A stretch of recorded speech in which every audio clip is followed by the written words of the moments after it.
Afterwards, the two went to read the bulletin board. Ji Na considered.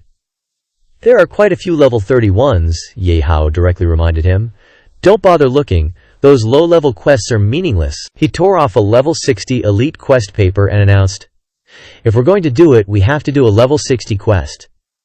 He was stunned when he heard it, and asked back, Ji Na worried, gesturing to stop him. Ye Hao, if this is a normal level 60 quest, I won't be a coward, but this is a level 60 elite quest.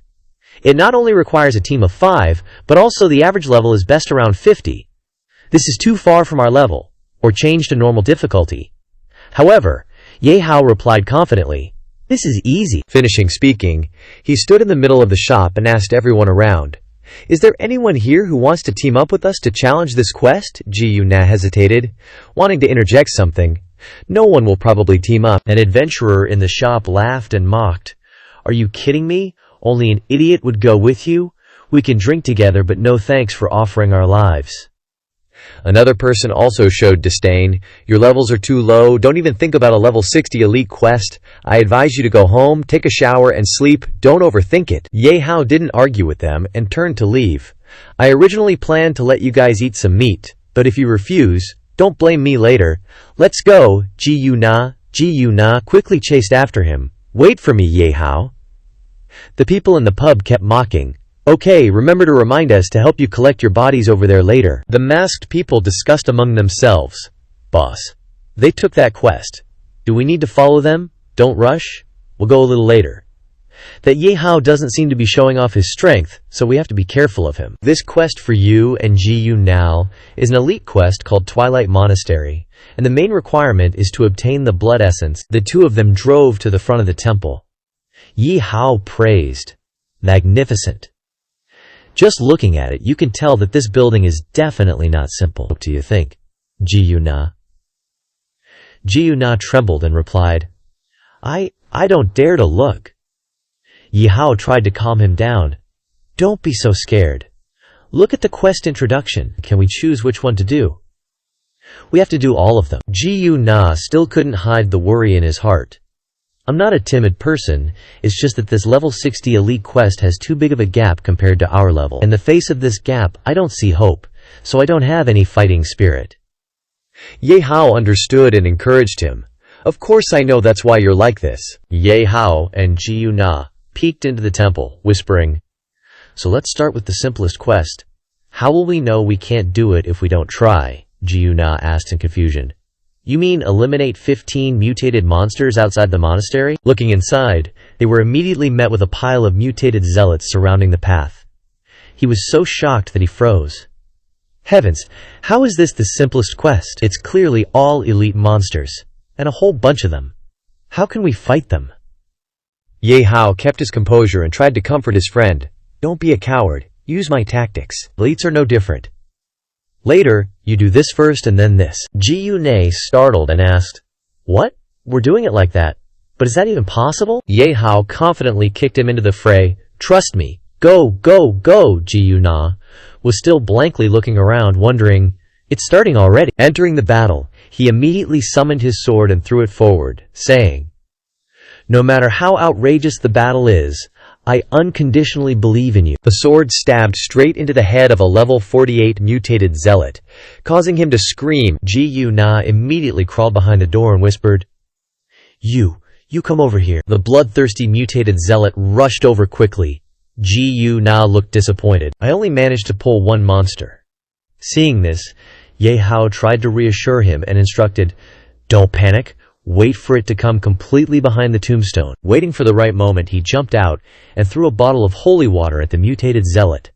It was high-level, holy light potion, which can cause great damage to undead or immortal enemies. The monster only managed to let out a small scream, and the other mutated zealots didn't know what happened. Ji Na was happy that the other monsters weren't alarmed.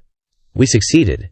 This way, we can pull them one by one to deal with them. He praised Ye Hao.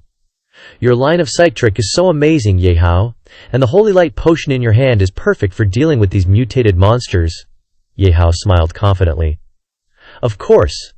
How could spending so much money be useless? Hearing this, Ji Na looked confused. Spending money? Is that your country's currency? Ye Hao brushed it off. It's a long story, so I won't explain it. Let's continue pulling monsters. Tonight will be a long night. Ji-yu-na immediately nodded in agreement. Yay. A moment later, they exterminated the Kan monster. Within the temple, Ji-yu-na wiped the sweat from his forehead, saying, "The 15th mutated wind monster is finally cleared successfully. What should we do next?" Ye Hao's expression darkened as he reminded, "Now, a new trouble has appeared." He stepped forward, speculating. "The main gate of the Cultivation Institute is locked. Are we supposed to go find the key? Don't tell me we have to fight the monsters from before again. If this wall were a few meters shorter, we could jump over? I can jump over a 3-meter wall at most." Ji-yu-na also showed suspicion.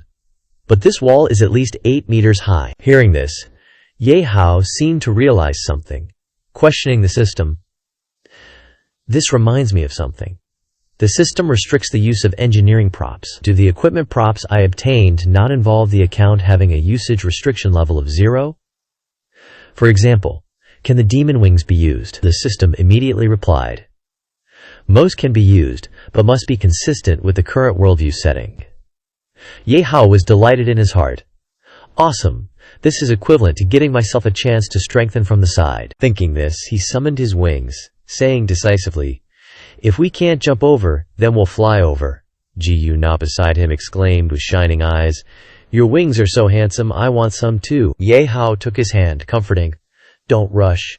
You'll have them in the future." As they flew, Ye Hao calculated in his heart. Still the same old way of thinking. Before, I only thought about increasing my bone structure and survival ability, forgetting to prepare equipment and props to strengthen Ji-yu-na's strength.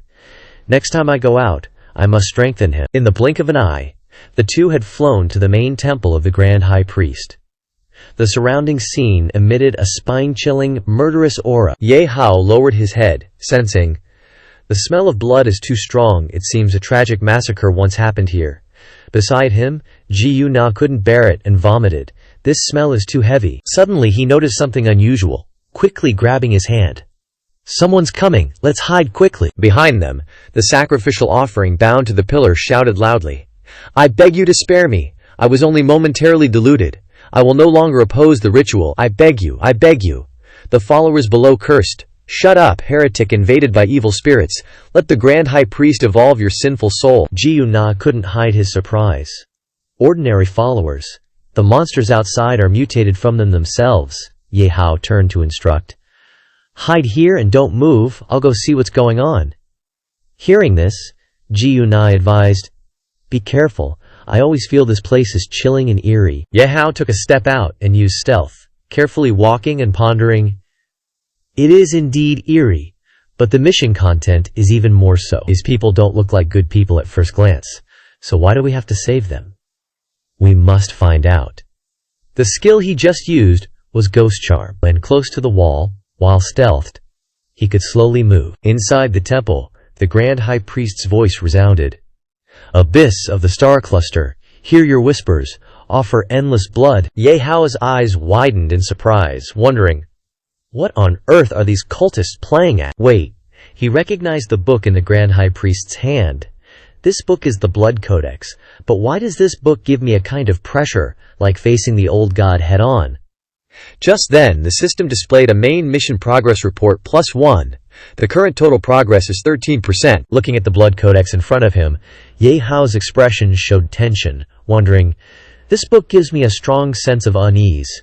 Could it really be as I thought? Is Ji-yu-na's hack finally appearing? Above the temple, the Grand High Priest was shouting with great enthusiasm, "Pious people, are you prepared to offer your flesh and blood?" The fanatical follower obediently replied, "Yes, I am prepared." He loudly bowed his head.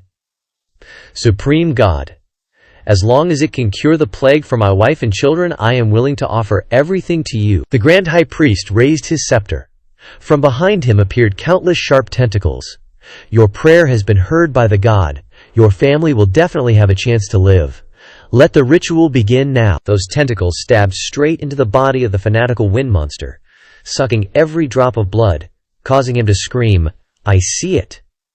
Tentacles pumped the blood of the wind monster into the shadows of the stars. His voice echoed continuously.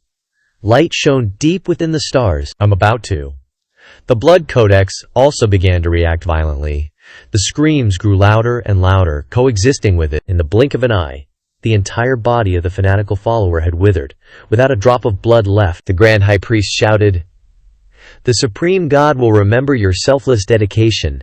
Your flesh and blood will forever exist with the Snow God." Immediately afterward, the sacrificial offering, who had been screaming outside, was dragged into the temple. The Grand High Priest ordered, "Deserving sinner, it seems you have something to say. I allow you to open your mouth." That sacrificial offering frantically screamed in despair, "Don't believe this demon. This kind of evil ritual cannot save anyone at all. He only wants to use our lives and blood to refine the blood codex, so that the evil god can descend into the world. We have all been deceived." The evil wind monsters around immediately scolded. "This sinner dares to slander the Grand High Priest. He's crazy. This person has no faith at all. He is not worthy to participate in this sacred ritual." The sacrificial offering tried to argue, "You are the crazy ones, stubbornly persisting in your delusion. If you continue like this, everyone will die." In front, the Grand High Priest raised his hand to signal silence. The Supreme God will not argue with the wild words of his people. Even if his faith has long been twisted, God still loves every one of his people equally. He said loudly, high-pitched, pretending to be high above, "Now, let us pray for this lost sheep, so that the blood codex may cleanse his lost soul, and may he find his original faith." Looking at the tentacles approaching him, and then looking at the wind monsters praying in a daze, the sacrificial offering cried out helplessly, No, why don't you listen to me? You're crazy, you're all crazy." Standing outside, Ye Hao got goosebumps, fear gripping his heart, and hissed, "This kind of cult exists in every world, huh?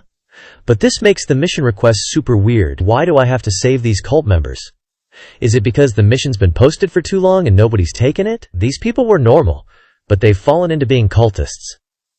Something's not right with this mission." Unexpectedly, right at that moment, Ye Hao was being dragged in by the cult members from outside. He shouted, "Let me go! You've got the wrong person. I'm a Hunter Guild member. I'm here to save you." Ye Hao was stunned, not believing his eyes. What the hell is going on? Didn't I tell Ye Hao to hide well? How did he get caught? Ye Hao, ready with his holy water bottle, silently cursed. Being caught is one thing, but revealing his identity on top of it. He's totally been fooled by the mission briefing. This is getting complicated. Screw the mission, I'm saving Ye Hao first. The cult leaders brought Ye Hao before the High Priest, reporting, "High Priest, this person was suspiciously peeking around outside earlier, but he's very weak. We caught him in no time. Please decide his fate." The High Priest nodded. "Understood. Step aside." Ye Hao looked at the dried-up corpse beside him and realized, this isn't right. These people aren't good at all. They're complete cultists. The mission briefing is all wrong. I have to find a way to save myself. The High Priest spoke up, asking, "You say you were sent by the Hunter Guild to save us. Is that true?" Ye Hao forced a smile, confirming, "Absolutely. You can confirm it through the Hunter badge in my pocket, but that's just my cover story. Actually, I overheard someone saying that your church always takes in refugees and heals civilians. I greatly admire you, and I feel that you are a group of believers with lofty ideals, unlike the Hunter Guild, which has now lost its faith. So please, let me join you." Hearing this, the High Priest ordered, "It seems you are also a person of faith. Untie him." The cult members immediately obeyed. "Yes, High Priest." Hiding in a nearby corner, Ye Hao breathed a sigh of relief in his head. Good thing this guy is smart enough to spot the problem.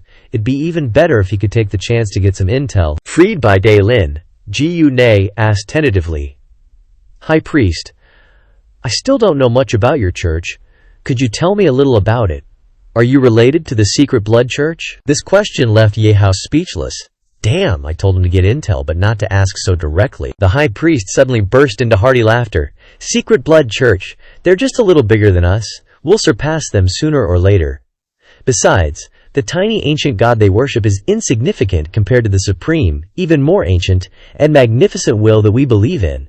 It's not even worth mentioning." Witnessing this, Ye Hao calculated, "Supreme will? What the hell is that?"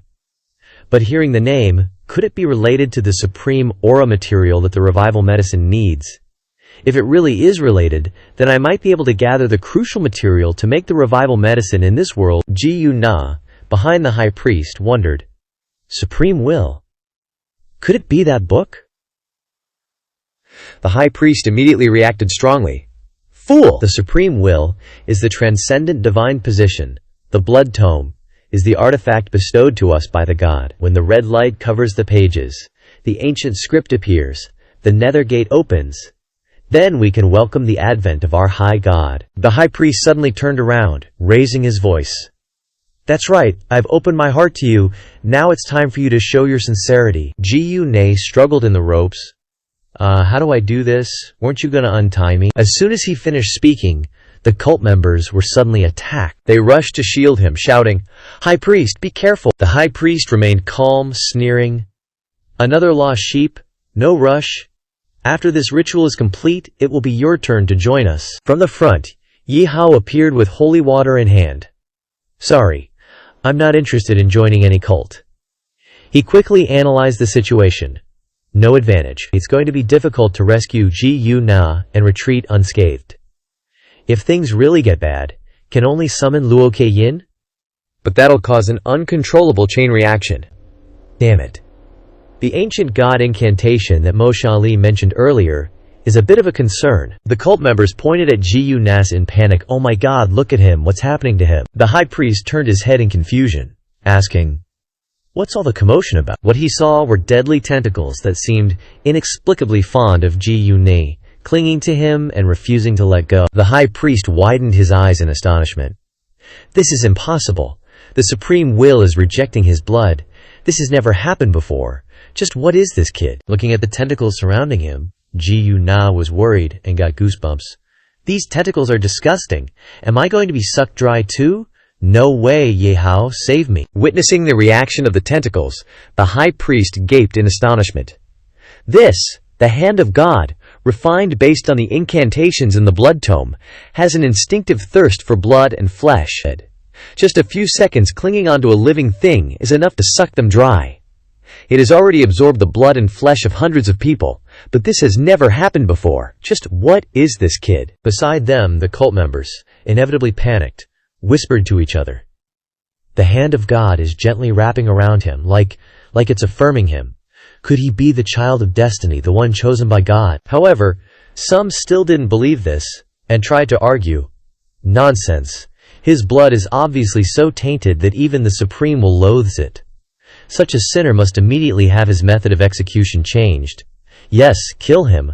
Don't allow him to defile the sacred ritual. Conflict immediately erupted within the cult as they argued, Idiots! You want to kill someone who might be the child of destiny? Perhaps he will lead us to a new life. The idiots are you. How could someone with such an unknown background be the child of destiny? From above, the high priest shouted down to order. Silence! No private conversations are allowed under the altar. We'll discuss this person's matter later. Right now, we must subdue the intruder. The cult members obeyed, rushing to surround Ye Hao, following their doctrines. Daring to disrupt the sacred ritual, you deserve 10,000 deaths. Stand still and obediently accept your punishment, and we might even let you die a little easier. Suddenly, he sprouted wings in an instant, flying up, looking down contemptuously. Surrendering isn't my style. The cult followers didn't have time to react. Missing Ye Hao's figure, he gracefully flew around, dodging the barrage of attacks from below. The cult followers, annoyed, continuously urged each other to cast magic attacks. That guy has demon wings. Shoot him down. Ye Hao knew he couldn't keep dodging forever, calculating in his head. Although I still have some stat-boosting candies on me, facing bullets from many level 50s, dodging is still very tiring. I have to actively attack and reduce the number of cult followers first. Thinking that, he lowered himself, followed by vials of poison being thrown, flying from the sky down. The cult followers didn't have time to react and scream, It's poison, quickly hold your breath. No, this isn't ordinary poison. In just an instant, Ye Hao's poison took effect. This is Kissing Mania poison. I can't stop. Poison Dance Mania. I'm a big idiot. Poison of intelligence reduction. Destroy. Hurry up, I'm tired. Poisoned into sleep. In just a few seconds, the cult became a chaotic mess. The scene filled with screams and fleeing. Get out! Don't kiss me! This kid is too weird! Spread out, then continue attacking. Be careful of his poison. The attacks were less frequent. He tilted his head, observing. They spread out. I originally intended to take advantage of them being grouped together to do a preemptive AoE, but now at least half of the people haven't been poisoned. This is a bit troublesome. Suddenly, Ji now warned, Ye Hao, be careful. A loud explosion rang out. Luckily, Ye Hao managed to escape the fatal blow, tumbling to the ground, sighing, I used to burn others.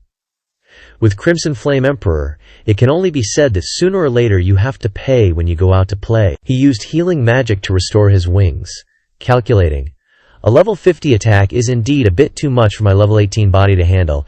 If I hadn't taken medicine and candy earlier, I would have been done for. The cult followers immediately seized the opportunity to rush up and show off. You're out of tricks this time, right? No matter how powerful your poison is, our numbers still have the advantage. Obediently die. Ye Hao still calmly looked at them. Want to kill me? You guys need to try harder. Finishing his sentence, he took a few steps back, summoning the level 4 Howler's Headstand, a weapon that can automatically pursue targets, has unlimited ammunition, and has been demonically enchanted with fire attribute damage. A rain of bullets poured into the cult followers. They screamed, what is this weapon? Some who couldn't keep calm began to fear. I'm burning. This must be a weapon of the devil. He is a devil. Save me. Only a few people besides Jiyu Zhenjing remained. Calm down. This weapon is strange, but the attacks aren't fatal. Defend quickly, and don't attack carelessly. Ye Hao once again flew up, enveloping his body with a stream of energy, assessing the situation. A level 40 weapon deals limited damage to level 50 players. Fortunately, the people here have never seen firearms, plus I used the newly learned demonic enchantment skill, enchanting the gun turret with fire attribute damage, which had an unexpected intimidation effect. He seized the opportunity to fly to Jiyu Na's location, taking advantage of these people not having recovered yet, to save Jiyu Na first. Suddenly, the Grand Priest stepped out to stop him. Don't be hasty. I gave you a chance to live, to get close, not to save people. He pointed the staff at Ye Hao's face, teaching him, the Supreme will measure everyone's soul. A soul as full of sin as yours is most suitable as a sacrifice. After I deal with you, you're next. I believe our Supreme Consciousness is already eager to enjoy your flesh and blood. You should feel honored. Ye Hao despised in his heart. It seems that the cult likes to use language to pollute the will of others. I've never lost in verbal warfare, he thought, then deliberately asked, is that so? Your mouth is full of words like supreme will and supreme consciousness, but I don't think they necessarily have you in their eyes. The Grand Priest was instantly infuriated, angrily roaring, shut up! You are not allowed to insult the supreme will, and even less are you allowed to despise the love of the supreme consciousness. For me, I have sacrificed hundreds of people to him. He cannot possibly not feel my sincerity. I am his chosen one. Pressing his advantage, Ye Hao continued to provoke. Really, it seems that old love is no match for new love, and your supreme will doesn't even consider you like a dog clinging to him, as intimate as discarded fur. Have you ever had this treatment? He is the true chosen one. The Grand Priest stuttered, trying to deny it. No, that's not it. Behind him, Jiyu Na was trying to calm herself. Although I know you're preparing to defeat the enemy psychologically, your words are too truthful and believable, which makes me feel even more disgusted. Ye Hao can't stand it anymore. The Grand Priest scratched his own face. His voice filled with absurd resignation. You sinful mouth is full of filth, daring to smear the supreme will. I can clearly still hear the deep voice of God in my ears. Finishing his sentence, he rushed forward, biting the tentacles. I am the one chosen by God. God will not abandon me. Immediately, grotesque tentacles grew out of the Grand Priest's body. He laughed maniacally. I feel it. I feel it. This is the power of the supreme will. How delicious, how powerful God is in my body. He didn't abandon me. He had now transformed into a monster, neither human nor demon, looking at him threateningly. Today I will personally destroy your filthy soul. I am the punishment of the divine fetus. Right after becoming mutated, the God's Punisher delivered a devastating blow towards Ye Hao. The system immediately activated an intermediate energy shield to protect him. Warning! In the world of the Dark Shadow Overlords, you can only use construction tools below level 55. Ye Hao confidently replied to the system, I know, that's why I planted 2 layers of energy shields, just to buy time to avoid being killed instantly before I have time to drink potions.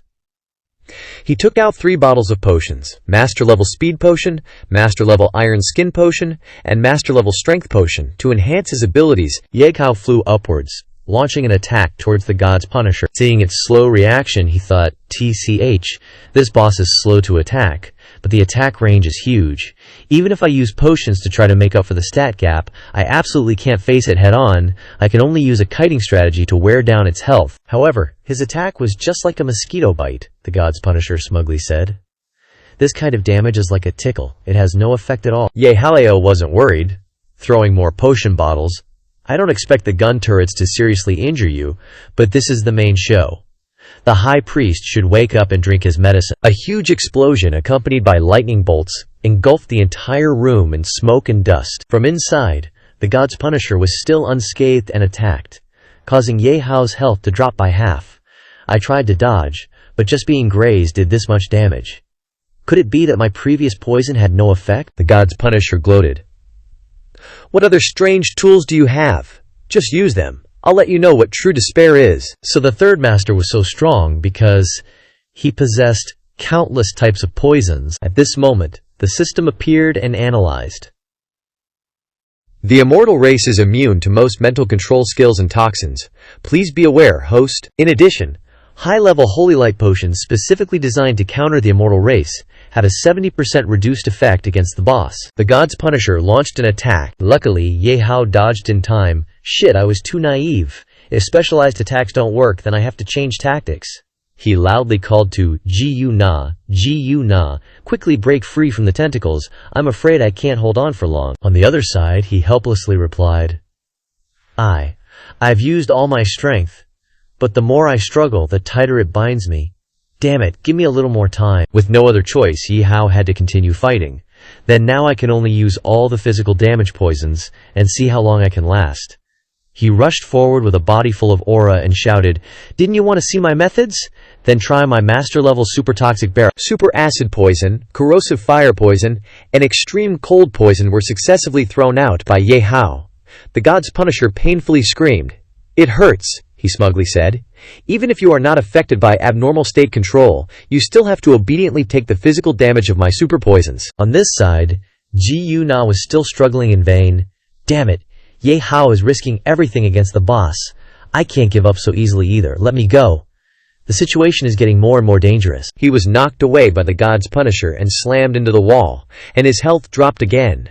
The god's punisher shouted loudly, Running away is both shameless and useless. Ye Hao could only dodge and calculate. It's really dangerous. This kind of mid to end game 1-1 health exchange is still too forced, although my blood vials are barely enough. The god's punisher's appearance became more and more hideous, looking at him with hateful eyes. As a tiny sinner, to be able to hurt me to this extent. You really make me look at you with different eyes, but this is where it ends. Seeing Ye Hao fly away, it scolded, Wanna run again? You damn fly. He ignored it, trying to fly towards Ji Na, telling himself, now there's no need to fight the boss, save Ji Na from the battle first. While Ye Hao threw poison towards Ji Na, the god's punisher's voice still screamed, Daring to defile the hands of God, I will never forgive you. Immediately, its tentacles rushed to attack, causing Ye Hao to activate the level 50 intermediate energy shield. He cursed. Damn it, I didn't expect the attack power of this tentacle to be higher than the boss. This time, I can't get close to Ji Na anymore. What should I do? This action made the Punisher even angrier, and suddenly grabbed the heretical disciples around him. This fly that flies around and can't be killed, I must dismember you and sacrifice you to our supreme divine wisdom. You backward disciples, quickly enter my body, so that we can wash away this unforgivable sin together. Some of the disciples were very happy about this. Can I finally be next to the supreme will? On the contrary, some were terrified. God, please save us. No, I don't want to be eaten. The Punisher absorbed the disciples, creating a ball of destructive energy, and shouted, The career of God, melting all sins. Ye Hao worried. The boss has entered the second stage. He was already in a huge adversity, and now he is even stronger. He stepped back and called, System, can I use magic crystals to summon the heart of the wormhole group? The system refused. No. Ye Hao changed his plan. Then what about summoning the ancient god Luo Kn? The system immediately agreed. Yes, but in this world, summoning the world of Luo Kn will trigger a series of unpredictable consequences, Ye Hao asked in confusion. Unpredictable consequences. Before the question could be answered, countless fireballs flew over, pressing down on him. It's over, so many fireballs are attacking. My health recovery can't keep up. Ji Na could only roar anxiously. Ye Hao, be careful, damn it, let me go. He had broken free a few parts, and was struggling to get free. Success. Some of the wings still can't be completely separated from his person. Ji Na pulled out his knife, but in a flash he decisively severed his own arm. Don't even think about stopping me with one left arm. Ji Na was overjoyed, not caring that his blood was being absorbed by the tentacles. Ye Hao, look, I finally did it. Ye Hao, both reproaching and instructing, said, I told you to break free, not to chop off your own arm. Quickly drink the potion I gave you earlier, then run, I'll hold this boss back. Ji Na, without any fear, brazenly shielded Ye Hao with his own body. How could I leave you to live alone, even if I die? Being able to die with you, I have nothing to fear. Ye Hao calmly replied, What are you saying? Who said anything about dying? But if you're not even afraid of death, then next, no matter what unpredictable consequences appear, we can face them together. Finishing his words, he commanded, System, summon ancient god Lian. From behind, countless tentacles suddenly lunged forward, tightly binding the Punisher in God's stead. The latter was immobilized, yelling, I can't move anymore. The hand of God, why is it attacking its most loyal believer? From within the blood void, a voice echoed, Child of Destiny, I am the shadow of the constellations. As long as we merge, you can become the sovereign of the world, the shadow overlord. The Punisher in God's stead indignantly lamented, Will of the unconstant, why am I, your most faithful and devout servant, who has never disobeyed any of your instructions, being treated like this? Growl. Seizing the opportunity, Ye Hao urged, the situation is very advantageous for us now. Quickly drink this recovery potion. Let's get out of here quickly. Ji Na nodded. Okay. Suddenly, the blood void in front of them emitted a dazzling light. He looked puzzled. Since when did this blood come from? The light gradually enveloped them. The light is too blinding. When the light faded, Ji Na slowly opened his eyes, wondering, where is this? The blood void, which had somehow appeared there, uttered a voice. You have finally arrived. Ji Na was surprised. I never thought this book could talk. No, could you be the will of the unconstant that the Grand High Priest mentioned? Also, where did Ye Hao go? The blood void replied, Without my permission, others are not qualified to enter this area. My true name is the Shadow of the Constellations. I fell from the other side of the universe tens of thousands of years ago, and have always been waiting for the Child of Destiny. Ji Na disbelieved, denying, What Child of Destiny? I have no idea what you're talking about. Those crazy bastards said this before. What does it even mean? The Shadow of the Constellations didn't answer, only commanded, You don't need to understand, you just need to accept. It then explained, You are the one fated to be, qualified to become my incarnation. You only need to accept this mark, and you will be able to obtain supreme power. No one in this world will be your enemy. Even so, Ji Na still firmly refused. I refuse. Tang Xiang can deceive me with nonsense. You enchant people's hearts, eat flesh, and drink people's blood. You are clearly an evil monster. How? How could I accept your evil power? The Shadow of the Constellations threatened. The only outcome of refusing my power is being killed by my loyal servant. Are you not afraid of death? Ji Na's eyes were full of confidence, replying without any fear, Compared to death, I am more afraid of becoming like that Grand High Priest, being like neither a human nor a demon. Don't say any more. I will never agree with you no matter what. Just then, Ye Hao's voice rose. Don't say it so harshly, Luo Ji Na. Let's still listen to what this book has to say. Ji Na was delighted. Ye Hao, you've finally arrived. The Shadow of the Constellations couldn't believe its eyes. I clearly only pulled the Child of Destiny into the space of consciousness. How could you have entered this place? Ye Hao dismissed it. Don't mind these trivial details. Maybe your Child of Destiny is not just one? Moreover, if you want to convince others, show some sincerity. Don't hide anything. The Shadow of the Constellations looked uncomprehending. What you say is not without reason. I'll just treat you as a Child of Destiny as well. So what does the sincerity you speak of mean? Ye Hao raised his hand to explain. Very simple. You just need to answer a few questions of mine. 1. What exactly are you? 2. Why did you appear here? 3. What is your relationship with those ancient gods? The Shadow of the Constellations had no choice but to recount. When the primordial chaos first began, constellations shone brightly in the universe. But even the most dazzling light has places it cannot illuminate. These places become the shadow of the constellations. All things in the world are mutually generating and mutually inhibiting. The greater the power, the more there is another force opposing it. Therefore, in order to maintain the balance of the world, infinite light power gives birth to the opposite shadow power.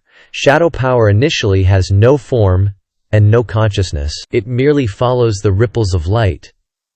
But gradually, over the years, shadow power also gradually generates its own will, and I am the collective body of that will. Ji Na blinked in surprise, exclaiming, "My God, if it says it like that, then you are one of the two greatest forces in the universe."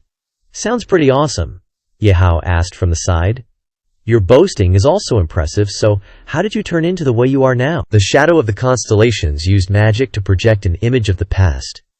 Everything originated on that fateful day. The dimensional rift suddenly activated, and the Lord of Destruction descended from that rift. I fought it continuously for several years. Although I severely injured it, my consciousness and power were also shattered, scattered into countless fragments in the universe. I manipulated the last of my power and brought the main body of consciousness down to this world, and fell asleep in this book, until I met the child of destiny, to truly awaken. Ye Hao stepped closer, appearing surprised. "The Lord of Destruction, is it also one of the ancient gods?" The shadow of the constellations replied, "Although I was shattered, I also severely injured the Lord of Destruction. In order to protect its power, it divided itself into 13 avatars, and these 13 avatars are the ancient gods you mentioned." He gaped, unable to hide his surprise. "What? The ancient gods were actually split off? Just one ancient god is already such a terrifying existence. That Lord of Destruction probably cannot be understood with human thinking. I bet even a level 300 boss in front of it is not even an ant. But to be able to split off such an existence, the power of the shadow is also very invincible. The power I borrowed before was only a fraction of what it truly is." Ji Na was still hesitant, forcing himself to ask, "You said you were always asleep, but what about the wind demons outside? If you're so strong, why do you need to suck human blood?" The Dark Shadow Star Cluster explained, "Because I lost the ability to absorb power from within the Dark Shadow Star Cluster, I need other power to protect my will from being extinguished. Based on the characteristics of creatures in this world, whether it's life force or magic power, it's all contained in blood, so that's why I did it." As it spoke, its entire body emitted enormous energy. "But as long as I can retrieve the scattered fragments of unconsciousness in this world, I can restore the connection between me and the star cluster. Then I won't need to rely on the blood of these low-level beings anymore. The power of the Dark Shadow Star Cluster is beyond your imagination. If you agree to merge with me, then after collecting all the fragments of consciousness in this world, it will be enough for you to gain power beyond this world. If I can gather all the scattered fragments in the universe and restore my original power, then even the star clusters will submit to you." However, Ji Na firmly refused. "Sounds tempting, I admit. But how do I know if what you're saying is true? Besides, asking me to rely on this demonic power really goes against my beliefs. I'd rather rely on myself to become stronger step by step," Ye Hao agreed. "Your thinking might not be wrong, Luo Ji Na, but the problem now is," he frowned worriedly, "how much time do you have to become strong on your own? Living in this era of epidemics and rampant monsters, you might be a corpse in the street before you actually become strong. And the power is right in front of you. It is indeed strange, but power itself is neither good nor evil. It depends on the person who wields it. I believe you can use your strong will to control this power." Ji Na looked at his strange object, thinking to himself, "A strong will. My biggest motivation for becoming a hunter is Miss Christina. If I have this power, can I protect her well?" Thinking this, he looked at Ye Hao with determination. "I understand now, you're right. I will definitely control this power and not be controlled by it. Thank you, Ye Hao, you've helped me make up my mind." Ye Hao nodded. "Yeah, you've made a very wise choice," a private train of thought running through his head. "No, you shouldn't thank me, but hate me instead. Although this is your destiny, I clearly know the outcome, and still push you into the abyss myself. Sorry, I'm selfish. For my family, and for myself, I have no choice." With that, Ji Na stepped forward and touched the Dark Shadow Star Cluster. "Come, I accept your power. Immediately, his whole body was in pain, and the severed arm earlier gradually grew back in a strange shape. It feels like something is entering my body. It's so hot, so painful. A deafening screech echoed through the space, shooting out sparks of electricity. Outside, the Punisher who replaced the gods noticed the abnormality and shouted, "I sense the aura of the Supreme Will is disappearing. What exactly happened? No. High Consciousness, Supreme, please don't abandon me." The old man rushed towards Ye Hao and Ji Na and asked, "What exactly have you done?" However, the power within the Punisher was turning against him. He screamed in panic, "How is this possible? Weren't you sacrificed to the Supreme Will long ago? Don't come here." From below, countless souls clung to his legs. "There is no such thing as eternity and salvation. Damn you, give me back my life." Ji Na, now transformed into the Dark Shadow Star-Lord, unleashed his power and commanded, "A debt for a debt, vengeance for vengeance, tear him apart." The resentful souls increasingly clung to the Punisher. "Don't run over here. What are you afraid of? Let us become one, become flesh and blood of the Supreme Will." The old man tried to escape in vain. "No, gods are fickle. I abandon other beliefs. I offer all the desires you want to you. Why abandon me here?" Ji Na licked his new arm, revealing a sinister smile. "Abandon? No, I'm fulfilling you. Precisely because you are so loyal, I bestow the grace of allowing your lowly body to become a part of my body. You have no right to refuse." The resentful Punisher gradually sank into the crowd of souls, screaming in despair, "That's not the result I wanted. Clearly I was the chosen one. Everything I had was exploited by you latecomers. I'm not reconciled." After that moment, Gi Na leveled up to level 3. The system recorded 1 million experience, 100,000. Observation from behind. Ye Hao marveled, thinking to himself, "Before, the user didn't feel anything, but now witnessing the strength of the Dark Shadow Star-Lord with my own eyes is truly shocking.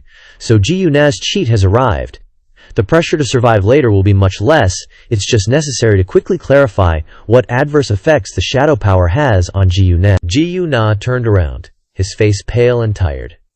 "Thank you, Ye Hao." His legs were wobbly, ready to fall. "You gave me this great power. You were right. This way, I have the ability to protect you, and Christina too." Fortunately, Ye Hao rushed to support him and examined him. Fainted. Ye Hao looked at Ji Na, speculating, "It seems he hasn't adapted to the adverse effects brought by this power yet." "You shouldn't thank me. Sorry, I've put you on a path of no return. Your future fate will definitely not be what you want." At the same time, the system announced the acquisition of the master-level alchemy skill book, Metal Transmutation. Metal Transmutation was transferred into Ye Hao's inventory. It can arbitrarily transform the properties and shapes of metals, turning cheap metals into precious metals, including gold. After reviewing its uses, he was quite surprised that it could transmute gold. This is what so many alchemists have dreamed of since ancient times. But unfortunately, gold in this doomsday era is not as valuable as magic crystals anymore. But in this Dark Shadow Star-Lord's world, gold is still money for exchanging goods. Must seize the opportunity to buy. To let Ji Na live a life with money and no worries about food and clothing, at least from this point. Make up for my shortcomings. Buy a super cool castle or something. Ye Hao wondered. The system notification said, "Current main quest progress 19%, 19% so quickly. Is this forced quest about to be completed? It seems I inadvertently accelerated Ji Na's destiny progress. Then, there might be a chance to revise this destiny, to turn the bad ending into a happy ending." Suddenly, a voice echoed from beneath Ji Na's shadow. "You are not from this world." The shadow emerged, staring intently at him. "You carry the scent of an ancient god, and a soul link with Ji Na." It gradually morphed into a form resembling Ji Na, and said, "I know the mysteries of the constellations, but I cannot discern who you are." Ye Hao didn't answer, his voice confidently asserting, "You don't need to know who I am. Generally speaking, I'm not your enemy. I will help Ji Na become the king of this world and fulfill your purpose too." The shadow laughed gleefully, extending a hand. "As long as you gather all the scattered fragments across the world, becoming king is as easy as flipping a hand. You have the strength for this, and I believe you." However, Ye Hao coldly glanced past it. "Hold on, with these useless things, I still have 2 questions I want to know." He questioned, First, what is your ultimate goal? Second, what specific harm will you bring to Ji-Yu-Na? The shadow then replied, "These two questions are easy to answer." The shadow raised its hand, explaining, "First, my ultimate goal is revenge, to recover all my strength and devour the 13 ancient gods split by the god of destruction." It flashed a meaningful smile. Second, the consequence of a mortal merging with me is that the bloodkin will have an endless craving for blood, especially the blood of the strong. The source of the blood is not limited to humans, it can be magical beasts, elves, even giant dragons. Everything in this world can be used by me. The shadow's voice seemed incredibly hungry. The stronger the blood essence I absorb, the greater my power will become. One day, I will certainly escape the confines of this world and return to the vast, boundless dark constellations. Ye Hao immediately realized, sure enough, it was bloodlust. But the silver lining in the dark cloud was that this blood didn't necessarily have to be human. The guilt in his heart eased slightly. After thinking, he asked, "Devour ancient gods. It seems our goals align. So where are your fragments distributed in this world, do you know?" The shadow affirmed, "Of course, these fragments are like the organs of my body. I can clearly sense their distribution and existence. And the largest piece nearby is Lingwei City," Ye Hao urged. "Lingwei City? What are we waiting for then? Hurry and let Ji-Yu-Na wake up so we can set off." As it faded away, the shadow praised him. "So efficient. With a powerhouse like you by his side, this kid is very lucky." Ye Hao could only shake his head, his face darkening slightly. "No, encountering me is probably the greatest misfortune of his life." Soon after, Ji-Yu-Na slowly opened his eyes, waking up. "Did I fall asleep? How long was I out? I didn't delay things?" He spoke up, reassuring him. "It's okay, wake up. There's something more important waiting for us to do," Ji-Yu-Na curiously asked. "Where are we going next?" Ye Hao replied, "Lingwei City." Ji-Yu-Na expressed determination. "No problem. I feel power constantly surging in my body. My condition is extremely good. Lingwei City was nothing to me before. Now I'm even more confident in taking it." Just as he was about to leave, he turned back, feeling uneasy. But how is this quest going to be completed like this? How are we going to explain it to the hunters? He dismissed it. Don't worry, they gave the wrong quest content. They should have expected this outcome. Just then, a group of hunters rushed out, blocking the door. "Stop! Did you guys do this?" Ye Hao was confused. "Who are you people?" Hu Zihi removed his cloak, introducing himself. "We are from the Hunter Guild headquarters, assigned to supervise this elite quest and retrieve the blood tome." "I'll ask one more time. Did you guys do all of this?" The two companions shouted. "Boss, the blood tome is wrong." He coldly glanced over, seizing the opportunity. "As you can see, this is the situation. I don't know anything else." Hu Zihi immediately yelled to stop him. "Stop! Did I allow you to leave?" Beside him were Mu Tian, level 98, and Mao Yuan, level 96. "What did you do to the blood tome? If you don't explain clearly, don't even think about leaving here alive today." Seeing the hunters blocking the way, Ji-Yu-Na tried to explain. "Please wait a moment. We haven't let him finish speaking," Ye Hao interrupted. "Sorry, we just arrived here, so we don't know the specific details either. Moreover, those robbing us couldn't even defeat the monsters here. We just wanted to try our luck, but unexpectedly, someone else robbed them first." Seeing that Hu Zihi didn't respond, he deliberately stepped past. That's the story, believe it or not. We were about to leave, never expecting that not only did he not believe us, he even directly struck Ye Hao. "You think I'll believe your words? I'll say it one more time. If you don't explain clearly, don't even think about leaving here alive." Ye Hao was sent flying several meters by the unexpected attack. Luckily, Ji-Yu-Na caught him, yelling, "Ye Hao!" He angrily activated the power of the Dark Constellation, shouting, "Damn it! Even if you're from the Hunter Guild headquarters, daring to attack him, I absolutely won't let it go." Ye Hao quickly intervened, urging, "Calm down. With your current strength, killing them isn't difficult, but if you kill them, you'll have no way to stay in the Hunter Guild. How will you protect your faith and the goddess in your heart then?" Ye Hao held his stomach, standing up and reassuring him. "Relax. I'm not dead yet, and I don't plan to die here either." In his heart, Ye Hao thought, "Even though I've dragged you into the abyss, I still hope I can at least preserve the last bit of conviction in your heart. Moreover, by enduring this beating, hopefully I can use this facade to get through this." Suddenly, one of the hunters rushed forward, continuing to attack Ye Hao. What are you smiling at? If you don't tell the truth, you really think we wouldn't dare to kill you? We're the ones with the assassination privilege in the Hunter Guild. Killing an ordinary person, no one will pursue the responsibility. He deftly dodged, asking, "Is that so?" Ye Hao then wiped his face, laughing disdainfully. "So, you have the privilege to kill people at will. It's making me want to join your Hunter Guild too." The angered hunters immediately swarmed, ganging up on him. "Still being stubborn? Fine. I want to see how long you can keep being stubborn." Hu Zi smugly turned to mock him. "If he doesn't speak, you speak.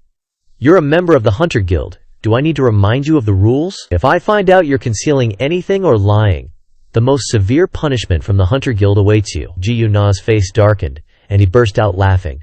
"To think the only Hunter Guild I believed in has fallen into such depravity and chaos." He directly bit his blood, activating the Dark Shadow Constellation power within his body. "Forget it. I'll rely on my own methods to rebuild the Hunter Guild, even the world." In his heart, Ji Yunai accepted. "I'm sorry for wasting your good intentions, Ye Hao, but the current Hunter Guild isn't worth you sacrificing for me." He immediately threw the blood orbs towards the hunters. They cried out in alarm, "What the hell is this? What's sticking to me?" From within those blood orbs, several grotesque tentacles sprouted out, and the hunters immediately realized. These are the tentacles gradually turning into demons, invading the hunters' bodies, causing them to scream in fear. "Why is this disgusting thing growing on me?" The hunters' screams echoed in the space. "Help!" Hu Zihi rushed over, shouting, "What the hell is going on? Quickly use recovery potions to stay alive, I'll save you." Suddenly, Ji Yuna appeared behind him, stopping him. "Don't rush, didn't you want to use severe methods to punish me? Come on, I'm looking forward to it." Hu Zihi trembled, glancing at the youth. Could it be that he took the blood book? Ji Yuna immediately bit him until he bled, groaning in pain. How is this possible? Hu Zihi collapsed, still defiant, daring to be enemies with the Hunter Guild. "You won't escape." Just then, Ye Hao stood up and ran. He dusted himself off and replied, "The ones who should be running are you from the Hunter Guild. You've provoked someone you shouldn't have." Ye Hao was still surprised in his heart, thinking, he still made a move. Ji Yuna finished dealing with Hu Zihi, his mouth full of blood, and walked over to ask, "Are you alright, Ye Hao?" "Sorry, I tried to hold back, but I couldn't at all." The system appeared with a notification. Received 800,000 experience, 80,000 gold coins. Hunter Guild Headquarters Pass Badge. Ye Hao reassured him, "This isn't your fault, it's my shallowness. I shouldn't have placed my hopes on the Hunter Guild's teachings and righteousness. They've corrupted and lost their justice." Ji Yunai nodded in agreement. "That's right, so what I said earlier wasn't a joke. I have to use my own methods to rebuild the Hunter Guild, even the whole world. I feel the power in my body surging, giving me complete confidence." After speaking, Ye Hao turned and walked away freely. "So now we can't stop, we have to constantly strive to make your strength grow stronger." "Let's go." Ji Yunai wiped the blood from his mouth curiously. "Okay, let's go to the next stop," Ye Hao replied. Lingwei City.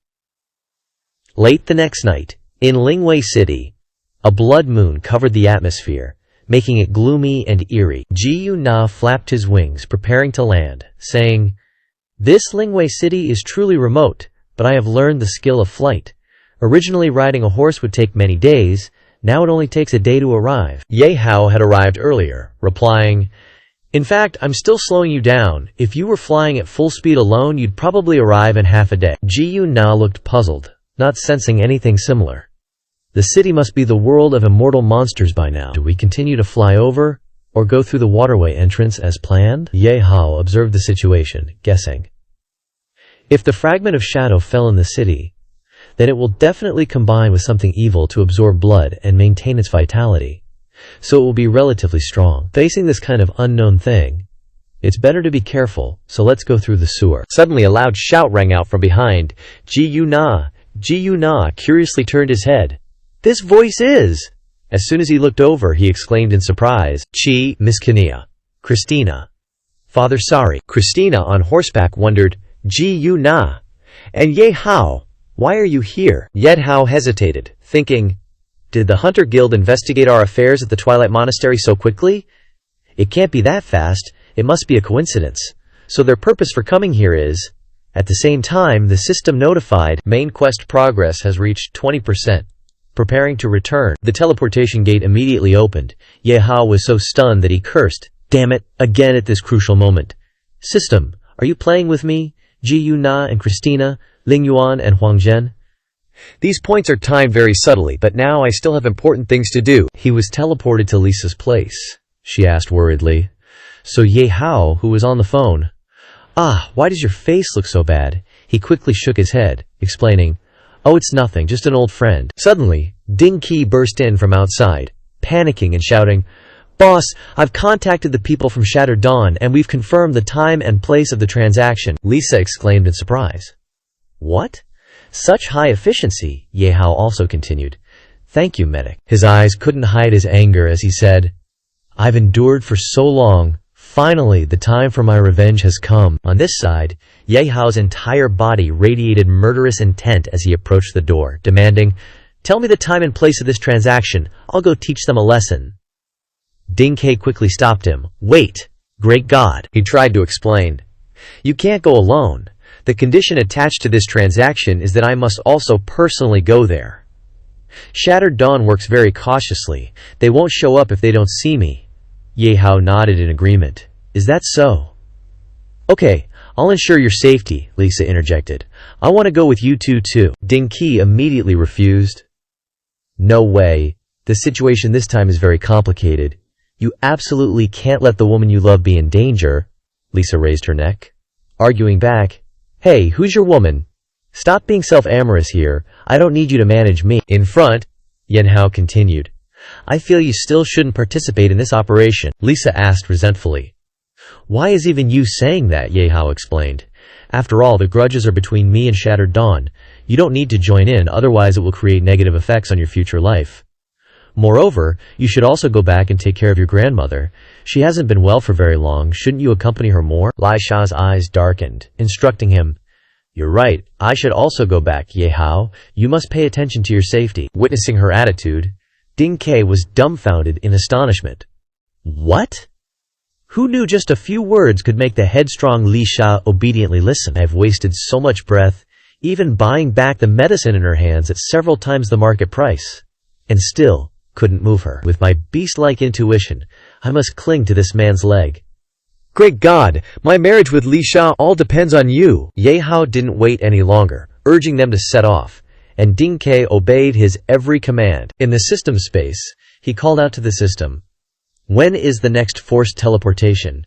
And what is the current status of the Dark Shadow Monarch account?" The system immediately responded, "The next forced teleportation will be in 10 days. The Dark Shadow Monarch account has been restored to a usable state." It offered Ye Hao options, but due to the limitations of the main quest progress, it could only unleash 20% of its original strength, equivalent to around level 200 in reality. At the same time, the money consumption is also reduced.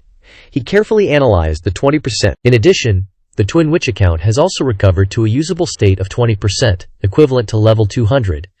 That is to say, the highest level limit of the Dark Shadow Monarch is the same as Crimson Flame Emperor.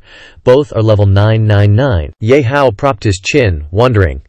Level 200 is more than enough to deal with these wild enemies, but it's far from enough to deal with a level 300 boss.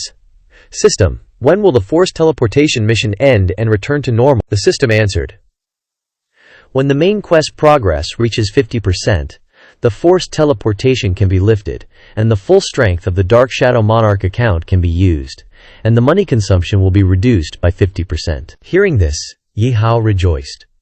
This is unexpectedly good news. Now that Ji Na has obtained the power of the Dark Shadow Monarch, there shouldn't be any problems in terms of combat power. After this, all that's needed is a smooth road. The main quest progress should advance very quickly. My current combat power is enough to deal with the next opponent, but there's still an uncertain factor." He thought to himself, Lao Li called earlier and said that Ling Yuan is about to find the royals. This is even faster than I anticipated. Outside, Ding Qi tried to call out to the great god. Ye Hao was still lost in thought. How exactly did Ling Yuan find the royals? What is her relationship with the royals? How strong are the royals, really? It wasn't until Ding Qi called him a second time that he startled and opened his eyes. "Great God, what's wrong?" He looked out the window, explaining the situation. "Sorry to interrupt your lunch break, but we've arrived at the agreed location, but I haven't seen any sign of them," Ye Hao calmly reassured. Don't you usually say that they won't show themselves unless they don't see any sign of you? Go ahead, get out of the car and wait. Ding Qi obediently nodded. Yes. In another corner of the desert, Ding Qi's subordinates complained, "Damn it! Why did Shattered Dawn choose noon to trade in this scorching hot area? The temperature here must be close to 65 degrees already. Right? I'm dying of the heat. Why haven't they shown up yet?" Suddenly they saw something. Two figures gradually approached in front of the subordinates. "Look, everyone, there are two people coming over there. Are they from Shattered Dawn? But why are there only two of them?" The two people who approached were Ma Xia and Nana. She indifferently replied, "Don't worry, if we really have to make a move, the two of us are enough." Ye Hao was bewildered. That girl is Nana. How could she be? The system immediately analyzed. Although her hairstyle and clothes are completely different, through scanning, her body structure is exactly the same as Nana. Ye Hao suspiciously observed the girl in front of him, but Nana's condition was clearly not right. What exactly happened? The system responded to him. The results from the scan clearly show that her body has traces of forced modification and reconstruction. Her main consciousness is suppressed. The current her is like a puppet being manipulated, and the core device manipulating her is probably that mask. The killing intent in Ye Hao instantly erupted. To think they could simultaneously modify and control Nana like this. Then the opponent must also have the skill of a master engineer. Shattered Dawn or Infinity, no matter who it is, they all must die. Standing beside him, Ding Qi anxiously sweated. "Great God, calm down. According to the plan we discussed earlier, wait for me to extract the information before taking action. It's not too late to deal with her then." Thinking this, he cheerfully ran over to strike up a conversation. "Ah, so you are the famous Queen S of Shattered Dawn. I've long heard that you're very sexy, and seeing you today really makes me feel amorous." Ma Shisid disdainfully looked at him. "Although you're very glib, it's a pity. You don't qualify to be my pet. Where's the money?" Ding Qi pretended to be curious. "That's such a pity. But I heard that Queen S always acts alone. Why are you bringing such a cute loli as your helper? Could it be related to the Horizon Squad that you attacked before?" Mao Sai took the money, praising, "You gather information fast. That's right. She is the one I selected from the Horizon Squad." She pointed at Nana with a mocking attitude. "But she's not a helper at all, just my toy." As soon as Ma Si finished speaking, Ye Hao suddenly couldn't help but rush forward, delivering a blow that startled her. "Your blow sent Ma Si flying, reducing her health to 30%, Ding Qi complained from the side. "I clearly said beforehand to let me extract information first. Great God, brothers, follow me and run. Getting caught in the battle will leave us with not even a life to spare." Ye Hao's expression darkened, exuding furious killing intent. "Nana is not anyone's toy, she is my family." From behind, Nana jumped to attack, but he blocked it. Ye Hao, calmly, with glowing eyes, said, "Wait a moment, Nana." The image of Nana with a bright smile flashed in his mind. "I will very soon make you recover your smile from the old days." The girl screamed, a flash of anger in her eyes as she stared at Ye Hao. In an instant, Nana lunged to attack, and Ye Hao raised his hand to block, worried. "We can't continue like this anymore. We must quickly find a solution. Otherwise Nana's main body will suffer very serious damage." He tried to dodge and block, making sure Nana wasn't hurt, thinking to himself, "I need to find a way to make her stop attacking so I can talk to her." Nana roared, activating refraction, shooting a series of electric sparks from her eyes, attacking Ye Hao. Thanks to his agility, he easily dodged the intense attacks. Not stopping there, Nana continued to accumulate energy from her surroundings to launch continuous attacks. Seizing this opportunity, Ye Hao sped forward, striking a pressure point on her forehead. Idiot. Although an attack that has been accumulating power has great force, the time before launching is too long, making it easy to be defeated. Nana fainted and fell into his arms. Ye Hao comforted her. "Sleep first. I will never forgive anyone who dares to hurt you." Masa's voice rang out again. "You hit me so hard just now, I really like that. You're qualified to become my pet, but before that..." She pressed the control switch once more, feigning interest. "You should play with my toy first." Level 2. Nana was shocked again by the electric current running through her body, immediately waking up. Ye Hao worriedly called out her name. "Nana!" He angrily dashed towards Ma S, roaring with killing intent. "Go to hell." However, Nana stood out to block Ye Hao. Ma S nonchalantly boasted, "Don't say such harsh words. I haven't had enough fun yet. How can I die so easily?" Ye Hao stopped in time, The pressure from his attack had already shattered the surrounding rocks. In her heart, Ma-S smirked. This guy deliberately used his hand while also dispersing his power in all directions. If this attack had continued, the two of us might have been blown into pieces. But family, she laughed gleefully, continuing to activate Nana's battle mode. The stronger you are, once you have a bond, your fatal weakness will be exposed. Unleash all your power, my toy. Slaughter your family properly. Level 3, Abnormal State. Nana rushed forward, delivering a powerful blow to Ye Hao, catching him off guard. Too fast. Ye Hao retreated, thinking to himself. Not only is she faster, but her strength is also greater. Now one blow already dropped 40% of my health. Furthermore, Nana's level and state have both begun to show signs of chaos. What exactly did this woman do to her? Nana continued to attack relentlessly. Ye Hao had no choice but to retreat and evade.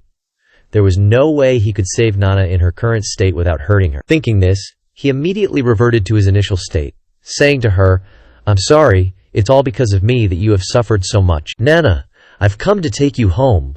With Dalun arriving, Ma-S ordered Nana, "Are you slapping your own face? Your transformation time is up. Your death date has also arrived.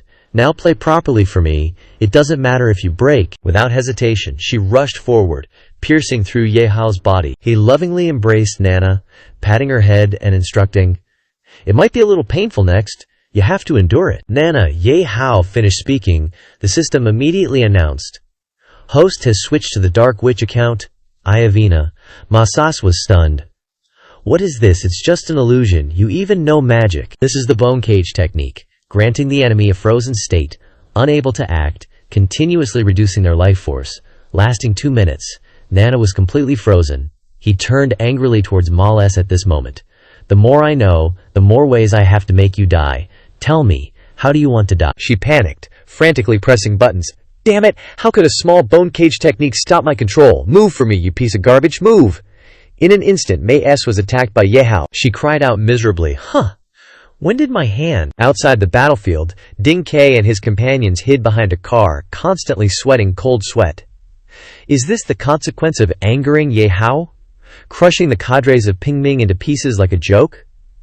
Luckily, I didn't confront him, otherwise I would definitely be dead without a trace. Out of options, Ma-S took out a needle containing an abnormal liquid from her body. She directly injected it into herself, cursing, "Damn it, it seems like I can't have fun without using this enhanced beast-type drug." Seconds later, the drug took effect, and a pair of blood-red wings sprouted from Ma-S's back. She brazenly stood in front of Ye Hao. "Now we can have fun together. Come on, I won't let you down," Ye Hao asked disdainfully. "Is that so?" As soon as he finished speaking, he activated dark magic. The gravity celestial body directly pressed down, causing Ma-S to be pushed to the ground. This magic. Knowing she couldn't win, she hurriedly pleaded, "Wait, I was wrong. The one who modified your family was someone else. I can take you to find him, to take revenge. Please spare me. I will definitely use the rest of my life to serve you comfortably, to let you experience a feeling you've never had before. Please spare." She didn't even finish her sentence. Ye Hao sent her to meet her ancestors, he said calmly. "I usually kill a lot of enemies, but when it comes to women..." Ye Hao's eyes were as sharp as knives, not concealing his fury. "You're the second one." After dealing with Ma-S, Ye Hao worriedly tried to undo the bone graft art on Nana. Even after losing control, Nana still hadn't woken up.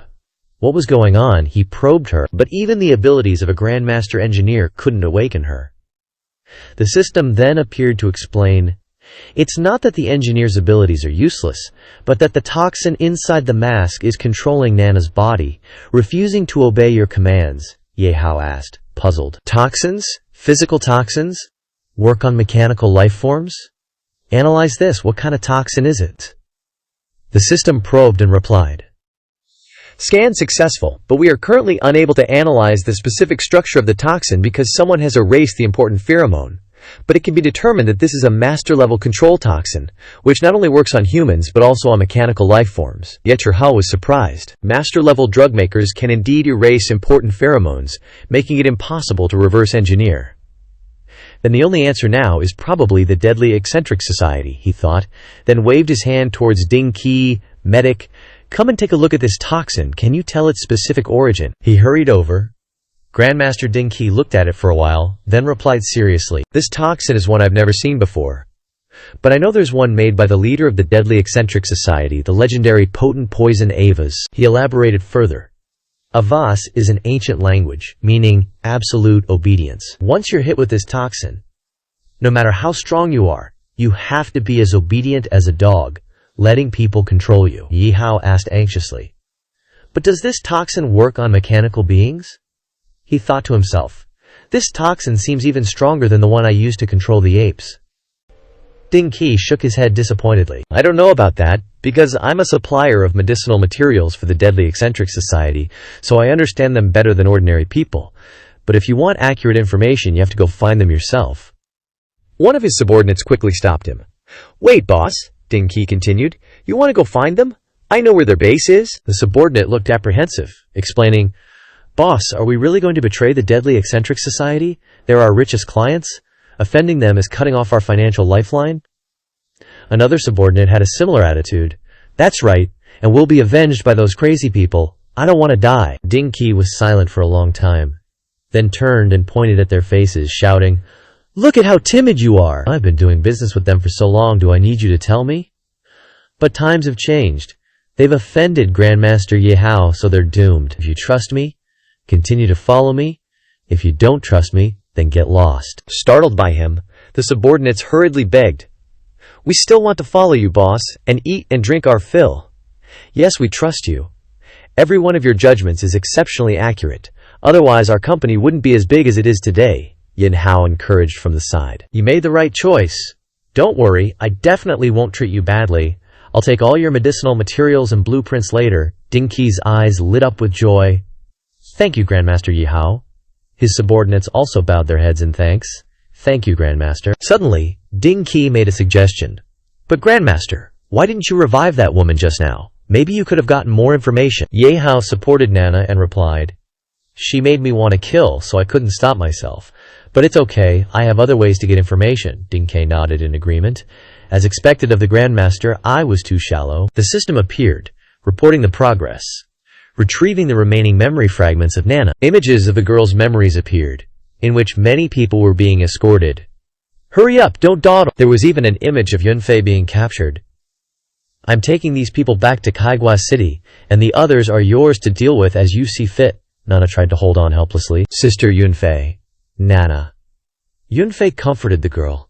"Don't worry about us, your brother will definitely come to save us. But until then, you must take care of yourself." Not only that, but Tong Yan also appeared in Nana's memory. He smiled gleefully. "I didn't expect to find such perfect experimental material. Heaven is helping me." Xiaoji lay beside her, trying to call out, "Nana, wake up, don't fall asleep, don't let him control you." However, the girl's voice grew weaker. "Fatty bro, I'm so sleepy." Witnessing that terrifying scene, Ye Hao couldn't bear it and roared, destroying a patch of rocks. "I'll kill all these bastards." He exuded a fierce, murderous aura. "If I don't, I swear I'm not human." Ding Qi tried to calm him down. "Grandmaster, calm down, spread your wings." Ye Hao instructed, "I'm leaving Nana to you. Take her back to Gathering Area C30 and have Mo Lisa take care of her. I'll be back immediately after I get the antidote."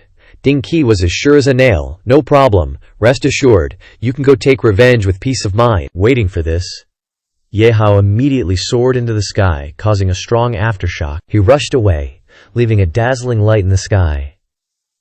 "Nana's last memory happened not long ago. Fatty and the others might also be injected with the same toxin. I have to hurry." In the underground relic space of Area C58, the Shattered Dawn's secret base, Xiaoji and the others were tightly bound. He cursed. "What do you want to do to us? If you know what's good for you, release us immediately. Otherwise, when Ye Hao comes, he'll kill you all. Don't even think about surviving." Tong Yan stepped in and reminded, "You've been cursing the same thing for days. You should stop. Someone, gag him." He looked at Xiaoji with interest. "You fat pig, you're so enthusiastic. How about you be the next test subject?" Just then, someone outside walked in. "What's going on? Hasn't the experiment started yet?" Lao Jie, so Nuoke came to urge him. "The leader has been waiting impatiently. If you don't start, you know the consequences, right?" Yao Yu was excited. "Can you convince the leader to let me have that handsome guy with glasses? I want to play with him so badly." Hui Feng stood there and added, If she plays with you, it'll be worse than being a test subject. Tong Yan, wearing glasses, picked up the needle and explained. Basically, everything is ready.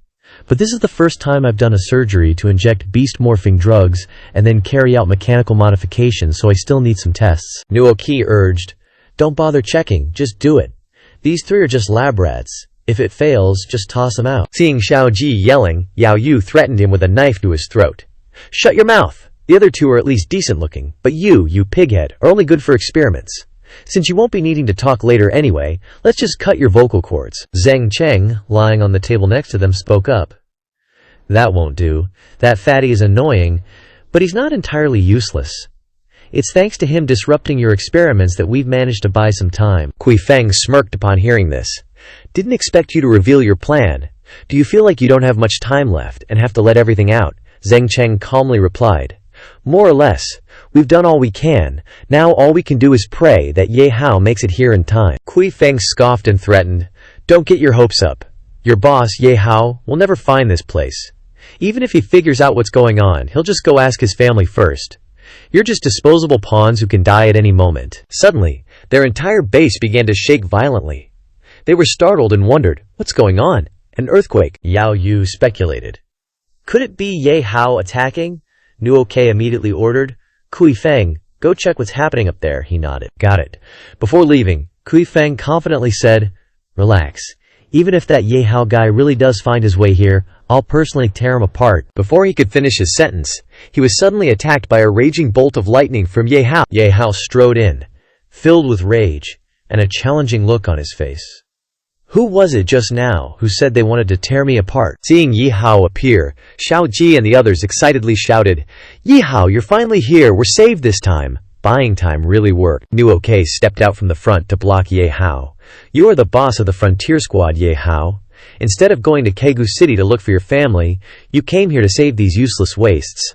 Are you an idiot? Ye Hao replied with disdain. No rush. There's an order to things. Killing you guys won't take much time. Just line up and wait to die. Yao Yu put her hands on her hips arrogantly. Not a high level, but a big mouth. How did you find our secret base? Could it be... So that's it, you're the high-bidding fisherman behind Medic. Ye Hao scoffed. Your intelligence may be a little slow, but it's not completely lacking. That SM girl has already been killed by me. Now it's your turn. Nuoke, without another word, charged in with a direct attack. You're asking for death. Ye Hao easily kicked him away several meters and mocked. Is that all you've got, Nuoke? Enraged, grabbed a knife and charged forward. You bastard. I'll see what you're made of. This next move, I'll use everything I've got. He activated his skill, slashing wildly at Ye Hao. My wild heart, can you withstand it? However, Ye Hao blocked everything, casually reminding him, Is that it? All of you, come at me together, I'm in a hurry. Immediately, Yao Yu, with lightning speed, charged in for a sneak attack as he wished. Unexpectedly, Ye Hao blocked her with just a glance. She was stunned. What? He kept up with my speed? Ye Hao unleashed a powerful sword strike as fast as lightning. The move I hate the most is stabbing in the back. Yao Yu tried to retreat, but it was too late. Too fast. I'm done for. I can't dodge the range of his great sword. Even though she activated her self-steel protection, allowing the target to get damage reduction, protective defense power increased. Yao Yu was still knocked back, with only 5% of her health remaining. Seeing this, Nuo King anxiously called out, Yao Yue, he panicked. Ming Rong, the strongest aid skill, only avoided being defeated. This guy's a monster. Seized the opportunity, Ye Hao continued to charge forward. Instead of worrying about others, worry about yourself. Nuo King was directly hit from behind, crying out in pain. Damn it! He weakly fell to the ground. Ye Hao calmly challenged. You guys can take a beating pretty well, but can you withstand the next attack? On this side, Song Yan, observing the situation, felt uneasy. Damn it, how is this kid so strong? The intel said he only had a strength level of around 100, but this performance is even stronger than the boss. Could our intel be wrong? This situation is bad. I have to wake up the boss first. Standing outside observing, He Shuai was impressed. Ye Hao's strength is so much greater than before, Zheng Cheng agreed. He improved so much in such a short time, Xiao Ji chimed in excitedly. Ye Hao's leveling speed can be considered an unsolved mystery of planet Oi. Let's not be surprised. Go, Ye Hao. Kill these ignorant fools. Suddenly, a tremor occurred, followed by Nuoke's howl. Ooh, ooh, ooh. Everyone around wondered, are they transforming into demon beasts? Nuo K, in his bloodthirsty demon beast form, lunged at him, cursing, "Damn it! Forced into this form again. But under the combined attack of the three of us, can you withstand it? Primordial ferocious bite." Yao Yue also transformed into her demon beast form, gloating. "Although once we demonize, it takes a lot of time to recover our beauty. Right now I want to carve you into pieces. Venomous dance of Mandaram." Kui Feng wouldn't be outdone. "Even if being covered in mana makes me lose face and feel awkward, I must tear apart the person who raised my pet, Roar of the Moon." All of them unleashed their attacks simultaneously, causing dust to fill the air. Die. The consequence of angering us is being crushed to pieces. When the dust settled, Ye Hao, hidden within, was completely unscathed. "Can you guys put in more effort? I can still take it." They were bewildered. How is this possible? Our combined ultimate move only took away 30% of his health. Seeing that he couldn't win, Nuo Carry quickly tried to escape. "What are we even fighting for? This guy is a complete monster. Run!" Suddenly, a chain wrapped around him, causing him to scream, "When did this get around my neck?" Yao Yue was also captured at the same time, shouting, "Nuo K, save me!" Kui Feng immediately fell into a similar predicament. "This bastard! I can't break free at all." The three of them pitifully begged in vain. "Don't. Please don't. I don't want to die yet. I was wrong. I shouldn't have spoken arrogantly. Please spare my life. We surrender. I can tell you the exact location of your parents. Please let us go." Without another word, Ye Hao directly unleashed the blazing demon fusion burst, detonating it on the spot. Everyone outside exclaimed in astonishment. Ye Hao's explosion is comparable to a small nuclear bomb. Seeing that Nuo Kara and the others had lost, Song Yan hurriedly approached Jia Sen. "That's the situation, boss. It seems like Nuo Kara and the others can't hold on any longer. I can only take a gamble and forcibly inject you with the untested serum, hoping you can—" Before he could finish speaking, the blinding light of the explosion swept over. Song Yan cried out in alarm. "The explosion is spreading here." Fortunately, Jia Sen woke up in time, completely blocking Ye Hao's fatal move. Song Yan was stunned. "It's the boss. He's awake." It seems the enhancement and transformation were successful. Before him, Jizan, a level 170 super demon god, had fully awakened. He Chi exclaimed in astonishment. "Too terrifying. We've only been apart for a short time, and I feel like I can't see through him at all anymore." Another person hesitated, speculating. This is Ye Hao's current strength." Meanwhile, Xiao Ji was overjoyed and excited, roaring, "Ye Hao is so cool." The system's notification suddenly sounded. Received 1,500 experience points. 5 million gold coins. 50 level 120 magic crystals. He thought to himself unhappily, "Is that all? It seems Shattered Dawn isn't a big deal either, huh? Or is there a secret treasure guarded by the system boss?" On the surface, Ye Hao asked with a concerned smile, "Is everyone alright?" Xiao Ji knelt down excitedly and said in a self-reproachful tone, "I'm sorry, Ye Hao, I'm sorry. We failed your trust. Not only could we not protect your family, but we even made you personally come to rescue us. It's really too embarrassing. I have no face to see you." Ye Hao gently approached and helped Xiao Ji up, then earnestly instructed, "This isn't your fault. After all, I suddenly used the power of the ancient god, which attracted the people of Wuji, putting everyone in danger." "Don't blame yourselves," Xiao Ji suddenly asked excitedly. "Ye Hao, so you had already investigated all the truth behind the scenes? As expected of you, but this matter, after all, is still because our strength is too weak. Otherwise, we wouldn't have been captured by Shattered Dawn." Ye Hao suddenly became murderous, frowning angrily. "Improving strength isn't difficult. We can talk about it later. The most important thing now is that the people who harmed my family and brothers must be exterminated completely, like the one behind you." Jason suddenly flew towards him with a powerful attack, but Ye Hao remained calmly standing in place, muttering unhappily, "Bosses like you don't talk much, and just attack directly, not acting like a normal boss." He arrogantly roared, "I don't need to waste my breath on someone who's about to die." A horrified voice from someone behind suddenly rang out. "This is the boss of Shattered Dawn. I didn't expect the terrifying level 170 who ambushed us before. He usually doesn't appear." Jia Sen waved his hand, unleashing a fatal attack, transforming his armor. The onlookers paled, reminding Ye Hao, "Moreover, what is the transformation ability of this weapon?" "Ye Hao, be careful." Jia Sen kept attacking. He smiled contemptuously. I didn't expect you could contend with my power. He calmly sneered at him. You're surprised a little too early. Is this all you've got? Ye Hao jumped straight up and swung his sword, smashing it directly at Jaison's head. I haven't even used my full strength yet. He struggled to use his hand to block the attack, then shouted irritably in intervals. You! Ye Hao's sword powerfully shattered the protective barrier around Jason, sending him flying backward in pain. Jason dug his sharp claws into the ground, stopping his body. You weren't just putting on a show, you're really strong, even stronger than me. No wonder Wu Ji is interested in you. But Jason leaped up, using his swift figure to jump and dart around everywhere. I don't have no way to beat you, phantom clone. The melon-eating masses angrily commented on the situation. Damn it, this boss looks so strong, yet he can move so agilely. Could it be that he's proficient in everything? The main point isn't here. Haven't you guys noticed that the atmosphere is a bit off? This boss gives off the feeling of showing off his axe skills in front of Ye Hao. Who's the real boss, after all? Jia Dazan appeared behind him, intending to attack. But Ye Hao's hand was faster, grabbing the two blades preparing to stab him. Your clones are completely exposed in my eyes of truth. He decisively snapped the weapons Jason was holding. Ye Hao used the broken swords to stab him directly. Jason groaned in pain. You! He calmly stomped on him and said triumphantly, You can't win against me. Obediently hand over the antidote to the toxin-controlling Nana and any intelligence related to Wu Ji, and I'll consider giving you a painless death. Jia Dazan suddenly stood up straight, easily absorbing some kind of power. If you want to get intelligence from me, then you might be disappointed. I'm just a humanoid tool that works for money. I won't abandon the most basic rules. The spectators were stunned in astonishment. Damn it!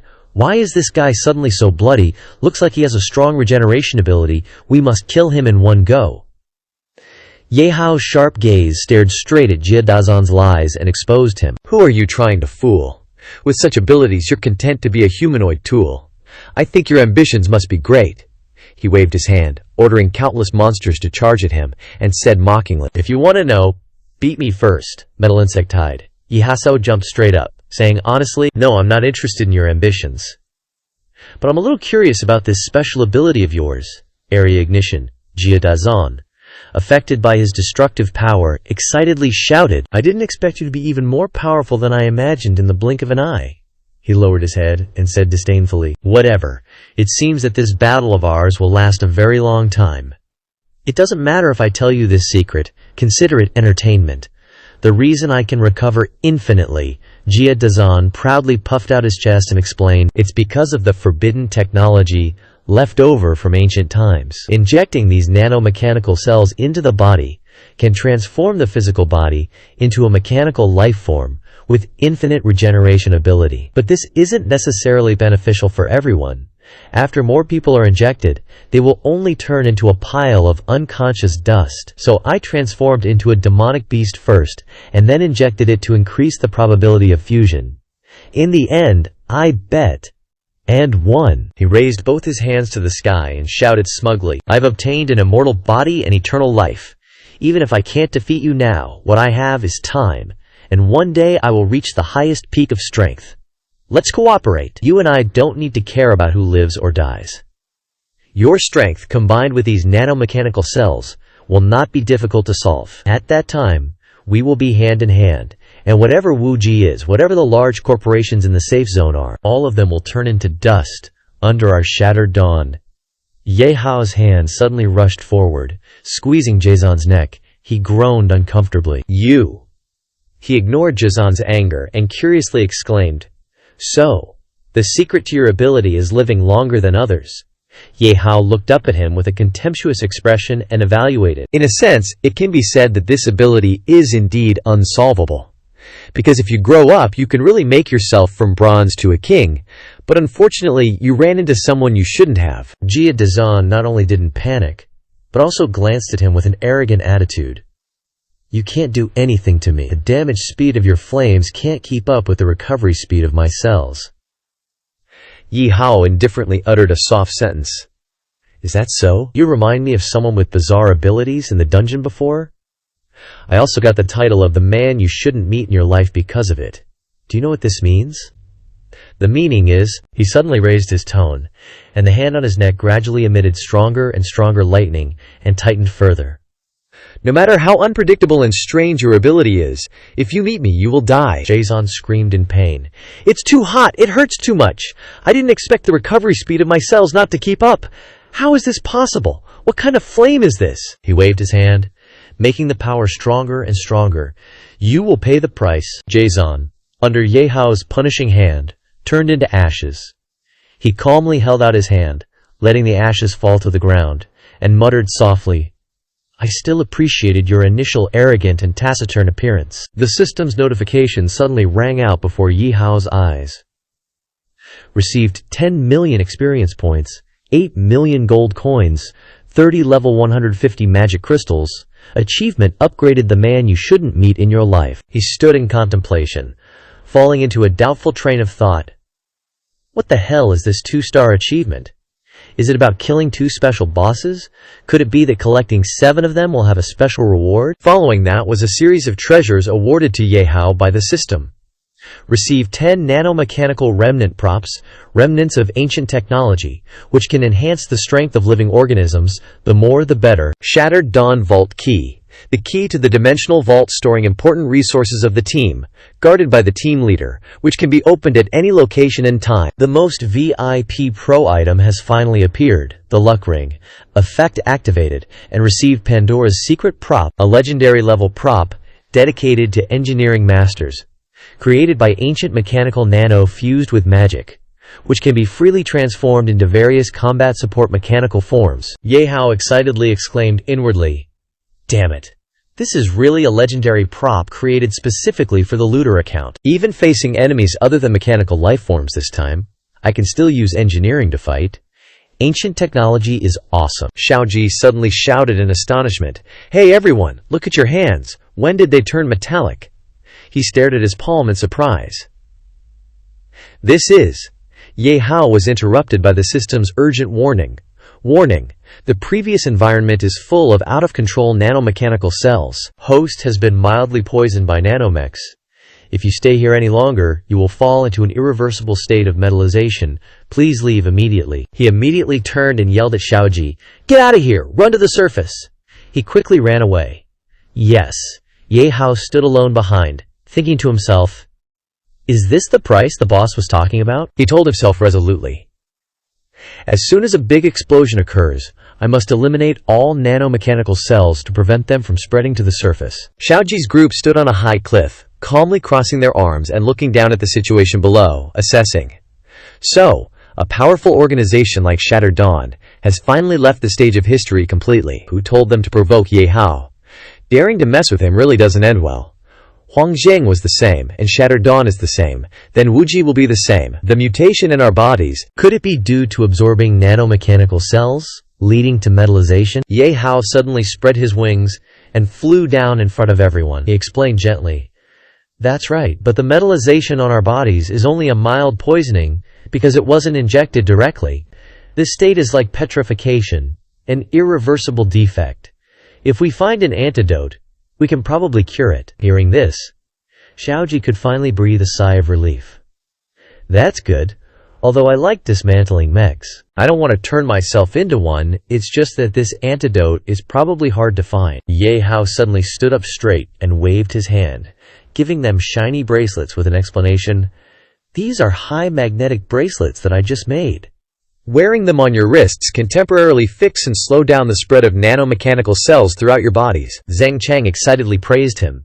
I didn't expect you to come up with a response in such a short time. You truly live up to your name. Everyone put on the bracelets together, Ye Hao said worriedly with a firm tone. The bracelets have a limited effective time. I must quickly find the antidote. There's a car that I fixed up in the distance. Drive to assembly area C30 and wait for my news with Nana. Xiaoji answered decisively. Understood. Zheng Chang suddenly asked suspiciously, Are you going to the Abyssal Oddities Syndicate? I heard that organization is very mysterious and evil. You have to be careful. But Ye Hao immediately reassured with a confident and sure tone. Don't worry, Ye Hao is so awesome he can definitely turn danger into safety. Let's go quickly. Don't bother Ye Hao from finding the antidote. He put his hands in his pockets, pondering. According to the address of the Abyssal Oddities Syndicate that Medic provided, flying there with all my strength will still take at least 5 hours. I think there will be a battle. I must conserve my strength. Du Yi next to him suddenly rushed out, pointed at Ye Hao and reminded, "Isn't this extremely simple? Master, the Pandora's secret artifact that you just obtained was created to meet your needs." Du Yi frowned seriously, suggesting, "Leave it to me, Master. Let me make a super cool flying armor for you." Ye Hao asked doubtfully, "Pandora Mirage Enchantress. The appearance is indeed super cool, but what about the features?" It smugly explained the features of the armor. The ultimate speed of the Mirage Enchantress reaches 10 sonic pulses. Due to its exquisite shape, it can avoid the interference of wild magnetic fields. Although flying long distances won't consume your stamina, it will consume a lot of high-grade magic crystals, which will be used as an energy source. Ye Hao proudly puffed out his chest. "I have a lot of magic crystals." He darted off with determination. "Let's go, target the Abyssal Oddities Syndicate." Du Yi intelligently understood what his master needed, calculated for a moment and announced, "Understood. The coordinates of the target have been automatically transferred to the navigation system, and the best route for the master has been selected, with an estimated time of 1 hour." Elsewhere, in a quiet space, a car suddenly flew like an arrow, and the person inside exclaimed happily, "It seems no one is following. Luckily, I left a secret passage before, otherwise I would have died with that bunch." Song Yan glanced at a container next to him, thinking to himself, "Although I lost most of the experimental resources, as long as I have this container of nanomechanical cells, I can definitely start over and make a deal with the Abyssal Oddities Syndicate." Then, before he could finish thinking, his car quickly braked sharply, when something blocked the road. Song Yan roared irritably, "What the hell is going on?" Wild human-headed locusts stood in front of the car, and he happily flashed a sinister and gloomy smile. "How lucky. I didn't expect a piece of meat to be delivered to my door." Song Yan panicked, quickly got out of the car and ran away. He turned his head and pleaded, "No, don't eat me, my old bones don't have any meat. Not delicious at all." But they still didn't let Song Yan go. On the contrary, they were even more interested. Old bones also have the smell of old bones, crispy and don't need any effort. Suddenly, small reticles were projected onto their faces, causing them to call out in confusion, "What is this weird thing?" Before they could figure out what was happening, a loud explosion rang in their ears, causing the monsters to be painfully blown away. Ye Hao jumped to put his hands on the ground. He said softly, "I didn't expect this old man to be left, but when fate comes, you can't stop it. Are you also preparing to go to the Abyssal Oddities Syndicate?" Song Yan hugged the small container tightly, his mouth stammering in surprise. "You?" he thought to himself in panic. This guy appeared here, which proves that Jiaxie has also been defeated? Even Jiaxie, who was successfully injected with nanomechs, lost? What kind of monster is this Ye Hao? Although he solved the monsters around here now, falling into his hands may not have good consequences. If I want to survive, I can only... Song Yan immediately humbled himself and worshipped, then said in an imploring voice, "Great hero, I was wrong. Please spare me. It's all because I helped that Shattered Dawn do a lot of stupid things, but they forced me to do it. Please forgive me." Ye Hao helplessly muttered in his heart, "This old man's desire to survive is strong." Du Yi urgently reminded him in his ear, "Ignore what the old man is saying for now. Just look at the nanomechs contained in his container. This old man definitely knows something." Ye Hao immediately turned serious, raising his voice to interrogate the old man. "To survive, tell me the truth. What exactly is the origin of the nanomechanical cells, and how should they be eliminated if they invade the body?" Song Yan hurriedly cried out in a flustered manner, "Yes, I'll tell you everything I know." Song Yan honestly recounted. The nanomechanical cell technology was created in the early days of Planet Oi's transformation. At that time, a group of mad scientists, in order to resist natural disasters and monstrous beasts, conspired to use this method to transform carbon-based life into mechanical life, thereby gaining eternal energy and mechanical self-repair abilities. However, this research was interrupted by a monstrous beast attack.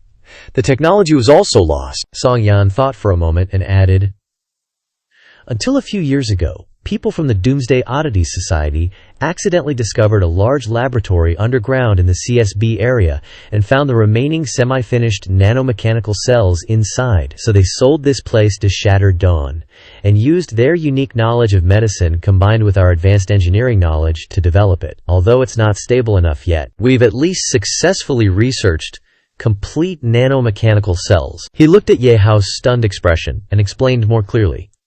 Nanomechanical cells are a type of self-aware nanomechanical life form. If exposed to the natural environment, they will instinctively seek out and latch onto cells in carbon-based life, thereby devouring and transforming them into mechanical cells. If you want to destroy them, you must fight fire with fire, using corrosive toxins to specifically kill all mechanical cells in the body. This is also the method that we and the Doomsday Oddity Society used to destroy the failed mechanical bodies. Moreover, this special toxin is only available to the Doomsday Oddity Society. He happily exclaimed, "Very good, your explanation is very detailed. I'm very satisfied," Song Yan asked with anticipation. "So, can I leave now?" Ye Hao casually put his hands in his pockets and replied to him. Of course, Song Yan happily hugged the little yang and hurried to run away. He looked back and exclaimed gratefully, thank you for not killing me." Ye Hao suddenly coldly called Song Yan back. "Wait, that's not where you should be going." He was dumbfounded. "Then where should I go?" A sinister smile suddenly appeared on the corner of his mouth, and he pointed to a certain place. Hell. A huge force enveloped him in pain. Song Yan screamed, "No, you tricked me." Ye Hao turned and walked away, adding angrily, "Tricked you? So what? You harmed Nana and still want to survive. Who gave you the courage? Go down to hell and repent." Ye Hao and his Whisper's armor rushed through the silent forest again. He sighed. "I didn't expect there to be such a large forest in the wilderness.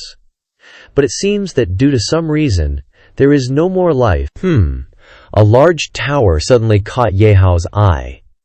Is that tower the base of the Doomsday Oddity Society? It really gives people a very dangerous and strange feeling. He gently landed and stood up straight, staring at it and assessing it. There are no obstacles around this tower. If I get close, I will be discovered. Sneaking in is almost meaningless. I'll prepare for a big battle. Doudna suddenly walked out of the tower, bowing respectfully and saying, "Are you Ye Hao?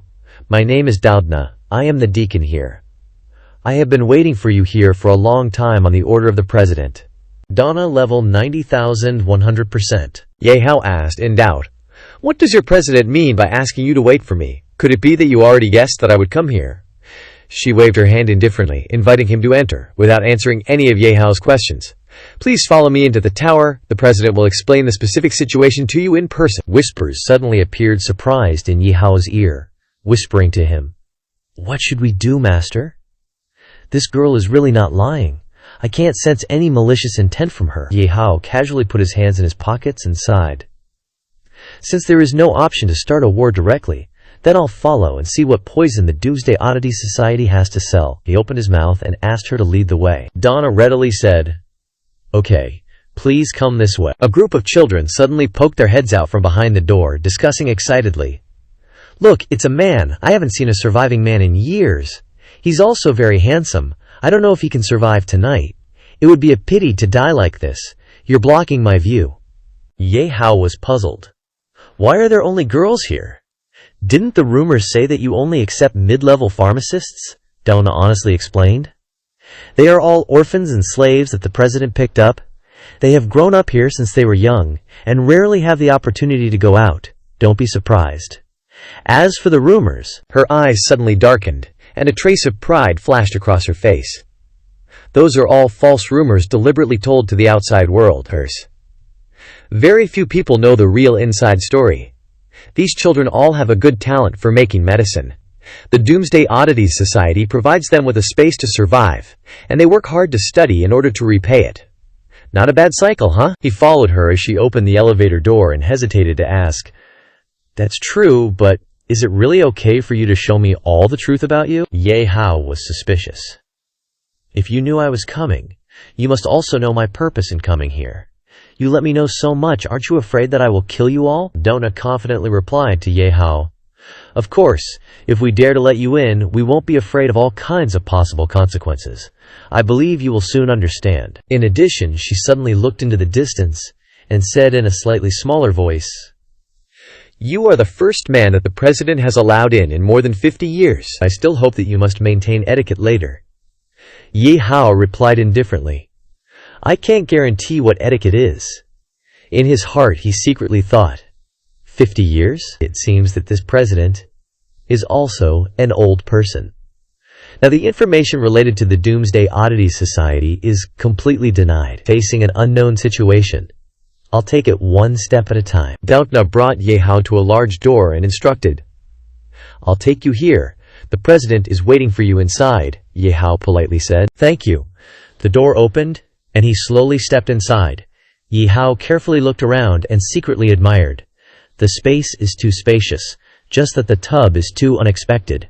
Am I directly entering the bathroom? A clear voice suddenly sounded, accompanied by a shapely figure standing up.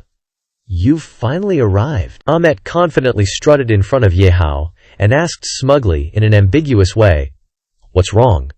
A powerhouse like you must have experienced many women, right?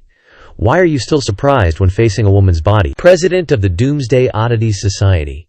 Ahmet level 120,100%. Ye Hao felt awkward, quickly raised his hand to his mouth, cleared his throat a few times, and shyly moved his gaze. It depends on the person. I originally thought that the president was an old person, but I didn't expect you to be so young and beautiful. It really is a bit unexpected. She came closer, gently lifted Ye Hao's chin and assessed.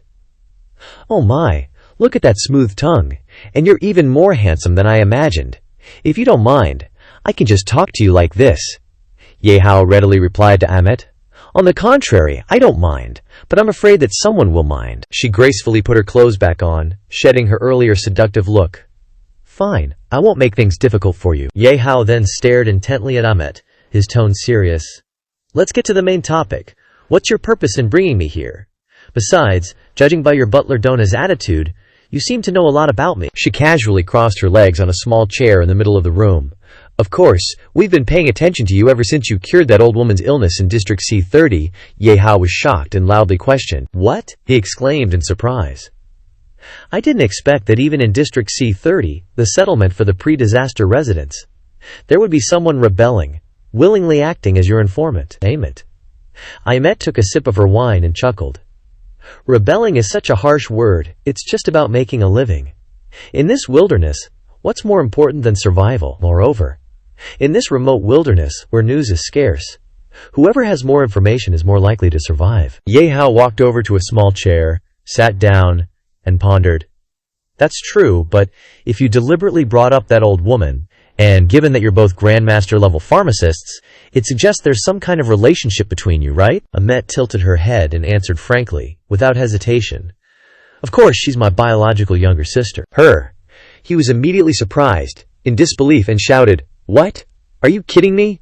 That old woman is already 108 years old, and you look at most 20? Wait, Donna also said that I'm the first man to meet you in the last 50 years. Could it be? Ahmet held out her hand, admitting honestly. That's right, she said seriously. I am 120 years old. Dukisi suddenly burst out, frantically informing Ye Hao. Master, she's not lying, Master, but she must have used some means to maintain her youth. I checked that bathtub, and the water Ahmet drinks is not ordinary liquid. Ye Hao's face darkened as he wondered. If that's the case, you're giving me special treatment because I saved your sister. Ahmet nonchalantly tossed the wineglass behind her head. She betrayed me 60 years ago. Since then, I haven't cared about her life or death. The only thing I care about is... She stared intently at him with interest, smiling. Her condition is beyond saving. Death is certain. Even I can't change that, yet you are able to extend her lifespan by 5 years. This ability I'm very interested in. Ye Hao leaned forward, sighing. So there's a conspiracy after all. Then what exactly is your purpose? Ahmet offered a friendly price. I can remove the metallic nanomechanization in your body, and I can also give you the antidote for that mecha loli. But the condition is... She stood up straight. Firm. You must stay here and marry me. Ye Hao was stunned, dumbfounded, and motionless. Huh, marry. A bolt of lightning seemed to strike his ears, causing Ye Hao to ask in disbelief, Marry, did I hear that right? Besides, we're talking about marriage on our first meeting. This is too fast. Ahmet suddenly blushed, instructing him with a charming look. No need to answer so hastily, I have plenty of time, he angrily shouted. This isn't a matter of time. Ye Hao paled, saying awkwardly, with sweat dripping down his forehead. "The important thing is, you've completely thrown me off. You treated me like an insider as soon as I arrived, telling me everything, and now you even want to give yourself to me. What exactly is your purpose?" She propped her chin on her hand, gazing directly at him, explaining, "Actually, it's very simple. I've thoroughly investigated you in secret. So young yet already possessing the strength of a grandmaster-level pharmacist, your combat power is also not to be underestimated. Killing a world boss in 1 second, single-handedly wiping out the Huangjang Corporation, the code for the Han Mo Group's heiress, the overlord of the Zerg army, the king of the harem in the entire southwest region. Rumors about you spread everywhere. The more I inquire about your information, the more I discover many puzzles about you, which also make me more interested in you.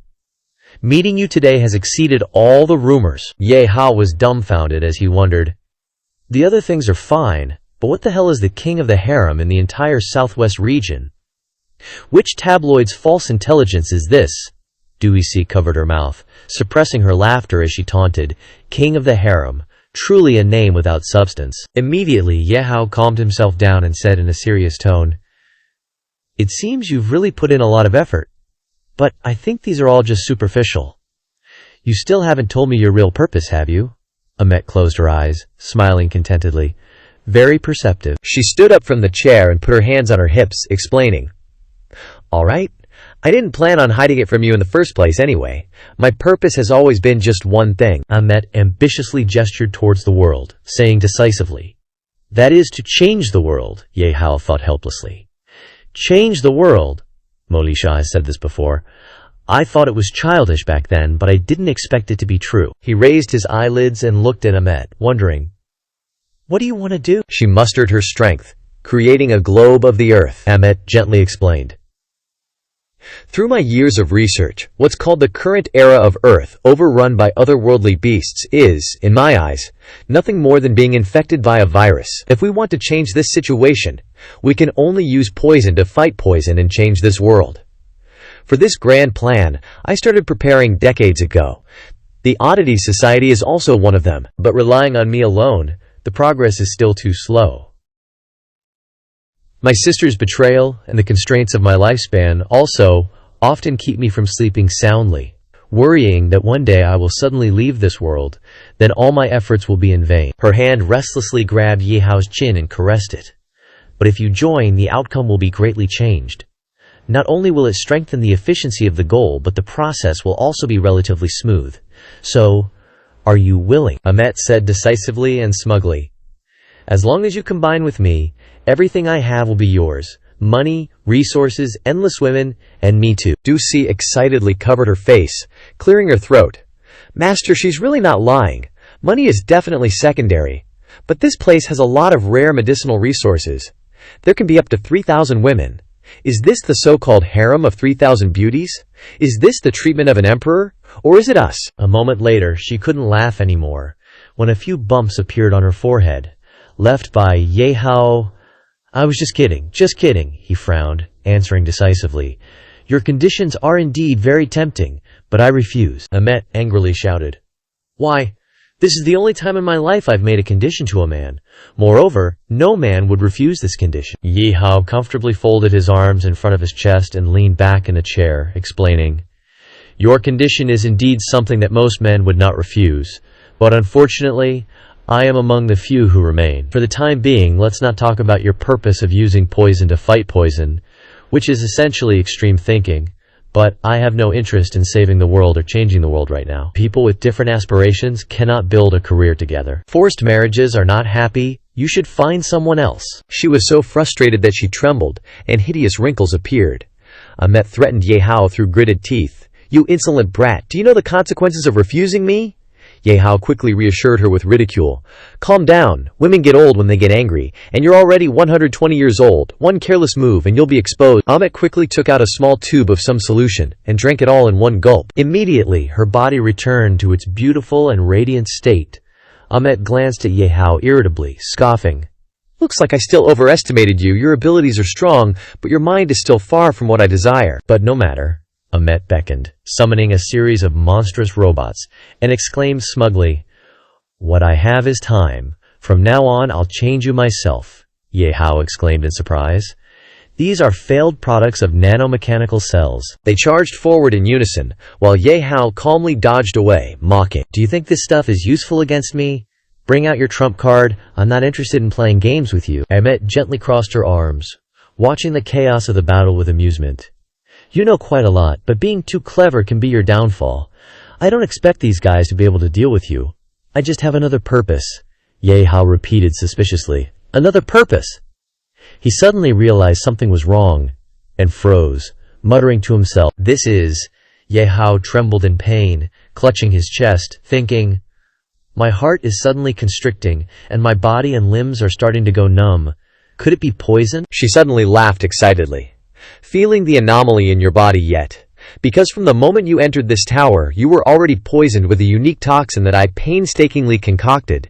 It was impossible to detect just now, and that was to make you move vigorously, thereby making the toxins in your body act faster. Amet smugly grabbed Ye Hao's chin and boasted, now you can only obediently listen to me, and let me arrange everything for you. The stubborn Ye Hao reached out weakly with helpless limbs that couldn't move, and sighed. This unique poison is truly domineering. I didn't expect that even I couldn't detect it. Moreover, the effect is very similar to the poison I used on Ling Yuan, conscious but losing control of my body. Hey, check the system's storage to see if a cure can be made? Du Yi looked at him worriedly, announcing, already checked. The available materials and blueprints can barely make a similar antidote, but the effective time is extremely slow. It will take at least 2 hours to completely eliminate the poisoned state. Ye Hao looked at her in horror as she pressed closer to him. 2 hours is too long. By the time the medicine takes effect, I'll already be eaten clean by her. Amet vaguely pulled open her collar, her eyes bewitching, and exclaimed, relax. If you don't have any experience, just leave everything to your big sister here. I'll quickly make you feel extreme pleasure. By then, you'll be willing to stay by my side forever. Ye Hao muttered uncomfortably. Damn it, my limbs have no sensation, and even my tongue can't utter a word. If this continues, I really have to. Ye Hao's eyes suddenly lit up, remembering something. Wait, don't I still have a final move? System, switch to the Grandmaster Engineering account, then use the Secret of Pandora. Countless weapons immediately appeared, surrounding his body. She looked at the scene in horror and screamed, pulling the metal complex. What do you want to do? This number of metals? Ye Hao said loudly with a stern face.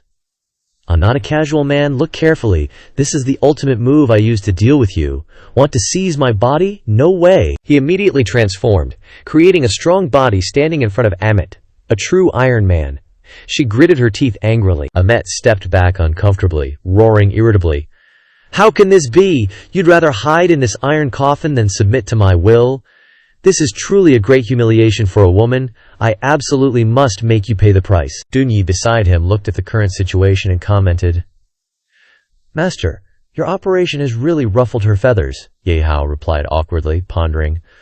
Well, although I can't bear to hurt a woman's heart, please be tolerant to a 120-year-old senior like her. More robots were summoned by Amet. Ye Hao scoffed.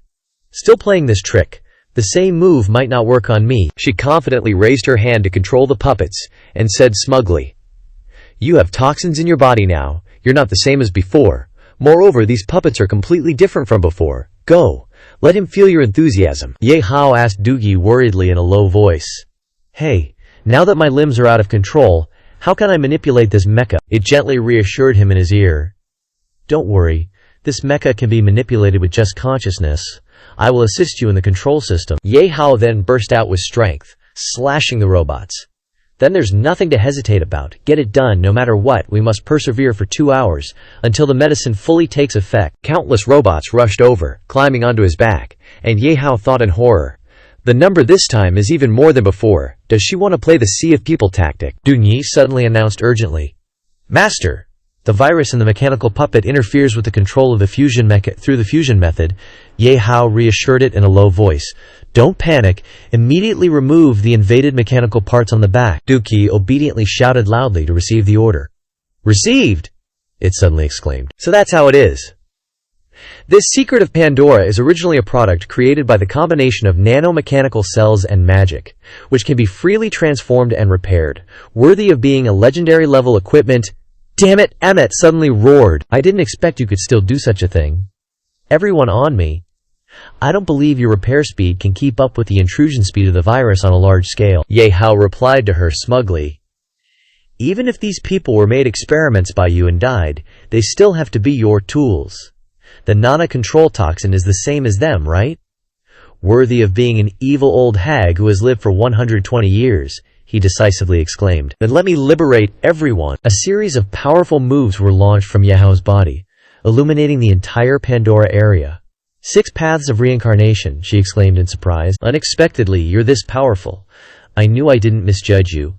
You're absolutely the kind of man one can't easily get in this world. If I can't have you, then no other woman will, Ye Hao criticized uncomfortably, thinking to himself, I really can't stand this sickly, 120-year-old woman. Amet raised her head and commanded the robots.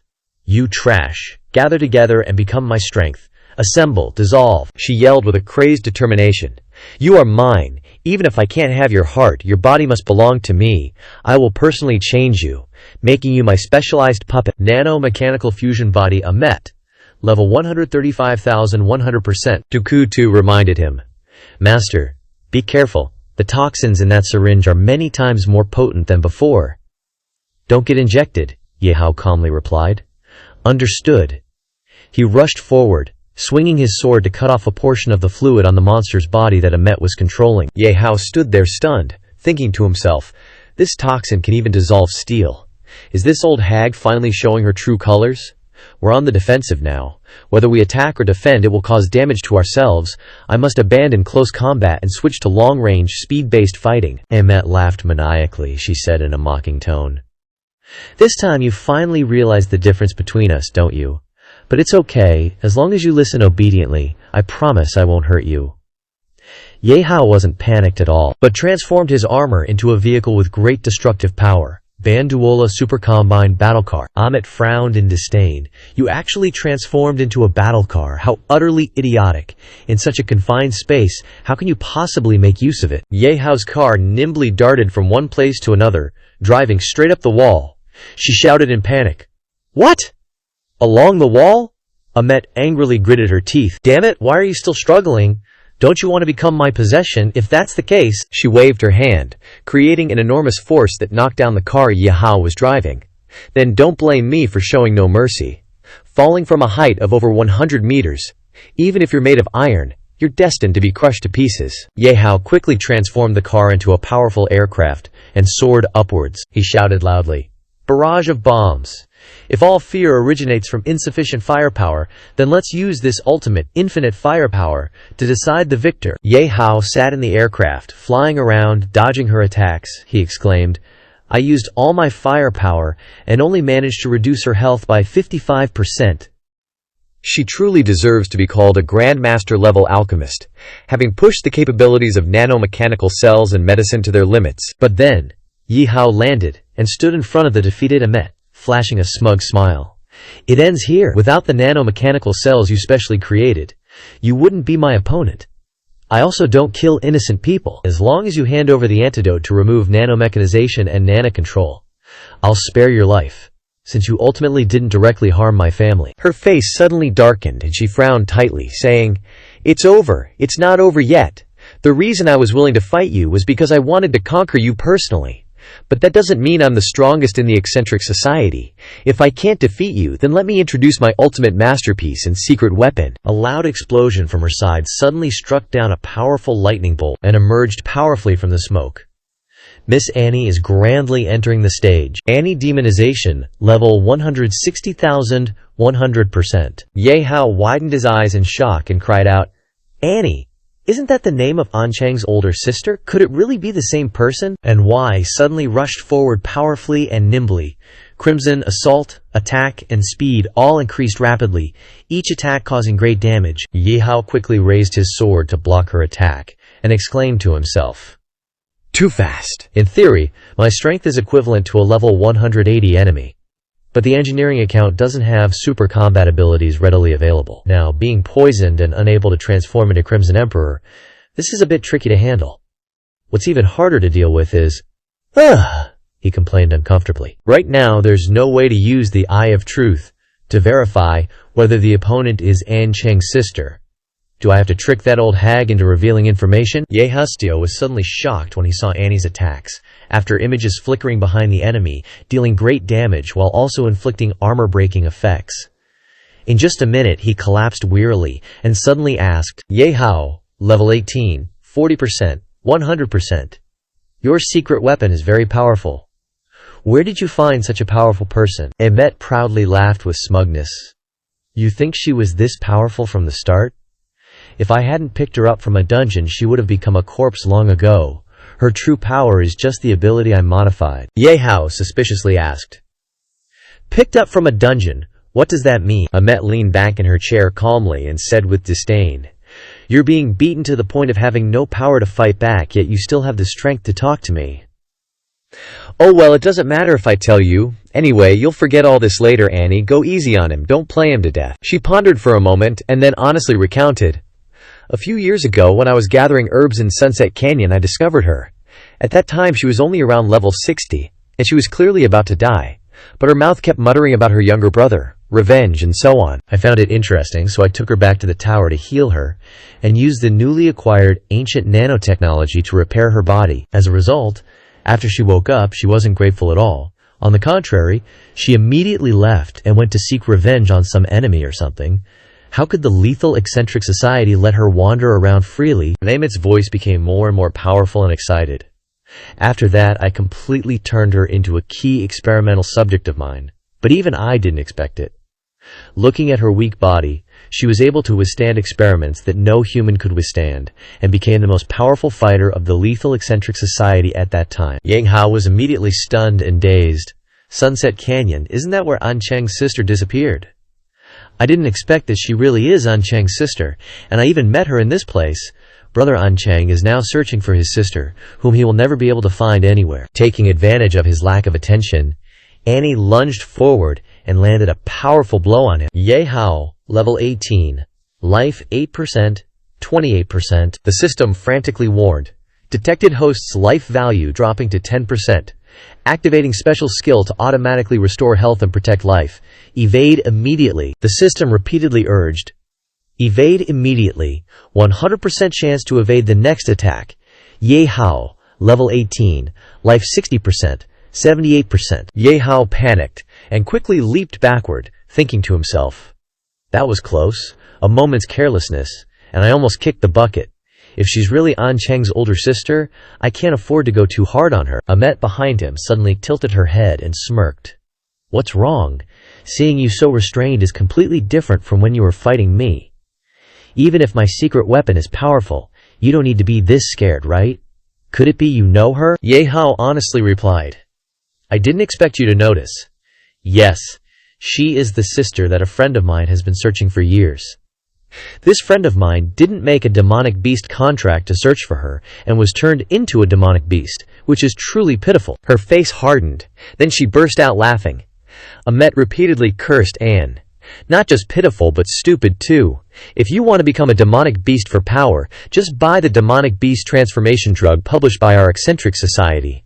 There's no need to sign any dog contract with some lowly demonic beast. Is your friend an idiot? But then, seizing the opportunity, she raised her eyebrows and probed. If you follow me, I wouldn't mind restoring Anne's consciousness and freedom, and I can let her return to her younger brother. Ye Hao was still in the midst of battle, nimbly dodging Annie's attacks. He angrily shouted, I'd believe your lies, you old witch, you're so evil. If I were that naive, I'd have been reincarnated hundreds of times already. Emmet smugly covered her mouth and laughed complacently. That's true, but now you have no chance to turn the tables. Either be beaten half to death by Annie and then reformed by me, or surrender and obediently accept your mission and fate with me, and you can avoid the pain.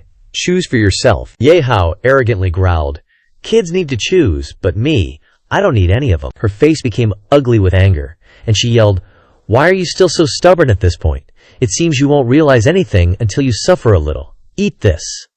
Emmet raised her hand to stop the attack. She was stunned and frozen in place, thinking, What's going on? I clearly wanted to say hit him hard, but why did the words that came out of my mouth become stop the attack? Could it be that I have a problem? No, absolutely not. Even if there is a problem, I could never say words that contradict my will. Wait, could it be? Emmet felt uncomfortable, and leaned towards Ye Hao, questioning, "Did you interfere?" "You used a mental control virus on me too," Ye Hao casually admitted. "Bingo, congratulations on answering correctly." He took off his hood and reminded her, "Could it be you forgot I'm also a Grandmaster level alchemist? You can use poison to control me, and I can turn the tables on you. In the fight just now, I mixed the poison into the elixir and poured it all down into this space. Although the large area will make the effect slower, but it's pretty much time." Ahmet shouted in disbelief. "Impossible. My body has been tempered for thousands of years. I'm already immune to all the poisons in the world." Ye Hao took out a packet of medicine and explained, "That's not wrong. But coincidentally, the poison heart king spider is not a product of this world, so your immunity is useless against it." Ahmet's meridians gradually dried up. She stubbornly said, unwilling to accept the truth, "No, I don't believe it. Watch me detoxify your poison." "Why is that happening?" Ye Hao raised his hand to his mouth and carefully observed Ahmet's changes, then gently assessed. It seems that the poisonous toxins of the poison heart king spider all entered Ahmet's body, but instead merged into a stronger medicinal property, making it even more difficult to eliminate. On the other hand, pure bodies like Ling Yuan's can break it through blood transfusion. She stubbornly shouted confidently. "Okay, even if you successfully control me, what about the next step? What do you plan to do? Kill me, or destroy the Doom Eccentric Society?" Ye Hao happily announced with a smug smile, "No need to make any choices. From now on I will take over the entire Doom Eccentric Society through you to serve me. From a certain point of view, it can be considered as fulfilling your wish. You should be happy. Don't frown angrily anymore. You'll get old. Come on, smile a little," he teased. "Come on, smile. Then hand over the 2 types of antidotes." She frowned, forced a fake smile, and respectfully said, "Yes, I'll go ask Don to bring the antidote." Don quickly brought a tray of antidotes. "You've been waiting for a long time. This is the antidote you need." Ye Hao turned his head and gently replied, "Thank you." But at this moment, the system suddenly announced, "The control toxin in the host's body has been completely eliminated, restoring freedom of action." He turned his head and stared at Don, commenting, "Why don't you look surprised at all? I defeated your president. I didn't see you come to support her before." Downa coldly replied honestly, "The president had already instructed, no matter what happens, we are not allowed to disturb her. The president's order is absolute. No one can betray it." Ye Hao sighed helplessly. "This is too obedient." "Aren't you afraid that I will really kill your boss?" Don seriously explained. "Because all of us have taken absolute obedience medicine, so the order is the order no matter what the outcome is." His eyes glanced at Ahmet again, and he blurted out, "You are also cruel enough. I didn't expect you to be so cruel to your subordinates." She smugly crossed her arms and said, "I didn't force them, they all volunteered." Ye Hao repeated the words in question, puzzled. "Voluntarily?" Don nodded slightly, explaining, "That's right. In this post-apocalyptic world, the so-called right to freedom only belongs to strong individuals like you. For weak people like us, if we want to survive longer, we can only create an unbreakable whole." She pondered for a moment, then added, "Everyone here, before being taken in by the guildmaster, was at the lowest level of the wild food chain, starving to death, dying of illness, being eaten by demonic beasts, or being worked to death by humans. Every day, things like that happen around us. No one knows when it will be their turn. So everyone resolutely drinks the chronic poison of absolute obedience. Rather than living in constant fear, it's better to be led by a strong individual." Moreover, the guildmaster, Ahmet suddenly shouted, interrupting her. She said, "Stop talking, or it will sound like you're begging for me. I don't need it." Dawn immediately became obedient and bowed her head, saying softly, "I apologize. I overstepped my boundaries." She angrily turned her head to look at Ye Hao, questioning, "Now that you've gotten what you need, what else do you want, my head?" Ye Hao helplessly waved his hand, exclaiming, "Why do you think I'm such a terrible person? I'm not some demon lord or killer." Ye Hao walked closer to Ahmet. "You all are still of great use to me. I won't let you die like that." Ahmet blushed shyly, feigning discomfort, and replied, "Since you've said so, then I can only reluctantly obey your orders. But this is definitely not what I truly want, make that clear." She then issued an order. Next is to remove the control over Annie, so she can regain her own consciousness. Donna quickly stepped forward and injected the antidote into Annie's back. Yes, Annie woke up, dazed, and murmured, "Where is this place? I seem to have had a very long dream." Annie suddenly glanced at Ames and exclaimed in surprise, You are? I remember you. Ames chuckled in surprise, then excitedly said, Oh, I didn't expect you to still have your previous memories. Truly worthy of being my strongest weapon, Anne said angrily, raising her voice. A weapon indeed. I still remember the inhumane experiments you did on me. I must kill you. Amet calmly placed her hand on her hip and questioned, Kill me. Is this how you treat the benefactor who gave you life and strength for the second time? Anne suddenly rushed forward, angrily shouting at Ye Hao, who was blocking Amet. Who is this? Don't get in my way, he explained softly. I'm sorry, but I can't let you kill her arbitrarily because she is still useful. Anne still shouted irritably. Get out of the way! She transformed me into someone who's neither human nor demon. I can't forgive her. Ames shouted from behind Ye Hao. This lady transformed a weakling with only level 60 into the powerhouse you are now. You're not grateful, and you even repay kindness with hatred. Ye Hao hurriedly shouted to defuse the situation for Amet. She must live, because it concerns the life of your younger brother, An Cheng. And N immediately froze, pressing for answers. An Cheng, how do you know that name? Ye Hao straightened up and explained. An Cheng is my senior from the same school, and also my life-and-death friend. After you were plotted against and disappeared by Lei Nuo and his group, he didn't hesitate to make a pact with a demonic beast to find you, thus obtaining the power of a demonic beast. As a result, our safe zone number 8 was attacked by demonic beasts. And Y excitedly rushed in front of him, eagerly asking, What's he doing now? Where is he? Is he in danger? He honestly recounted the situation to her. He learned from Lei Nuo that you disappeared and lost Sunset Canyon. After killing Lei Nuo, he left very quickly, probably went to the dungeon to find you. Anne lowered her head. Dejected, she murmured. So that's how it is. Lei Nuo was killed by An Cheng. That kid did such a foolish thing for me. Ye Hao gently comforted her. The whereabouts of your senior can be slowly searched, but the most crucial issue is that his demonization was done through special means. Ordinary methods may not be able to restore him to human form, so this is why I can't let you kill Amet. She's an expert in demonic beast research. After we find An Cheng, it's almost certain that only she can help him recover. Annie pondered for a moment and exclaimed with a sigh. That makes sense. Fine, I'll spare her for now. Amet angrily cleared her throat. What does your brother's life or death have to do with me? I am absolutely obedient to Ye Hao's orders. And turned her head to look at him with a grateful smile. Thank you for telling me so much so that I could know the current situation. I plan to immediately go find An Cheng, so farewell for now. Ye Hao suddenly spoke to stop her. Wait, you won't get any results searching aimlessly like that. He seriously analyzed the current situation for Annie. It's been a long time since An Cheng disappeared. If he couldn't find you in the dungeon, he's likely gone somewhere else. So where do you plan to search? The world is so vast, it's too difficult to search like that. Why not stay here and wait until I'm done with my business, then we can search together.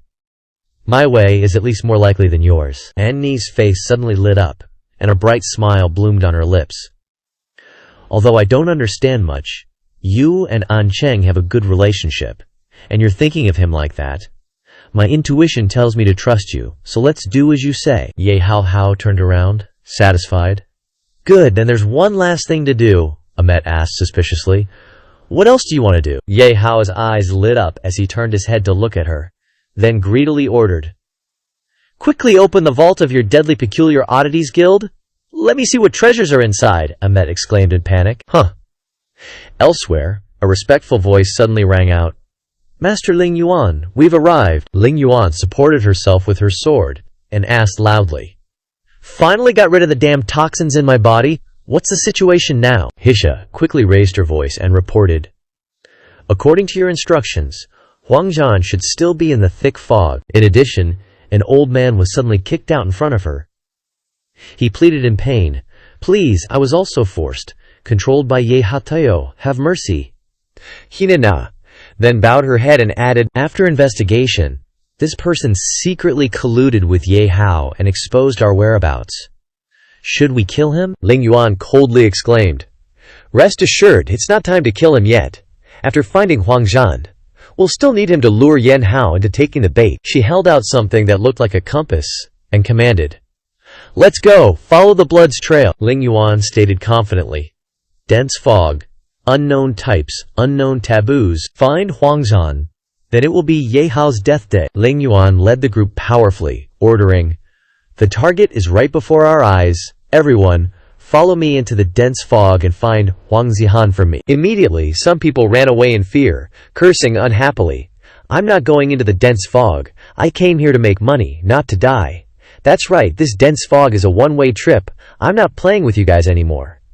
But they didn't get far when a massive force from the HD sword struck them fiercely. He held the blood-soaked sword, stepping toward the crowd, threatening in a grating voice. "Anyone else who disrupts morale will end up like this. Yes, we absolutely won't disobey Ling Yuan's orders. Hurry up, seize the time, and enter the dense fog before sunset." She suddenly approached Ling Yuan and whispered, "Even if that's what you say, the dense fog is truly dangerous. Do you have a way to turn misfortune into good fortune?" She glanced at him slightly and replied, "I know the danger of this dense fog doesn't lie in the demonic beasts, but in the unknown taboos. I made preparations before setting out, but every unknown taboo in the dense fog is different. We can only take it one step at a time. For better or worse, there are many of us, so we might have enough people to test." Regardless, Ling Yuan frowned tightly and shouted decisively, "If I can't kill Ye Hao, I absolutely won't turn back." The scene before everyone's eyes made everyone wary and hesitant to move forward. Ling Yuan thought to herself, dense fog, the mountains of madness. The danger of the unknown taboos lies in their being unknown. A single word or phrase, even an expression or action, can become a taboo. As long as it's violated, whether high-ranking or low-ranking, you'll immediately lose your life. She decisively pointed to a large man. "The only way is to test it." He immediately panicked, wondering, "Why me? I'm so unlucky. I've heard that every move here leads to death, but disobeying orders is also a dead end. Damn it, it's death either way." He strode forward and shouted loudly to reassure himself. "If I die, I die. Who's afraid of whom? In 28 years, I'll be a hero again." An echo, the person in front, breathed a sigh of relief. Looks like Tolkien is... Okay, I almost died just now. The large man behind also panted tiredly, exclaiming, "His words scared me to death. I thought I was really going to be reincarnated." The young man in front suspiciously surveyed his surroundings. "Not to mention people. I can't even see the shadow of a demonic beast. Moreover, in such a vast forest, there isn't even the buzzing of insects. Damn it, this is too strange." Suddenly, a thorny branch emerged from the ground where they were standing. The two of them screamed in fear. These thorny vines fiercely grabbed them, tightening their grip. They cried out in agony, begging for help. "Boss!" A tragic scream rang out, accompanied by streams of dark red blood flowing down. "What is this?" Ling Yuan urgently shouted, instructing everyone. "Everyone is forbidden from cursing, openly discussing, or complaining about this place. Furthermore, don't open your mouths unless absolutely necessary." Everyone immediately opened their mouths to reply, "Yes." Ling Yuan took out the compass again and looked toward the distant mountain, sighing, "Is it on the summit of the highest mountain? But this distance, I hope we can reach it before we exhaust all our people." Alas, next are disasters that continued to decrease the number of people, frantically reducing the amount. Ling Yuan and the surviving group panted wearily, she exclaimed.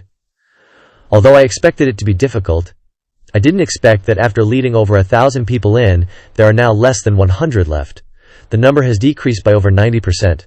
But for better or worse, we've arrived at the location." Ling Yuan forcefully supported herself with her staff. "This debt can finally be repaid with blood, Ye Hao." Because she stood before a statue, excitedly shouting inwardly, "I've found Huang Zhan." Some people behind suspiciously discussed. "Why is this a statue? Where's Huang Zhan? Could it be that we brothers died in vain?" Ling Yuan raised the compass and poured something like blood straight onto the ground, then explained, "No, we found him." That thing gradually merged into the person's body on top. This statue suddenly became full of life, standing up straight, shouting, "Who dares disturb my slumber?" Huang Zihan level 240,100%. Ling Yuan stepped forward and respectfully said, "It is I, Huang Zhan." Huang Zhan angrily grabbed her neck and lifted her up, questioning unhappily, You have my blood, where did you get it?" Hai anxiously rushed over Lord Ling Yuan, but Ling Yuan quickly reassured him.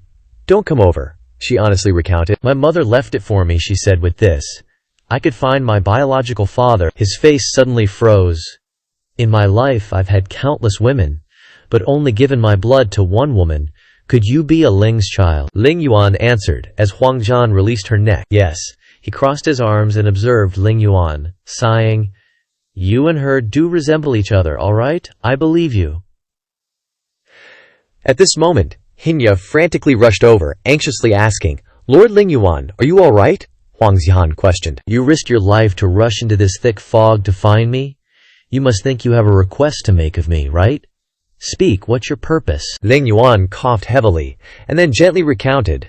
Not long ago, the Huangzheng group, which you built with your own hands, was destroyed by someone, and even your 2 sons were killed.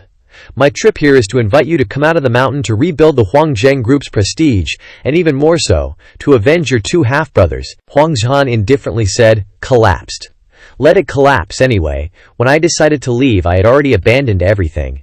In this era, the weak are either protected by the strong or killed by the strong. If you want to blame, you can only blame those 2 sons of mine for being useless weaklings. He stood up straight powerfully and proudly said, What I pursue in this life is only to become stronger. Therefore, I challenged almost all the dungeons I could find in the wilderness, killing all the human and demon beast experts I felt I should kill, but I still don't feel satisfied. So I entered the thick fog, nicknamed No One Returns Alive, more than 10 years ago. After experiencing every day in dangerous situations, I felt bored again, so I turned myself into stone to slow down the speed of my lifespan, hoping that one day a strong person could come to this place to awaken me. But unexpectedly, because you are a Ling's daughter, I won't kill you. You can leave. Ling Yuan frowned resolutely. If that's the case, then you should take revenge on me even more. Because in the dozens of years you haven't been here, the safe zone has undergone many changes. And very strong people have also been born. Moreover, the person who destroyed the Huangzheng group is the most outstanding among them. Although he is young, he has a powerful strength no less than yours. Hearing this, Huang Zhan glanced at her and asked, Really, if you say so, then I'm also interested. What's that young man's name? Ling Yuan gritted her teeth and replied, Ye Hao, Huang Zhan excitedly said. Very interesting. Let's go, I'll go meet that Ye Hao who is no less than me that you mentioned. At the place where Ye Hao's group was gathered, a tearful girl lamented, Master, I'm sorry, I didn't protect my sister and parents. Well, I'm sorry, he gently reassured her. It's all right, it's not your fault, Yao Shan beside her couldn't help but exclaim. This is great, Ye Hao finally found his family and friends. Xiao Ji excitedly shouted. This time, the toxins in our bodies and nanas have been eliminated. We can enter the next battle. He Shuai happily chimed in. Give the order, Ye Hao. I can't wait to cause a ruckus in Kaihua City. Zhang Cheng glanced at them with a displeased and disapproving expression. Are you kidding? Except for Ye Hao and Anna, everyone here is just going there to die, let alone causing a ruckus in Kaihua City. Ye Hao suddenly stood up to reassure everyone. On the contrary, there's no need to be so pessimistic. Although your current strength is indeed not enough, as long as you carry out a series of rapid upgrades, it'll be fine, Xiao Ji repeated in confusion. Rapid upgrades? I remember you once said that level isn't the problem, so how should we operate it? Ye Hao didn't answer him, but turned and held out a bottle of medicine in front of Nana, urging, Nana, drink this first. The little girl asked curiously, What is this, master? I feel that there is a very fragrant smell inside. Ye Hao proudly turned on the advertising mode and introduced it. This is the nanomechanical cell that I got from the old man, but I modified its stability according to his research report. Although this thing is still harmful to humans, it is the best strengthening prop for mechanical life forms like you. Xiao Ji suddenly interjected. That's right. When that old man injected this thing into Nana, the power that Nana unleashed at that time is something I still can't forget, he gently reminded. Although there may still be some discomfort when drinking, but before he finished speaking, Nana had already raised the cup of medicine and drank it all in one gulp, then gently said, It's okay, Nana absolutely trusts Master. The little girl stood up straight, with a huge wave of power surrounding her.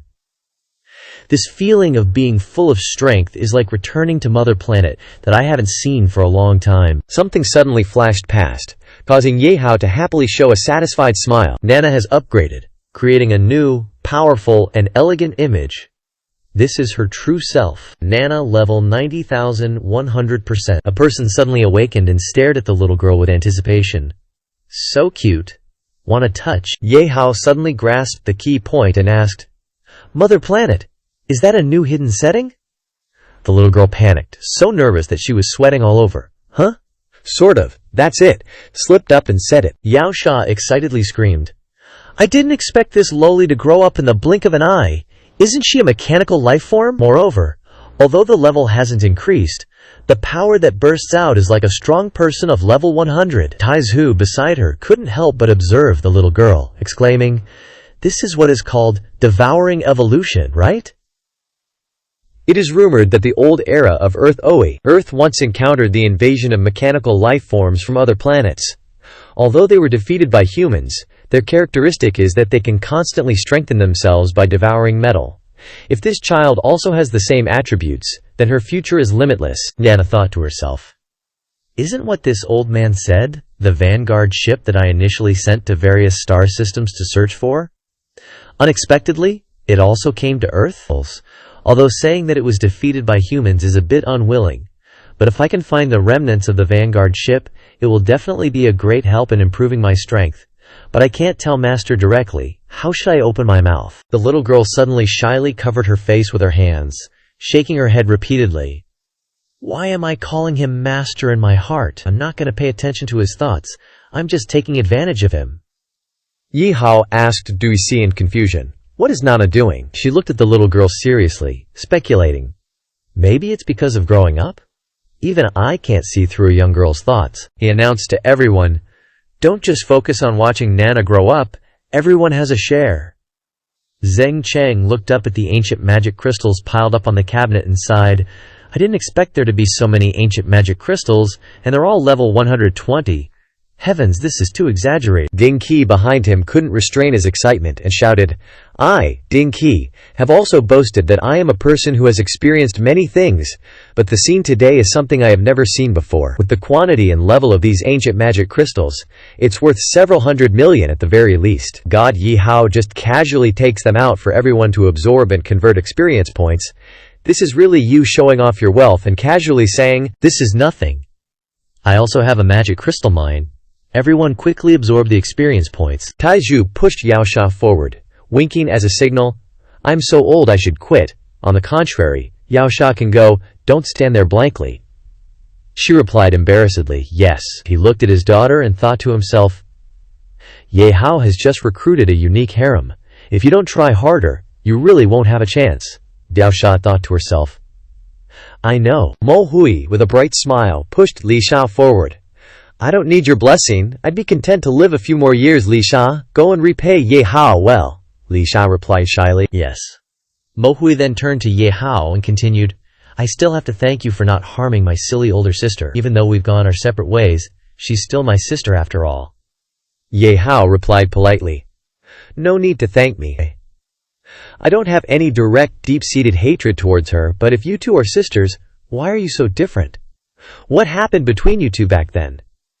She hesitated. It's a long story. We can talk about it slowly when we have the chance, Ye Hao thought to himself. Of course. After all, you have even more secrets than your sister. And then the levels of all the members were raised. Nana level 105, Shu Xiaoji level 92, He Shuai level 90, Zhang Chang level 93, Mo Lisa level 95, Ding Qi level 105, Yao Ling level 80. Someone shouted excitedly. So tiring, but so worth it. Leveling up is much easier. With Ye Hao, I guess I was able to help out this time. Ye Hao proudly held up a small key in his hand. Now that our levels have been raised, how can we lack equipment? Next, let's see what good stuff is in the Dawn's Ruin Vault. The crowd flattered loudly. Ye Hao is so awesome. It feels like Dawn's Ruin has been around for so many years just to work for you. Elsewhere, in Kaigua City, in the underground prison, a man was violently grabbing a girl's hair and dragging her away. Move it! If you dawdle any longer, I'll throw you into the slums for the beggars to play with. She screamed in pain. Please, spare me. He immediately became enraged and yelled, Her mouth is too noisy. Another person whispered, Be careful. If you ruin her face, she won't be worth much when we sell her. The boss will kill you. He replied impatiently, I know, let's go. After this job, I'm definitely going to win back all the money I've lost today. Inside the prison cell, a girl sat dejectedly in the corner and asked sadly, Are you scared? This happens every day. No one knows when it will be their turn. The girl trembled and stuttered in fear. There are only two types of people here, useful and useless. The useful ones are sold into slavery, and the useless ones are tortured, or even fed to the 8 generals, pet demonic beasts. I don't want to. Chi-Chi suddenly approached the girl, gently hugged her, and comforted her. Don't be afraid. It's okay, we will definitely be rescued. Yunfei in the corner suddenly pondered, I wonder how Big Brother Qingyun is doing now that he was taken away. At that time, Qingyun said, Don't worry about me, you must believe in Ye Hao. He will definitely come to save you. In the end, I'm sorry, I didn't protect you well. Ye Hao's parents suddenly sighed. With our abilities, there's nothing we can do but pray for him. Hao Wei will definitely come. Until then, we must cheer up and protect ourselves well, Yunfei Ya replied. Yes, and I have a feeling that Big Brother is already on his way to save us. A prisoner next to them suddenly clutched his head in discomfort and said, Rescue? Rescue my ass? This is Kaigua City, the main base of Wuji. Who would dare to come here to save people? Wuji isn't even human. Even I, a merchant from the eastern safe zone, was arrested just for taking a shortcut to save on travel expenses and imprisoned in this place. They're just turtles, hiding in their shells, lording over this remote southwestern region. If they have the guts, they should fight a match with the high-level combat teams of the eastern safe zone. Wuji doesn't have the courage for that. Suddenly, a figure appeared outside, causing him to kneel down in fear and shout, Don't take me, I didn't say anything. The person outside angrily kicked him and yelled, What are you yelling about? Get out of here, I'm not looking for you. He scrambled away and replied respectfully, Yes.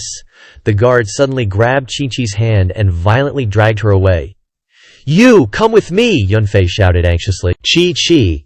Yunfei ran up and shouted, Let her go. Ye Hao's parents also shouted anxiously, Don't harm the child. If you have any problems, target us. The guard kicked Yunfei away in annoyance and said impatiently, Get out of my way! The elderly couple hurried to help her up. Yunfei, Chi-Chi then said in pain, tears streaming down her face, Don't hurt them. I'll go with you, okay?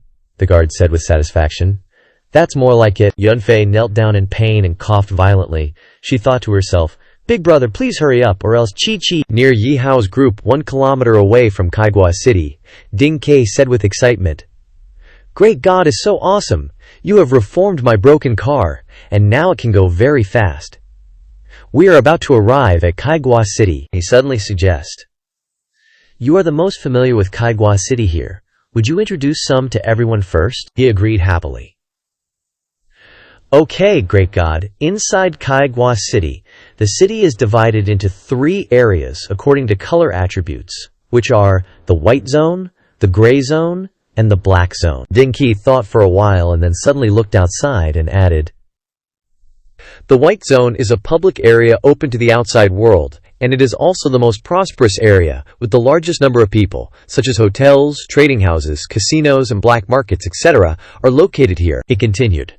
The gray zone is an illegal area, specializing in the buying and selling of slaves, hiring assassins, and trading high-end drugs that are not in circulation on the market, etc., managed by the 8 generals under Wuji. Ding Kei suddenly raised his voice, pointing towards the massive fortress on the other side. Finally, there's the black zone, which is the secret area where Wuji himself resides.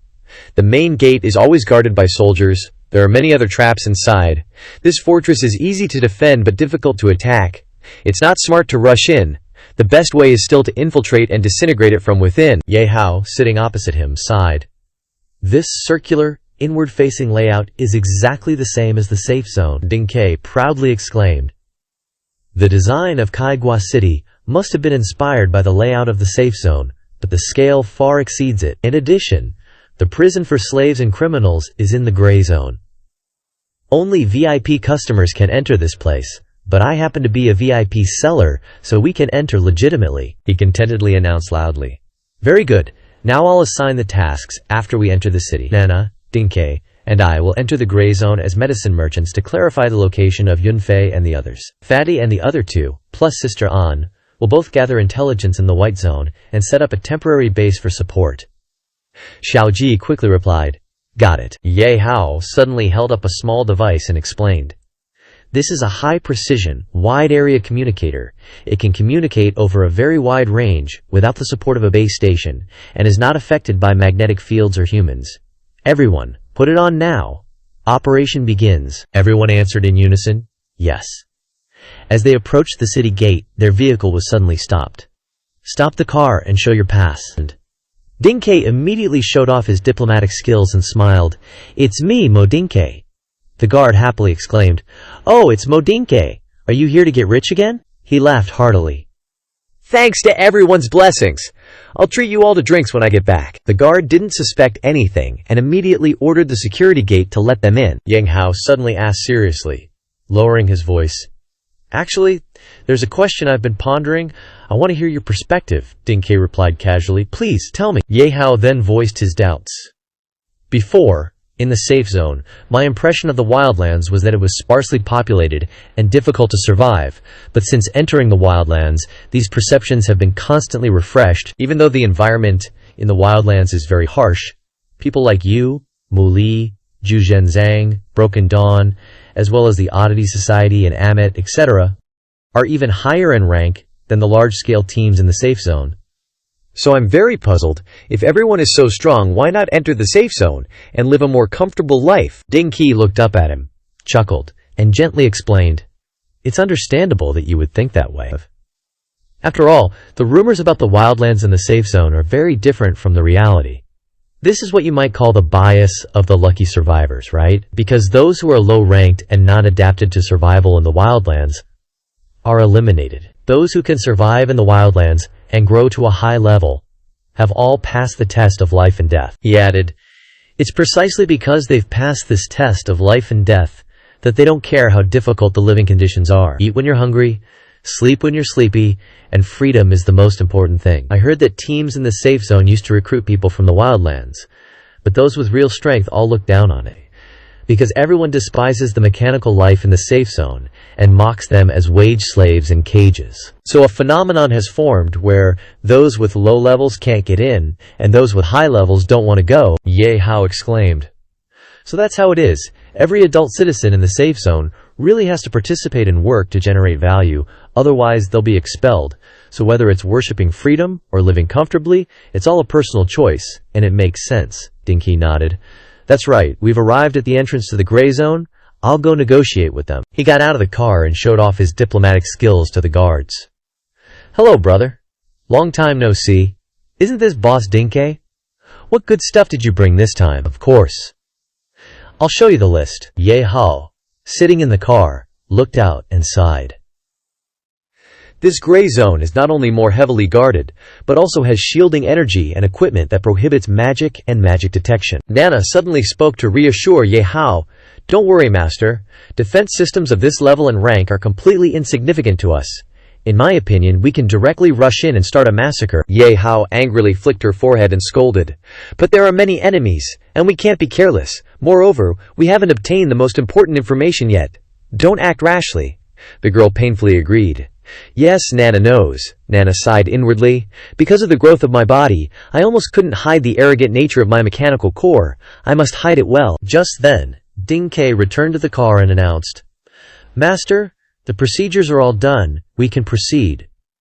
"Wait, are you about to unleash a skill?" Ye Hao asked suspiciously, raising his glowing hand. "Yes, why?" He seriously warned. "The gray zone prohibits the use of all magic skills without authorization. You see, there's magic prohibiting equipment everywhere.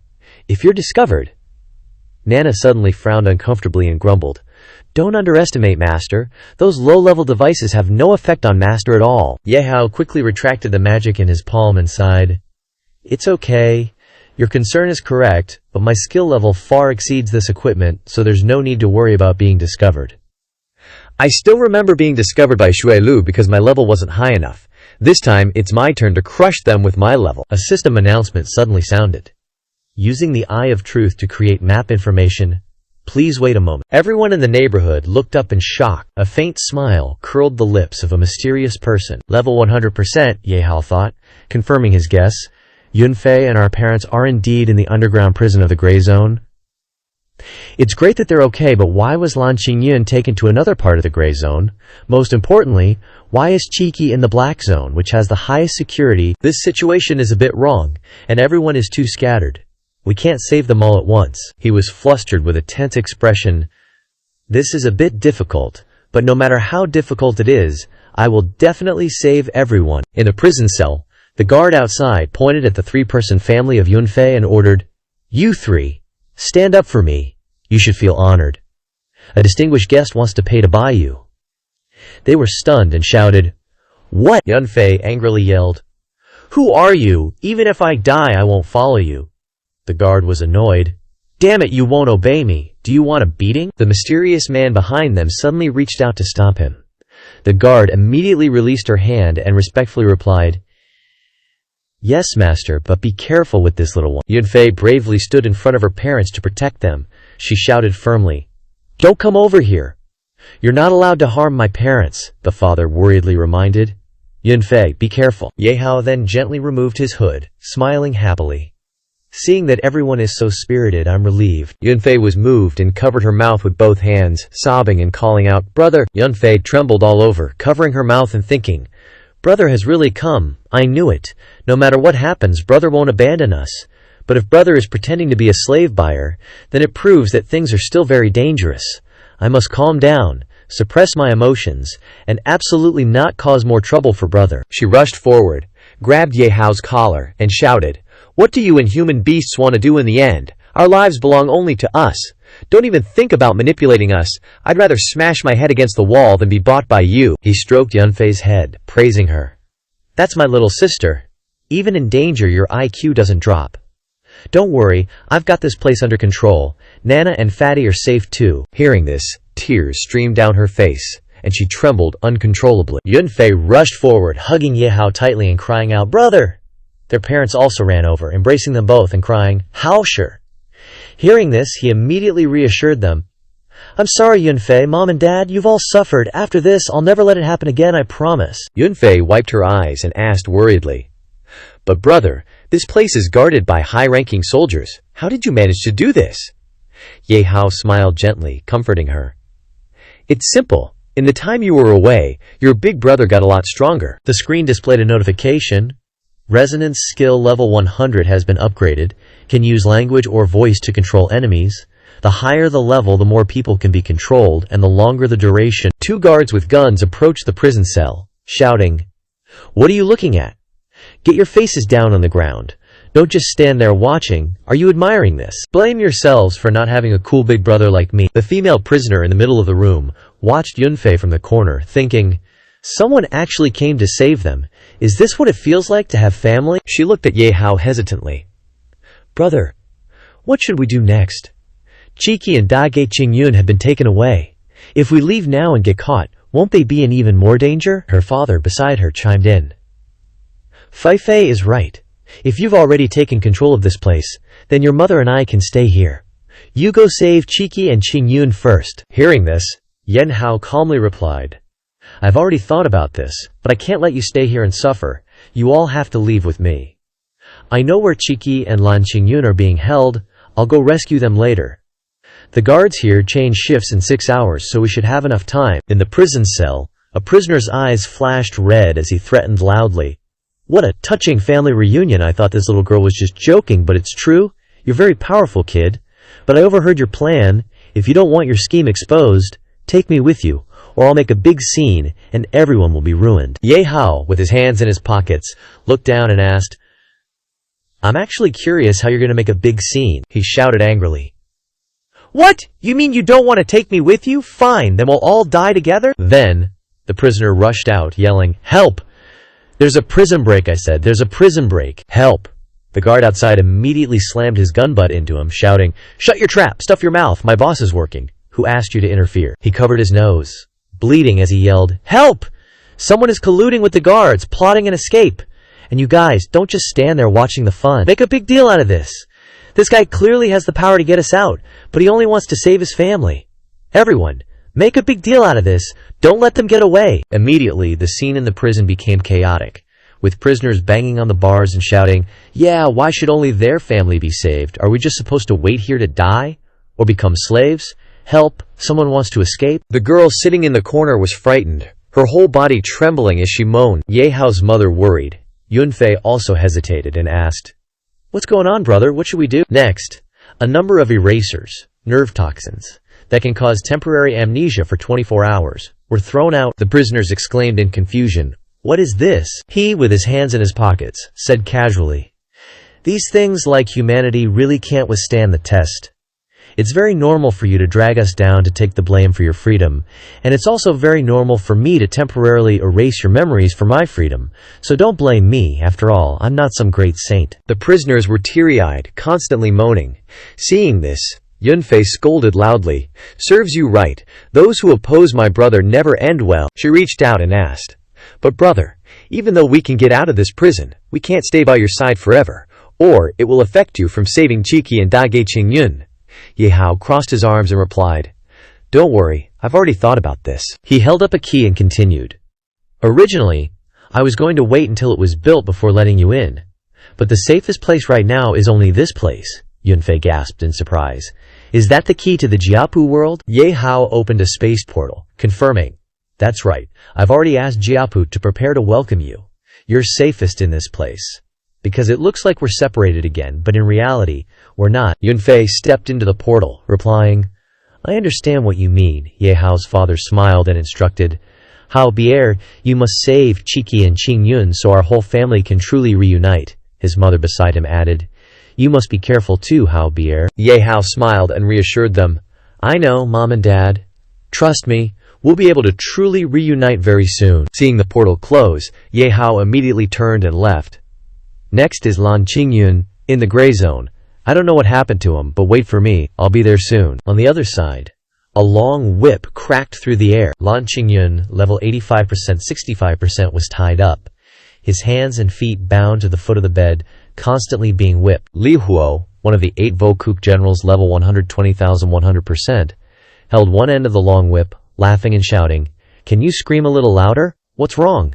Because the louder you scream, the longer this whip will get more excited." Li Huo kept swinging the whip, hitting Qingyun hard as he lay on the bed. He licked the handle of the long whip, smiling as he recounted, "The boss told me to be in charge of interrogating you guys, but I'm not interested in the old and the young, but I get more excited about strong men like you." Li Huo got on the bed, knelt on him and said, "How many times have I told you? No need to hold back, just scream out loud and release your pain. The louder you scream, the more joy it brings me." Sweat rolled down Qingyun's forehead as he coldly laughed. "I knew I'd be beaten, but I didn't expect it to be by the most twisted one of the 8 Infinity Generals, Li Huo. Since it's come to this, I can only blame myself for being too unlucky, but you won't get a word out of me, and certainly not the miserable screams you want." He grinned, grabbing his neck and exclaiming, "Stubborn, aren't we? This master has a million ways to make you talk. If the superiors weren't rushing me to keep you alive, I'd use every single one on you." "But," Li Huo frowned, sneering, "if you really don't want to give up any information related to Ye Hao's whereabouts, then I can only reluctantly ask that little girl and her parents instead." Qingyun's face was covered in cold sweat as he yelled intermittently, "Bastard! Come for me if you have the guts. You are not allowed to harm them." He squeezed harder, laughing and asking, getting anxious, finally getting anxious, "This is the expression I want. Your expression only makes me want to find them more." Suddenly, a voice rang out, "No need to bother." Ye Hao crossed his arms, leaned against the door, and laughed. "Didn't I come to your doorstep myself?" he exclaimed in shock. "Ye Hao, why are you—" Li Huo immediately turned around and shouted, "You're Ye Hao." He grabbed a long whip, touched his neck as he got out of bed, and laughed. "You walked right into my trap, saving me a lot of trouble. That's definitely a good thing. But I was just getting excited, and you ruined my mood. This is a big problem." So Li Huo tilted his head and continued with a smile. "As compensation, I want you to join us and have some fun together. You don't have the right to refuse." Ye Hao raised a hand, flatly refusing. "I'm not interested in your male-on-male games, so I refuse." Hearing this, he swung the whip at him, yelling, "I said you don't have the right to refuse." Ye Hao raised his hand and lightly grabbed the incoming whip, saying, "No one can force me to do something I don't want to do." Li Huo grabbed the other end of the whip and shouted, "You're good, I like your resistance, you excite me even more than Lan Qingyun." Immediately after, his hair was engulfed in flames, and the whip also radiated fiery light. He said, "Now my flame of desire has risen to an unprecedented level." A purple light flashed on Ye Hao's body in response. "I don't care if you're a flame of desire or a nuisance flame, this level is nothing in front of my dark blaze." Seeing him appear on his left, Li Huo raised his hand to block. "Spit out all the dirty words you have. The more you curse, the more I'll enjoy it." He was blasted away, exclaiming in disbelief, "What? This power?" On the screen displayed notification, "Li Huo level 120 60%. 100%, Ye Hao asked disdainfully. You're this surprised? With just this level of strength? He rushed forward, smashing the shield in front of him, and said, It's rare to meet a fire manipulator like you. I had some expectations. Li Huo was shocked and shouted angrily, My fire shield! Ye Hao punched him hard in the face, sighing. Looks like I thought too much. Li Huo was hit and spat out a mouthful of blood, shouting, You! Next, he was immediately blasted backward, crashing hard into the ground. The screen displayed a reminder, Li Huo, level 120, 20%, 60%. Li Huo, level 120, 80%, 90%, stood up, his whole body radiating flames, and shouted, You're really strong, but you're just a fool with strength. This is Infinity's territory. The sound of our fighting must have attracted the attention of others. Countless reinforcements must already be on their way. This time, even if you grow wings, you won't be able to fly away. Ye Hao stood up straight, and in his hand appeared a spatial kill formation ball that could copy a space with a fixed area and separate it from reality, forming an independent sealed parallel space, and smiled. Did you think I wouldn't think of what you thought of? Fortunately, I found this thing in the Dawn's broken warehouse, so this entire space is isolated from the outside world by me. So no matter how loud the commotion is, the outside won't know. He reached out and kept hitting the invisible wall in front of him, yelling, What? Why do you have this? I don't believe this thing can trap me. Seeing this, he calmly said, It's useless. Even if you blow up this space, the people outside won't notice. Li Huo angrily gritted his teeth and shouted, You bastard, I want to die with you. Ye Hao calmly watched the giant arm that appeared from the erase circle grab his neck and lift him up, and replied with a bright smile, I'm not interested. You should go on your way alone. He raised his head and laughed wildly. Killing me is still a dead end. No matter how powerful you are, you can't fight Infinity, because we also have Infinity's secret weapon. This time, the whole world will be in our hands. Li Huo, at 120% level, screamed miserably. Consumed by the flames, he turned and left, muttering, For now, I don't care if this world belongs to you, Wuji, anyway. You won't live to see that day. Rewards received appeared on the screen. Received 500,000 experience points, 100,000 gold coins, 30 level 100 magic crystals, a lustrous whip. A whip used by a Sem queen, seemingly favored by some men with particular tastes. Special trait, increased damage against males. Lustrous lingerie, sexy attire but only wearable by the right person. Special trait, increases charm. Lustrous mask, the mask of a self-proclaimed artistic philosopher, bringing a sense of deep, dark delusion. Special trait, increases durability, dark immunity. Ye Hao, his face dark, muttered, What kind of bizarre props are these? They should be thrown away. Ye Hao climbed onto the bed, untying Qingyun, saying, You were really unlucky, unexpectedly falling into the hands of this weirdo, Qingyun asked. Luckily, you arrived in time, or I really don't know what would have happened, but before that, since you've taken the initiative, then you must have figured out the cause and effect of this, right? Ye Hao, with his hands in his pockets, replied, The cause of this is because I summoned an ancient god, Qingyun, with his arms crossed, affirmed. That's right, but this also involves the secret weapon of Wuji that Li Huo mentioned earlier. Because of this secret weapon, Qingyun said seriously, It's another ancient god in the hands of Wuji. Ye Hao gasped in surprise. What? Wuji has an ancient god? Ye Hao asked dubiously. Wuji also has an ancient god. Is this news reliable? Do you know who it is? Qingyun frowned slightly, confirming, Reliable?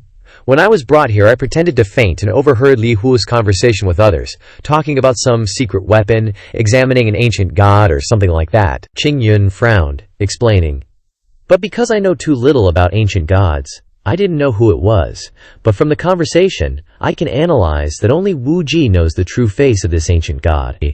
Even the 8 generals only know of its existence, but not its abilities or name. And Wuji himself has been in seclusion for over a year, only giving instructions to the 8 generals through messengers. Ye Hao analyzed silently. If Wuji really has an ancient god, then based on the ancient god's power, it would be easy to dominate the wilderness and the southwest safety zone. But they haven't made a move until now, so there must be some mandatory conditions? These aren't important. What's important is why they kidnapped Chi-Chi. Could it also be related to Wuji's seclusion? Ye Hao threw a bag at Qingyun, instructing, Next, I need to go rescue Chi-Chi in the dark zone. Fatty and the others are setting up a temporary base in the white zone. You go gather with them and hide first. This key and the magic crystals for leveling up are equipment I prepared for you. Seize the time to absorb and level up. When the time comes, I'll send a signal to everyone." Qingyan caught the bag, smiling in agreement. "Got it. You're still as well prepared as ever. But because Wuji is in seclusion, the dark zone will probably be completely sealed off. Getting inside will be extremely difficult, I'm afraid," Ye Hao declared solemnly. "No matter how difficult it is, I have to go. Qin Chi is still waiting for me." In the dark zone, in Kaigua City, in the secret laboratory in the high tower, the people looked at the monitoring screen of the test subject inside, listening to the announcement. Synchronization rate 80%. Successful coordination. Fusion progress 30%. Energy conversion stable. Starting step-by-step power output to the limit. Tian Qian, one of Wuji's 8 generals, level 120, controlling the mechanical arms behind him with 100% proficiency, looked at the monitoring screen, muttering, "This is truly unimaginable." Before, the highest synchronization rate was only 50%. After adding this woman, it skyrocketed to 80%. This completely defies the normal understanding of science. How is this even possible? Forget it, this Earth era already has a lot of unscientific things, no need to figure it out, Tian Qian exclaimed cheerfully. Next, continue to steadily increase the fusion rate to 100%. Wuji's consciousness can directly seize the ancient god's body, thereby obtaining the body. This time, Tian Qian looked at the man, shouting, "No one in this world will be able to stop us anymore. Wuji will stand at the peak of the world." Suddenly, Tian Qian paused, looking at the flickering screen, wondering. Warning! Could someone have broken in? Tian Qian looked at the letter representing Li Hao crossed out, exclaiming in disbelief, "Li Hao is dead. What happened? Could it be that the Ye Hao guy has entered Kaigua City and dealt with Li Hao?" Tian Qian laughed loudly, declaring confidently, "For someone with an ancient god, it's not surprising, but it's perfect timing. The final main course is ready to be served. You've been targeted by me. You won't escape my sight." Tian Qian turned to look at the people behind him, instructing, "Immediately search through all the cameras in the dark zone." They replied in unison. Yes, Tian Qian looked at the screen showing no signal, exclaiming, "What's going on? Countless cameras in the dark zone have been destroyed. What about the communication system with the outside world? Is there a warning of enemy intrusion?" The subordinates immediately reported, "Boss, not only the cameras but even the communication system with the outside world has completely failed. We are completely isolated." Tian Qian bit his finger hard, calculating. Unexpectedly, he paralyzed the defense system I'm most proud of so quickly. This Ye Hao indeed has some ability. I underestimated him. But no matter how strong you are, you can't break through the main tower's gate, because you must gather enough seals from the 8 generals to enter. I just need to hide in the tower and wait for Wuji to complete the fusion. But to be cautious, I must inform the others. Tian Qian refused to give up, continuously sending out reminders, but the announcement kept ringing. Unable to connect. Please try again. Tian Qian looked at the reminder on the screen, cursing angrily. This thing, that mouth of his, even the dedicated shortwave communication channel has been destroyed. You can do this. Tian Qian's eyes widened, roaring furiously. I absolutely won't allow someone more skilled than me in the field of technology to exist. I won't spare you. Ye Hao, Ding Ke, looked at the guards manipulated by the toxin behind him, marveling. Grandmaster is worthy of being a Grandmaster-level drug maker, easily controlling so many guards. Nana next to him immediately praised with a smile. For the master, this is just a piece of cake. Ye Hao reached out and touched the door, saying, This door is indeed very sturdy. Perhaps using the Yan Ying Emperor fire might be able to break it down forcefully, but without knowing the situation inside, it's best not to act rashly. The little girl heard this and asked, Master, do you think this looks like it can be plugged with something? He looked at the 8 sockets on the wall and added, Indeed, it looks like some kind of classic mechanism. 8 sockets. Could it be that these correspond to the 8 great generals of Wuji? He looked down at the stone in his hand and inquired, So that's it? Do you know anything else about the other 8 great generals? Ding Ke replied affirmatively. Of course. In Kaigua City, these 8 are considered people everyone knows. Each of them has their own sphere of influence, an area of expertise in the gray zone. Li Hao, whom you defeated, is in charge of this underground prison. His voice began to narrate. Although they are a unified entity, there is a very clear dividing line between the two sides, and no one can easily cross the boundary. Moreover, their division and naming system is said to refer to some ancient mystical theory, but the specifics are unknown. Ye Hao covered his mouth and said, "So I can only defeat them one by one. This rhythm will slow down my rescue. I don't know what Qin-Chi's situation is inside, but there's no other way now." Nana immediately suggested loudly, "Master, we can split up and act separately, so the efficiency will skyrocket. My current power, if used to its full extent, can exceed 20 combat levels." He heard this, smiled, and asked back, "Nay, you want to act alone?" The little girl clenched her fist and replied, "Yes, those damn bastards. I must avenge Sister Yunfei and my parents." Ye Hao's lips twitched slightly, reminding her with a wry smile, "Don't talk like something has already happened to them." Nana sneered in her heart, calculating, "It's not easy to have this more mature and powerful body, so I must seize the opportunity to become stronger quickly, grow to the point where even the master can't catch up." On the surface, she scratched her head awkwardly. "I didn't mean that, master." He smiled and patted Nana's shoulder, instructing, "If you're so willing, then I'll leave it to you, but you must pay attention to your own safety. Once there's a problem, never be reckless."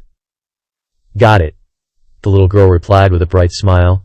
"Don't worry, master. Nana understands." Ding Ke also raised his fist and suggested, "Great God, my level has also increased a lot, or I also." Ye Hao immediately refused. "No. After all, too many people in this city know you.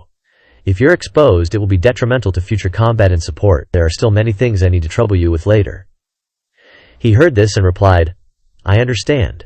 Then I'll stay here and wish you both victory." He put his hands in his pockets and walked forward, urging, "Let's go, Nana. We have to solve it cleanly, within 2 hours." The little girl immediately smiled and replied, "Yes." At the high-end nightclub, Jingzhongyu in the gray zone, the security guard checked each entering customer, saying, "This place is off-limits to regular customers. Only VIP customers can enter." The audience below looked at the stage, excitedly shouting, "Sister dances so well! Look over here! Give us a kiss!" In the private room, the female attendant kept teasing with a smile, "Have another drink, since you've said so." Kanji, level 125, 100%, Water General of Wu Ji, walked out with a fan, asking, "Everyone, are you having fun tonight?" The two guests looked up and greeted with a smile. "It's Madame Kanji, you're here too. We're having a great time. Yes, I'm glad you're having fun. Welcome to come. Often in the future, our nightclub will wholeheartedly provide the best service for our customers." A person from the nightclub ran over, panicking. "Mother, it's over." She glanced behind her, reprimanding, "What's the panic? What kind of behavior is that in front of customers?" She recounted in panic, "I'm sorry, but the customers in VIP room 301 drank too much and refused to listen to advice, and they're bullying our sisters," Kanji said coldly. "Lead the way." Inside the room, the troublemaker grabbed someone's hair and yelled, "Don't resist anymore. Obediently accept your fate. I paid so much money, and you won't let me enjoy a night.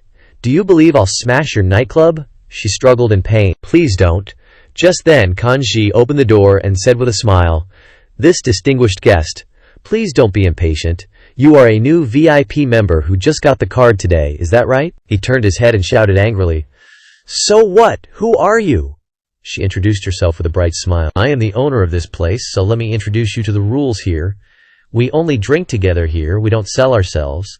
If you want more external services, then see if you have the charm to conquer my daughters. Using money and force to coerce others is forbidden, you know." The troublemaker immediately threw a stack of money straight at Kanji's face and yelled, "You hypocritical madam, what are you pretending for? Aren't you just out here for money? I've been doing big deals lately, and what I have is money. Is this enough?" She smiled softly and reiterated firmly, "Rules are rules. If you really have requirements in that area, then I can arrange for you to go to a shop in the white zone." He snorted coldly. "I'm already tired of playing in the white zone. Today I just want to taste the flavor of women in the gray zone." The troublemaker went over and lifted Kanji's chin, teasing, "Looking closely, you're quite delicious too. It's better to be a charming and beautiful old woman." She closed her eyes, broke his hand with her hand, and reminded, "Please respect yourself." The troublemaker screamed in pain, "My hand is broken, let go." The people who came with him rushed over angrily, shouting, "You have some nerve! Daring to hurt our boss! Kill her!" They stopped at the same time, shouting in panic, "Everyone, don't move! The liquid on our foreheads is wine. Kanji manipulated the red wine inside the wine bottles on the table, smiling and saying, "In my shop, no one can force my people to do things against their will. Now I'll give you two choices. One is to sit down and obediently drink wine, I'll treat, and the other is to continue to cause trouble, and then enjoy the service of having your corpse carried out and cremated, then having your ashes put in a jar." The troublemaker exclaimed in panic. This ability to manipulate liquids, could it be? His face turned pale, and cold sweat broke out on his head as his subordinates recounted. "I remember now, you are Kanji, the one who can manipulate liquids, one of the 8 generals of Wuji, but I didn't expect you to be the owner of the nightclub, boss. We messed with the wrong person." The troublemaker was strangled by Kanji, forcing a smile to admit his mistake. "We're drinking wine. Sorry, we didn't understand the rules and offended you. Please forgive me. We'll all immediately get lifetime black gold VIP cards as compensation for our mistake." She smiled and let go, saying, "Promise me that, and I hope you all have a pleasant evening," he stammered. "Pleasant, very pleasant, madam. Goodbye." As soon as Kanji went out, a voice sounded, which could have killed all of them, but didn't. "You're indeed a reasonable person." So Ye Hao, sitting at the bar within reach, had a glass of milk, propped his chin up and suggested, "Hand over your seal, and I cannot make things difficult for you. That way it's good for both of us." She looked over, asking suspiciously, "You're Kanke?" Waving a fan in her hand, she smiled and said, "This isn't the place to talk. Please, follow me." He smiled faintly in agreement. "As you wish." Kanke lounged on the sofa, smiling inquisitively. "So, you must be the Ye Hao from the rumors. I didn't expect you to be so young and dashing. If you were able to find this place, you must have dealt with Li Huao and are preparing to go to the Black Zone to rescue someone." Ye Hao sat on the opposite sofa and replied, "Since you already know, then we don't need to beat around the bush. We need to think about maximizing our own interests. You surely know what to do." Kanke, propping her chin up, smiled and said, "Of course. If you can easily defeat Liao Huao, I'm not stupid enough to confront you directly. Fine. I can hand over the insignia, but it's rare for you to visit our mirror moon. Won't you enjoy our fine wine? This service costs a fortune to enjoy, you know. Come in." 2 female staff members pushed a wine cart in, responding, "Yes." They approached and sat on Ye Hao's lap, giggling seductively. "Handsome, let me drink with you, or we can do something more exciting." He was startled and exclaimed, "Huh?" Ye Hao looked up at Kanki and asked, "Hey, doesn't your place not do that kind of business?" "What's this about?" She chuckled, explaining, "I never said we couldn't. We just don't allow using force or money to coerce anyone." "My daughters are volunteering for you. Isn't that wonderful?" Kanki waved her hand, giving an order. "But we still have important matters to attend to. You girls, step back for now." The 2 staff members sighed and reluctantly agreed. "Mother is always like this, yes ma'am." She poured herself a glass of red wine. Kanke sat with her legs crossed, looking directly at Ye Hao and requested, "Take the insignia and go. To be honest, I don't care about fighting with you men. I just want to protect my little territory and let my daughters under my command live a short, peaceful life in this apocalypse." Ye Hao reached out and took the insignia, praising with a smile. "This is indeed the right choice. After I deal with Wuji, I can fulfill your wish." She raised her glass, chuckling softly. "Aren't you biting off more than you can chew? Although this is our first meeting, my intuition tells me you might actually be able to do it. But I still have 2 sincere pieces of advice." Kanke looked directly at Ye Hao, recounting. "First, it's already impossible to gather all 8 insignias to enter the Black Zone because one of the 8 generals, Tian Qian, has been in the Black Zone Tower for a long time. You won't meet him. Second, while we've been talking, the other 5 of the 8 generals are already heading this way. You better prepare yourself mentally." Ye Hao frowned slightly, inquiring, "Did you inform them?" She smiled brightly, admitting, "That's right. If you can't even defeat them, then don't talk about defeating Wu Ji. If you want me to bet on you, you need to show some real strength, right? If you can actually beat them." Kanke touched her lip, starting to bargain. "Then I can tell you the secret method to enter the key tower in the Black Zone that only I know." Hearing this, Ye Hao couldn't help but laugh and praise. "I have to say, you are indeed a formidable woman," he replied with a confident face. "Want to test my strength? No problem, I happen to be free anyway. Going to find them would be a waste of time. Then, come at me all at once." Outside the bar, the customers outside looked at the group nearby and exclaimed, "Hey everyone, look over there!" "Oh my god, is that real? This is the first time I've seen it." They looked towards that direction and shouted, "5 of the 8 generals are actually appearing at the same time. Zhen Lei, level 135, 100%. Zhen Shan, level 125, 100%. Di Kun, level 130, 100%. Zhen Dui, level 123, 100%. Shun Feng, level 128, 100%. Laughing, he exclaimed, "If the situation wasn't serious, who would bother working with a gay like you?" Junfeng licked his blade, shouting, "Oh my god, don't lump me in with that Li Huo, otherwise I'll kill you." Di Kun angrily cursed. "A gay, a furry, I think you two are 2 peas in a pod," Zhe Duai retorted upon hearing this. "You're not any better either. All you stinky men are childish and boring." He angrily said, "I didn't touch you, Zhe Duai." Zhen Lei slammed his staff forcefully on the ground, yelling, "Now is not the time to argue." The old man thought of that person, coldly rebuking. "If you want to cause trouble while Lord Wuji is in seclusion, then you'll have to wait until after you kill Ye Hao. But if Lord Wuji investigates, then you will bear the responsibility yourselves." Shun Feng laughed upon hearing this, disdainfully replying, "Spare me, Lord Wuji's anger is scarier than hell. Moreover, this is before his seclusion. But I didn't expect Kan Ki to simultaneously request reinforcements from all 5 of us. Isn't that a bit too much? It's just a kid from the safe zone." Di Kun sarcastically crossed his arms. "If you really think that way, then you'll be the second one to die." Because Kan Ki said that Li Huo was already taken care of by that kid, he snorted coldly upon hearing this. "Li Huo is the weakest of the 8 of us. It's not strange for him to be killed right from the start," Zhen Shan seriously reminded. "It's true that we can't be careless. That kid not only dealt with Broken Dawn, but can also enter our headquarters without anyone knowing. We can't underestimate his strength, not to mention the ancient god in his hands. If we slip up, then we could all die in his hands." Zhen Dui reached out and touched a green crystal, saying to those around, "That's why Kan Ki asked the 5 of us to strike at the same time, ensuring that the kid doesn't have a chance to use the ancient god. She deserves to be known as the most adept at scheming among us. Just based on her IQ, she's enough to kick you stinky men several streets away." Suddenly, Nana appeared, pointing at the group and shouting, "Stop! You are the 5 generals under Wu Ji, aren't you?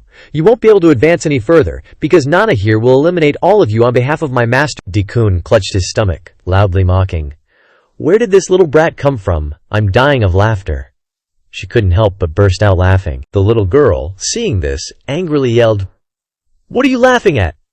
I'll take care of you two first." In her heart, she coldly snorted, "Although I'm pretending to be cool and spouting harsh words, these people are all of high levels. If they really all attack at once, I definitely won't be able to beat them.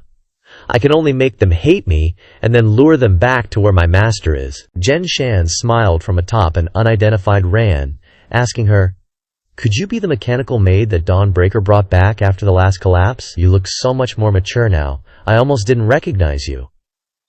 Nana immediately confirmed, "That's right. But now I've upgraded to a completely new version. Today, I'm here to get revenge on you because you captured my sister Yunfei and my parents. Prepare to die!" Secretly starting her plan. Her master had taught her, if you're fighting multiple people, you must focus your attacks on one of your opponents. He looked at the 4 people, saying, "Alright, I'll play with you then. You guys go ahead.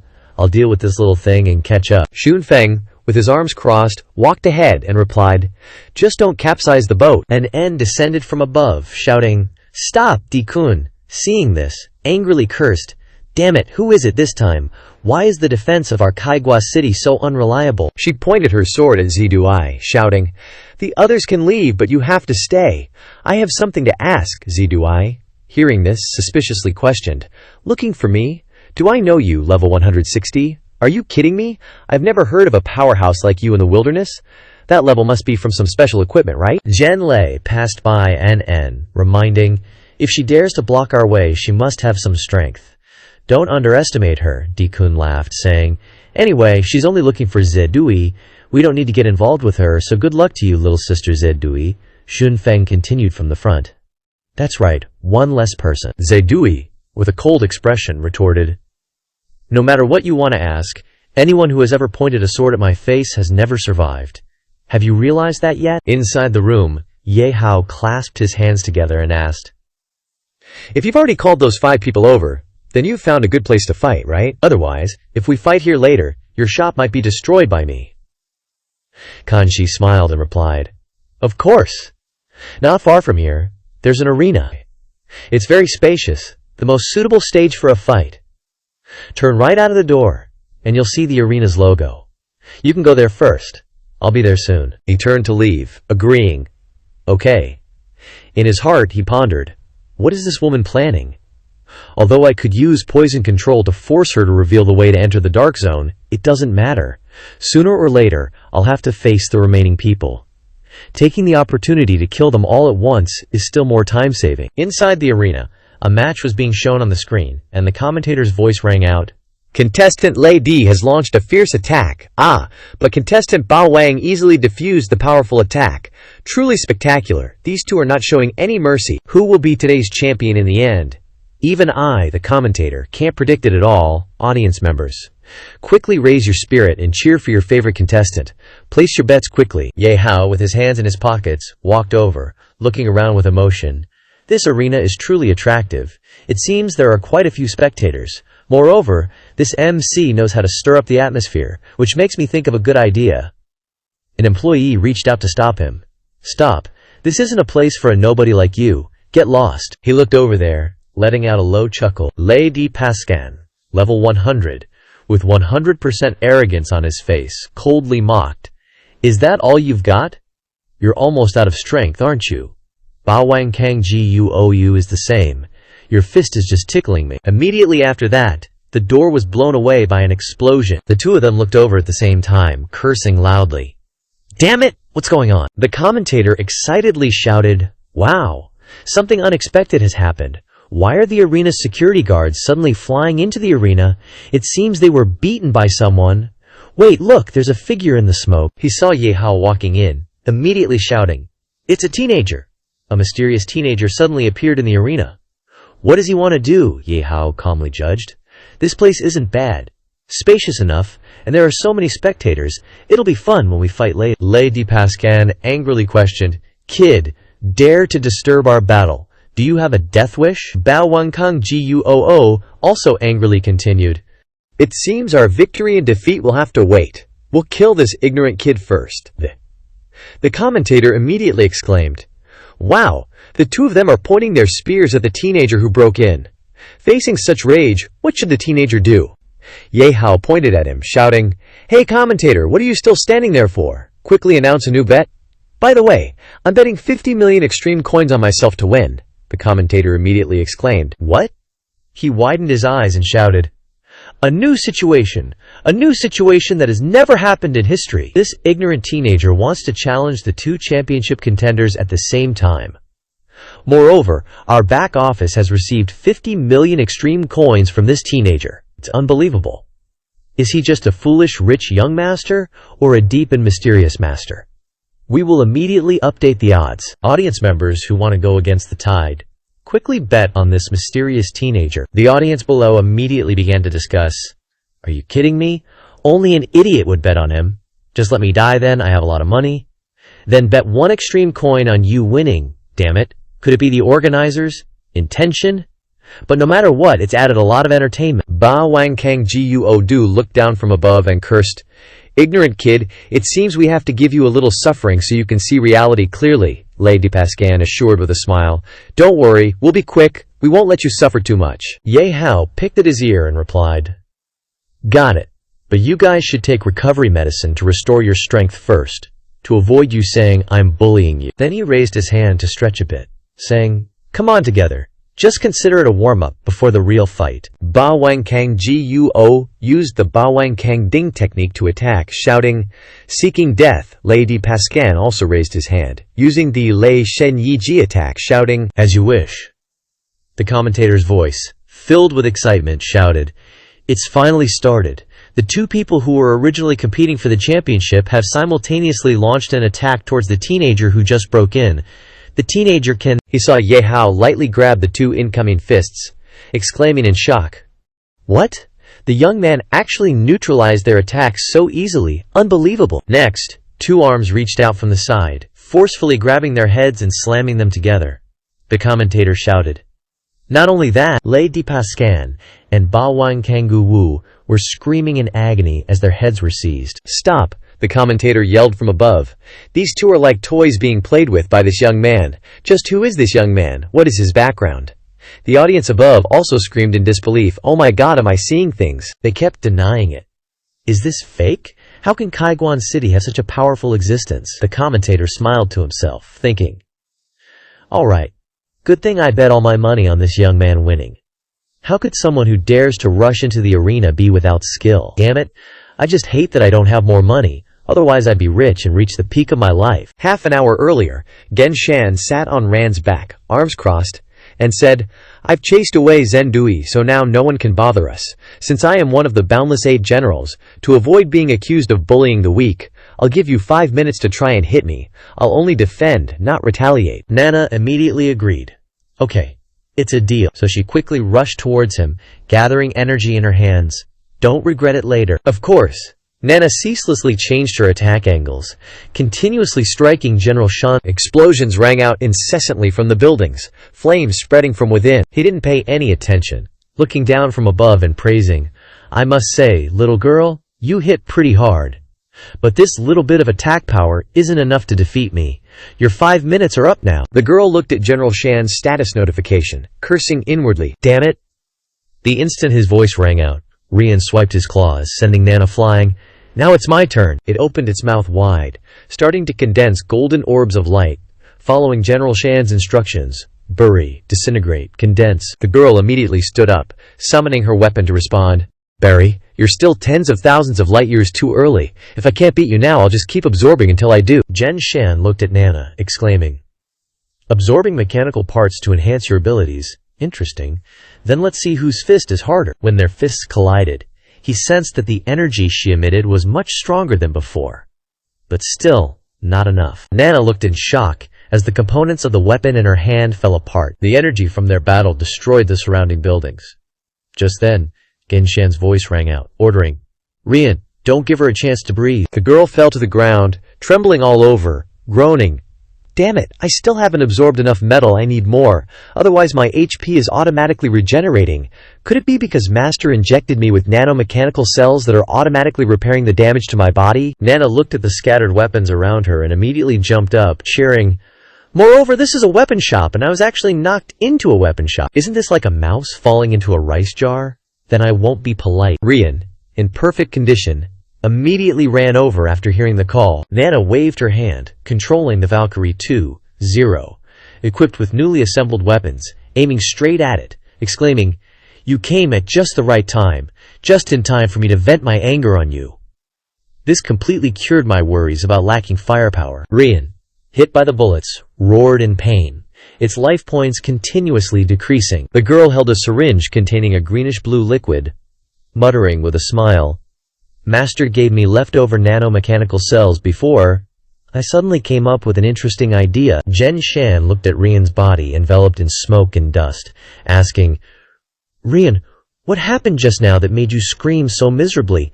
Have you finished off that troublesome little girl?" His eyes flashed red as he stood behind Nana, refuting, "Rian? No, that was its name in the previous life. It's not Ran anymore, it's Black Moonlight." He gathered energy, using mountain giant form, and bellowed, "What? You actually transformed my Rian into a mechanical life form? You bastard! Unforgivable, absolutely unforgivable. I will use all my strength to kill you." Genshan raised his fist to punch, but suddenly stopped and shouted when he saw it blocking in front. "Rian!" Nana stood behind, laughing loudly. "So you can't bring yourself to attack your former battle pet and mount? This is getting interesting. Bite him for me, He Yue Guang." Hearing this, bit down hard on his bicep, Kansan said in agony, "Ryan, don't force me. Damn it, I underestimated them. I didn't expect it to be so young and so vicious." The little girl raised her sword, pointing at General Shan, and shouted, "So vicious! You haven't seen anything yet. Just wait until you see what I can do." Nana smiled brightly, saying, "You'll never understand, even when you're dying." Gen Shan, with it biting tightly on his arm, could only stand still for Nana to aim. Finally, he couldn't bear it anymore and shouted, "Stop, Rian, don't force me to attack you." Hearing this, the little girl mocked, "Don't be naive. Your pet mount is mine now. There's no turning back. Die." The image of Rayan as a child flashed in his head, and he cried out, "No turning back! No, I must save you!" Rian, Jen Shan, looking at his body being torn to pieces, shouted. "You," Nana giggled, daring to be distracted. "You're underestimating me. I'm not the same as before." Its eyes flashed red when it heard him call the name Ran. Genshan, being gnawed and bitten by Ran, screamed in pain. "No, Ran." Nana glanced behind, seeing this scene, and let out a cold laugh. "Although your affection for your pet is beyond my expectations, it can't cover up the crimes you committed. You can only blame yourself for messing with the wrong person. In any world, choice is more important than effort." Elsewhere, Xianduai folded her arms and urged, "So, what do you want to ask that you're wasting my strength to stop me? Considering you're level 160, I'll give you a few minutes." An calmly recounted. "The professor of medicine and pharmacy of the 9th District Academy. You must be familiar with the name An Cheng, right? Teacher Zembai. You shouldn't say your name at the school." Hearing this, Zenduai smiled, responding, "So you know my past. No wonder I have never hidden my identity when I joined Limitless. There are many people in Kaiguan City who know my background." Zenduai smiled and asked, "An Cheng, of course I know him. He was my favorite student before. You're truly creating a joke. He tried his best to become stronger. The sister who was working hard to search was taking the initiative to appear in front of me." Annie was shocked and asked, "You met An Cheng?" Zenduai's voice rang out affirming, "Of course." In Zenduai's mind, the scene of that kiss was recalled, and she recounted, "That kid knelt in front of me, crying and screaming, begging me to help him become stronger quickly. Helping him find his missing sister feels like it was just yesterday." And immediately asked anxiously, "Help him become stronger? Could his demonization be related to you?" She immediately laughed and admitted, "Of course, and I was the one who guided him to make a pact with the demon, to demonize. That kid agreed without a second thought in order to find you." Zenduai smiled brightly, looking at An's sword placed on her neck, and asked, "Why don't you keep chopping?" An questioned with a calm face. "I'm not stupid. If I kill you now, the clues about An Cheng will be cut off. If he was your favorite student, then why did you push him into the abyss?" Zelduai looked at the sword pointing directly at her face and continued, "Precisely because I liked him, that I wanted to see how much he could grow. Although I had the experimental demonization serum of the Deadly Poison Society in my hand at that time, this serum still had many flaws. I didn't want to waste a good seedling, so I guided him to become stronger quickly through demon beasts. But even I didn't expect that he would use the lives of people in the safe zone as a condition to make a pact with demon beasts. Truly worthy of being the student I'm most proud of, my greatest masterpiece." Annie's sword-wielding arm began to tremble, and she shouted, "Then where is he now?" Zedui shook her head slightly and said, "After he killed those who framed you, he came to see me once, and then left for Sunset Canyon. About the future, after that." She heard this, gritted her teeth, and chopped in two with force, shouting, "Then you're useless." Zenduai's body quickly healed, smiling and saying, "It has begun. Unfortunately, it's useless. Even if you really have level 180 strength, you can't kill me, because no matter how sharp the sword is, it can't cut through the power of the poisonous swamp in my body." Zenduai watched Anne frantically chop her body into many pieces, sneering, "Useless. While you're diligently chopping, your feet are full of flaws." Suddenly, Anne was shocked. "This is a swamp created by her body fragments, and I can't get out." Zenduai's lower body sank into the green water, smiling. "Surprised? But perhaps I'm even more surprised than you, because my poisonous abyss is extremely poisonous. But even if a human body falls into it, HP won't decrease at all. Is it because of level suppression? But even if I can't kill you, I can trap you in the swamp forever, slowly tormenting you, slowly transforming you, making you for Great Limitless Lord. He will definitely be extremely happy." Anne struggled to get out of it, and cried out, "Transform me!" An Yi laughed, glancing behind at Luo Ti. "It's truly a cruel joke. You no longer have a chance. Do you know why I'm immune to your poison? Because Amet has transformed me countless times in a tragic and inhuman way. The poison of this world no longer has any effect on me." Hearing that name, Zenduai shouted in shock, "Amet? Could it be that you were rescued by her, and then transformed by her? Damn it, This deadly poison society actually got there first. How damn! Annie's voice rang out, admitting, "That's right, she deserves to die. Not only did she transform my body—" Next, Anne stabbed the sword hard into the green water, looking at the pink liquid spreading out, and recounted. "Also, she gave me the ability to disturb. I never intended to use this ability in my life, but to kill you, I can't care so much." Zen Duai, with the pale pink liquid spreading, exclaimed, "That's poison. And even the extremely poisonous poison created by Amet, it hurts so much, my body feels like it's burning." Anne smiled brightly, only revealing her head above the water's surface as she shouted, "Even though I can't cleave through this swamp, nor can I escape, under the potent poison of Amet spreading, will I sink and die, or will you succumb to the poison first? But if you reveal more intelligence that I desire, perhaps you might still have a chance to survive." Zendui, face full of terror, immediately knelt down and screamed, "I'll talk! Ever since An Chang came to find me, I've set people to follow him to Sunset Ravine. But in the end, he was defeated and captured by an unknown rank demon beast. I truly don't know anything else. Please give me the antidote. I beg you." Annie's voice echoed, "Thank you for the intelligence. Now, you can go find Amison for the antidote, if you still wish to live and see her again." Zen Duzi rapidly dissolved, shouting in disbelief, "You tricked me!" and didn't even turn her head, retorting, "So what if I did?" Anne, looking calm, pondered, "Taken away by an unknown rank demon beast. Where should I go to find An Chang? This time, I can only completely rely on Ye Hao." At the arena, the commentator, looking at Shunfeng, Dikun, Zhenlei, excitedly shouted, "Wait, there's a new development. The three people suddenly appearing in the arena aren't the three great generals of Divine Thunder, Dingkun and Shunfeng.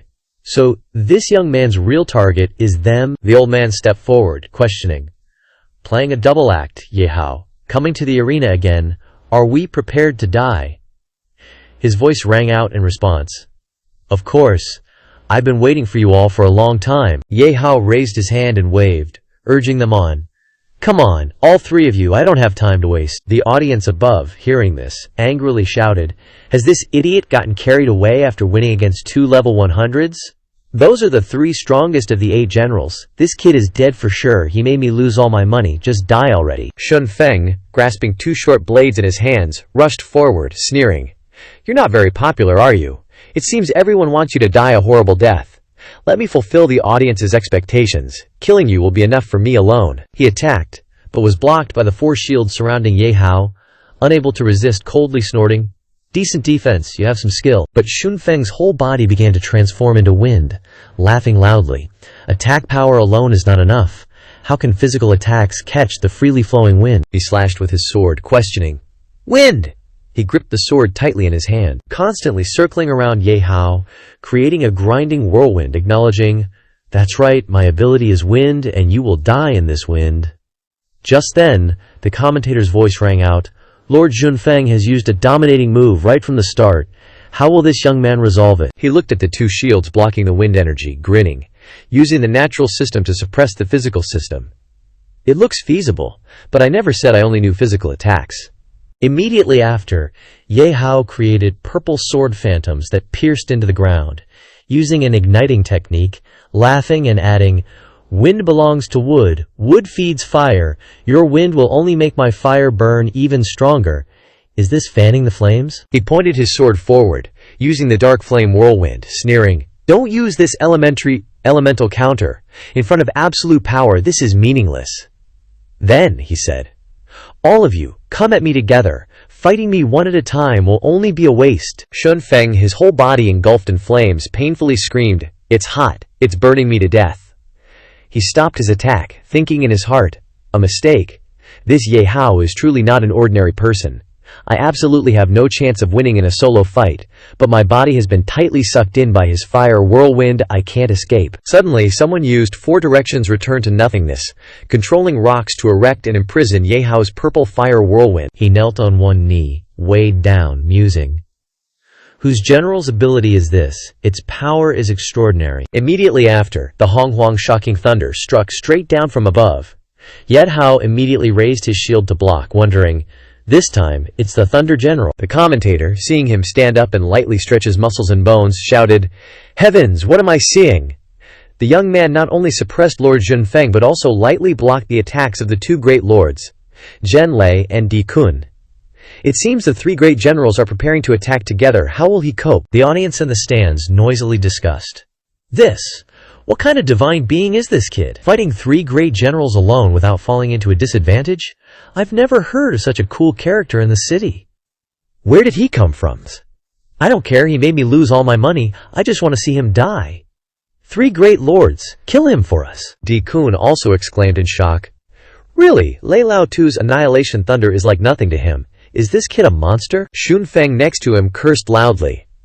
Damn it, that guy isn't just showing off, I fell for his trick, Zhenlei spoke up, pointing out. This person isn't easy to deal with. We must join forces, all three of us. He grasped the scepter in his hand and flew up, saying, Don't hide your strength anymore, use your ultimate moves. Di Kun also transformed, replying, Of course. Junfeng turned into a purple whirlwind, adding, I will definitely tear you into pieces. The commentator's excited voice rang out. It's appeared. The complete form that the three great generals can only release when fully unleashing their strength. This overwhelming power is indeed worthy of being called the strongest iron triangle among the 8 generals. He threw up his arms, shouting in disbelief. But the scale of the next battle is very likely to exceed the arena's capacity to withstand it. Please, audience members, temporarily leave the arena to seek refuge, but don't worry about missing the exciting scenes, because I will still be here providing live commentary for you. Please wait and see. The audience in the stands looked at the thick smoke and dust. Everyone stood up and left, saying, Let's go, this showdown is too heavy. Staying will probably cost us our lives. But missing this level of battle, we probably won't see it again in our lives. Anyway, we lick blood off our blades every day. What's wrong with watching? I want to see the greatest show. I want to see that kid bleed like a river. Not far away, Kanji sat cross-legged on a chair, raising a glass of red wine, smiling and saying, It's the first time I've seen those three being forced to this extent, so how will you cope next, Ye Hao? At the arena, Ye Hao stepped forward, unleashing the full area burning skill, saying, This is more like it. I'm getting serious too, otherwise I'll disappoint the audience. Shouts rang out. It's hot. This kid's ability is too overpowering. I can't possibly beat him. Di Kun bent down, placing his hands on the ground, using heaven-breaking earth-rending to calm them. Don't panic. This is no longer a matter of elemental counter. Can't you see I'm also on fire? Follow the plan. He flew up quickly, dodging the ground cracking below. Shunfeng also turned into a green light and rushed forward, saying, Well done. Next is my turn. I'm going all out. He used extreme ice storm to freeze Ye Hao. Immediately after, large boulders rapidly approached him from behind, and in the blink of an eye, Ye Hao was sealed inside the earth prison. Following that, lightning bolts struck directly at it, forming the myriad thunder orb. The commentator gripped the railing tightly, trying not to be blown away by the wind, and shouted, The three generals unleashed their ultimate moves, finally sealing Ye Hao. Facing such a desperate situation, does he still have a chance to turn the tables? Even a commentator like me, who has covered over 100 matches, can't predict what will happen next. Audience, I can barely hold on any longer. Kanji stood up, looking in that direction, pondering. Normally, when these three work together, everyone except the boss is killed instantly. But the current situation is like fighting a dungeon boss. Moreover, this boss is called Ye Hao, and he hasn't even started to counterattack since the beginning. In an instant, the seal imprisoning him exploded with a loud bang. So this is your strategy. The plan and execution are almost flawless, but the strength is still far from enough. Zhenlei was shocked and exclaimed, Unbelievable. The three of us working together couldn't suppress him, Di Kun excitedly echoed. Moreover, he hasn't even used his ancient god form. He's fighting so effortlessly. Then what's the point of fighting? Shunfeng also panicked and continued. Perhaps only Great Lord Wuji can fight him. Immediately after, the three turned and ran, shouting, Tactical retreat! We must quickly get Great Lord Wuji to come out. A black hole appeared above Ye Hao's head, and he shouted at them. Want to run? Did you get my permission? The three screamed in terror. This is suction. What exactly is that black hole-like thing? Di Kun looked at the darkness around him and asked, Where is this? Everything went dark just now, and then we were here. What exactly happened? Zhenlei calmly observed their surroundings and replied, It's Ye Hao's skill.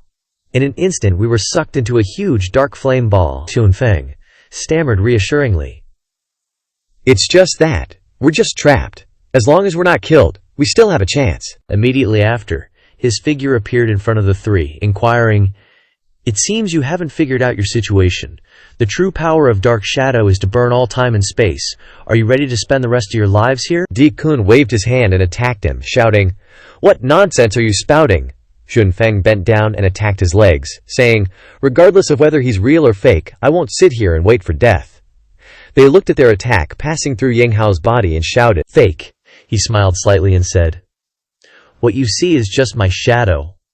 I don't mind you attacking me as much as you want, but the more you struggle, the more tired you'll become, and the faster you'll die. After all, you'll be spending the rest of your lives here." Zhenlei's eyes flashed with golden lightning as he shouted, "In that case, I have nothing to hold back anymore." The other two immediately advised, "Wait, Lao Lei, don't tell me you want to use that suicidal move, but your body won't be able to handle it." He used ancient meaning, primordial lightning scripture to create lightning surrounding the three, and calmly asked, "Having fallen into this hopeless situation, what's the harm in trying?" Shunfeng looked at the lightning that couldn't break through the place and murmured, "Even the old geezer's strongest move is useless." Di-kun hesitated and asked, "Can we really not leave here?" Zhenlei trembled all over, holding his chest. "I have no choice but to admit defeat. You are indeed powerful. I used all my strength but couldn't break the situation you created. You've won. With your strength, killing us would be as easy as flipping your hand, but you chose to trap us here instead. What's your scheme?" Ye Hao put his hands in his pockets and replied, "I have my own plans. You don't need to know. But even if I don't kill you, trapping you here is equivalent to announcing your death." He immediately retorted, "That's not certain. When Great Lord Wuji kills you, we'll be saved." Hearing this, he couldn't help but ask, "You trust your leader Wuji that much?" Zhenlei thought of Wuji and firmly replied, "Of course, it was that great lord who bestowed upon us unparalleled power that allowed us to become the Wuji 8 generals. We have absolute, unconditional faith in his strength. Even someone as strong as you can absolutely never defeat him." Ye Hao's figure gradually disappeared, laughing and shouting, "The more you say that, the more I look forward to fighting him. Take your hope and wait here for his good news." The commentator pointed at the black hole above and announced, "What's going on? The Wuji 3 generals disappeared in an instant. Did they run away or were they defeated? But no matter what, the outcome has been decided. The champion of the final match is the dark horse who came out of nowhere, the young Ye Hao." The audience rushed out of the arena, constantly cursing, "Damn it, who cares about the champion or not? The cutting-edge force of Wuji was defeated by that brat. Kegu City is about to change. That brat offended Wuji. Kegu City is about to become a killing field for experts, and I don't want to be involved." Run quickly. Kan Shi saw Ye Hao come out and immediately descended beside him, saying, "You are indeed powerful. It seems I made the right bet." Hearing this, he replied, "I have never disappointed anyone who bet on me to win." She looked at the black hole and inquired, "Are they still alive?" Ye Hao also looked up and replied, "They're not dead, they're just trapped in this space. Doesn't Wuji like to play cornering tactics? I'm returning the favor, testing the humanity of that old leader." Kan Shi frowned and said softly, "This is called an eye for an eye, right?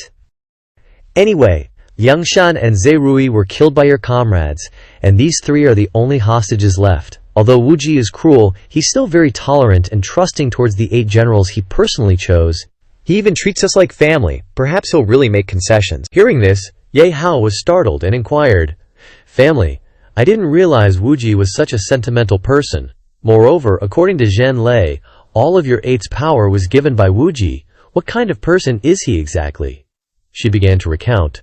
"We were originally 8 unrelated people in the wilderness, but we came together because of Wuji's personal interest," Kangxi calmly added. "He relied on some calculation method to figure out our birth dates and assigned each of us corresponding abilities. You could say he's our mentor, but Wuji is a very complex person, making him inscrutable. Besides pursuing strength to a twisted extent, I heard he also demanded that we play the roles of his family. For example, my character is the older sister, Zhenlei is the stern father, Shunfeng is the unreliable younger brother. Wuji set up a family default like a family game for himself, but that's only limited to when he's in a good mood. If he's in a bad mood, he can mercilessly kill anyone. The 8 of us, while not to the point of being killed, couldn't avoid suffering, so each of us both respected and feared Wuji. Feeling uneasy, Ye Hao, hearing this, stroked his chin, pondering secretly. This Wuji guy is quite twisted. He probably lacked family love since childhood, which caused this strange relationship between him and the 8 generals. The hostage I initially thought of is now an important pawn. Kangxi stared at him, confirming again. I'll ask you one more time. Are you sure you want to go to the central tower in the Black Zone? Wuji's abilities might exceed your imagination. What awaits you is definitely a huge challenge. Have you thought it through? Ye Hao affirmed with a serious face. Of course, because my family is there. No matter how dangerous it is, I have to go. Then, she took out a key holder and a map, saying, if that's the case, then I'll fulfill my promise. This is the key to the secret passage, and the map that the construction engineer of Kegu gave me back then. The entrance is marked on the map. I've kept it for many years, and now it's finally being used. Seeing these things, Ye Hao asked in surprise. With this preparation, I see that you had plans in your heart long ago, but are you really willing to see me defeat Wuji and overthrow Kegu City? Kangxi explained, hugging her chest. Wuji is becoming more and more insane and short-tempered now. I'm really afraid that he'll lose control one day, so I'm very willing to see a strong person dare to challenge him, because I only care about my own life and the lives of the girls under my care. I don't care who rules Kegu City. If someone appears who is more powerful than you, I will sell you out without hesitation. Ye Hao laughed upon hearing this. Understood. I like your straightforward personality. Then I'll take my leave first. Suddenly, a notification appeared on the screen, requesting Lao Li to connect with him. Ye Hao reached out to touch him, asking, Lao Li, it's been so long since we last contacted each other. Why are you suddenly contacting me now? Elder Li reported with a solemn face.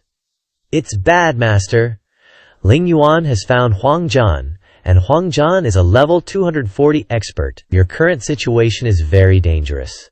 Where are you now? I just escaped their surveillance not long ago. I'll tell you the details when we meet. Ye Hao smiled slightly and refused.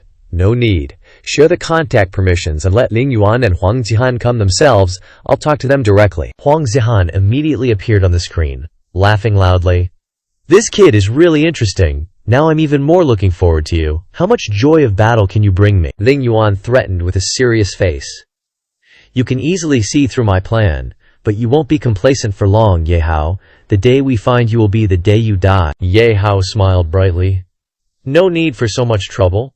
Come find me. I'm in Kegu City. You can come here, but my matters are about to be resolved, so don't keep me waiting too long. She flinched back when she saw a threatening red light flash in his eyes. Especially you, Ling Yuan. I once gave you a chance. When we meet, you better be prepared to die for me. Inside the laboratory in the Black Zone's high tower, Tianqian stared at the screen and shouted, the fusion probability has reached 90%. According to this progress, it can be completed before 0 o'clock. This tireless work is finally coming to an end. 10,000 years! Don't be careless. If anyone dares to make a mistake at this critical moment, you know the consequences. The other staff members replied in unison. Understood, he exclaimed with a cheerful face, but excitement was inevitable. The ideal that he had dreamed of every night was about to come to fruition. How could this not excite people?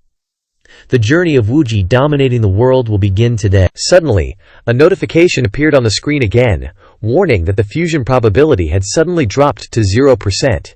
The experiment was forcibly terminated. Tianqian raised his head in disbelief. Luo Tuo, what's going on? Why did the fusion probability suddenly? Wuji reached out and took off his mask to reassure him. Calm down, Tianqian, I interrupted the fusion, he exclaimed with a worried face. Lord Wuji, why did you wake up? But why did you have to interrupt the fusion? We were clearly only a little bit away from success, he asked back in a deep voice. Are you questioning my methods? Tianqian knelt down in fright, kowtowing to admit his mistake. This subordinate dares not. Please forgive me, Lord Wuji. Seeing this, Wuji said with a smile. Get up.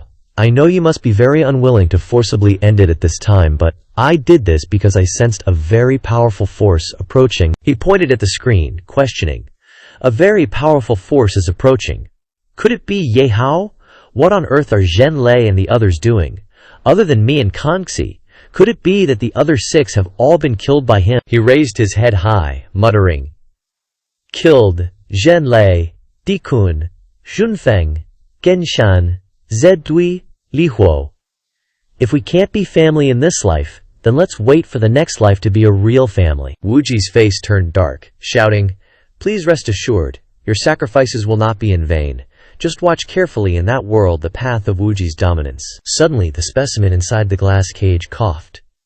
He asked suspiciously, "What's wrong?" Tianqian's voice sounded. "It's probably a side effect of the interrupted fusion just now. No need to worry, I'll take care of it immediately." Wuji reached out and touched the glass cage, instructing, "This woman's life is more important than anyone else's. Absolutely no mistakes can be allowed. As long as she's here, merging with the ancient god's body is just the beginning. Her power-boosting talent is a rare gift in the world. I feel like I can do anything. Only a woman like that is worthy of me, Wuji." He began to quickly adjust the data, analyzing in his heart, "Lord Wuji has never shown interest in any woman before. I didn't expect him to value this woman so much this time. It seems that I must pay close attention to her. As for that Ye Hao, even if he killed the other 6 and obtained their seals, he won't be able to open the door of this central high tower. I don't need to worry about it for the time being." Just then, Ye Hao's voice rang out. "Worthy or not, you can't be the only one who decides that." He walked in with his hands in his pockets, saying, "I didn't expect you to use Qin Qi to help you merge with the ancient god's body. I have to say that your brain is even bigger than mine." Nana beside him also angrily shouted, "I didn't expect you to treat Qin Qi as a tool. I will never forgive you." Tianqian shouted in disbelief, "How did you know about that secret passage? Could it be, damn it, that Kangxi actually dared to betray me? I knew long ago that that woman was unreliable." Wuji spoke from above, stopping him. "All right, Tianqian. With me here, there's no need for you to take action." He looked down from above, asking with a smile, "You must be Ye Hao, right? So that's how it is. I can feel the aura of a strong person from you," Ye Hao said sarcastically upon hearing this. "On the contrary, you're a bit disappointing. I originally thought that Wuji, who was able to obtain the ancient god, would be at least a level 200 strong. But I didn't expect you to only be level 180. So where did you pick up the ancient god anyway?" Wuji didn't care upon hearing this, saying, "Provocation at this level is unnecessary. You probably know more about the meaning of levels than I do, right? But you're also right. Because this ancient god was indeed picked up by me. I just casually said something, but I didn't expect it to be true." His voice echoed, slowly recounting, "When I was about your age, I was just an ordinary wild hunter. But I accidentally discovered this ancient god in an ancient ruin. The ancient god was severely injured at the time, with nearly half of its body petrified. Moreover, I don't know why my body resonated with the ancient god.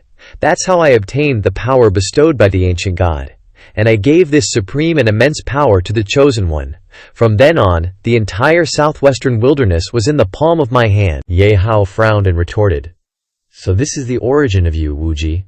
Then I can only say you're lucky, but why are you revealing so much to your enemy?" Wuji laughed loudly in response. "Ordinary people who receive great power through chance and change their destiny are not because of luck, but because they are chosen by that power. The reason I'm saying so much is because you are also chosen by the ancient god. So we must have many common topics and goals." Hearing this, he frowned and retorted, "I'm not some chosen child of the gods, nor do I have any great goals. I'm just an ordinary person who wants to protect my family. From the moment you kidnapped my family, the only topic between us is that you must die." He threw back his head and laughed, saying, "If I really wanted to harm your family, they wouldn't have lived until today. I just wanted to have a chance to meet. It's normal for young people to be impetuous and lack goals. You need proper guidance." Wuji extended his hand towards Ye Hao, proposing, "Become my new family. We, the Chosen Ones, should stand at the top of the food chain, controlling this world according to our own will." His figure instantly appeared and asked, "All right, got it. I know my own path, and I don't need anyone else to guide me for now. Now that the pre-battle talk is done, can we fight now?" Hearing this, he immediately raised his head and laughed. Powerful energy began to emanate from Wuji's body as he exclaimed, "I thought you and I were kindred spirits, but it seems you're just a narrow-minded, conservative, stubborn kid. If words can't persuade you, then don't blame me for using force to seize your ancient god's power." Nana raised her gun and fired at him, cursing, "Ancient god my ass, let me destroy the source of your power first, and then let's see how you can fight." The bullets fired instantly passed through a golden flash of light and entered another space. The girl watched the building explode in another space, and she shouted in shock. Why did the scene suddenly change? Nana looked up at the buildings and asked, "Where is this?" Ye Hao responded, "The sound of the era before the Earth's cataclysm. But this ability to suddenly transfer space is too OP." Wuji's figure floated in the air, recounting, "To be precise, this is the ancient god illusion, and what you see is the result of mankind's free development. But whether it's natural birth and self-destruction, or the sudden descent of the Earth's cataclysm, it all goes from one kind of destruction to another. In essence, it's all a manifestation of energy imbalance, and my ultimate goal," he raised his hands high, tilted his head back, and declared, "is to eliminate this wrong ending and rebuild a new world where energy and order achieve perfect balance. This is also the ultimate mission bestowed upon me by the ancient god." Ye Hao coldly asked, "What exactly is the name of your ancient god?" Wuji raised both hands high and declared, "As someone who has obtained the power of the ancient god, you have the right to know his name before you die. The origin of Wuji. Unity." Ye Hao reached out to cover his chest, which was radiating a red light, thinking, "This is my heart is throbbing." Wuji looked ahead and smiled, saying, "Reacting because you heard the true name of the ancient god. It seems the ancient god's contract with you is still very active." Hearing this, he fell silent, lost in thought. "Just now I did sense that Luo Qiyin reacted to the name, Wuji origin, unity. Is this because they were both separated from the Destroyer Lord? Now that I know there are two ancient gods in my world, and one in the Shadow Monarch's world, what form did the other 10 ancient gods separate into? In which world do they exist? And in whose hands?" In Ye Hao's mind, he thought of those ancient gods, wondering, if ancient gods can be found by humans, then it means they can also be found by demonic beasts. The demonic beasts I've encountered recently, no matter the level or scale, are much higher than the historical records of the past few hundred years, as if they suddenly mutated. Does this prove that demonic beasts also have ancient gods? Thinking carefully, "It's terrifying," the system's voice rang out. "The current event has triggered the system's hidden mission mechanism. Collecting 3 ancient gods can unlock the Supreme Monarch account." He raised his head and looked towards the end of the road, inquiring, "The Supreme Monarch account? With such strict unlocking conditions, the absolute strength must be god tier, right?" Its voice responded. "Specific details cannot be disclosed. To obtain it, please work hard to fulfill the unlocking conditions." Host Ye Hao slapped his hand and exclaimed, "Are you playing riddles again? Fine, I want to see if this Supreme Monarch account is stronger or weaker than my original Shadow Monarch body that shattered the Destroyer Lord." Wuji descended from above and asked, "What are you spacing out for? As someone who possesses an ancient god, are you not familiar with the ancient god illusion?" He immediately retorted, "What do you mean by that?" He raised his hand, smiling as he recounted, "It seems you really don't know anything. Hasn't your ancient god shown you the ancient god illusion? In this illusion, it will tell you its original wish, so you can help it fulfill it. Only when you fulfill the wish will the ancient god's power truly belong to you. You haven't even figured out such a basic thing. I'm starting to doubt whether you're really chosen by the ancient god." Ye Hao retorted upon hearing this. "Whether I know this or not doesn't matter. The difference between you and me is that you are a tool of the ancient god, while my tool is the ancient god. The wishes of ancient gods are just excuses for villains who want to dominate the world. If you mess with me, your villainous life can only end early." Wuji laughed loudly after hearing these words, tilting his head back. In the blink of an eye, he raised his fist and appeared behind him, saying, "Your mouth is indeed very strong." Ye Hao was shocked, thinking, "Too fast." He punched him away with force, saying, "I hope your strength is as good as your mouth." Next, Wuji raised his hand, creating 3 phantom fists above his head, exclaiming, "Who exactly is the tool?" He continuously punched with the Wuji raging fists, saying, "Use your strength to prove it." Behind him, someone saw the force of Wuji's attack hit the structure, and shouted in confusion, "What happened? Run! A purple vortex has appeared, sweeping through the streets." Ye Hao quickly rushed over, praising, "Amazing! Those attacks just now far exceeded my expectations." Your strength is definitely not just level 180, he replied. Same to you. I specifically struck first to ambush you, and a whole set of attacks only took away 10% of your HP. This defense is ridiculously strong. Purple light radiated from his body as he attacked Wu Ji, saying, "The probing and testing ends here. Give it your all, and let's quickly decide the victor." He raised his hand to block the attack, saying, "What's the rush? I still want you to play with me a little longer, like family playfully interacting." Nana cheered from behind. "Go, Master! Kill that guy who hurt Sister Chi-Chi!" Yi exclaimed in amazement beside her. "Is this what a battle between high-level experts is like? I can't even see their fist speed clearly." Tian Qian scornfully said, "Kill Lord Wuji? Are you dreaming? Although their surface strength is equal, the situation is completely in Lord Wuji's control." Because he was watching his every hand movement, explaining, "That kid Ye Hao's attacks are all being neutralized by Lord Wuji." He watched Ye Hao's attacks, exclaiming, "Excellent, excellent! Such powerful and domineering strength, fully displaying the vitality of youth. If we're only talking about strength, you're completely above me. But battle can't rely on strength alone." Wuji raised his hand and shouted, "Today, I'll let you experience something." Then he punched him hard in the stomach, sending him flying backward, saying, "The world of youth experiencing the battlefield." Seeing Ye Hao fly away and crash into a nearby skyscraper, Nana shouted in horror, "Master!" Lying inside the crater, he said, "In this era, the essence of adulthood and adolescence is no different, only differing in ideas and actions at most. He chooses the technique of using softness to overcome hardness, while I, Ye Hao, hovering in midair, radiating purple energy and soaring into the sky, shouted, 'Choose the primordial path of unbridled power to the end.'" Immediately afterward, the Flame Shadow Monarch was summoned. Seeing this, Wu Ji exclaimed, "Finally getting serious, huh?" Tian Qian gasped in shock. "This kind of overwhelming aura, Ye Hao has this trick up his sleeve," he immediately reminded anxiously. "Lord Wu Ji, be careful." He laughed loudly, asking in return, "Who looks more like the villain now? No matter how big you become, it's useless. I can still easily neutralize your attacks." Hearing this, Ye Hao calmly retorted, "Don't rush to conclusions. Giantification is just a process I have to go through." Tian Qian looked up at the blue light in the sky, calculating. The energy volume is shrinking. The density is increasing. He's planning to compress this enormous energy source to the size of a normal person. He, in his second form, Flame Shadow Monarch, with demon flames raging above, raised both hands, gathering energy, and shouted, "Now the second phase of the battle begins." Ye Hao floated high above, radiating powerful energy, declaring, "Come on, the second phase begins." Wu Ji looked up, calculating. Second phase. This kid can activate a transformation without relying on ancient god power.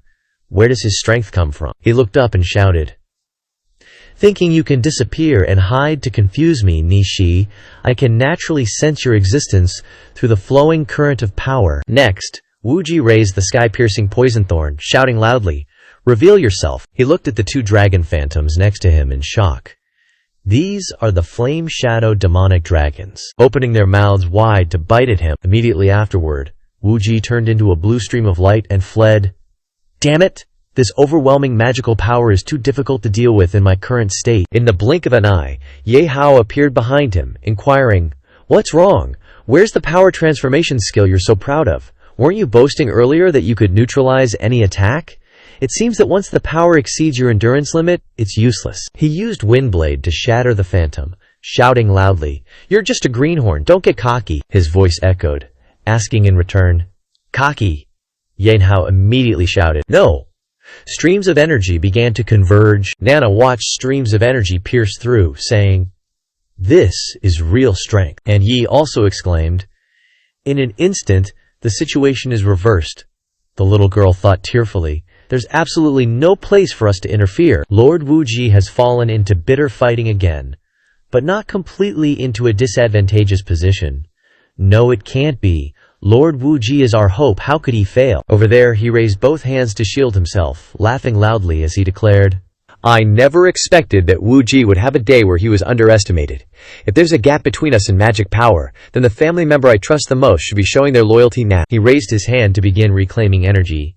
"For our grand undertaking, return to me the power I granted you." Tian Qian, drained of energy, collapsed to the ground, crying out in pain, "Lord Wuji, why are you stripping away the power you bestowed upon us? How can insignificant beings like us truly live to see the day of the grand undertaking's completion?" Nana turned her head to look at him, exclaiming in shock, "What's wrong with this guy? His level drops so much in an instant." Standing beside her, explained, "Their power all comes from Wuji. Now that Wuji is suddenly withdrawing that power, those who have undergone cultivation might be able to withstand it.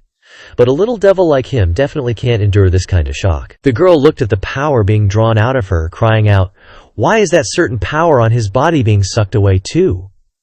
The person next to her said, "What's being sucked away isn't our own power, but the power gained from the mark we obtained when we defeated those 2 members of the 8 generals." Wuji floated in mid-air, a special mark above his head, shouting, "My power is returning. This feeling of being full of magic, it's been so long. If I had known these guys were so useless, I shouldn't have divided my power among them, playing some boring family game. Indeed, the only thing worth trusting is oneself." Ye Hao stood still, gripping his sword tightly, answering, "So you never knew what it meant to have family? Since your power has been restored, we don't need to waste any more time. Let's settle this with one move." He stood high above, looking down, saying, "That suits me. Come, let me use the power of the ancient god to return you to dust." He also raised his sword, his whole body radiating a purple light, and charged forward. The 2 streams of ancient god energy from both of them immediately collided. Ye Hao raised his sword to block the golden vortex. Wuji raised both hands, continuously channeling energy, shouting, "I've won! My ancient god power completely overwhelms your dark flame power." He looked at the circle, pressing down on him, saying, "Your time to die has come, Ye Hao." He raised both hands to grasp the magic circle, asking in return, "Really?" Then Ye Hao opened his mouth wide and bit down hard. Wuji shouted in disbelief, "What? Using your mouth to bite my ancient god magic circle? Your stupidity is an insult to the ancient gods." He looked in horror as the magic circle was bitten through by him, crying out, "How could this be?" Wuji looked at the energy flowing away from his body, frantically roaring, "The ancient god power bestowed upon me is being destroyed by you using such a barbaric method. No." Ye Hao looked down from above, saying, "It seems your ancient god didn't grant you his full power. A tool like you has lost its value." He collapsed to the ground, crying out, "You!" Wuji laughed loudly, shouting, "So what if you defeated me? From the moment you were dragged into this ancient god illusion, you've been trapped here, never to escape." "What?" Wuji excitedly yelled.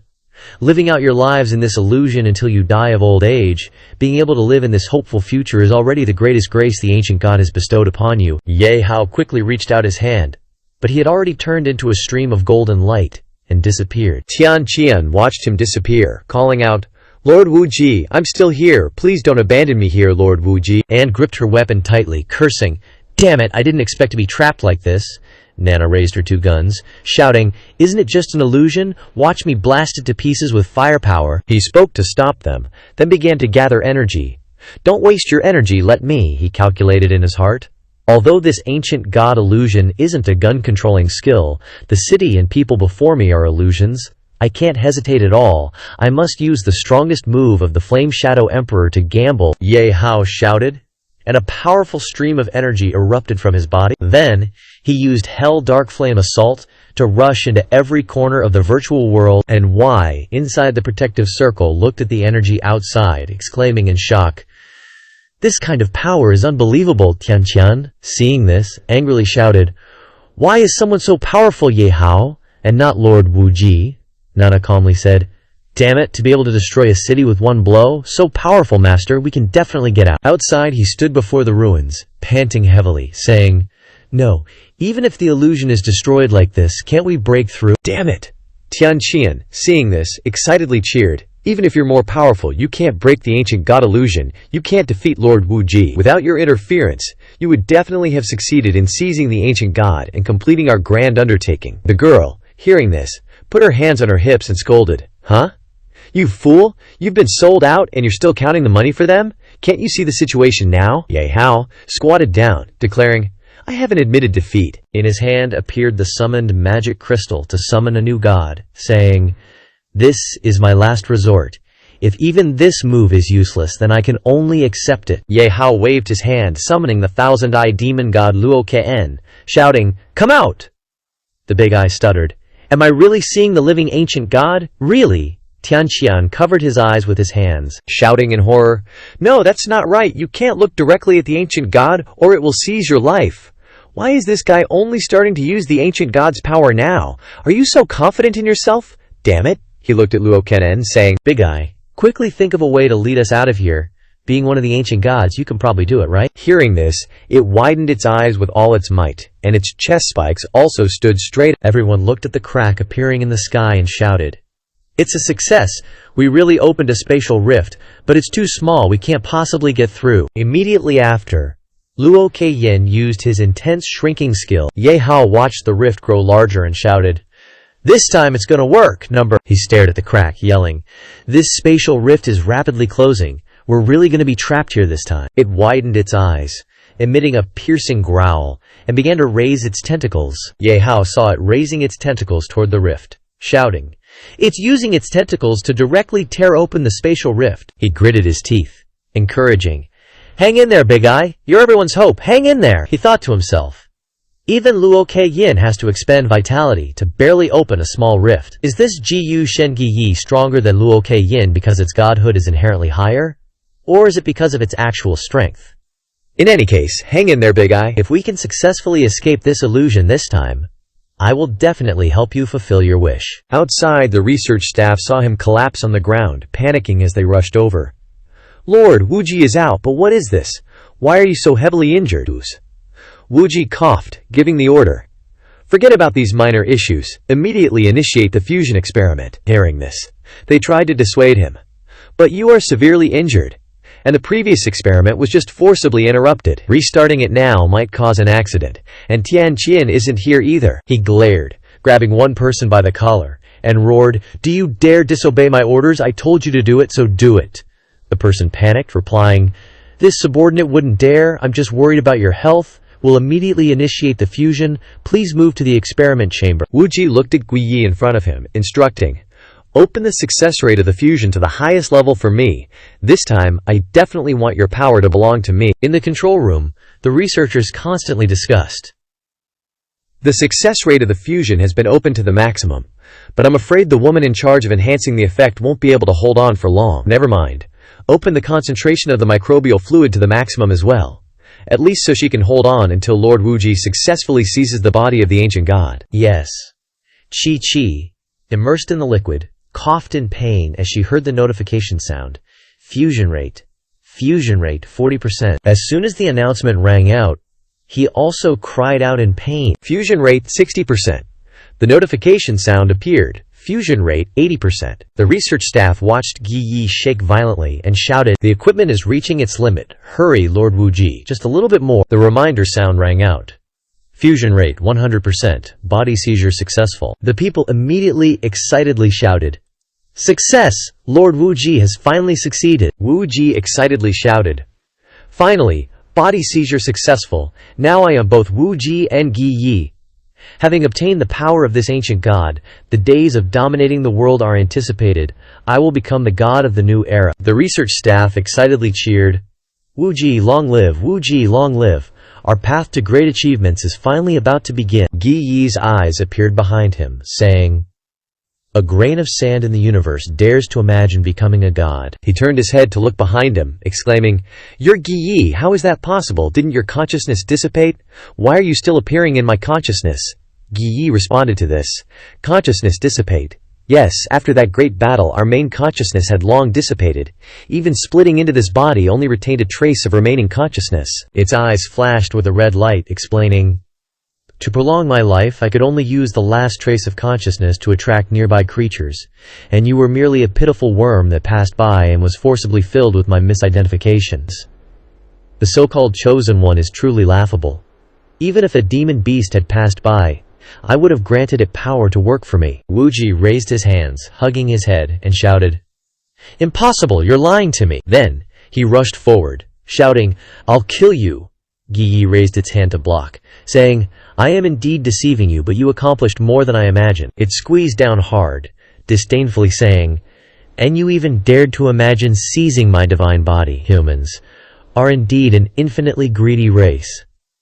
But precisely because of that, You gave me the opportunity to seize your consciousness. Although your weak consciousness is not enough to control the remaining power in this divine body, as long as I can freely move, I can continuously absorb energy from this planet until I recover. Hearing this, Wu Ji had no choice but to beg, "Indeed, shouldn't have coveted the power of God? I've lost, but I have one final request. Can Gi Yi keep a trace of my consciousness? Even if I only have one eye, I want to witness you standing at the top of the world, restoring order to this world." Gi Yi's voice rang out. "I can promise you that. Consider it the reward for your work for me." But his figure was absorbed by it, continuing, "This planet is just a springboard for me. I want to restore order to the entire universe." Inside the lab, the staff looked at the lightning flashing in front of them and shouted, "What's going on? The ancient god's data is showing extreme abnormalities. It's absorbing electricity, and Lord Wuji's vital signs are rapidly weakening. What on earth is happening?" The people quickly ran away. "Never mind so much, let's run for our lives first." This Lord Wuji failed to seize the body, angering the ancient god. "Run!" Gi Yi raised Chi-Chi in his hand and said, "Is this woman the infinite amplification machine used to seize me? So what effect can she have on me?" It embraced the glass cage and shouted, "What effect could she possibly have on me?" Gi Yi placed the cage containing her in her chest, laughing loudly. "Even I can feel an unprecedented level of power. It's been more comfortable than it has been in 1,000 years. With her, I can accelerate my plan." The people in the city saw it appear on the street and ran away in panic. "Look, what kind of monster is that? Could it be that the earthquake just now was caused by it? Run! It's destroying the black zone of Kegu City. Other areas will be next." He Shuai shouted at Gi Yi. "That giant thing couldn't be the ancient god of Wu Ji, could it? Did Ye Hao fail?" Xiao Ji denied it in shock. "No way. Absolutely no way. He couldn't have failed." Zheng Cheng clutched his chest and said, "Ye Hao hasn't issued any orders yet. Maybe he's encountering some obstacles." Qing Yun carried his broadsword on his shoulder and said, "Let's not act rashly. Let's hide and wait for his orders." Ding Kang thought to himself, "Heaven bless us. Leota Ye Hao must be safe and sound. I'm betting my whole life on you." Over there, the staff heard the shout from the other side. "What? The ancient god is out of control. Da Ren Wuji's life is unknown. God damn it! Open fire on that monster. Shoot it down for me." The people behind immediately responded. "Yes." Gi Yi raised his hand, gathering energy, and shouted, "Insignificant humans, let me show you the true power of a god." It laughed wildly, using its power to shatter everything around it. Lei Jian held his head in his hands and said, "We're saved." Di Kun looked at Gi Yi high above and asked tentatively, "That's an ancient god. Did Daren Wuji finally succeed?" Xun Feng exclaimed excitedly. "So Daren Wuji withdrew his power for the final body snatching. Once the great plan is complete, our power can also be restored, right?" The old man's eyes widened as he looked at Lao. "That look is wrong. That's not Daren Wuji. Run!" Immediately afterwards, a bolt of lightning descended from the sky, destroying the place. Inside the room, Kanki pointed to the staircase and urged, "Hurry! You can get out of the city in 10 minutes through this underground secret passage. Go quickly!" "I'm afraid the secret passage won't last long." The girls asked hesitantly, "What about you, mother?" She quickly replied, "I have my own ways. Use the coordinates I sent to find the stronghold and hide. Wait for me there." They answered in unison, "Yes." Kankei looked at Gi Yi outside through the window, thinking, "It really feels a bit strange after the power is withdrawn. What are you doing, Ye Hao? If even you can't stop the ancient god, then I'm afraid none of us can escape death." At the mountain range outside Kegu City, a spatial gate opened. The group walked out from inside and began to discuss. Are we a step late? Was the intelligence a bit slow? But who would have thought that this remote southwestern region would hide two ancient gods? This ancient god has clearly lost control. Should we intervene? Let's watch first. According to the intelligence, there's another person with an ancient god who hasn't appeared yet. We'll wait for him and this ancient god to settle things before we collect them together. One person looked in one direction and said, "I can sense a demonic beast aura. It's very strong, about 10 kilometers away." Another person replied, "It seems like some restless guy wants to come and get involved too." They looked ahead and exclaimed, "Never mind them for now. Let's watch this big show first before we..." Over there, the demonic beasts rushed out and shouted, While humans are in chaos, let's kill all the humans, Leota. Yes, kill them all. Yu Zhen appeared immediately and shouted, "Shut up! Our goal this time is not humans but the ancient god. If anyone dares to disobey the order, I'll make it die a more miserable death than the humans," they immediately shouted. "Yes, yes." Tao looked at Yi Yi in the distance and calculated. The magic crystal in liquid form has a high concentration. It can only maintain the body of that Dairen so that it doesn't dissipate. Only by absorbing the power of the ancient god can that Dairen's injuries be completely restored. By then, our demonic beast race can be revived and prosper. Inside the city, Lai Ke-yin also opened space and walked out. An Yi flew out, saying, "It took so long, but we finally escaped from the illusion ancient god." Ye Hao looked at the scene before him and exclaimed, "This is..." He looked at the entire city submerged in flames and said, "How did Kegu City become like this?" Ye Hao's eyes flashed with light, and he announced each word with gritted teeth. "Regardless of whether you are Wu Ji or the ancient god now, I will never forgive you." Ye Hao looked at Gui Yi. "Yun Gong, you guys go gather with Lan Qingyun. I'll deal with this guy," An Ni quickly replied. "Okay," Nana beside him exclaimed excitedly. "You must kill it, master." He called Qingyun and asked, "Hello, are you guys okay?" he asked. "You finally sent a message. We're hiding in a corner of the city now. We're temporarily safe. But it's only a matter of time before the ancient god destroys this place. Is there anything you need us to do?" Ye Hao's voice sounded. "Things have gone a bit beyond expectations. Wait for Nana and them to gather with you. Get out of Karagu City as soon as possible to avoid being involved in the battle." Qingyun turned and asked, "This enemy is far beyond the previous level. Do you have a way to deal with it?" Ye Hao's voice sounded. "My main goal is to save Chi-Chi. As for whether I can defeat the ancient god, we'll have to see." Xiao Ji clenched his fists. "I believe you can defeat it, Ye Hao. If even you can't, then the southwest region might really become hell." Ye Hao listened, flew towards Yi Yi, and replied, "I know. I will definitely not let this kind of thing happen." He hung up the phone, thinking to himself, from a city turned into a pile of ruins, there is still the possibility of rebuilding. I can't let it continue to destroy it. I'll draw the hatred first. He carried a purple light and shouted, "Hey, Wu Ji, are you still in this guy's head? How come you've become like this after not seeing each other for a while? You've been body-snatched by a blood-losing ancient god? Were all your previous grand words just nonsense?" Ye Hao held a purple light ball, but avoided the light emitted from its eyes, saying, "It's charged up to this level, but it can't hit me." He threw out each purple light ball, shouting, "Try this." Seeing that Gui Yi was still unresponsive, Ye Hao thought in surprise, normal attacks only cause a little blood loss. It seems that consuming the energy of the Scarlet Emperor account in the ancient god illusion realm means that now he stood in front of it, questioning. "Hey, Gui Yi, right? Your brothers are with me. Won't you come and chat?" Gui Yi said calmly. "The aura on your body, so that's how it is," Luo Qijin's host. A weak human plus a scruffy ancient god who has lost his divine body, with only consciousness remaining. It turned around to leave, saying, "Your combination is a bit interesting, but it still doesn't arouse my interest in you. I have more important things to do." Seeing this, Ye Hao secretly analyzed and advanced towards him. Isn't that the safe zone? Wait, could his goal be the super-concentrated liquid magic crystal? His eyes flashed with purple light, confirming. Absolutely right. Originally, it was seriously injured, and the fastest way to recover is to absorb energy. It's no wonder that, as an ancient god, it can sense a large amount of liquid magic crystal beneath the safe zone. Forget it. It's best if it can actively leave Karagu City. On the way to the safe zone, I must find a way to deal with it. Suddenly, Gui Yi shuddered, muttering, "What do you want to do, Wu Ji? I kept a trace of your consciousness not for you to cause trouble." Ye Hao stood still, wondering, what is this guy muttering to himself?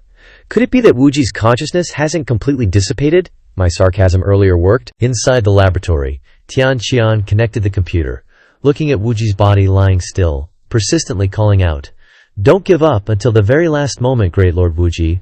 Although I hate you for seizing my abilities and abandoning me, I hate even more that our accumulated years are destroyed in the hands of others. I absolutely will not allow it." He recalled himself in the ruins, saying, "I don't care if your feelings for me are real or fake. I only know that you pulled me out of the brink of death, gave me a home." So Tianqian cried and pressed the button, excitedly shouting, "Continue fighting, Great Lord Wu Ji, until the moment of the end of life." A powerful lightning light emitted from Wu Ji's body. On the other side, Gui held his head in his hands, shouting in pain, "What's going on? What's wrong with your consciousness?" Wuji woke up in its body, murmuring, "Even though I abandoned you, you are still willing to believe in me, Tianqian. Rest assured, with your support I will fight to the very end," Gui angrily shouted. "What have you done? You can rely on a bit of remaining consciousness to seize control of half of my divine body." In his hand, a golden light sphere gathered, hitting towards Ye Hao, saying, "You see, Ye Hao?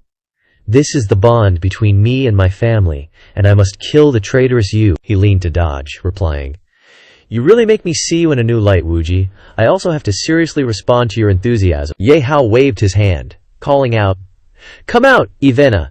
An unprecedentedly powerful opponent directly used the strongest single-target magic. The Dark Witch Ivena immediately appeared and replied, "Understood, Master." She held the weapon in her hand and began chanting, "Dark night, floating dust, starry river, vastness, in my name." A huge celestial body was immediately summoned, slamming straight down on Wuji. He raised both hands to block it, laughing madly.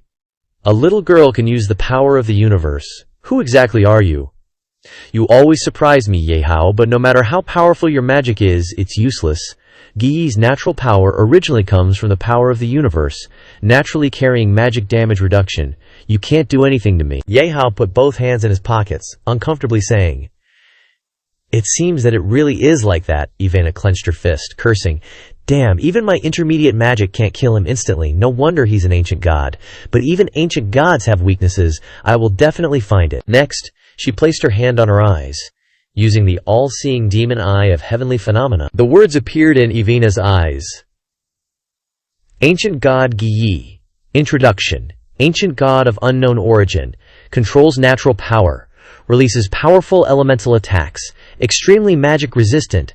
Hates all metallic materials. Weakness. Crystal in front of the chest. She saw the crystal imprisoning Chiki, shouting, "So that's it! The ancient god turned into this crystal body is also using Chiki's amplification characteristics. As long as Chiki is rescued, it will no longer be so difficult to defeat," Wuji shouted, using force to shatter all the crystals. Wuji laughed loudly, shouting, "This is the power of God. This time, let's see how you fight me." Guyi held his head in his hands, angrily roaring, "Get out of my consciousness, Wuji! My divine body and power are not tools for you to play with. I have more important things to do." It was entangled by the super-limited alloy binding machine, calling out in confusion, "What is this? I can't move." The introduction appeared on the screen. Super-limited alloy binding machine. Uses various metals to turn any target into a state of binding. Will not suffer any damage, but cannot act. After only a minute, Ye Hao put his hand down his face, smiling and praised, "Well done, W. Changing accounts so frequently in battle, this is the first time, right?" Du Yixi smiled and echoed, "That's right, Master." Immediately afterward, he immediately changed accounts, shouting, "Then it's time to use the ultimate move. Now is the time. Dark Shadow Monarch has not appeared for a long time." Guyi woke up, frantically shouting, "This aura is... No, how could it be? It was hard to escape on this planet. How could I meet it again?" "No." Wuji frantically struggled to break free from the metal, calling out in confusion, "Damn it! My consciousness is going to be occupied by it again. What exactly are you afraid of?" Ye Hao bit hard on his wrist, thinking, "It seems that the ancient god has not forgotten the star shadow that smashed them, but if it continues like this, the alloy binding machine will not be able to resist for a minute." He used fresh blood to dissolve on his body, resolutely shouted, "Come out, Blood Legion!" A person appeared chanting scriptures, controlling heresy to imprison it, constantly shouting. Yi looked at Ye Hao and questioned loudly, "This power doesn't belong to him, but the aura on you definitely does." "Who exactly are you?" Ye Hao replied. "Who I am isn't important." Ye Hao raised his hand and grabbed the ice crystal imprisoning Chi, saying, "What's important is that you..." He exerted strength to pull it out, shouting, "You harmed the wrong person." Yi raised his head and roared, causing the surrounding buildings to explode. "No matter who you are, you're just a human. You can't stop me. When I fully recover, even he will die." Ye Hao looked at the lightning bolts attacking, thinking, the final struggle before escaping the growth star. Even if it returns to its original form, it's still an ancient god. I can only unleash 20% of my power right now. I definitely can't suppress it. What should I do? Suddenly, he looked in shock at the cracks on the ice crystal in his chest and exclaimed, "The ice crystal is cracking!" Chi woke up and shouted, Ye Hao. Seeing her, he reassured. It's all right now, I'm taking you home. With tears streaming down her face, she recounted, I seemed to have a very long nightmare, filled with darkness, cold, and pain. But in the end, there was a faint star guiding me. I kept running towards it. The star's light grew brighter and brighter until I ran into the light. Then, Chi-Chi moved her face closer, kissed his lips, and said, Wait for me there. A magic circle appeared from the two of them, striking in all directions and causing it to explode. Ye Hao looked at his hand, wondering, Power is constantly pouring out. Is this Chi-Chi's power amplification? Even someone as strong as the Dark Shadow Monarch is affected by this. The system voice sounded. The Dark Shadow Monarch account has received power amplification. For 3 minutes, it can use limited breakthrough abilities and unlock a special skill dedicated to ancient gods. Starry Sky Dark Shadow. He lowered his head to look at her, sighing, This is truly unbelievable, and gently asked, Chi-Chi, are you asleep? Ye Hao raised his hand and touched Chi-Chi's forehead, saying gently, You've worked hard, Chi-Chi.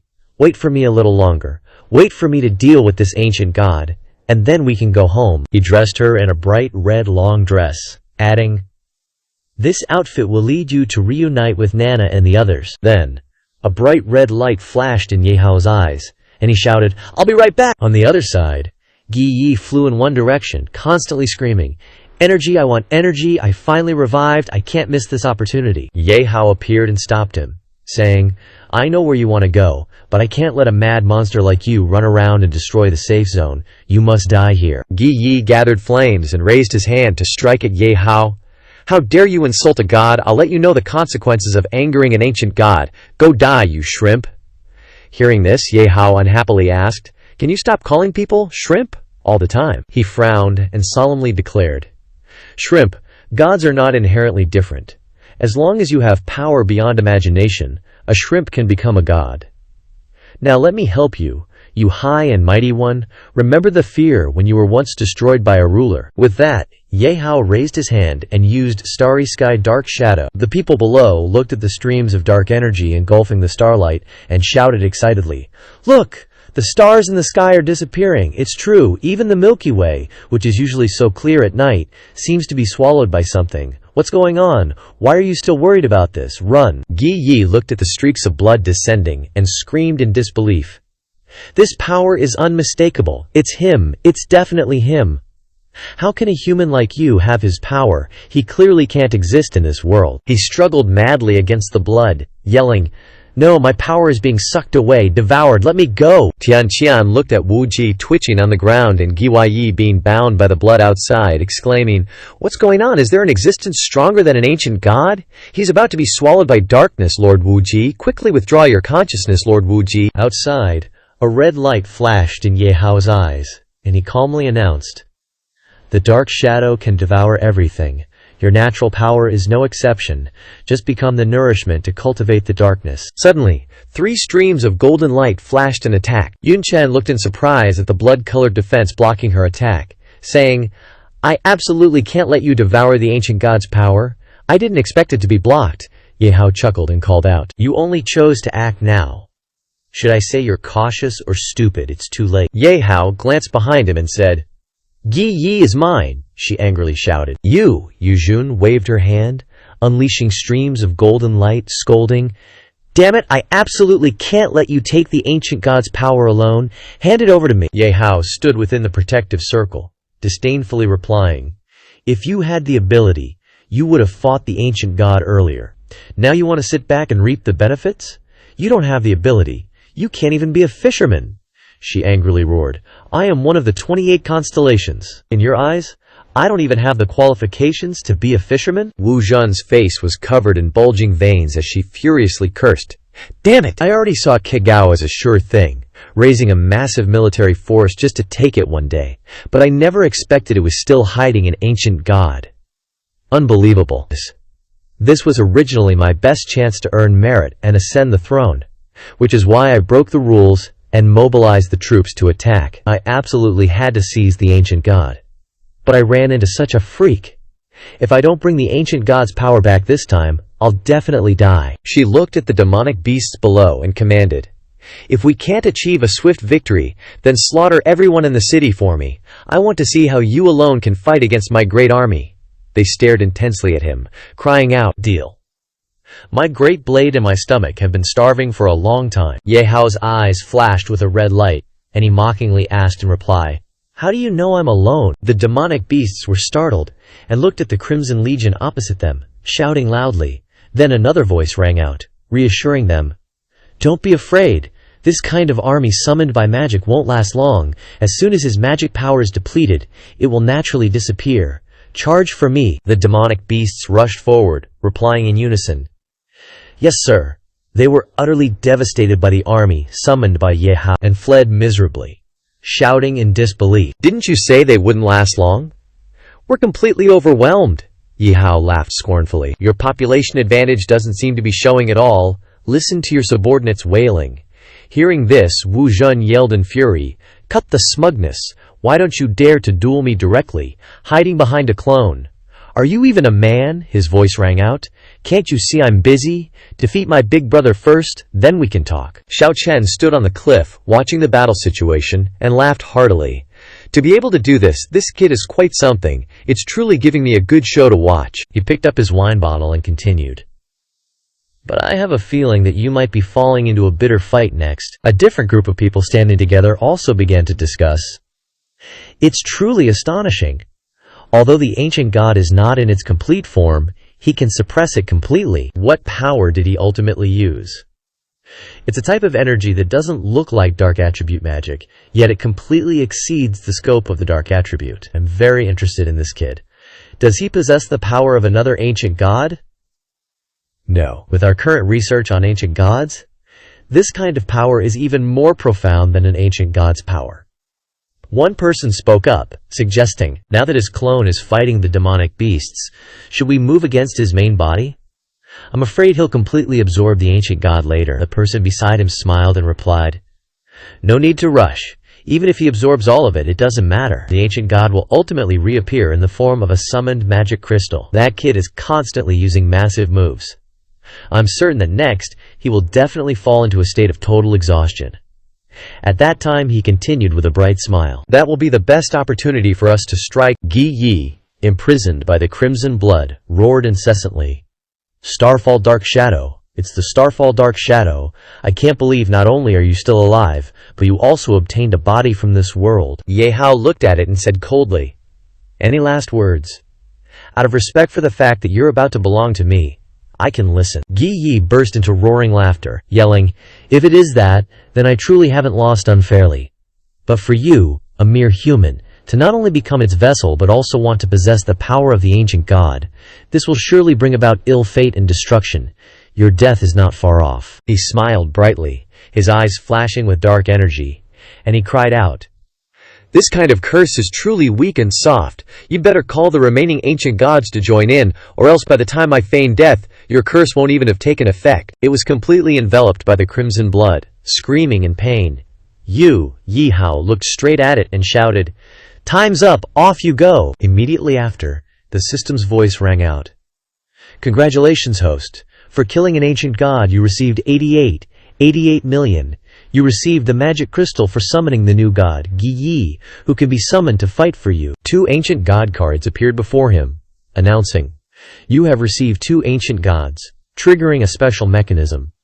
The ancient gods have been added to a special account system, and you can use experience points to enhance the strength of the ancient god account. The method of use remains through magic crystal summoning. Ye Hao snapped his fingers and praised, "Nice. This time I'm one step closer to the Ultimate King account." He looked at the crack on the Gi Yi card and inquired, "Was the crack caused by forcibly breaking through the illusion earlier?" The system confirmed, "That is correct. If repairs are needed, a large amount of experience or money must be used." Ye Hao asked softly, "It's fine as long as it can be repaired, but please explain in detail how large this large amount is." The system pulled him back to reality, reminding him, "Although I'd really like to explain, the enhancement time has ended. The Dark Shadow King account is now in an overloaded state and is about to be forcibly suspended," he exclaimed in surprise. "Huh, Ye Hao was startled and blamed. Why is it being forcibly suspended? I haven't finished fighting yet. I have enough money on me now to burn, so why didn't you say something about this sooner? It immediately shifted the responsibility. The final right of interpretation belongs to the account. The host does not need to complain. He was caught by hands and lowered, shouting angrily, "Ah!" Wu Jun looked at Ye Hao's clone and cried out, "I can't believe the clone was already this powerful. It's over. My life is in danger." Suddenly, she watched in shock as the clone slowly vanished before her eyes. Wu Jun screamed in astonishment. "The clone is gone." She looked at Ye Hao falling into the huge pit and said with a cold laugh, "You not only used up all your skills but also fell into a state of weakness. It seems even the heavens are helping me." Her eyes flashed with light, and she rushed forward with a laugh, saying, "I win. Now I'll take your little life and the ancient god's power." Shu Wen led the others as they charged forward. "The time has come. Move out," they immediately pursued, replying, "Yes, sir." He lay in the huge pit, groaning, "If you often walk by the river, how can your shoes not get wet? I never thought I'd have a day where I was slapped in the face, too." Ye Hao sighed and said with a bitter smile, "This curse from the ancient god is proving effective way too fast." The screen displayed an abnormal status notification. Soul shattered. All attributes reduced by 80%. Lasts for 2 hours. Yu Jun unleashed thousands of sharp feather blades, arrogantly declaring, "You're dead meat, kid." Ye Hao looked at the demonic feather tornado before him and commanded, "W. Initiate emergency Pandora armor." Ducey anxiously responded. "Understood, but Master He worriedly said, with your severely weakened original state, even if you manage to evade a fatal blow, you won't be able to withstand the next attack," he exclaimed in shock. "What? Am I really gonna die here today?" Suddenly, Xiao Chen grabbed his sword and charged forward, yelling, "Hey, hey!"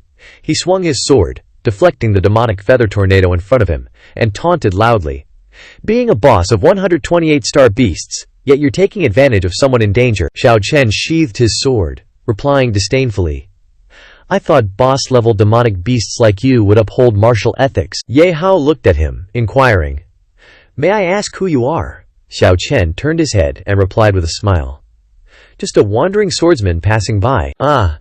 I furiously raised my hand, unleashing feathers, and shouted, "Damn it, daring to ruin my good deed, whether you're level 25 or 250. Yu Jun looked at the golden feather blades attacking and yelled, "You all die for me! The ancient god's power will be mine!" He sighed, lamenting, "Sigh, your life is too rushed. Why bother with all this fighting and killing?" Xiao Chen swung his sword, unleashing a stream of purple sword energy, and retorted, "Wouldn't it be better to sit down and enjoy good wine?" She was sliced in two.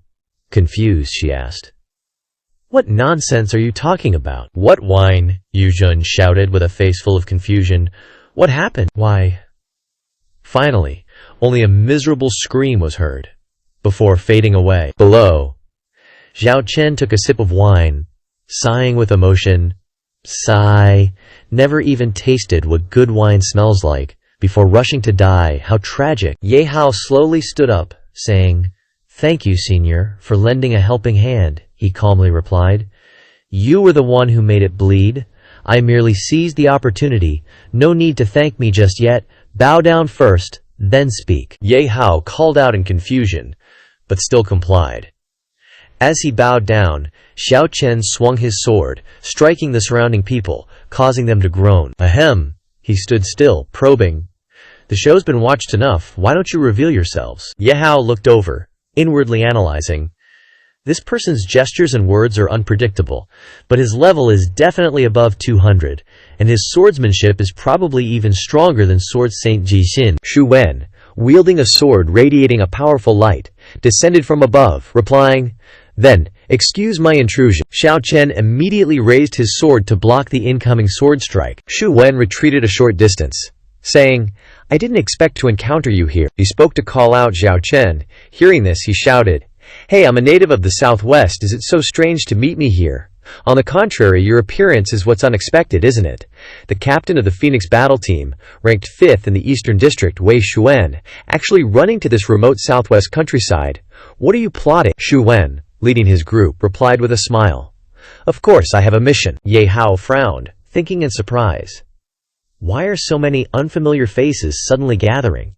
This situation is developing beyond my expectations. I still don't know this person named Zhao Chen's motives for saving me, but Wei Xuan is definitely targeting the ancient god. No wonder it's the Eastern District.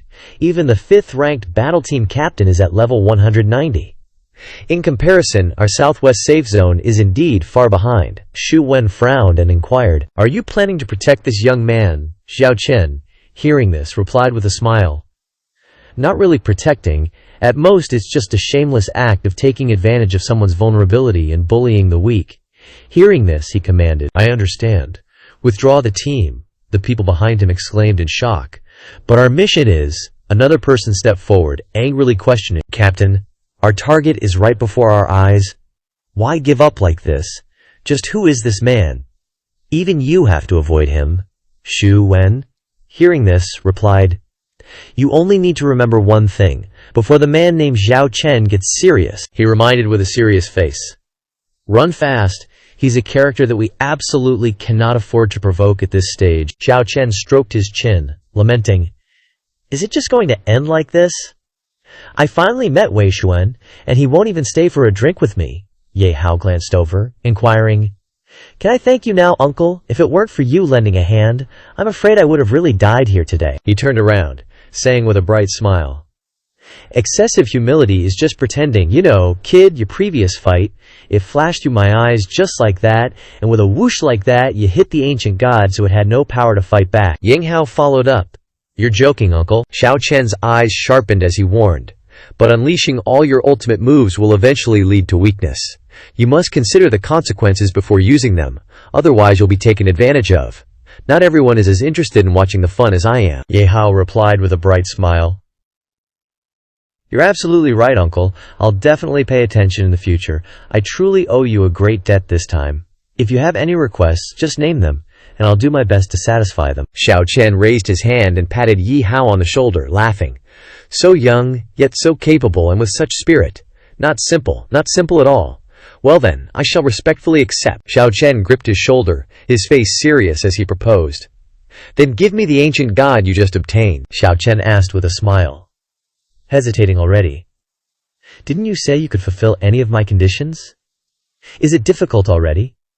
I hate people who don't keep their word the most." Ye Hao closed his eyes and sighed. "Hi," he crossed his arms, saying, "Are you really not intentionally testing me, uncle? You know how hard I worked to get this ancient god, and you still want it." Zhao Chen chuckled teasingly. "I'm originally a person with low desires, but you said those words yourself, so are you giving it or not?" Ye Hao raised his head, replying earnestly, "I really can't give you this, because for some reason, the ancient god is bound to my soul. If you really want to take it, I'm afraid you can only kill me. Anyway, I don't have the strength to fight back right now, but if your true goal is the ancient god, then there's no need to save me in the first place. After all, you're so cool, everything is under your control. You must have another purpose. Please don't test my humanity anymore, okay?" Zhao Chen threw his head back and laughed loudly. "Looks like my acting skills are still too poor. You saw through me." Ye Hao, hands on his hips, pressed. "So what exactly are you? Why did you save me?" Zhao Chen tilted his head back and drank his wine, exclaiming, Hey, what bad intentions could I have? I'm just a wanderer in Kego City, happily singing and drinking." Consequently, Zhao Chen, looking at his empty wine bottle, said, "The earth-shattering battle destroyed my drinking spot, and my stock is gone, making me very sad." Ye Hao laughed and shouted, "No need to worry about that. If you don't mind, I can invite you to the safe zone. Good wine from zones 1 to 9. You can choose whatever you want." Zhao Chen, his face full of joy, put his arm around Ye Hao's shoulder and asked, "Really, kid, it wasn't a waste saving you. No wonder you are one of Hanmo's shareholders," Ye Hao pointed out with a smile. "You still say you don't have bad intentions. You know my identity so well." Zhao Chen scratched his head, laughing. "Slipped up. How embarrassing. Well then, I won't hide it anymore. My real purpose." Then, his face turning serious, Zhao Chen demanded the map drawn by Mu Wei himself from Ye Hao's hands. Ye Hao, looking at that face, thought to himself, "This time it's for real. This map, at this stage, is not as precious as my life. Although it's a pity, it's not something I can't give." Outwardly, he calmly inquired, "How do you know I have Mu Wei's map? Have you been to the safe zone to find my headmaster? Xiao Chen pinched his cheek, his lips curving into a smile as he replied, Of course. We even happily drank and chatted together, Ye Hao confirmed once more. Really just drinking and chatting. You didn't do anything to him, did you? Xiao Chen, thinking of the headmaster, angrily exclaimed, Hey, what's with that expression of yours? It was just drinking and chatting. What else could there be? Your headmaster is an old friend of mine for many years. What could I possibly do to him? Duisi whispered. Master, this man isn't lying. Ye Hao frowned, lost in thought. Whether to say this guy is not acting or acting too well, in general he is a person that people can't see through. Ye Hao tossed the scroll to Xiao Chen, saying, I didn't expect our headmaster to not only have someone working as a gravedigger as a friend, but also someone as powerful as you. He really comes with social attributes. If that's the case, then take it. Xiao Chen received it, replying with a smile. Thank you. Xiao Chen unfolded the map, exclaiming excitedly, Let me take a look. He looked at the blank expanse on it, startled, and shouted, This is! In Xiao Chen's mind, he thought of that person, silently cursing, casting a special magic on the map. I didn't expect you to guard against me to this extent. You're really something, old man Manhwa. He sighed, throwing it back to Ye Hao. Done looking, returning it to you. Ye Hao was startled, saying, That's it, I thought you wanted to take it, Xiao Chen calmly replied. I don't want to take it. In general, my purpose has been achieved, only lacking wine. When will we? Suddenly, a voice called out to Ye Hao. Chi rushed over and hugged Ye Hao, exclaiming, Ye Hao, I was so worried about you. He patted her soothingly. Relax, it's all right now, no one can harm you anymore. Xiao Ji walked over, smiling. I said you could do it. Ye Hao NB plus increased to controlling the magic scroll to heal him, saying, Your weakened state this time is more serious than last time, but luckily my level has increased, so it's not a big problem. Yang Hao's voice rang out. Thank you. Kanji also walked over, her face full of smiles. I indeed didn't misjudge you. You not only successfully defeated Wuji but even obtained the ancient god. Well done. The female servants behind, their eyes adoring, exclaimed, You're so amazing, Ye Hao. She looked at the ruined city and muttered, But now that Kego City has become like this, we've also lost our refuge. What should we do? The other girls also cried out, That's right, what should we do in the future? Can you not imply it so obviously? Ye Hao, his head covered in sweat, said, I will naturally do what I promised you. Next, he pointed to the spatial gate, introducing, Kego City. I will rebuild it into a small safe zone. Before that, you guys go into this dungeon first. I have a spot in there. Kanji exclaimed in surprise. You even have a private dungeon. Unbelievable. Then Ye Hao turned his head back and instructed, Nah, Sister Annie, you guys also go inside first. My sister and parents are all inside. After things stabilize, we'll go together to find Senior An Cheng. Annie agreed softly. All right, everything will be according to your arrangements.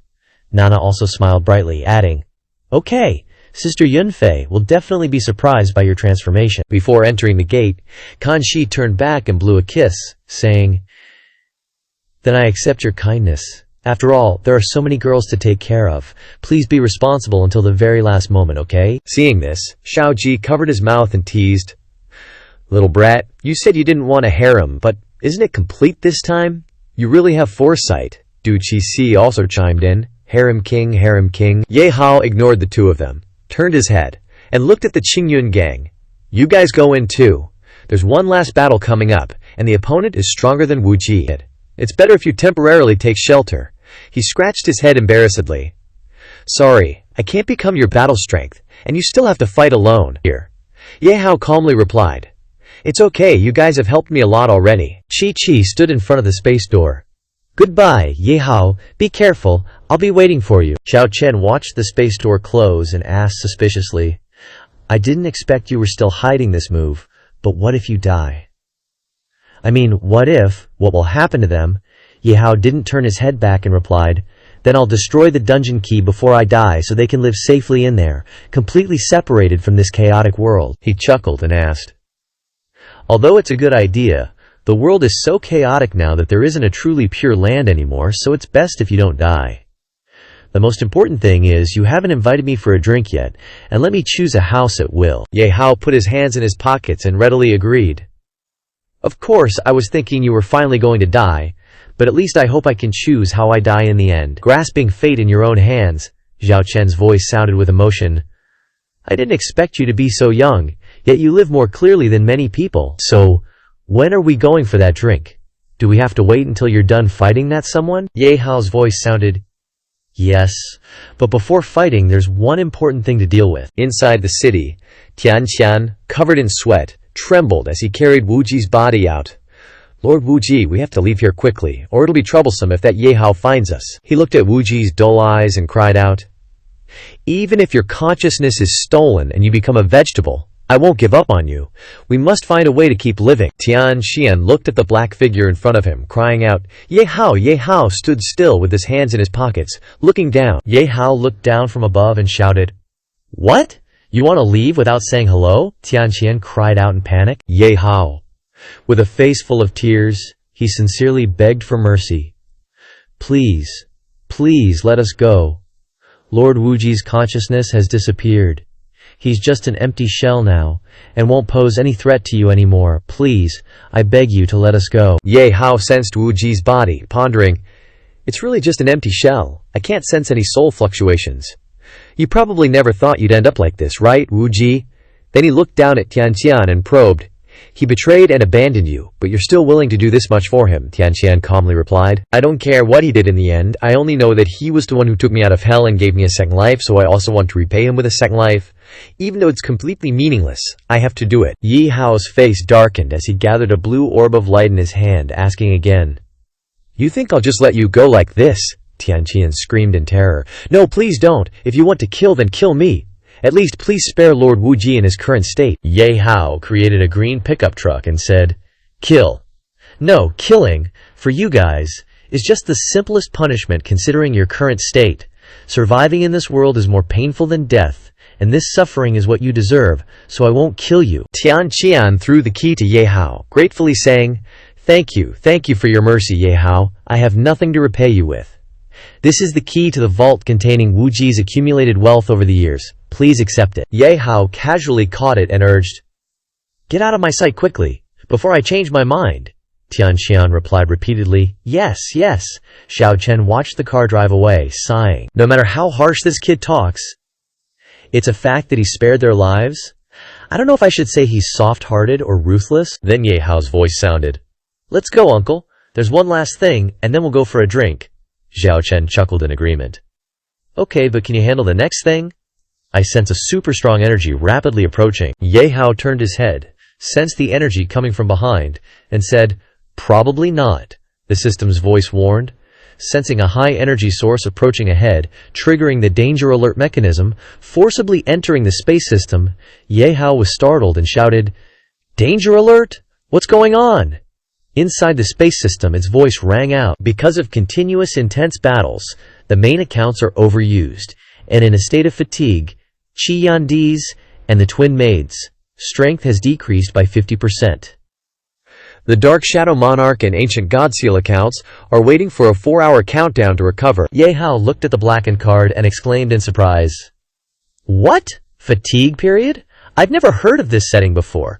I'm about to fight Huang Zihan, and my main combat accounts are unusable. Isn't this taking my life? Duisi narrowed her eyes slightly and asked, Master, don't you still have magic crystal summons for those bugs and artificial life-form legions? Can't you summon them to help fight? Hearing this, Ye Hao denied it. Facing a level 240 expert like Huang Zhan, numbers are meaningless. Moreover, I can't even be sure if Huang Zhan is hiding his true strength. Qi Huilong appeared behind him and cried out to comfort. Ye Hao, turned his head and smiled in response. Thanks for your concern, M91, but I can't let you take the risk in this situation. Has it come to the point where I have to gamble on unlocking a new account? The system's voice rang out. You finally want to unlock a new account? Do you want to use a large amount of capital to target your search, or use a random selection net? Ye Hao cried out suspiciously. Why do I feel like your tone is a little excited? Duisi also chimed in from the side. Very suspicious, but I can't get any evidence. The system's voice stammered. How could it be? It's just that the host hasn't drawn cards in a long time, so please choose a method to unlock. Ye Hao waved his hand and requested. Anyway, the previous battles accumulated a lot of unused experience. System. Discard 1 billion experience points. Unlock 5 random accounts. The system screen appeared. Received. unlocking new accounts. Immediately after, the screen displayed the introduction, Void Rift Herald. What often grows to the extreme is the Void Beast King. Can tame and enhance all kinds of wild demon beasts and super beasts in the Void dimension. Quickly organize a large demon army, become the king of all beasts, and dominate the world. Seeing this account, Ye Hao exclaimed, "This is interesting, the future is promising." The next screen that appeared showed a small black hole in the universe. It constantly grew by devouring everything, but the range of objects it devoured would continually increase as the core entity grew. It would eventually become an existence that could even swallow the entire cosmos. But in the early stages, it could only devour inanimate objects no larger than 1.2 meters. Ye Hao couldn't help but mutter, "Its function seems very powerful, but its current growth system can't be used to cope with emergencies." Next is the account for the Luoqi Plane Peaker, an existence outside of the plane that can see and enter dimensional plane worlds invisible to the naked eye. The unseen planes in the current world include unseen instances, unseen demonic beasts, unseen voids, unseen ultra beasts, and unseen space-time rifts, Ye Hao said gloomily.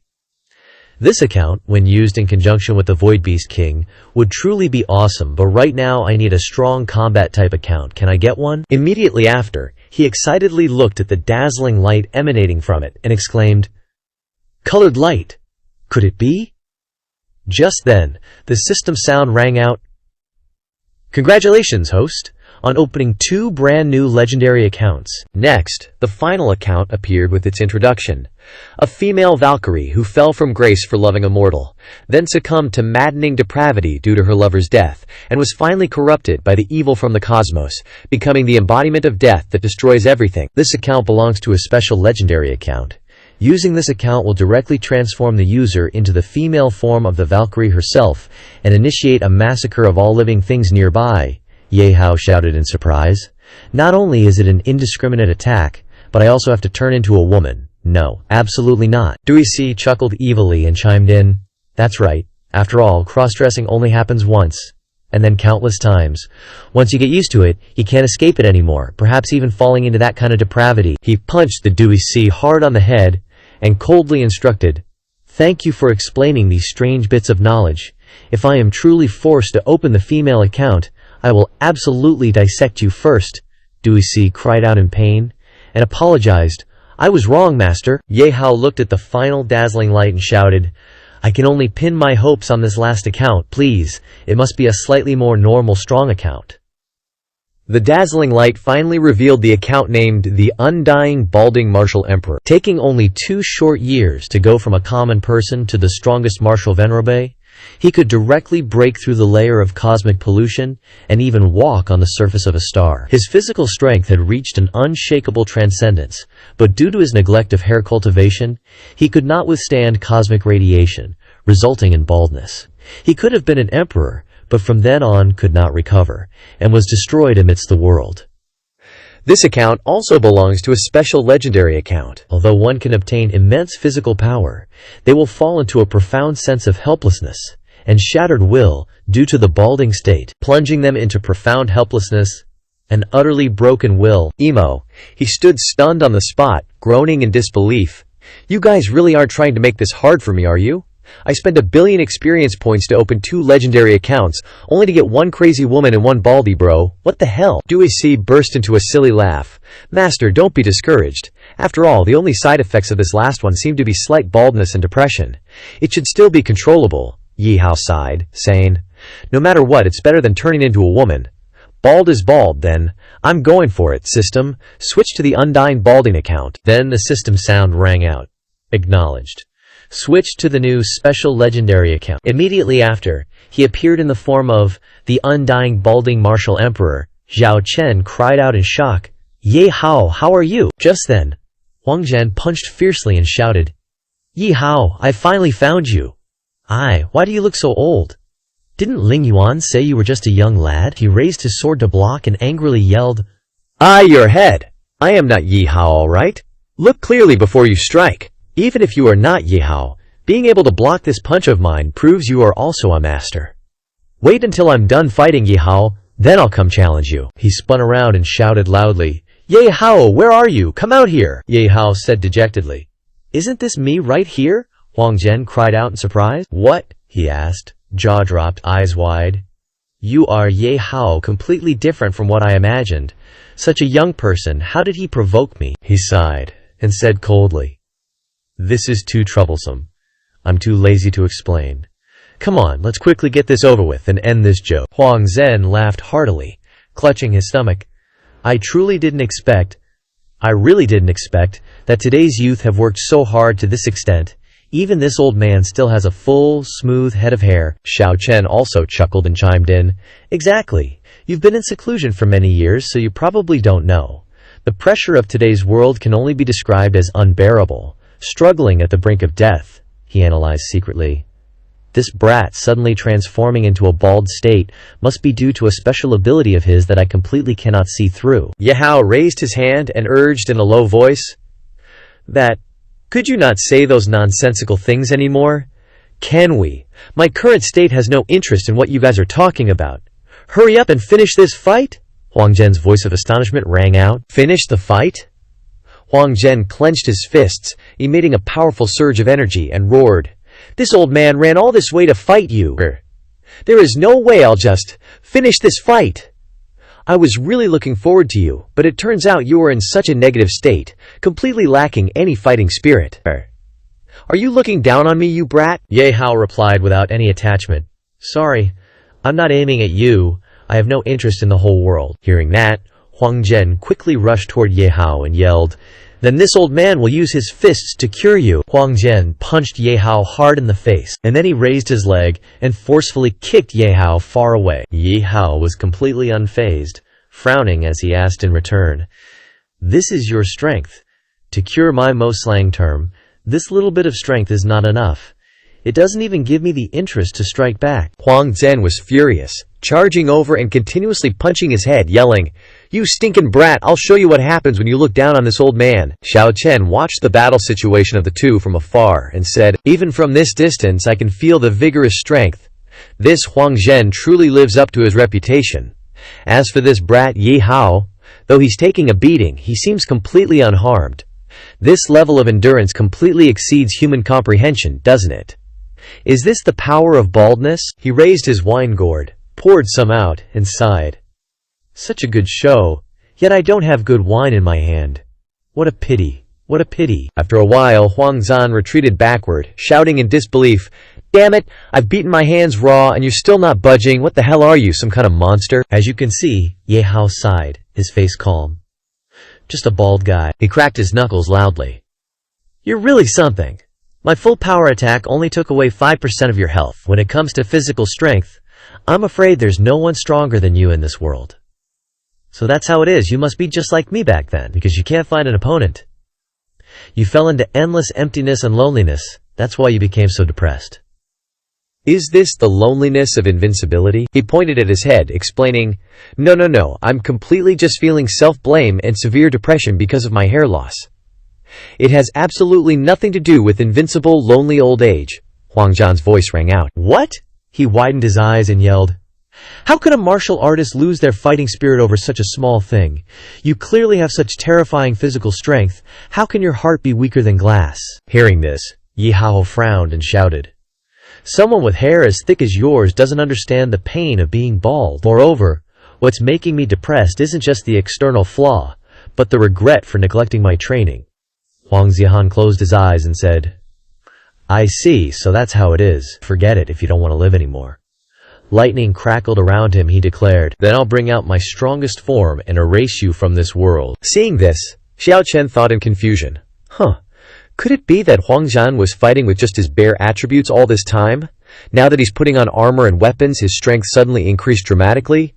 Can Ye Hao still withstand it? If that time comes, should I intervene? Huang Zhan rushed forward, shouting, I haven't worn this body armor in decades. He punched him hard in the stomach, announcing, Round 2, begin. Xiao Chen, seeing the crack appearing behind Ye Hao, exclaimed, A spatial rift. Huang Zhan's punch can create a spatial rift. His fists must be some kind of superdimensional god-tier weapon. Next, he raised his foot and kicked him hard, sending him flying through a different dimensional space, saying, It's not over yet. I'll send you to the absolutely fatal paradise. Ye Hao fell from the spatial rift, muttering, Where is this? I got punched into a spatial rift. So this place is a parallel world. It hurts. My body feels like it's being sliced into pieces. Huang Zhan looked down from the spatial rift, exclaiming in surprise, You're still alive.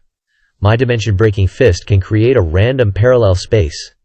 But if you forcibly enter, you'll be forcibly erased by some kind of special law power. He clenched his fist, shouting, I originally planned to kill you through this mechanism, but your physical strength can withstand that power and even survive to return. This is the first time I've seen someone like you. It's really exciting. Ye Hao immediately jumped up, groaning. It hurts so much. Veins popped out on his head, and he muttered softly, How long has it been since I felt pain? This physical pain even surpasses the psychological pain. Letting me forget for a moment the depression caused by hair loss, Huang Zihan questioned suspiciously, What nonsense are you talking about? Black energy emanated from Ye Hao's body as he walked forward, saying, Come on, keep going, let me hurt a little more. Otherwise, a threatening purple light flashed in his eyes. You will die. Golden light emanated from Huang Zihan's entire body, and he shouted excitedly, You're finally willing to make a move, so what? Let me see what level your strength has reached besides physical strength. Immediately after, Ye Hao transformed into a streak of light, punching straight into his stomach. Just as Huang Zihan flew backwards, he also flew up to chase after him. Xiao Chen, looking at the streaks of golden light flashing above, said, Is this kid Ye Hao planning to continuously beat Huang Zihan to death in mid-air like this? The super high strength and speed at this level, it feels like he's not in the same dimension as us. He spun him around, shouting, What's wrong? This little bit can't make me feel pain. Bring out your momentum from before. Otherwise, Ye Hao slammed Huang Zihan hard into the ground, saying, I'll really kill you. Huang Zihan stood up from the rubble, shouting, It's been so many years since I felt such fear brought on by the difference in strength. How interesting, Ye Hao. I have to thank you. Thanks to you, I have the opportunity to face the fear of death once again, giving me the opportunity to grow and become even stronger. A questioning light flashed in Ye Hao's eyes. Become stronger. Does it still have meaning? His voice rang out. Of course. Maybe it doesn't have meaning for you, but for me, becoming stronger is everything. I've never tasted blood in battle. Breaking the rule today because of this fight with you. Come on, let's fight to our heart's content. Then, the two people continued to spar with each other. The two simultaneously punched each other hard in the face. Xiao Chen gasped in shock. However, Ye Hao still had an absolute advantage, but Huang Zihan was slowly catching up to his speed. And even when he was overwhelmed, he could continue to grow. It seems like there's no limit. Is this even a human?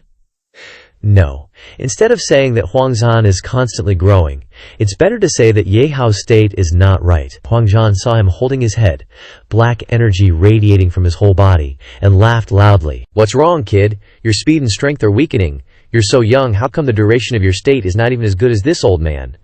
The system's voice rang out. Warning! Warning! The screen flashed a reminder. The depressive side effects of the Invincible Baldy account are deepening as time goes on. Continuing to use this account may erode the host's consciousness. Disconnect now. Ye Hao, seized by Invincible Baldy, cried out in confusion. What's happening? Is this account about to consume its user again? Is this the risk of using such a powerful account? He gritted his teeth and resolutely said, I can't disconnect from Huang Zhen's current state. If I switch back, I'll be killed instantly. I have to hold on a bit longer and use the account's ultimate skill, a do-or-die move. Outside, the man punched Ye Hao relentlessly, gleefully saying, Awesome, awesome. It wasn't for naught that I sealed myself for so many years, to be able to fight so freely as soon as I get out. My fists have been itching for years, and today I can finally satisfy them. Next, Huang Zhen interrogated from above. How is it? Is the pain you expected from my punches curing your depression? Ye Hao stood up and screamed madly. Not enough. Not nearly enough. There's absolutely no excitement. This is the final blow. What?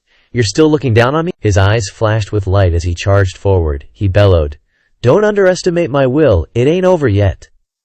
Suddenly, he used Shattered Star, throwing a crystal at Huang Zhen. Xiao Chen watched him fall from the sky, emitting a blinding light, and commented, That's what you call an abnormal state?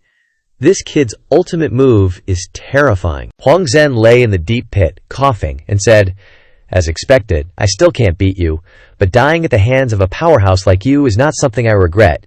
Come, give me one last blow. He looked at Ye Hao descending beside him, and loudly questioned, What's wrong? Why aren't you attacking? Is that guy pitying me? Inside the world of consciousness, he was eroded by Invincible Baldy's black energy, and he groaned inwardly.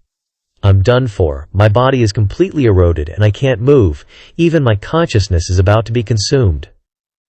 The system voice rang out. Warning, warning. The host's body has been eroded by the account.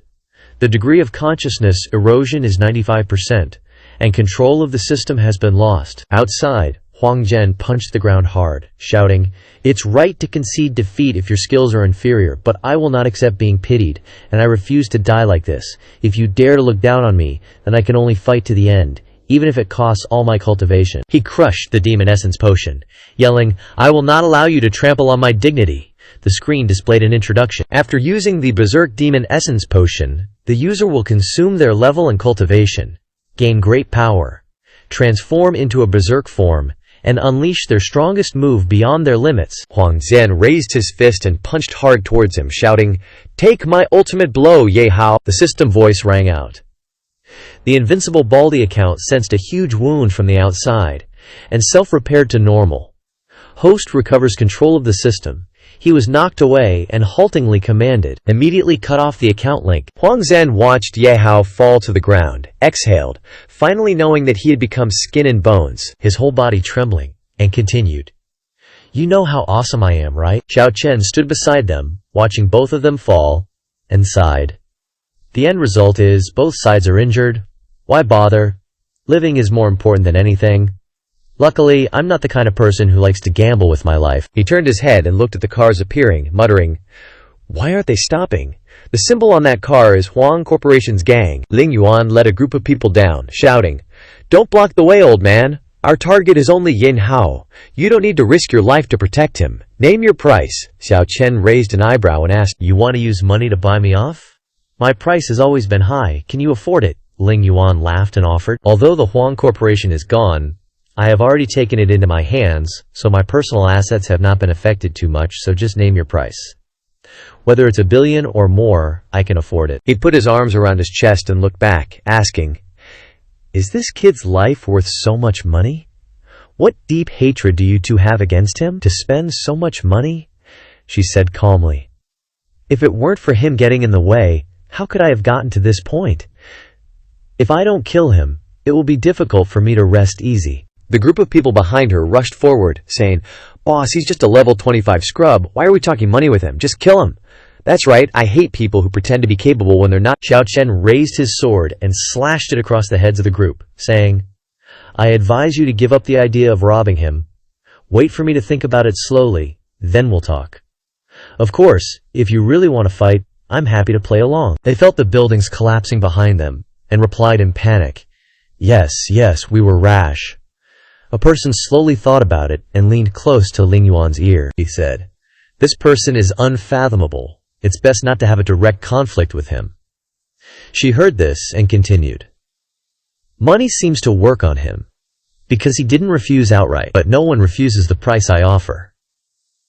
He put his hand to his chin and replied, "I've been a bit short on money lately. If I have this money, I won't have to worry about good wine and beautiful women." Then, Xiao Chen slapped his hand with force, laughing decisively. "All right, 1 billion as a knife fee, you can take him away." The surrounding crowd exclaimed in panic. "Really taking out 1 billion? Ling Yuan looked at the screen in front of her, pondering. This time, the organization spent a lot of money to find Huang Zhan. 1 billion is a bit short. But to eliminate this biggest threat, the money has to be spent. She immediately agreed. "I keep my word, 1 billion it is." He looked at the notification on the screen. Ling Yuan transferred 1 billion to you, and said with a bright smile, "Thank you, boss, you're so generous." She immediately ordered, "He, too, go and catch him." He immediately responded, "Yes." Xiao Chen raised his sword to stop them. "Wait!" he angrily questioned. "What do you mean? Taking my money and then going back on your word?" He raised his sword and pointed at Huang Zhan lying on the ground. "Are you guys misunderstanding something? I didn't say to take Ye Hao away. I said to take Huang Zhan away. Isn't he your Huang Zhang Group's founder? 1 billion for him is already a heavily discounted price." He looked at Huang Zhan's skeletal body, exclaiming in shock, "What? This half-dead old bag of bones is Huang Zhan? He didn't recognize him at all at this moment. How did he become like this? We thought he had beaten Ye Hao to this state, and then left. Unexpectedly, Ling Yuan walked towards him, muttering, "Even you lost to Ye Hao. Huangjing Group's current state is also due to your abandonment.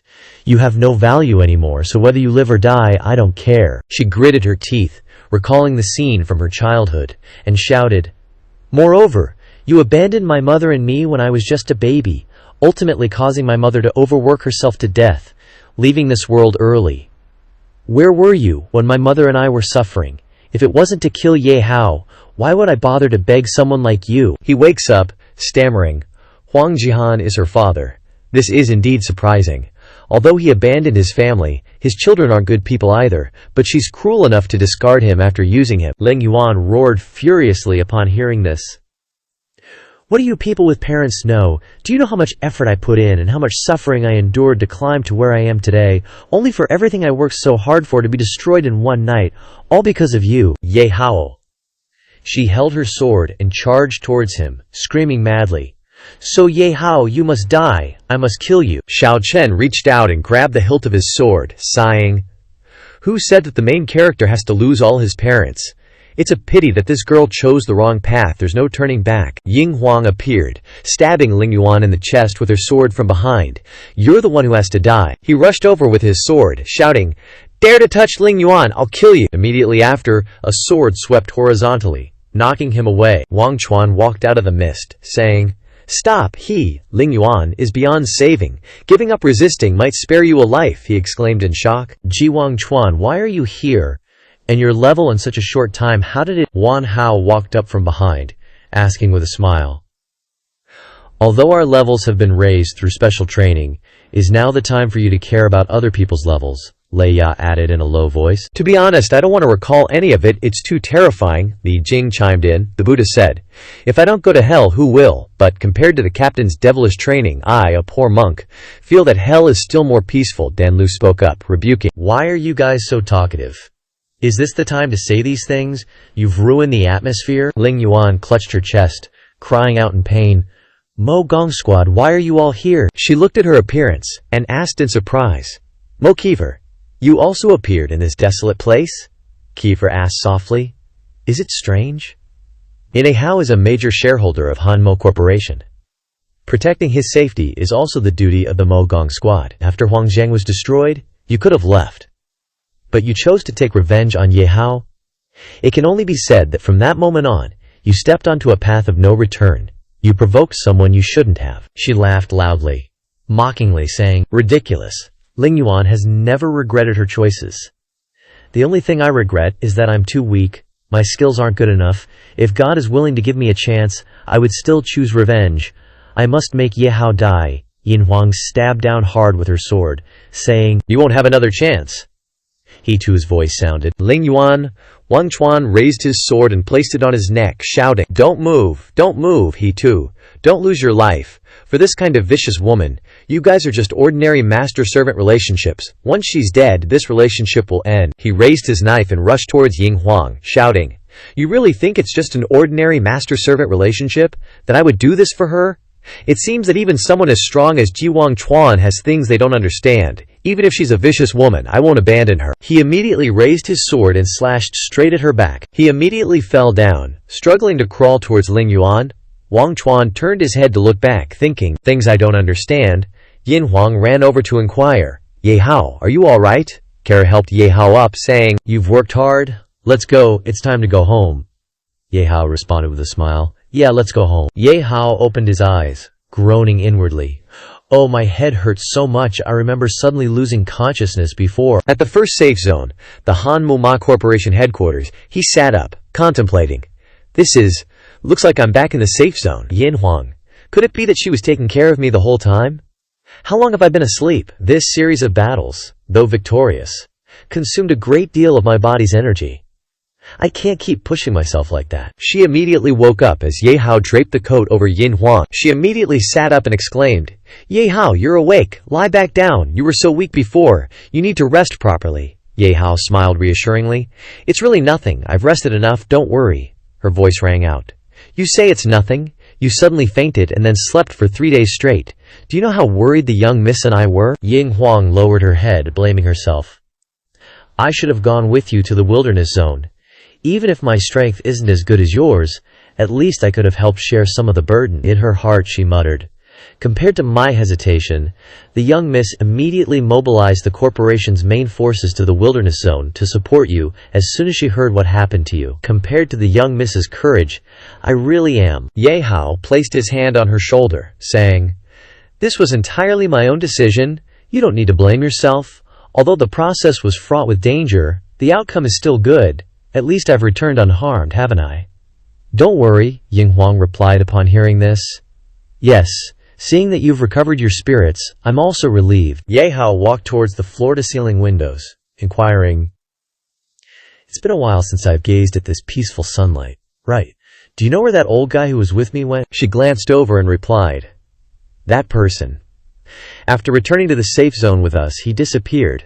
But intelligence feedback says there's a new golden man in a high-end nightclub in Zone 1. That must be him. Xiao Chen, with his arms around women, exclaimed with a grin, I bet the babes in the safe zone are even hotter. Thinking of this, the corner of Ye Hao's mouth twitched, thinking, where did this guy get so much money to spend? Knowing his style, he probably swindled a large sum from Ling Yuan. He calmly inquired, What about old Line, that pharmacist from Huangzheng? How is he now? Yin Huang began to recount. We found him in Ling Yuan's convoy. Although he was quite seriously injured, he kept saying that he was your spy in Huangzheng. The young miss brought him back for treatment. He should be fine. Compared to that, the other old man... Ye Hao startled and asked, You mean Huangzheng? How is he now? I remember he wasn't dead yet. She held her chest with both hands, replying, The young miss originally intended to abandon him in the wilderness, but before you fell unconscious, you said you wanted to save Huangzheng's life. Although she doesn't know what your purpose is, the young miss still brought him back. But his injuries were too severe. Even using the most advanced medical equipment and elixirs couldn't stop his vitality from withering. He probably won't last much longer. Ye Hao's voice rang out. Take me to see him. She immediately agreed. Okay? He looked at the guards outside, inquiring, Does a dying man need so many people to watch over him? Ying Huang explained softly. This is also the young miss's intention, after all. The other party is the legendary Huangzheng. Even if he only has one last breath, we shouldn't be careless. I won't go in. I'll wait for you outside the door. Ye Hao stood still in front of the hospital bed, muttering, Is this the result you pursued, Huangzheng? Perhaps it would have been better to let you die in the wilderness like that, but because of that last palm strike, you used up all your cultivation and saved me instead? Perhaps that's why I subconsciously said I wanted to save you. Ye Hao grasped Huangzheng's hand, exclaiming, So, at least I will let you pass away with dignity now. He calmly said, I abandoned my wife and children and did evil my whole life. I never thought of passing away with dignity. Huangzheng said with a calm face, Being able to fight to the death with a powerhouse like you is what I've pursued my whole life, and is the greatest grace heaven has bestowed upon me. Being able to have this ending, I am very satisfied. Next he gave Ye Hao a key. Take it. This is my life's accumulation. Although it's not money, it's more useful than money. You're young. Your future has unlimited possibilities. This will help you. Ye Hao startled and asked, You're sure you want to give it to me? I'm the one who killed your 2 sons and destroyed the industry you built with your own hands. Huangzheng said without concern, These worldly concerns are nothing to me. Cold-blooded is fine, heartless is fine. I'm just single-mindedly pursuing the battle I was born for. It was you who gave me a wonderful and exciting battle. If I hadn't met you, I might have lived out my life lonely and regretful. As he said this, his arm fell limp. Ye Hao turned and left, thinking to himself, Although he was an evil person, compared to those sinister and malicious villains, at least he did things openly and always persevered in his goals, so he whispered, I will remember you. Huangzheng Wangchuan is waiting for you. Inform Ye Hao that there's a board meeting of the corporation next. I'm here to notify you to attend. He immediately agreed. Okay, Captain Jia Yin Huang. Huangzheng has died. Tell people to take care of the funeral arrangements, she immediately replied. Okay. He watched Ye Hao's back as he left, contemplating. Not only did he defeat Wu Ji, but even Huangzheng, a level 240, was defeated at his hands. His growth rate has far exceeded my expectations. I originally thought that after this special training, I could keep up with him, but unexpectedly I've been left behind. Wang Chuan frowned, wondering what he should do to catch up with him. Du Si appeared, reminding, "Master, the person behind you is emitting mixed emotions. There's anger, jealousy, unwillingness, and also admiration and affection." "I don't understand what this person is thinking," Ye Hao calmly replied. "He's just that kind of person. He seems complex, but in reality he's a very simple person, like Huang Zheng." Inside the meeting room, he looked towards everyone, apologizing. "This time, what happened in Kegu was originally my personal matter, but in the end, I used the corporation's power. For this, I offer my apologies," Mochi immediately exclaimed. "What are you saying, Ye Hao?" He stood up and shouted, "You're a shareholder of our Han Mo Corporation. This small matter is not worth mentioning. Originally, the existence of Wu Ji was a thorn in my side. This time, you uprooted him. This is a great achievement. The corporation is not thanking you enough." Sun Long also spoke up. "Wu Ji had been entrenched in the wilderness, hindering our transactions with other major zones. From now on, this source of trouble will disappear. Trade between major regions will recover quickly, bringing greater benefits to the development of our corporation. This is all thanks to you, Ye Hao." His voice rang out, recounting, "Our Haramo Corporation will rebuild the second Southwest Safe Zone at the old site of Kegu City and treat it as a satellite city of the Southwest Safe Zone. We will continue to leverage the geographical advantages that this new second safe zone has." Sun Long raised his hand, pointing at him, announcing, "Full responsibility for management is given to you." Ye Hao startled and asked, "Why to me?" He immediately continued, "That's right. Today's board meeting was mainly convened to announce this matter. But after all, this is a major event of historical breakthrough significance. I can't decide alone, so everyone start voting. Those who agree, raise your hands." The three shareholders began to discuss. "That's right. There's never been a case of expanding territory outside the safe zone before. Everyone thought that protecting this land to continue living was the ultimate goal. But after building the second safe zone, restoring trade is indeed very beneficial. But after all, Ye Hao is still so young. What's wrong with being young? Heroes emerge in their youth. If it weren't for him, we wouldn't even have this opportunity to expand." Expanding territory? It's making me a little excited. Immediately after, the group simultaneously raised their hands, exclaiming, "I wholeheartedly agree." Before you raised both hands to agree, I had already raised both hands and feet in agreement. Very good, the entire vote has passed. Ye Hao stood up with a bright smile, saying, "Thank you for everyone's support. Expanding territory outside the safe zone is indeed a major event that breaks history, and is also a manifestation of the chairman's wise and brilliant, far-sighted and ambitious vision. If we're determined to take this step, then why not take a bigger step?" He looked at the map, softly recounting, "I propose linking the Southwest Safe Zone and Zone 2 together, using guard posts to delineate a broad range of boundaries. At the same time, we'll wipe out all the demonic beasts in this area, bring in as many wild refugees as possible, provide them with shelter, and ultimately transform the wilderness between the two safe zones into a supersized safe zone with a larger scope and scale." Ye Hao chuckled, continuing, "This way, we can concentrate the resources of the entire Southwest wilderness to rapidly develop the super safe zone, and eventually become an existence comparable to the Eastern Great Zone," Mochi exclaimed in surprise. "Are you kidding me, Ye Hao?" Two shareholders of Han Mo spoke up, building a super safe zone. Quote, "This is truly a grand project, unheard of before. We originally intended to make the old Karago city a satellite of the safe zone. But Ye Hao's plan is to incorporate the entire wilderness area. It's undeniably a risky and alluring plan. But if we want to implement it, the difficulty is definitely not small." Mochi pointed at Ye Hao and said, "If you're making such a bold proposition, then I have a few questions I hope you can answer," Ye Hao responded. "Please, go ahead." Mochi then tapped on the screen in front of him and began to list them. First, aside from rebuilding K-City, establishing the super safe zone you mentioned requires a super large-scale renovation of the wilderness. The most important thing is to build transportation routes and information stations with absolute safety ratings between the two cities. First, it's crucial for transporting goods. Second, it's the lifeline for information and aerial routes, in addition to arranging the refugees in the wilderness and clearing out the demonic beasts. Considering the large area of the wilderness, a rough estimate of the total expenses needed is approximately this number. Everyone looked at the enormous number projected by the system and exclaimed excitedly, 800 billion. The entire Southwest Safe Zone, built over 100 years, isn't even worth 200 billion in total. This is an astronomical figure.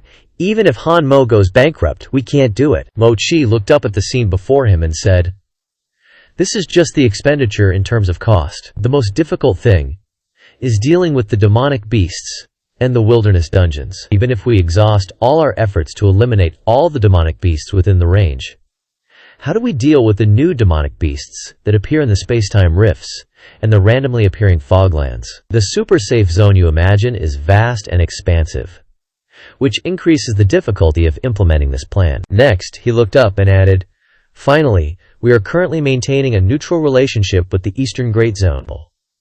Although there are occasional business exchanges, we are usually the ones suffering losses. After all, their strength is greater than ours. Once we start building a super safe zone, it will definitely attract their attention. At that time, clashes between the major zones will be inevitable. Therefore, we must carefully consider whether it's necessary or not." Mo Chi calmly summarized, "These are the 3 questions I wanted to raise. I'm not against your idea. It's just that if you really want to build a super safe zone, then there's no way to avoid these problems. We need to think carefully." Ye Hao smiled slightly and acknowledged, "Of course, the problems you raised are all very practical and must be faced. Does anyone else have anything to say? You can bring it all up, and I'll answer it all at once." Kakir, with her arms crossed over her chest, said, "Ye Hao's idea is indeed very bold, but I believe in his judgment. I unconditionally approve of this plan." The 2 shareholders smiled slightly and added, "This idea seems like a dream, but if it's proposed by Ye Hao, then there's definitely a feasibility that we haven't thought of." "That's right. It's because of Ye Hao's existence that you make me feel like no matter how outrageous something is, it doesn't seem impossible," Sun Long calmly exclaimed. "Then, Ye Hao, tell us your specific plan." Ye Hao, with one hand in his pocket, said, "Hesitation, or the source of fear, all comes from the uncertainty of the unknown. The wilderness is the same. Although we've had some understanding of the wilderness for 100 years, it's only limited to a certain range and lacks comprehensive understanding. But someone has done it." Ye Hao looked at the maps above and exclaimed, "As these maps show, they have detailed specific information about the wilderness dungeon markets, mineral resources, demonic beast habitats, and so on. With these maps, we can choose a safe route to avoid the demonic beast areas, to act as a bridge between the 2 large cities. Around this bridge, build transportation routes and information stations, and then gradually expand around the area after eliminating the demonic beasts. At the same time, control the dungeons along the way, and the problem of money is the easiest to solve. The wilderness symbolizes the unknown and danger, but at the same time it also contains enormous wealth. Who knows what we can take from the wilderness and use in the wilderness?" Seeing this, Mo Chi exclaimed in surprise, "This guy, you really came prepared." The 2 shareholders also exclaimed in shock, "This wilderness map contains much richer information than the top-secret maps drawn by our internal group. There are so many resources that we didn't discover before. What a waste of heaven's gifts. But Ye Hao, is this map reliable?" Ye Hao affirmed with a serious face, "Of course it's reliable. After all, this map came from the legendary wilderness hunter, Mu Wei." Mo Chi and the others exclaimed in shock, "What? It's him!" Sun Long also said in surprise, "It's been a long time since I've heard that name, but if it's his masterpiece, then there's definitely no mistake. With the help of this map, building a super safe zone can definitely be much better." But Sun Long's face darkened as he reminded, "You should be very clear about the value of this map. You could completely keep it for your own use. Why are you willing to share it with us, Ye Hao?" Ye Hao looked up and calmly exclaimed, "If it were me in the past, I probably would have hesitated. But after experiencing this series of events, after facing many powerful opponents in succession, although I was lucky enough to win in the end, it made me realize that one person's strength is still limited, especially when facing the huge crimson tide of danger. You must rely on a group with similar strength to me. I hope that the Hanmo group can become such an existence, advancing and retreating together, living and dying together with me, forming a complete community of shared interests." Hearing this, Sun Long laughed and said, "Good. For one sentence, advancing and retreating together, living and dying together. If it weren't for your help, Ye Hao, our Hanmo group would have collapsed long ago in Huang Zhang's conspiracy. Now you've put forward such a sincere and alluring proposal, how can I not be moved? Mo Chi immediately asked. Then how do you solve the problem of new demonic beasts appearing in the randomly appearing foglands, and how do you avoid conflicts with other great zones? Ye Hao looked at Mo Chi and replied, the new demonic beasts appearing from the space rifts and the randomly appearing foglands are essentially spatial distortion fluctuations. Gekid and I will create an observation array that can provide early warnings. Ye Hao smiled slightly and exclaimed, as for conflicts between the great zones, they're completely unavoidable. You should all know what happened in the end in Kago City. Due to my actions, the Eastern Great Zone is probably already targeting us, but no matter whether it's a cooperative, neutral, or hostile relationship in the future, it can't stop our determination to develop. It's just a matter of starting humbly. Sun Long grasped the crutch in his hand and echoed, that's right. The relationships between the Great Zones are all built on interests. Vicious. If interests clash, turning against each other is just a matter of moments. Therefore, to survive, we must never hope for the charity of others. There's nothing more risky than doing nothing. If we want to survive and develop better, then we must be prepared to face new problems. There can be no growth without pain. He immediately raised his hand and declared, I, Mu Sunlong, in the name of the director of the Hanmu Group, fully support Ye Hao's plan.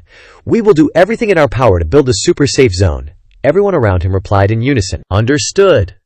Sun Long reached out and grabbed Ye Hao's hand, saying, whether it's manpower or financial resources, the company will do its best to support you. Just let go and do it according to your ideas. The entire Hanmo group will become your strongest backing. Ye Hao immediately grabbed Sun Long's hand back and assured, don't worry, I will definitely not let you down. Wang Chuan looked at Ye Hao from afar and thought, Ye Hao's words, in addition to clarifying his determination, also show that the distance between us and him is too great. If I don't quickly become stronger, then I can't form a combat force that can help him. What should I do to catch up with him? Mo Chi crossed his arms over his chest and asked teasingly, Ye Hao's actions this time are truly treating our Han Mo as his home. So when will I become one of his family? Kair blushed and scolded. What are you talking about? Mo Chi immediately laughed and teased.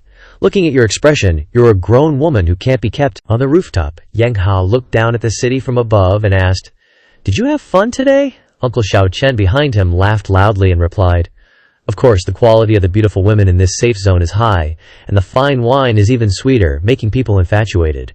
More importantly, Xiao Chen raised his thumb and said with a smile, thanks to you I made a fortune. Feels like I can retire now.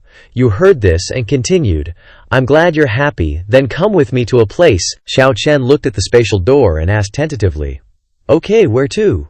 Ye Hao's voice rang out, home, of course. After saying that, the figures of the two disappeared on the spot. Xiao Chen came out of the door, excitedly shouting, oh my god kid, you're so awesome. In front of the crowd, Yunfei immediately ran up to greet him. Ye Hao, with a bright smile, exclaimed, everyone, I'm back. Ye Hao's father laughed and called out, son, you're back. Nana ran over, shouting, master, master, Nana has been waiting for you for so long. Yunfei also ran up to call out to him. He looked at everyone and said, have you all been doing well these past 2 days? I'm sorry for the hardship you've endured before. Qin Chi ran up and took his arm, exclaiming, Ye Hao, your safety is the most important thing. Welcome back. Ye Hao heard this and replied with a smile, I'm fine. His parents saw this and smiled at each other, whispering, could it be that something good happened between these two kids while we were away? Soon after, a maid brought a tray over, smiling and saying, master, as you instructed, the construction of the base has been completed. Please verify. Ye Hao heard this and said, thank you for your hard work. The screen displayed a reminder, chip uncontrolled base. He looked at food dye in front of him and exclaimed, it's finally built. Now we have our own home. W introduced the overall situation of the base, and a mechanical voice rang out, yes, master. It began to project images to introduce the overall situation of the base as shown. The central area is the core of the base, and only the master has the authority to enter. But other functional areas are divided into distinct zones. Living areas, recreational areas, ecological planting areas, and weapon manufacturing areas. The outermost area has a large number of defensive units, and the master can upgrade and update them at any time. Patrols are arranged in all areas, so it can be said that you can have whatever you want, and it's solid. Ye Hao heard this and praised with a smile. Great, great, the functions look very complete. He turned to look at his family, asking tentatively, "Mom and Dad, are you used to it here?" Ye Hao's father laughed brightly, exclaiming, "Used to it, of course, used to it. Even Han Mo's high-end houses aren't as good as this." Yunfei heard this and added, "Although we've only been here for a short time, we can avoid the oppression of the surface world, have enough food and drink, and there are entertainment facilities. Jia Bao and the others are also very good to us. Compared to the outside, this is like a paradise. It's completely unimaginable that a few months ago, we were still fighting in this instance." He went over and ruffled her hair, saying, "I'm glad you all like it. My hard work wasn't in vain." She looked up and said, "We're lucky to have you." Jia Bao flew over and landed on his shoulder, exclaiming, "Ye Hao, you're back." Ye Hao smiled and greeted, "Long time no see, Jia Bao. Has the construction of the base caused any adverse effects on your production? Such as destroying the world's culture or ecological balance or something?" It pressed a control button with its hand, exclaiming, "Don't even talk about destruction. This base is like perfectly integrating into this world, unifying humans and races, two kinds of civilizations and different technologies together. It's amazing, look." Ye Hao looked at the previous image and exclaimed, "Is this a recording from before? Are they watching cartoons?" The little treasure bugs seemed to be very interested. Jia Bao looked at the image of the people harvesting and said, "Using the most advanced technology brought by you and Mr. G. Now the harvesting time of agricultural products has increased, and the output has also increased rapidly." Ye Hao looked at the image of Nana repairing the equipment and exclaimed, "This must be the mechanical manufacturing warehouse. Dad really likes this place the most." His father smiled and said, "You still remember my little hobby? Nana helps a lot with the research on mechanics." Ye Hao folded his arms and looked over, asking, "That's right, didn't someone object before? Are they still arguing?" It heard this and exclaimed, "In fact, most of the objectors were later subdued by your base, and the remaining stubborn faction has been exiled to the edge of the world, and can no longer cause any trouble." Miao Bao came out carrying pots and pans, announcing, "Master, dinner is ready, everyone. Please come to the dining room to eat, Miao," he replied with a bright smile. "Okay, Miao Bao." Ye Hao raised his hand and urged, "Let's go, this is the first family reunion dinner in our new home." "I can't wait," Yunfei followed closely, then shouted, "Okay." Xiao Chen folded his arms, smiling and saying, "What's with this warm scene of a family reunion? It doesn't fit the temperament of the surface world at all. Could this be what it means to be able to do whatever you want if you have the strength? This kid Ye Hao is really not simple." Inside the dining room, everyone raised their glasses and shouted, "Cheers." He walked in from the outside, asking tentatively, "What are you three talking about?" Qing Yuan glanced over, asking tentatively, "Ye Hao, are you also out for a breath of fresh air?" Ding Ke heard this and exclaimed, "Of course we're talking about you." Grandmaster Jia Bao heard this and continued, "Anyway, this wonderful fate and this earth-shattering change were all brought about by you." Ye Hao sat down on an empty chair, exclaiming, "Looking back at this short period of time, so many things have happened, but what I want to say next may be something that overturns your perceptions." Under the bright moonlight above, a surprised cry rang out. "What?" Qingyun urgently confirmed. "You want to build a supersized safe zone, stretching from the southwest safe zone all the way to the Kigo area. This is an unprecedentedly huge project. To come up with such an idea, you truly live up to your name." Ding Ke slammed the table, exclaiming, God, this plan is really attractive." For those with ambition, it's an absolute opportunity not to be missed. Apart from the money-making aspect, for those struggling to survive in the wilderness, it's a godsend, boss. Just name your needs, and my medics will definitely support you wholeheartedly," he said with a serious face. "But the difficulty of this matter is not trivial. Besides the problems you guys raised in the meeting, the existence of armed forces, both large and small, in the wilderness is also an obstacle. Most of them are very rebellious, and definitely won't be willing to yield their power for the safe zone to take over, especially now that Wuji has been destroyed. With the dragons leaderless, the wilderness will surely return to a chaotic state of division. After all, everyone is vying to become the next Wuji." Ye Hao smiled softly in response. "I understand this. When the time comes, I'll discuss terms with them. Building a supersized safe zone not only won't damage their existing interests, but will even bring them benefits and opportunities they can hardly imagine. But if they still stubbornly refuse to cooperate, then I don't mind letting them taste Wuji's fate of being destroyed. Ye Hao looked at the two people assigned. Can I entrust the initial negotiation to you guys? After all, you're both from the wilderness. You guys gonna talk will definitely be more effective than people from the safe zone. Qing Yun said seriously. Of course, I think so too. Ding Qi laughed loudly, shouting, I will mobilize all my connections to persuade those disobedient forces. We must make them understand that a supersized safe zone is the best future. Jia Bao, upon hearing this, said, Seeing you guys so full of energy, I'm becoming more and more eager to try out your world. But after my uncle died, his transdimensional trial was also cancelled. Ye Hao looked over and replied, Our world isn't as beautiful as you imagine. Jia Bao thought about the good aspects. It's said to have a vast world with infinite unknowns. The bad side is also full of hardships and terrors, and you can encounter the risk of losing your life at any time. He raised his head to look at the high-altitude shooting star, saying, Compared to that, your world is still better, and there are shooting stars too. Or hurry up and pray, is this a shooting star? Are there more and more of them? A meteor shower. Ye Hao looked at the shooting stars falling from high altitude, exclaiming, No, that's not right. This isn't an ordinary shooting star, this is. Just as the shooting star landed, a loud bang was heard. Yunfei ran out from behind, yelling loudly. Brother, we heard a very loud noise in the house. The sound echoed everywhere. Warning, warning, warning, Cheeky asked worriedly. What happened outside? He listened in surprise, as the system continuously reminded him. Spatial intrusion detected, initiating base defense system, Xiao Chen said with a solemn face.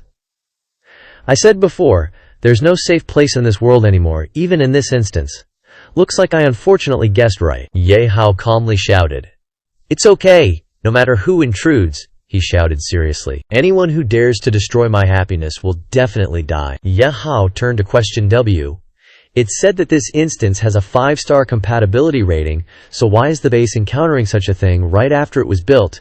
Du Yi panicked to explain. I'm not wrong, Master, the compatibility is definitely not a problem.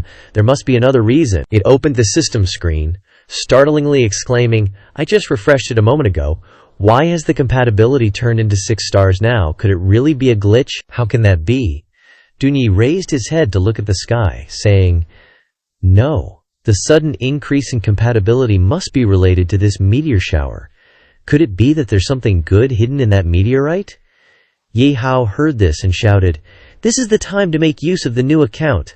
System, switch accounts. Use the other dimensional peep. The system sound rang out. Received. Account switched. After he connected with the other dimensional peep, he thought, in an instant, a flood of information surged into his brain, and all things became visible data.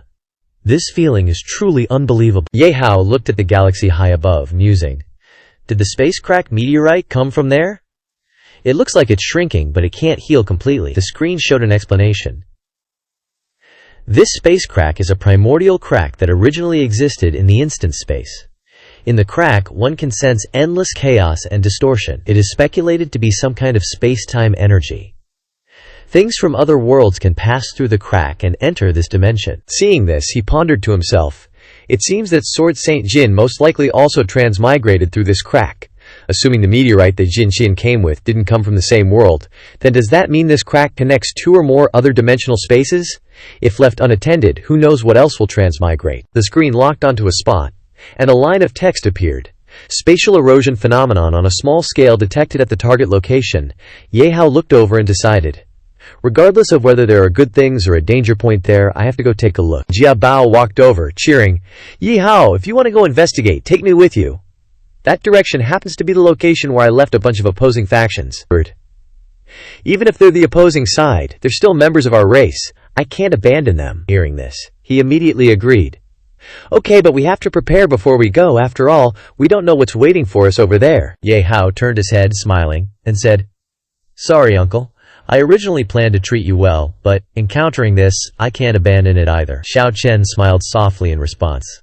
It's okay. You can go handle it.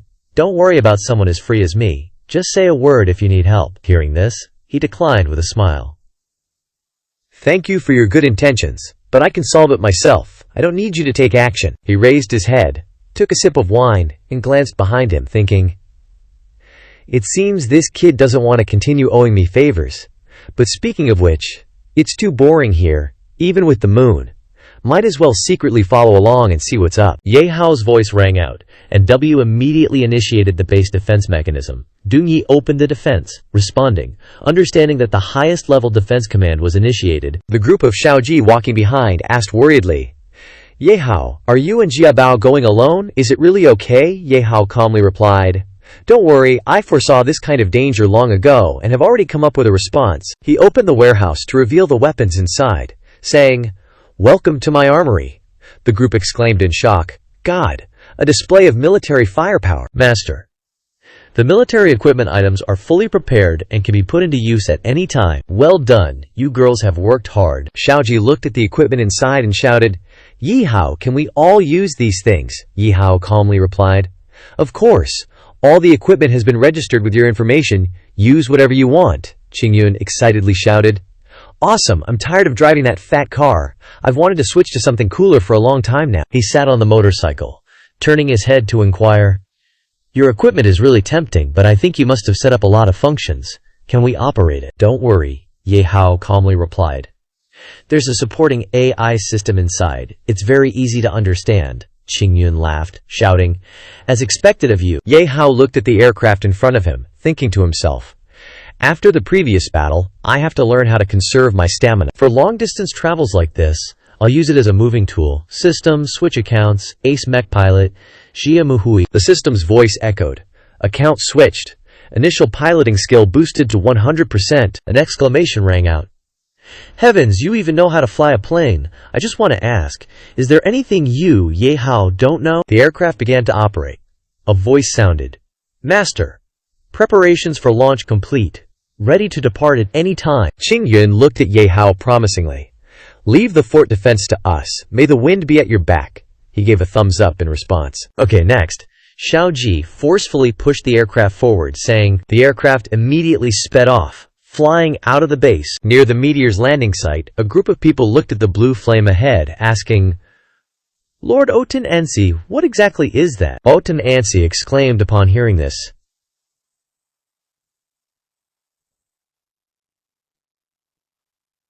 I sense a powerful energy and a faint voice summoning me. Could this be a revelation from the heavens? A subordinate behind him worriedly said, But, Lord Otenansi, this meteor arrived very strangely. It nearly destroyed our gathering place. Isn't it dangerous? He waved his hand, swatting him away, and yelled, What do you know? This is an opportunity bestowed by the heavens. If we can obtain the energy within this meteor, we have a chance to drive those human bugs out, overthrow the current royal government, and establish a new world order. Otenansi's wife embraced his arm, pleading, But if that's the case, the world will fall into war again. Although life now is difficult, at least it's stable and worry-free. For the sake of our child being able to grow up healthy, can't we not start a war? Otenansi flung her away, retorting, What do you know? What's the point of this false peace? It's just looking up to others, being controlled by humans. The masters of the insectoid world, I must drive all the creatures of other worlds out. The crowd caught Otenansi's wife, exclaiming, Madam, be careful, Lord Otenansi. The madam is pregnant. His arm trembled, and he stammered, Ah. Then Otenansi turned and left, saying, Have someone take care of the madam. The rest of you, come with me. This is an order. The crowd's voices echoed, Yes. The crowd looked at the huge meteor, shouting, It's a blue meteor! What a magnificent sight! Wait, do you guys hear something? Otenansi raised his hands, constantly shouting, It's the gods, calling to me, Gods, I beg you to grant me power. The people behind him clutched their heads, groaning, Lord Otenansi, wait, it hurts too much. It's like something is burrowing into my head. Otenansi's wife was entangled by blue tentacles, screaming in terror, Otenansi, save me! An excited voice shouted, Madam, Blue Rocks emitted. An excited voice shouted, Madam, accept it, submit, and then implore for me. The aircraft sped up to catch up, and the notification sounded. Estimated 3 minutes to destination. Ye Hao excitedly shouted. As expected of an Ace Mecha Master account, the feeling of control is completely different from Mo Si's account. The control is so smooth, like you're one with the machine. Jia Bao looked at the blue light flashing outside, loudly reminding, Ye Hao, be careful. It seems like something is flying over. A notification sounded. Warning. Large amount of aerial high-energy impact has been detected. Approaching rapidly ahead, please prepare to intercept. Along with the image, a reminder sounded. high-fraction camera has captured the image and projected it onto the main screen. It is speculated to be a flying creature formed by the fusion of alien corpses and insectoid bodies. The power is unknown. Ye Hao exclaimed in shock. Insectoid bodies?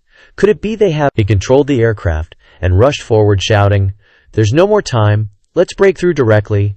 How can you be called an ace mech pilot without bathing in gunfire?" Immediately afterwards, from inside the aircraft, bullets constantly targeted those blue spots and attacked. Ye Hao's eyes sparkled with praise.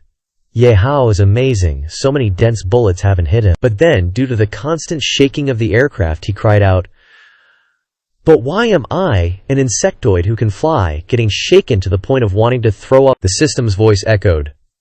"Warning, warning. A large amount of aerial impact power has appeared ahead, suspected to be mutated flying insectoids that have undergone transformation." He looked at the insectoids outside and sighed. "More cannon fodder than I can shoot down." Ye Hao, observing the energy continuously firing in all directions, exclaimed, "These zergs aren't the kind I usually deal with. Even wild, flying zergs aren't this numerous. Where did they crawl out from, and why are they so eerily mutated?" I guess it's probably related to that bizarre meteorite. A notification sound rang out. Armor integrity of the combat aircraft, remaining enemy forces. Ye Hao gripped the controls tightly and pressed a button, saying, "Thinking you can suppress me with sheer numbers. How naive." Immediately after, the aircraft began to separate, his voice ringing out, "I never said I was fighting alone." Ye Hao watched as the phantom-like Liao Ji exploded in front, saying, "Go, gather the Zerg in one direction." Then, the system's voice echoed. Remaining enemy forces at 60%. He watched as 5 aircraft simultaneously targeted a single point, saying, "Let's do this in one shot, I'll blast them all." A notification sound rang out. Remaining enemy forces at 40%. A surge of golden energy erupted, obliterating all the Zerg in front. The system's voice continuously rang out. Remaining enemy forces at 20%. Remaining enemy forces at 0%. The enemy aerial forces have been completely eliminated. Approaching target in 10 seconds, detecting high-energy reactions on the ground. Ye Hao, inside the aircraft, looked at the blue crystal flower below, exclaiming, "What is this weird thing? Could these have fired the projectiles earlier?" Ye Hao immediately denied. "Our world doesn't have such eerie and evil stuff. It must be that meteorite that brought them, and it's so close I can't sense the aura of the Austin clan. Could something really have happened?" Each aircraft aimed at those flowers and fired, his voice ringing out, "Don't be so pessimistic, we'll know once we go down and take a look." Ye Hao, observing the flashes of blue light, said, "I found their gathering area nearby. Although they weren't hit by the meteorite, I didn't find a single figure. It seems like they left here not long ago. Could it be that they are inside this deep pit?" He descended to the ground, inquiring suspiciously, "Ye Hao, what are you staring at so intently?" Ye Hao, with both hands in his pockets, replied, "It seems like the secrets hidden in your world are more than I imagined." Ye Hao looked at the deep pit in front of him and exclaimed in shock, "This is the place. It's like an underground tomb with a mixed civilization. Why is there such a secret hidden in our world?" Although I had read all the ancient books and manuscripts left by my father, there was no mention of this place. Ye Hao, hearing this, calmly analyzed. Judging from the degree of decay of the ruins, it seems that the years of its existence are far beyond my and your imagination. Even your most adventurous uncle didn't discover it, so others couldn't have possibly discovered it. Silently pondering in his heart, Ye Hao said, "The name of this instance is Lost Temple. We always thought the Bued Temple referred to the ancient Zerg god buried underground. Could we be mistaken? Is this place before our eyes the true Lost Temple?" Ye Hao quickly jumped down. Let's go down and explore."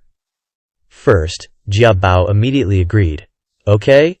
The system's voice rang out. Account switched. Peeping Tom detected in another dimension. Looking at each floor with different colors, he pondered. Each floor of the ruins is pieced together with dimension fragments. It seems that this ruin should originally be architecture from various time spaces that was transmitted here. Because of the spatial rift's compression, it was destroyed during the translocation process, and finally became such a chaotic appearance. Perhaps the sudden increase in the instance's compatibility was also related to these ruins. Who knows? There might be some good treasure inside. I'll wait for a chance to explore. Suddenly, a scream rang out. Ye Hao asked suspiciously, "A scream? Ye Hao was startled and exclaimed, "This voice sounds like Austin's wife. I must go and save them." He immediately raised his hand to stop him. "Don't act rashly. I have a bad feeling. We must proceed cautiously next." He quickly agreed. "Yeah." Inside, Austin Ansa's wife was being corroded by blue tentacles, screaming in pain. Ye Hao looked at the blue eggs all around and thought in shock. This is Austin's pregnant wife, being manipulated into a tool for birthing eggs. The Zerg in a corner raised their hands and shouted, "The Mother God commands! Drive away humans!" The eggs exploded continuously, and mutated Zerg immediately broke out. A person raised his hand to control the Zerg that swarmed out to seize back the heart of the race. Seeing this, Ye Hao crushed the rock in his hand and shouted, "Damn it! My people are being tortured like this. I can't stand it anymore." He looked at the blue rock in front of him and shouted, "No matter what the origin of this rock is, I will destroy you." Ye Hao looked forward and shouted, "Wait, Ye Hao, whoa, let me." He gripped the purple sword in his hand and said, daring to touch the Zerg's heart, "See if I don't burn you to ashes." Ye Hao reached up, clutching his head and groaning. "That thing gives me an indescribable feeling of unease, like countless people are buzzing around my head, muttering softly, 'You have to be careful.'" Ye Hao responded to this, saying, "Got it?" Ye Hao looked up at the blue rock, lost in thought. There's some kind of mysterious substance inside that crystal. It's what boosted the dungeon's compatibility rating by 1 star. He walked forward, deciding, looks like I need to be careful when I make my move. I can't destroy that thing. The sword in his hand instantly dissolved, and a system notification rang out. Warning! Warning! A powerful, bizarre energy contamination has been detected. To ensure account security, the system has forcibly shut down most accounts. Only the Fallen Valkyrie account is currently available. Ye Hao exclaimed in shock. What? The system immediately explained. It is speculated to be a cosmic-level air contamination originating from another dimension. Any organic or inorganic matter within its radius of effect will be affected, resulting in mutations. He asked in surprise. You're saying this cosmic-level contamination is that terrifying, but why isn't the Fallen Valkyrie account affected? The system immediately explained. The reason the Fallen Valkyrie is fallen is because she was originally contaminated by something from outer space. It is speculated to be a substance similar to that blue crystal, and is therefore unaffected. Ye Hao, his forehead dripping with cold sweat, cursed loudly. This is just fate playing tricks. I wasn't mentally prepared to use a female account. He immediately charged forward, saying, "Plans have changed. We're going to protect the Zerg heart first. We'll deal with that strange thing later." Ye Hao immediately chased after him, responding, "Okay." Ye Hao deployed landmines everywhere, thinking to himself, those later eggs seem to be able to explode continuously. I have to set up some electrical traps along the way to slow down their reinforcements. The system voice rang out. Exited the area of interference. All accounts restored to normal usage. He piloted the aircraft, bombarding the area ahead, saying, "Switch to the Ace Mecha Master account. Increase speed." The Zerg kept rushing forward, shouting, "The core is right in front of us. Once we obtain it, the world will be ours." They stopped simultaneously, watching the Nightmare War Chariot emerge from the ground, exclaiming, "What's that?" The Zerg looked at it, shouting in disbelief. "You betrayed the Zerg too. We bowed our heads and swore allegiance to humanity." Oten An pointed forward, shouting, "It doesn't matter. A wild beast can't stop the army blessed by the Mother God. Soldiers, advance!" The Nightmare War Chariot opened its mouth wide, forcefully devouring the charging Zerg. The Zerg inside its mouth, bitten by its teeth, were unfazed, immediately laughing loudly. "You're no longer the Sand Sea Nightmare that made people tremble at the mere mention of its name. We have the Mother God's crystal blessing. You're no longer scary." Zerg kept pouring out from inside the Nightmare War Chariot's body. It cried out in pain, frantically struggling and throwing the Zerg off. They kept attacking it. A voice rang out. "Keep attacking! You are not allowed to stop without my orders." They looked at the Nightmare War Chariot, which was crying in pain, and said, "You're so loyal to humanity, preferring death to letting us pass, so I'll grant you your wish." They saw the aircraft constantly bombarding Latuo, and asked, "Humans, how did you know we were here?" Ye Hao landed on it, saying, "Thanks for your hard work, MI. Sand Sea Nightmare, let's fight side by side. Next, I'll use the Pandora box to mechanize and arm myself and the Sand Sea Nightmare." The Nightmare War Chariot was immediately covered in battle armor. Duki C responded, "Received, Master. Mechanized fusion is in progress." An ironclad, fully armored, crystalline Nightmare War Chariot immediately appeared. Duki C's voice rang out, reminding him, Fusion complete. Ye Hao's voice rang out. The Zerg looked at the nightmare war chariots, immediately crushing those Zergs, and exclaimed, "How is this possible? You shattered the Mother God's crystal." Ye Hao gripped the sword in his hand, shouting, "I know you're being controlled by that evil, unknown substance. While there's still time to salvage things, stop immediately, and I won't hold you responsible," the Zerg exclaimed in surprise. "Controlled?" A light flashed in his eyes, and he immediately retorted, "Fool! To be chosen by the Mother God is our honor. Look, under the Mother God's blessing, we have achieved unprecedented evolution, far surpassing ordinary Zerg. Before long, this world will be ours." Ye Hao, using his king's pressure, shouted loudly, "I didn't want to use this move, but don't let me charm you any further. Wake up!" The screen displayed an introduction to King's pressure. Pressure originating from the Zerg king, capable of suppressing the king's subjects. They regain their senses and submit to the king. The Zerg immediately woke up, yelling, "Your Majesty, what am I doing? We didn't want to, it's just that There's a strange sound constantly in our heads. This whispering has amplified the impatience and desires in our hearts to the extreme." Their heads immediately exploded, only able to shout, "Sorry, Your Majesty, save me." Ye Hao immediately rushed over, shouting, "Damn it, I must kill that guy." Ye Hao stood in front of him, advising, "Don't act rashly, Ye Hao. That guy is too weird. If you go like that, you'll be controlled too. Leave him to me." Ye Hao lowered his head and cried, "Sorry, Ye Hao. Although the most taboo thing in battle is having worries, I still beg you to save Austin's wife and him. After all, he is my subject. I don't want to open my eyes and watch them die. You must feel that I'm still hesitant and indecisive, and haven't made progress, right?" "Sorry." Ye Hao put his hand on his shoulder, comforting him. Being the king of a race, being simple and kind is easy, but being benevolent and merciful is difficult. Just be yourself. You and Shahai Mengyan protect this place, watching over the heart of the tribe. Leave the rest to me. Ye Hao immediately replied, "Okay." Ye Hao thought to himself, "The important thing is that when my female account was seen by others, I'm afraid I won't be able to lift my head for the rest of my life." Okatan Ant's wife was tightly bound, screaming in pain, "My children are all dead, my children." He raised his hands high, laughing and shouting, "No need to grieve.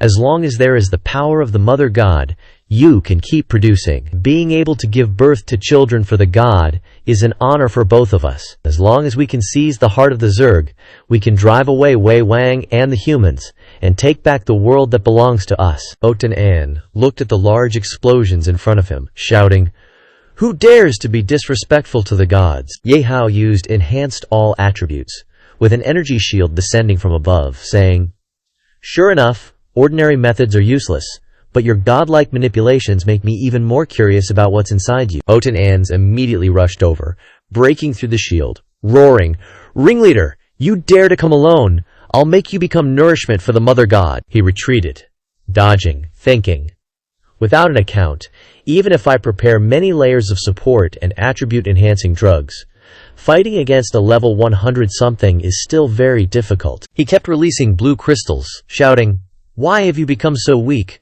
Where did the aura of the human emperor from before go? Even if I kill you now, I won't get any satisfaction." Ye Hao could only retreat and dodge the blue light, thinking, if I ignore their lives and directly open a fallen female warrior god account to kill everything, it would be easy. It's just that I promised Ye Hao to save them, so I have to do it. While I still have a little speed advantage, I'll pull away a bit, and then think of a way to cut off the crystal's control over Austin. An chopped down hard, shouting, "You're good at running, aren't you?" He immediately used armor-breaking chill to block the attack with his back. Ye Hao immediately fell down, slamming into the ground. His face was dark as he glanced over there. He appeared in front of him, raising the ice crystal, saying, "Kill you! Then it's that Wei Wang's turn. As long as I seize another Zerg heart, I can lead the Zerg.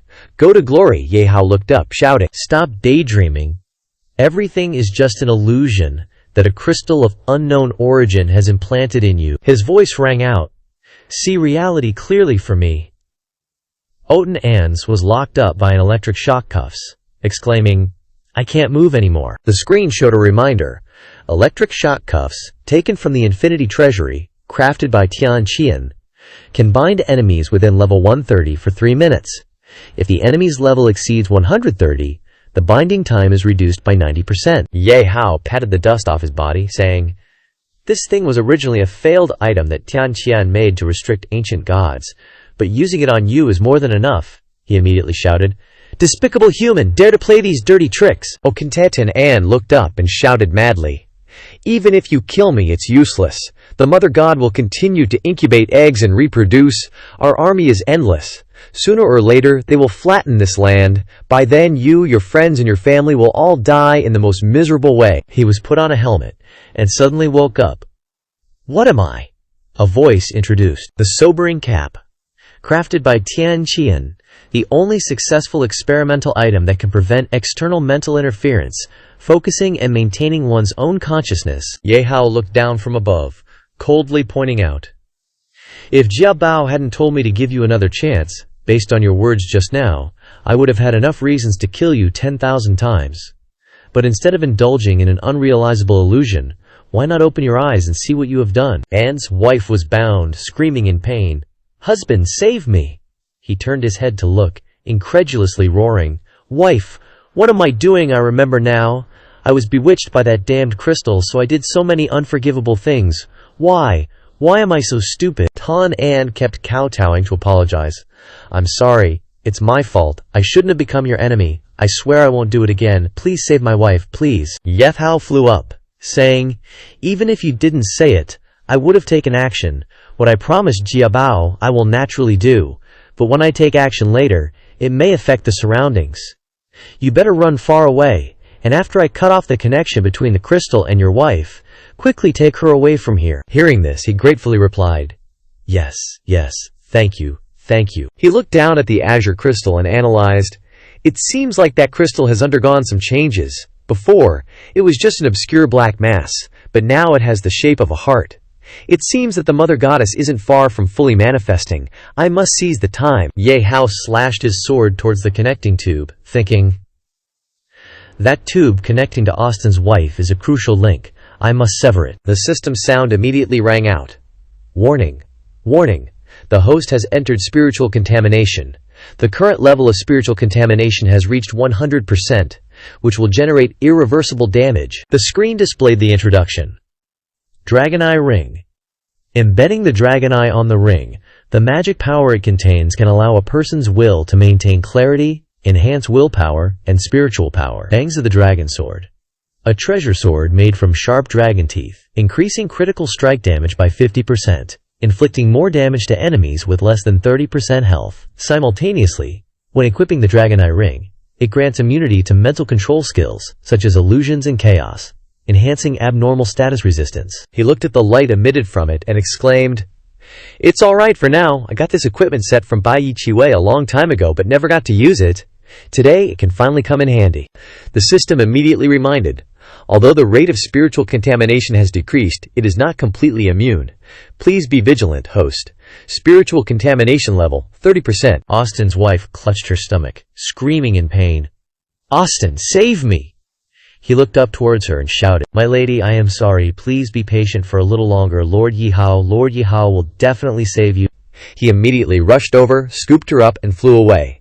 A notification appeared on the screen. Spiritual contamination level, 60%. The system sound immediately rang out. Warning, warning! The level of spiritual contamination is increasing rapidly. Before the system could finish, Ye Hao immediately said, It's okay, I'll switch to the female war god account when it reaches the limit. The screen displayed spiritual contamination level, 80%. Ye Hao forcefully threw her towards him, shouting, Austin, catch!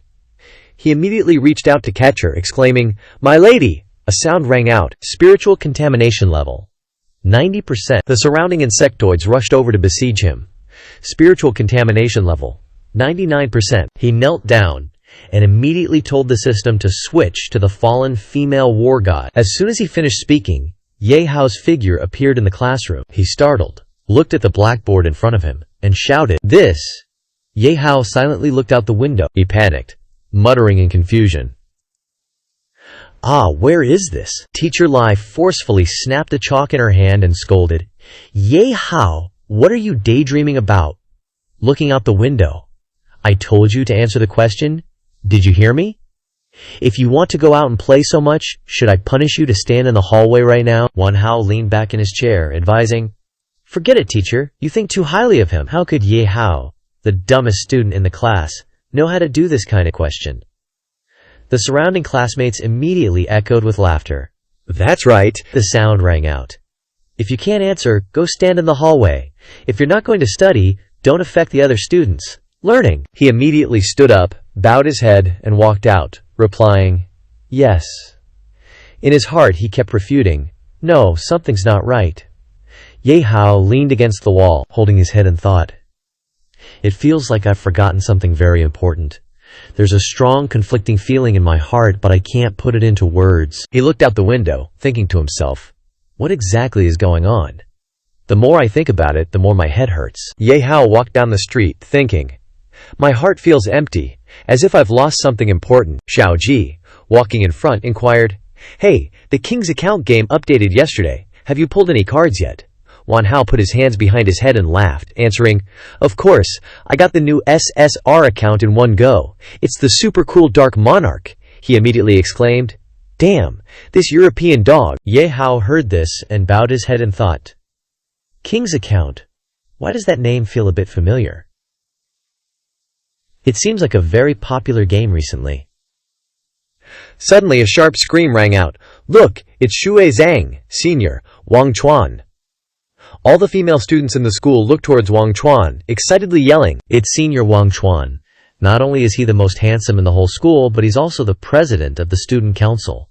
Handsome and rich, I want to date him so badly. Next, a group of male students watched Qinair get into a car, exclaiming, the young mistress Mo Qinair's here too, the heiress of the Han Mo Group, the richest real estate business in the city.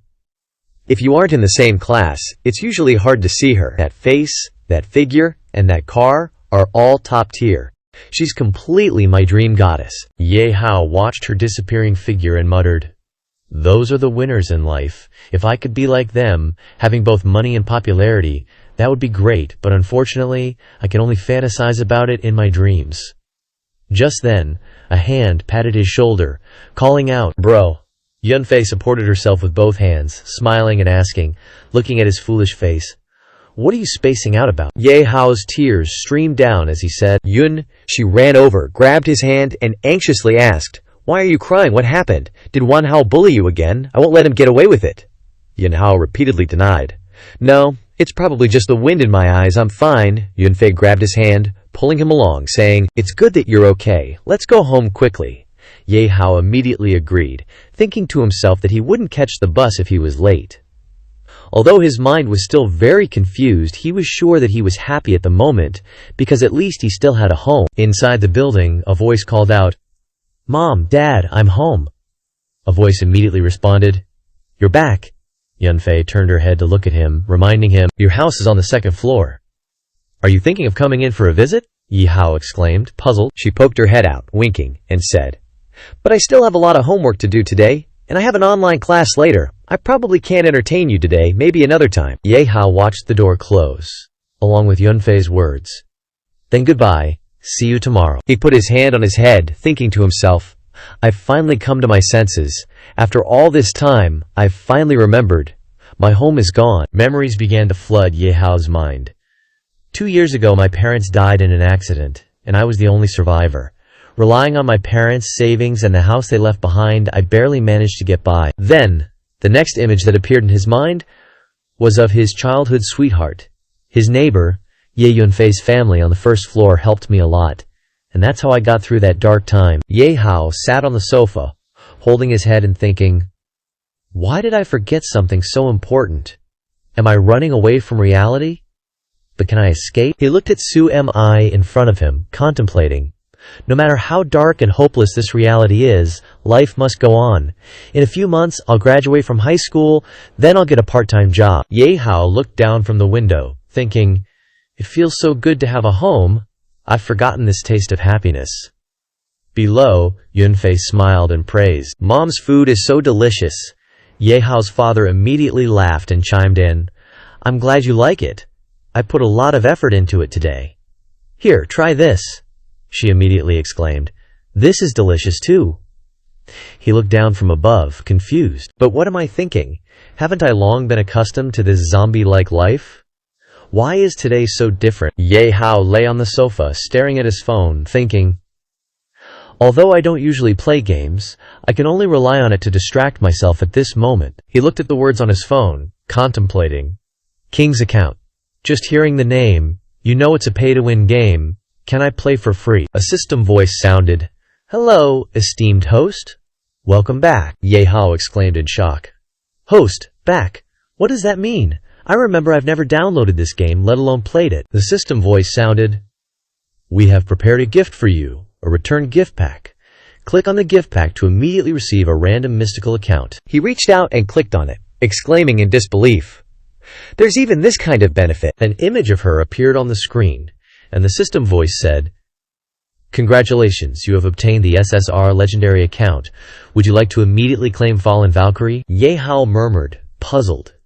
A legendary account sounds very powerful, but what is this account for? He immediately pressed the red confirmation button. Immediately afterward, streaks of golden lightning flashed, striking all around. Li Lishan appeared, asking with a puzzled look, May I ask if you are my master? Ye Hao looked up at her, asking uncertainly. I know you, but I have a feeling of familiarity and unfamiliarity. Who exactly are you? What exactly is wrong with me? The system voice sounded, not giving him time to explain. Host, are you ready? He exclaimed in shock. Ready for what? From the phone, it immediately replied. Destroy this shitty fake world, Ye Hao exclaimed in shock. Destroy the world? How could there be such a thing? Am I dreaming? The system immediately explained. The place where the host is now is not the real world, but an illusion created by spiritual pollution, used to imprison the host's consciousness and soul. To break this spiritual pollution and return to the original world, you must destroy this illusion. Ye Hao held his head, shouting in discomfort. My head hurts too much. Although I am also full of doubts about this world. The memories of the past 10 years are so real. Which side is real after all? Which side is fake? How can I believe you? The system voice sounded. The reason why this world is so real is because what you are facing is the ultimate cosmic level pollution. It can reconstruct a real world at the atomic level in your consciousness to imprison your consciousness and soul, so that you no longer have fighting spirit and hope. The system pointed to Liu Lialian and pointed out, fortunately, when you were polluted, part of the power of the Fallen Valkyrie account entered your body.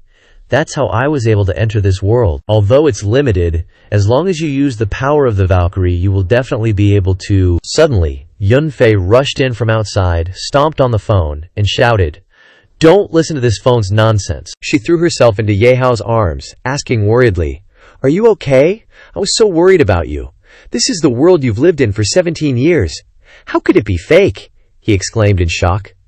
Yunfei, Ye Hao's mother leaned down and asked with a smile, Honey, weren't you too immersed in the game before, confusing reality with illusions, and the real with the fake? Your father chuckled, adding, It's probably some kind of phone virus. Don't be fooled by it, it's all hallucinations. Ye Hao, hearing this, retorted, That's not right. This world is completely different from the one in my memories I'm about to remember, but my head hurts too much. Yunfei hugged him tightly, exclaiming, Don't remember those bad things, okay? Isn't it good as it is now? If you feel lonely, why not move into my house? That way we can truly become family. She muttered softly. Family? The corners of her mouth turned up, and she said, If you don't want just a younger sister, we can become a more intimate kind of family. Ye Hao's eyes widened in shock. Seeing Ye Hao forcefully pushing Yunfei away, his parents scolded loudly. Ye Hao, what are you doing? How can you treat Yunfei like that? She's just caring and wants what's best for you. Haven't you always wanted to be family with us? Ye Hao propped himself up on his knees, coldly staring at the three of them, and shouted, Enough with the fake lies. Seeing that my consciousness was wavering, you resorted to actions that defy common sense. But thankfully, your excellent acting stimulated the one scale of mind that must never be touched, and it's woken me up completely. Ye Hao stood up, looked at Li Lian, gestured towards the three, and declared, Now, you can disappear. Yunfei tremblingly reached out to him, crying out, Why, me? I love you so much. Why do you have to kill me? Ye Hao glanced coldly at her, roaring, No matter what you are, daring to use my bond with my family to imprison and deceive me, then you must die." Her face twisted into a ferocious expression, and she laughed maniacally, saying, "You've denied your true memories of 17 years so quickly. Your stubbornness exceeds my imagination. But even if you recover your consciousness, you still can't escape this world. Preparations from outside, tens of thousands of bullets fired simultaneously." Yunfei's voice echoed. "Are you going to antagonize the world?" In the sky, dozens of helicopters surrounded them, and a voice boomed, "Target acquired. Commence encirclement fire." Immediately afterward, a golden ray of light slashed out from inside the building, and a panicked voice cried out, "Requesting assistance." Ye Hao was embraced by Lilian's wings, and asked with suspicion, "It's starting, huh? If I'm not mistaken, these attacks aren't aimed at me, but at you, Ma Lilian. It can rebuild the world and imprison me even further by simply erasing me from your consciousness." He looked up and said, "But before I destroy the world, it's afraid it will destroy the world itself first." The world was completely submerged in a rain of bombs and bullets. Ye Hao, outside, looked at the red vortex on the planet's surface and exclaimed, "But at least my guess was right. The law of this world is to imprison me, not to kill me. So even if I'm in the universe, I can still live. I used to use villainous accounts often, and now in the eyes of those independent consciousnesses that are created, I've also become a world-destroying supervillain, huh?" It's probably because of this consciousness rule that the Valkyrie, who should have gone on a frenzied slaughter, can quietly listen to my orders. He crossed his arms and said, "If this world was created on my consciousness, then can I also go along with it and strengthen the goddess's abilities to a cosmic level? If it's a dream, then let's make it bigger. Mali Lilian will use all her power to destroy this planet." Linian immediately raised the sword in her hand and replied, "As you command, Master." The powerful sword energy emitted from her sword slashed the planet in front of her in two. The mastermind behind the scenes grabbed the planet and said, "Looks like I still underestimated you. I didn't expect you to go this far. If one planet can't imprison you, then I'll use the entire universe." Ye Hao crossed his arms and ordered, "If the one behind the scenes has revealed himself, then let's decide the victory in one battle." His voice echoed, "Mali Lian will use her strongest move. She is using the Holy Valkyrie." Zhong Yan Jimao, raising her weapon high, shouted, "By your will, Master." It reached out, shielding some of the dazzling light emitted from Lian's weapon. The figure of the monster vanished, leaving behind only an incredulous voice. "How could this be?" Ye Hao crossed his arms and smiled, declaring, "You want to use force to imprison me? Then I'll destroy this universe." Lilian immediately reverted to her dim state. Seeing this, Ye Hao thought to himself, after using all her energy, she reverts back to her original fallen form. It's a pity. It would have been nice if that sacred form could continue to be maintained. He opened a space gate and called out, "Let's go!" Ma Lilian passed through the black hole and returned to reality. Ye Hao sensed the energy from around him, thinking, even in these star fragments, I can sense intense spiritual pollution. This opponent is indeed extraordinary, but it's over after all. When we get to reality, I'll immediately destroy that crystal. Suddenly, she stopped and clutched her head, crying out in pain. He turned back, puzzled, and asked, "Mali Lilian, what's wrong?" Ye Hao looked over, thinking to himself, if I'm not mistaken, getting closer to returning to reality is causing her to gradually revert back to that crazy, killing machine phase. I also need to prepare for the risks associated with this account. Immediately after, old memories flooded his mind, and he exclaimed in shock, "These images are Madli Lian's past experiences. Could it be that the cosmic contamination resonated with her spirit, triggering the images within her consciousness?" Ye Hao, sensing the surrounding energy, shouted, "The attraction is too strong." The system's voice echoed, "Triggered. Hidden quest. Enter the world of the goddess of war and save the goddess of war, altering her destined path to corruption." He exclaimed, startled. "System, you're online. But what's this about a hidden quest?" It replied, "Along with the host's return from the depths of consciousness, the system has recovered to normal. This quest is a special hidden one, triggerable only under specific conditions. Once missed, it cannot be activated again." Ye Hao frowned, asking, "Does that mean this is the only chance to change Makli Lian's path to corruption?" He glanced at the closing entrance and cursed inwardly. "Damn it, the entrance was right in front of me. just one step away from returning to reality. But he reached out and grabbed Liao Lian's hand, saying, Ye Hao isn't an ungrateful person. You saved me before, now it's my turn to save you, Ma Liao Lian. He carried her through space and time. Let's go to your world. In the realm of the gods, Ye Hao looked around, inquiring, This is the world Ma Lian is in. The system's voice confirmed. That's right. Its voice echoed, recounting, This dimension is a world where the goddess of war, Ma Lian, exists in the realm of the gods. This place was originally the Garden of Gods, but due to thousands of years of constant contamination from the evil energy source in the universe, it has turned into violent demonic beasts, endangering all living beings. The system calmly added, Apart from the goddess Ma Lian, all accounts and props have been restored to normal use. Furthermore, money in the real world can be exchanged for money in this dimension at a 1-to-1 ratio. Additionally, it softly announced, The host has acquired a special dimensional restriction ability, time thread manipulation. You can freely accelerate or rewind the time thread of the naughty dimension, but you cannot pause it. This ability can only be used in the current dimension. The system's voice deepened, exclaiming, This dimension's ultimate mission, prevent the goddess of war from falling into corruption. Upon completion, you can increase the goddess of war's favor, eliminating the account's madness and indiscriminate killing. The goddess of war will revert to her divine form. Ye Hao, with his whole body radiating powerful energy, excitedly shouted, Awesome! I've finally recovered my former strength. The feeling of power surging through my body is something I haven't felt in a long time. Most importantly, this time thread manipulation ability is so awesome, so OP. With this ability, even facing the dangerous realm of the gods alone, I can deal with it freely. The pent-up frustration from before can finally be unleashed. And the quest rewards are exactly what I want. It would be even better if I could get rid of the forced cross-dressing effect. The system's voice echoed, Don't even think about that. He hugged his chest with both hands, inquiring, Wait a minute.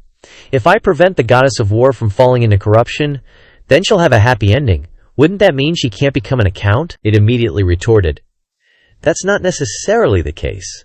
Although the host can prevent the goddess of war from falling into corruption, the destruction of this world and the goddess of war's predetermined death cannot be changed. Ye Hao, hearing this, fell into silent contemplation. It's like Lapguna is destined to become the Dark Shadow Monarch.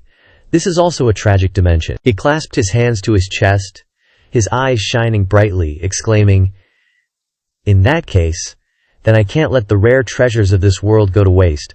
I must plunder them all. No, protect them. Suddenly, a squad of soldiers approached, shouting, Young man, what are you doing here alone? This place is very dangerous. Why not come with us? Leave this place for a safe location. Ye Hao turned his head, pondering, Locals? I could join them and conveniently learn about the situation regarding this world. His voice echoed, Thank you, old man. I'll come along. The village chief, sitting on the carriage, looked over and said with a smile, Young man, you don't look like a local. Could you be an adventurer from another realm, but not lost? Because the demonic beasts in the realm of the gods are becoming more and more numerous, there are also more adventurers coming to subjugate the demonic beasts. But young man, subjugating the demonic beasts is not easy, because their number and ferocity are more terrifying than before. Our Yumiya village was also forced to move to a relatively safer place because we couldn't withstand the attacks of the demonic beasts. Ye Hao, hearing this, smiled in gratitude. Thank you for the village chief's reminder, but this place is a realm under the administration of the gods. Why are the demonic beasts still so rampant? Could it be that the gods have abandoned it? He looked up at the mountain peak and said, It's not that the gods don't care, but that they don't have time to care. Over the millennia, the realm of the gods has experienced many large-scale wars, resulting in heavy losses of divine power and troops. The temples of the gods can only focus their limited energy on resisting greater threats. Ordinary people like us can only protect ourselves and pray for blessings. He smiled knowingly, understanding. So, that's the kind of world it is. Dangerous. But that means treasures and opportunities are everywhere. I absolutely can't waste this chance. I must seize this opportunity to make a killing. Suddenly, an excited voice rang out. Mountain Monster appeared. The one-eyed mountain monster charged forward with a weapon, laughing loudly. So many humans. Coming to my doorstep is really good luck. I can have a full meal today, Su Min immediately shouted. Stop it, we can't let it through to hurt the children and the elderly. It immediately swung its weapon at them, yelling, "Get out of the way! You old men are only good for making sausages." I want to eat the tender and soft children and women first. The one-eyed mountain monster raised its hand towards the mother and daughter, grinning. Let's start with you two. It's over. Everyone don't panic.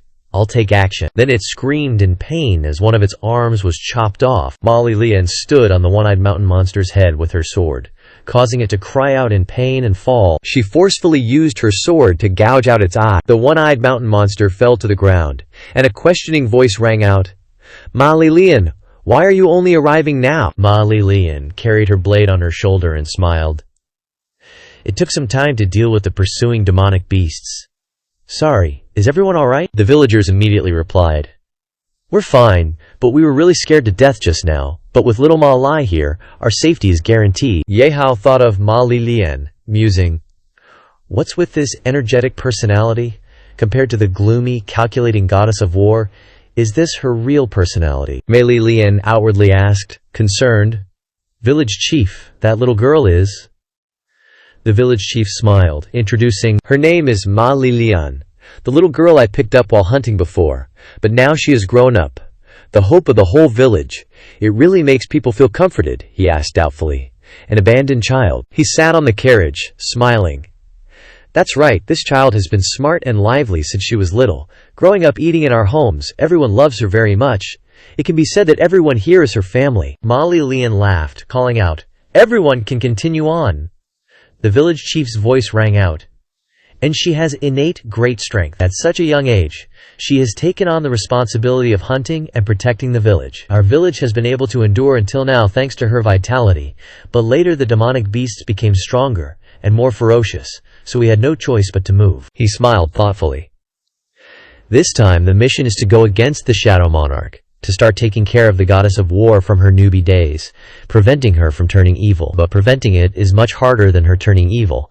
It seems I have to take advantage of the fact that I haven't been born to influence this world yet. Use the ability to control the timeline. Fast forward the initial timeline of this world once, to find the key point in here to intervene. The mountain monster general stood in front of her, wielding a blade, and roared, "It's this little brat who killed my subordinates. Well done." It forcefully struck down, yelling, "You are worthy of me personally taking action."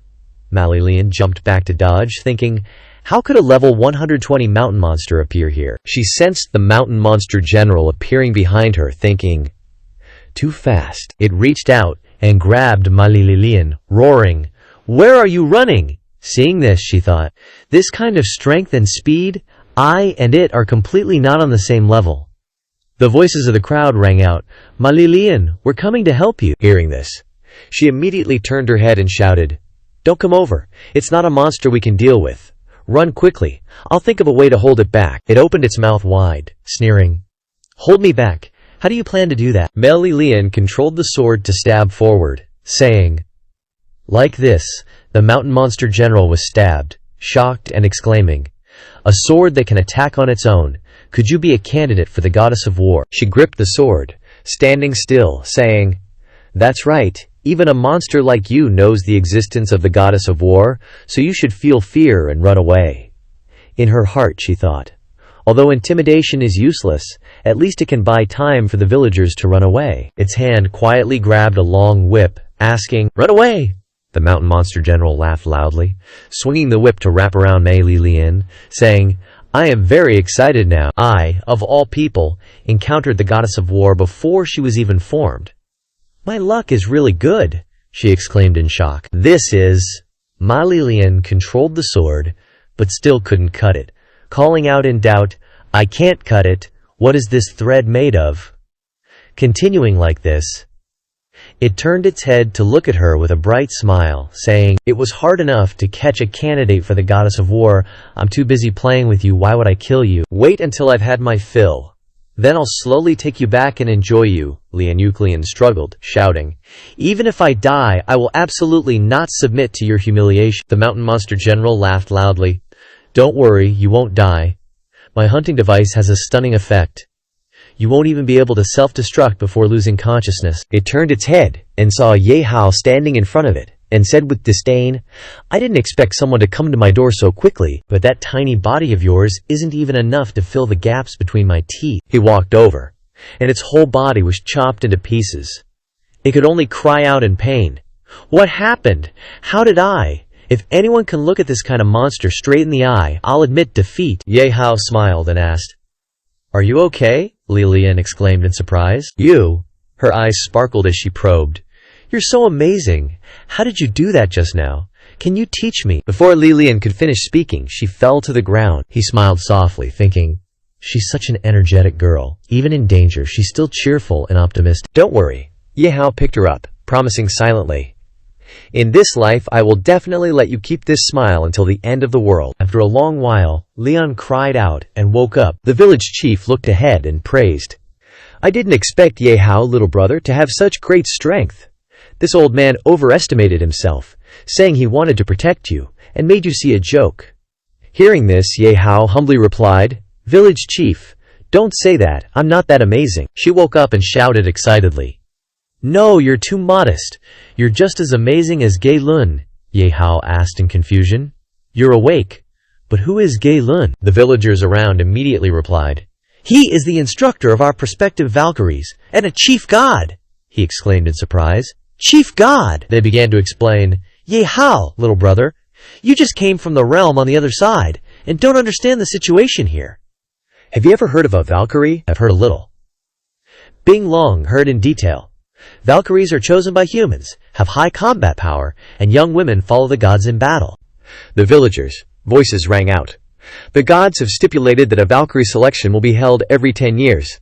Ma Li Lian is now a prospective Valkyrie, and needs to pass the selection and mature to become a true Valkyrie." They thought of that person and excitedly reported, "Engia Lun is the instructor sent by the gods to train prospective Valkyries.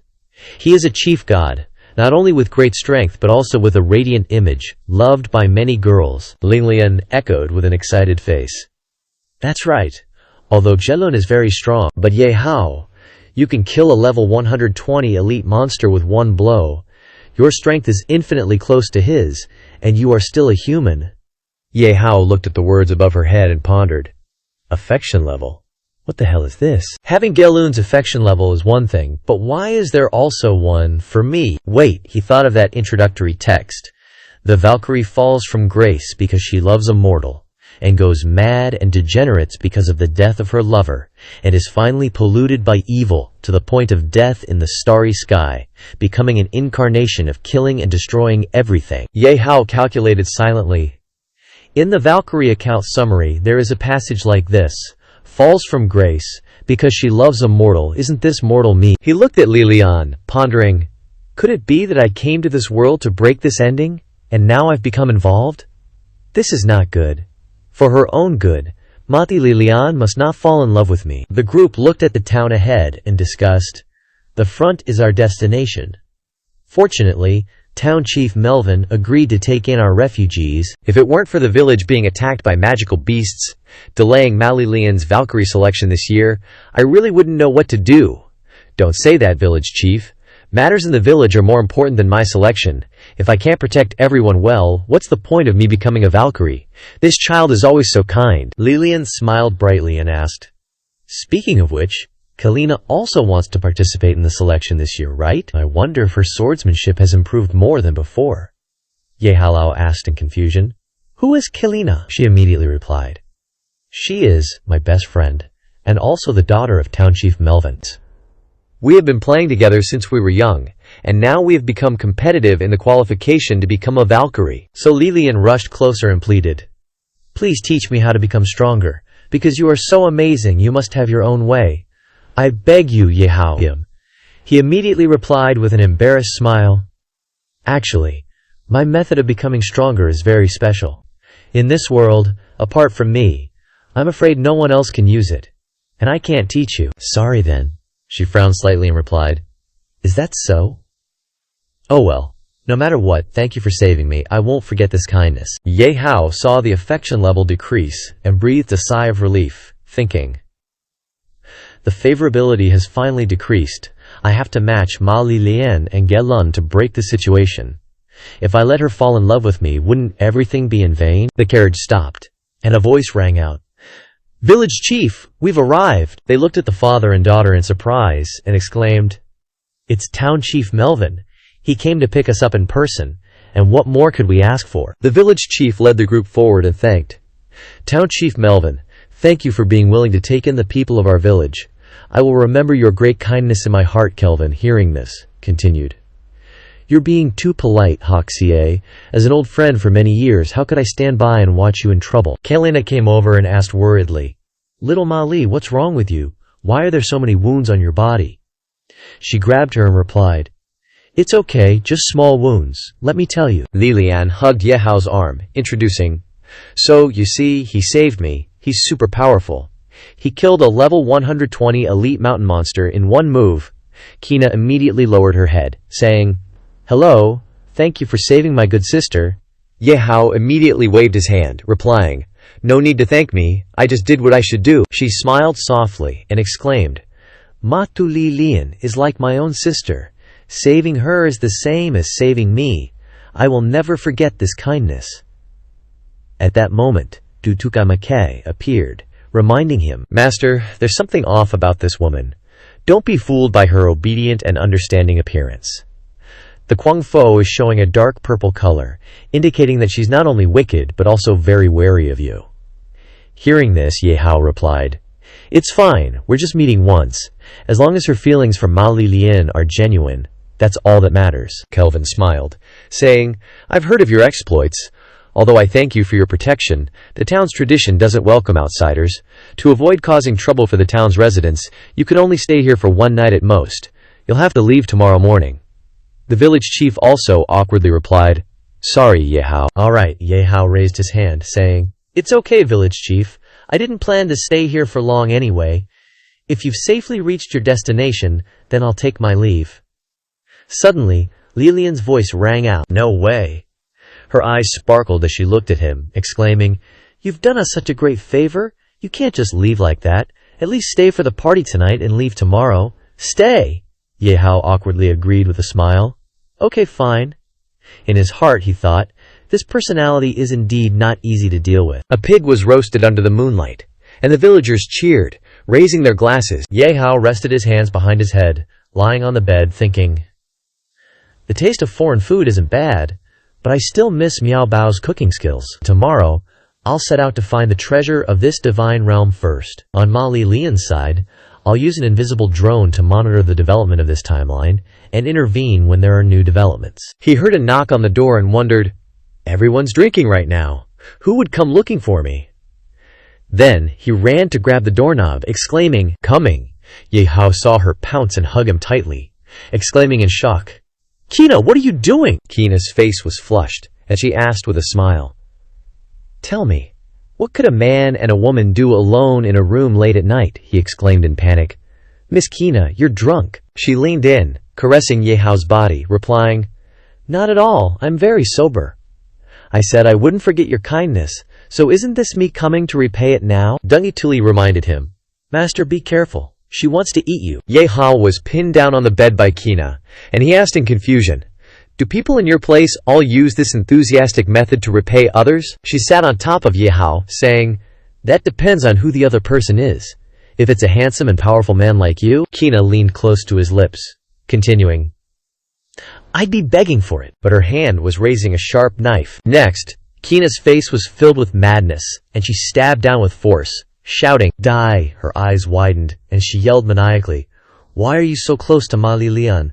Go die!" Ye Hao's voice rang out. "You still say you're not drunk." He sat behind her, saying, "Why are you stabbing my pillow randomly? You said you'd repay me, but you're not letting me sleep in peace. What is your purpose, Miss Kina?" She turned her head to look, exclaiming in horror, "How can you be—" Kina turned around, holding the knife, saying, "You truly are the man that Ma Lilian has taken a fancy to, but the more it's like this, the more I want her to not be able to have you." She raised the knife and charged forward, roaring maniacally. "Based on what? Based on what is Ma Lilian the center of attention wherever she goes, like the sun that everyone loves, and I can only be the cold moon, forever revealing the same side, hiding in the shadows as her foil, so I must take away what she likes, so she can taste the bitterness." Ye Hao reached out and grabbed Kina's hand holding the knife, saying, Ma Lilian sees you as her best sister, yet you treat her like this. I'll temporarily consider your behavior just now as a girl's jealousy and unwillingness." He squeezed her wrist tightly, exclaiming, "You can vent your emotions on me, but if you dare to lay a hand on Ma Lilian, you probably won't live to become a martial goddess." Kina angrily yelled, "You!" Ye Hao thought to himself, although the growth of any person isn't always smooth sailing, encountering such a dark best friend, Ma Lilian, the road you want to take to become a martial goddess is still very long. Next, he knocked her unconscious, saying, "Go to sleep. You really did drink too much. I hope you'll forget everything that happened tonight when you wake up in the morning." Just then, Li Lijian kicked the door open with a jug of wine, exclaiming, "Ye Hao, why are you sleeping so early? Get up and drink some more. I haven't had enough." He grabbed Kina, exclaiming in shock. "Heavens!" she also exclaimed in horror. "Ye Hao, Kina, what are you two doing?" Lilian blushed, exclaiming awkwardly, "This, that, you two." Then she quickly left, saying, "Sorry, I'm disturbing you. I'll leave right away." Ye Hao raised his hand to stop her. "What nonsense are you thinking? Come back here." Finally, Lilian sat next to her, looking at Kina sleeping on the bed, asking, "So it turns out that Kina came specifically to thank you, and then fell asleep after drinking too much. That really gave me a fright," he blankly asked back. "What else did you think it was?" she said with a bright smile. "Because Kina's alcohol tolerance isn't good, and she rarely drinks. Today she just drank a few extra glasses because she was happy. I really can't do anything with her." Ye Hao looked over, thinking, not telling her the truth is also to protect the purity in her heart. Even if this relationship will be broken sooner or later, it shouldn't be by me. Li Lijian hugged him, pulling him away, saying, "Let's go, let's continue drinking. I saw you disappear halfway, so I came to find you. We haven't won yet, so let's drink to that." Hearing this, Ye Hao refused. "I really can't drink anymore." She continued with a smile, "It's okay. You can cheer me on from the side. I'll watch myself drink until they all fall down." He glanced at the shadow lurking behind that building. Kelvin pushed open the door and entered the house. He looked at Kina in bed and angrily scolded, "You're truly useless. Almost ruined our plan over such a small matter." Kelvin, with a face full of disappointment, clicked his tongue and exclaimed, "With this wretched state of yours, how can I entrust the plan to you with peace of mind?" The next morning, under the dazzling sunlight, Ye Hao's voice rang out. "Well then, farewell to you all," Kelvin exclaimed with a beaming face. "With your abilities, we have no more worries. May the light of the gods illuminate your path ahead," Kina also said with a forced smile. "Safe travels. Please forgive our poor hospitality." The village chief also scratched his head and said, "I can't keep you here. I sincerely apologize. But the traditions of the town simply cannot be broken." Hearing this, Ye Hao said, "No, I was the one who troubled you." Dui Si frowned, pointed at the village chief, and reported, "Master, this village chief is suspicious. Don't be fooled by his smiling face. His light spectrum is black, indicating he's plotting something in his heart." Hearing this, he responded softly, "I know. Observe first." Immediately afterward, Lilian leaped onto Ye Hao, cheering, "I will definitely not forget you, Ye Hao. The Goddess of War selection is in 10 days. You must come and watch me." He immediately agreed, "Of course I will." The crowd, seeing Ye Hao spread his wings and fly away, exclaimed in shock, "Look, that kid has wings. No way. Could it be that he's actually a god? Did we send a god away from the town?" Li Lijian raised her hand and shouted, "Ye Hao, you must come and watch me compete." He flew quickly through the cliffs, wondering suspiciously, why did the affection level increase again with that hug just now? If I get any closer to her, won't the affection level increase endlessly? Ye Hao stood still, looking at the goddess palace before him in Jiali. System. Activate the time thread manipulation skill. I want to see how the timeline of this world will develop from now, without getting close to Ma Lilian, and what Ma Lilian's ultimate fate will be. The system's voice rang out. Receive the time thread manipulation ability, with several different acceleration types to advance or rewind. New host, please choose. He looked at the time thread before him, and chose to directly use the 100x speed to quickly go through Ma Lilian's fate in this world once, while recording important milestone events. And finally, before the moment the world is destroyed, return time to the current save point. The system immediately spoke. Received. Executing 100x time thread acceleration. Important event number 1. Immediately afterward, a scene of the arena appeared before Ye Hao. Welcome to the once-in-a-decade Goddess of War selection event in the Divine Realm. Alan Garter went through the exciting elimination rounds just now. Li Lian knocks out the opponent in front of her. The announcement rang out. Although there were some minor problems in the process, the ultimate victor is the Goddess of War candidate Ma Li Lian, and she has obtained the qualification to enter the next trial round. The voice continued to narrate. Let us continue to look forward to her exciting performance.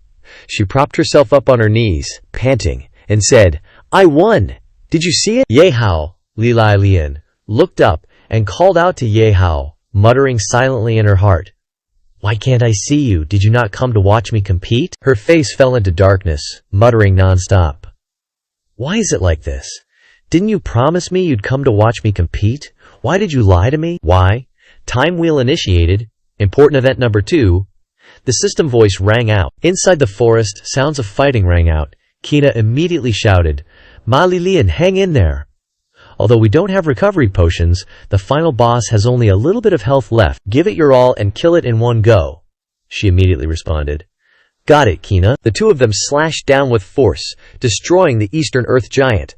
Die. Li Lian raised her fist and cheered excitedly. We killed this boss, Kina. Then, she stabbed Li Lian in the chest with her sword, saying, This is the final farewell, Ma Li Lian. She clutched her wound, kneeling on the ground, and asked, Why would you do this? Kina still did not turn around and narrated, Have you forgotten? You who win this final trial round are the only survivor who kills the boss. And go to Mount Daisheng to get the stone contract. For the glory of the town and my father's plan to be realized, I have no choice but to do this. Because she clenched the sword in her hand, she said, What I bear is different from you, Ma Li Lian. I will not personally kill you, only let you wait for death like this. After all, our friendship of over a decade is real. Li Lian, face covered in tears, roared in disbelief. I'm asking you, why do you have to do this? You're all I have left. Why must even you betray me? Li Lian raised her sword and slashed at Kina, yelling, What did I do wrong that everyone has to abandon me? She was sliced in two, exclaiming, Why do you possess such immense power? Li Lian collapsed on the ground, roaring, Where are you, Ye Hao? Favorability with Ye Hao 45%. The system's voice echoed. Significant event number 3. A voice declared, I am here, descending with a divine decree. The ultimate victor in this selection competition is Ma Li Lian, specially granted high-level divine power and the status of a Valkyrie.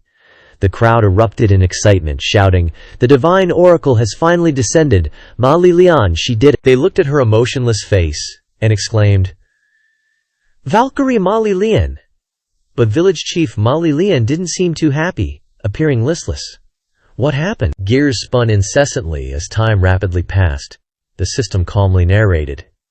After becoming a Valkyrie, Ma Li Lian lost her smile and the vitality of sunshine. She buried her emotions deep within her heart. Wholeheartedly, she followed the main god, Gelun, fighting demonic beasts and giants on the front lines. A giant appeared behind her, raising its weapon high, roaring, You slaughtered my clansmen, I will take your lives. Gelun appeared and eliminated it, reminding her, Don't get careless, Ma Li Lian.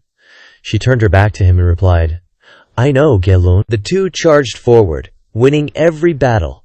Gelun's kindness and strength gradually opened Ma Li Lian's sealed heart. The system voice reminded, Significant event number 4, the beautiful Valkyrie. Gelun took Li Lian's hand, inquiring, Are you willing to become my lover?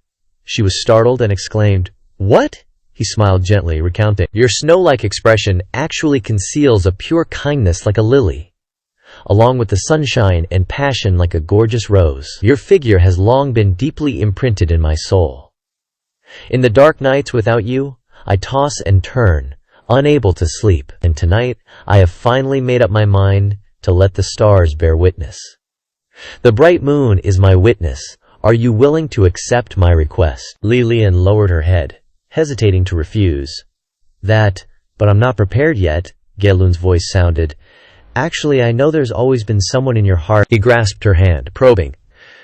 Time is constantly passing, but your heart remains in the same place. But whatever the reason, in the end, he betrayed your feelings. There's no need for you to wait for him wholeheartedly. It's time to let go of the past now. Li Lian raised her head and called out, "Gelunai!" He embraced her, then gently kissed her, pleading, "I love you, Ma Li Lian. Please accept me." Simultaneously, time continued to pass, and the system's voice echoed. After confirming their feelings for each other, the two quickly became intimate, and their coordination on the battlefield became even closer. But to ensure the purity of their bloodline, the gods have always adhered to an iron rule for countless years. Gods must not love mortals.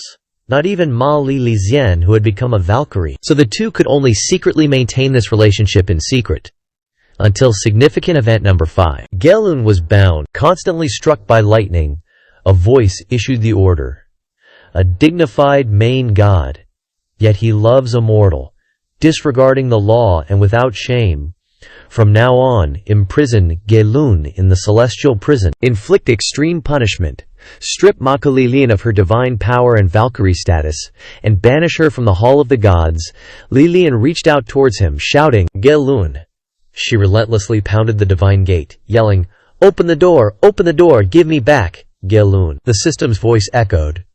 Ma Li Lian was deprived of her divine power, banished from the Hall of the Gods. All her lifelong efforts were reduced to nothing. Even the person she loved could not be kept. Li Lian pounded the gate, weeping and begging, "I've already lost Ye Hao, I can't lose Gelun too, please give him back to me." Her whole body emitted a powerful energy, striking towards the door. In a state of extreme grief, an unknown power within Ma Li Lian was activated. The magnitude of this power even surpassed the divine power of the Valkyrie that was previously granted to her. Significant event number 6. Ma Li Lian killed her way back to the Hall of Gods to save her beloved, thinking she could escape, but unexpectedly, the tragic fate belonging to her never stopped. Augustine looked down from above and shouted, "Who are you? I clearly stole your divine power, so how can you still be so strong?" "Oh, not someone from the 9 realms. What exactly are you?" Gelun bowed his head and begged. "Father of the gods, I am willing to give up my divine body to become immortal, only begging you to consider our many years of service in battle, forgive us, and grant us both freedom to leave." He threw a spear at him, shouting, "Bastard, the law is the law, there's no bargaining. If you love each other so much, then I'll fulfill you in another way." Gelun pushed her aside with force, shouting, "Ma Li Lian, watch out!" She rushed to embrace him tightly, shouting, "Kerlun!" He lowered his head and said softly, "I'm sorry, Ma Li Lian." He reached out and wiped away her tears, saying, "I didn't expect my love to bring you such a tragic end, but I don't regret it. If I were given a chance to go back, I would still choose to love you." Li Lian stared blankly as Gelun's hands fell limply before her, stunned in place. She raised her head, her whole body radiating powerful energy, and screamed madly, "No!" They watched as that energy tore through the sky, flying up and exclaiming, "What is that? The sky is splitting." The abyss demon broke free, laughing loudly, saying, "Your power can open the passage. Give up. You are destined to be tragic. All the pain and sorrow is on her." Ye Hao asked suspiciously, "What exactly is that?" The system voice rang out, narrating, "Ma Li Lian's mysterious power opened the link to the demonic power of the Abyss universe, and she, while being contaminated by evil, also gained great power." Li Lian quickly became corrupted, screaming madly, "Gelun, what's the point of keeping this world without you?" The system reminded. Major event number 7. The Twilight of the Gods. Final sword. Her voice rang out. "Destroy this place with one sword. Destroy everything." Ye Hao's voice rang out. "Let it end here. The timeline returns to the beginning." The time clock system began to reverse.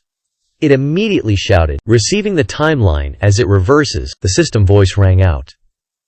"The timeline has returned to the starting point." He knelt on the cliff, gasping for breath, and said, "Damn it. I didn't expect my appearance and disappearance to bring so much pain to Ma Li Lian. Even the chief god Gelun couldn't give her a happy ending. Why does this world have a law forbidding gods and humans from falling in love?" Ye Hao thought to himself when he saw this. He who tied the bell must untie it. I can't rely on others. In the end, I still need to break this situation.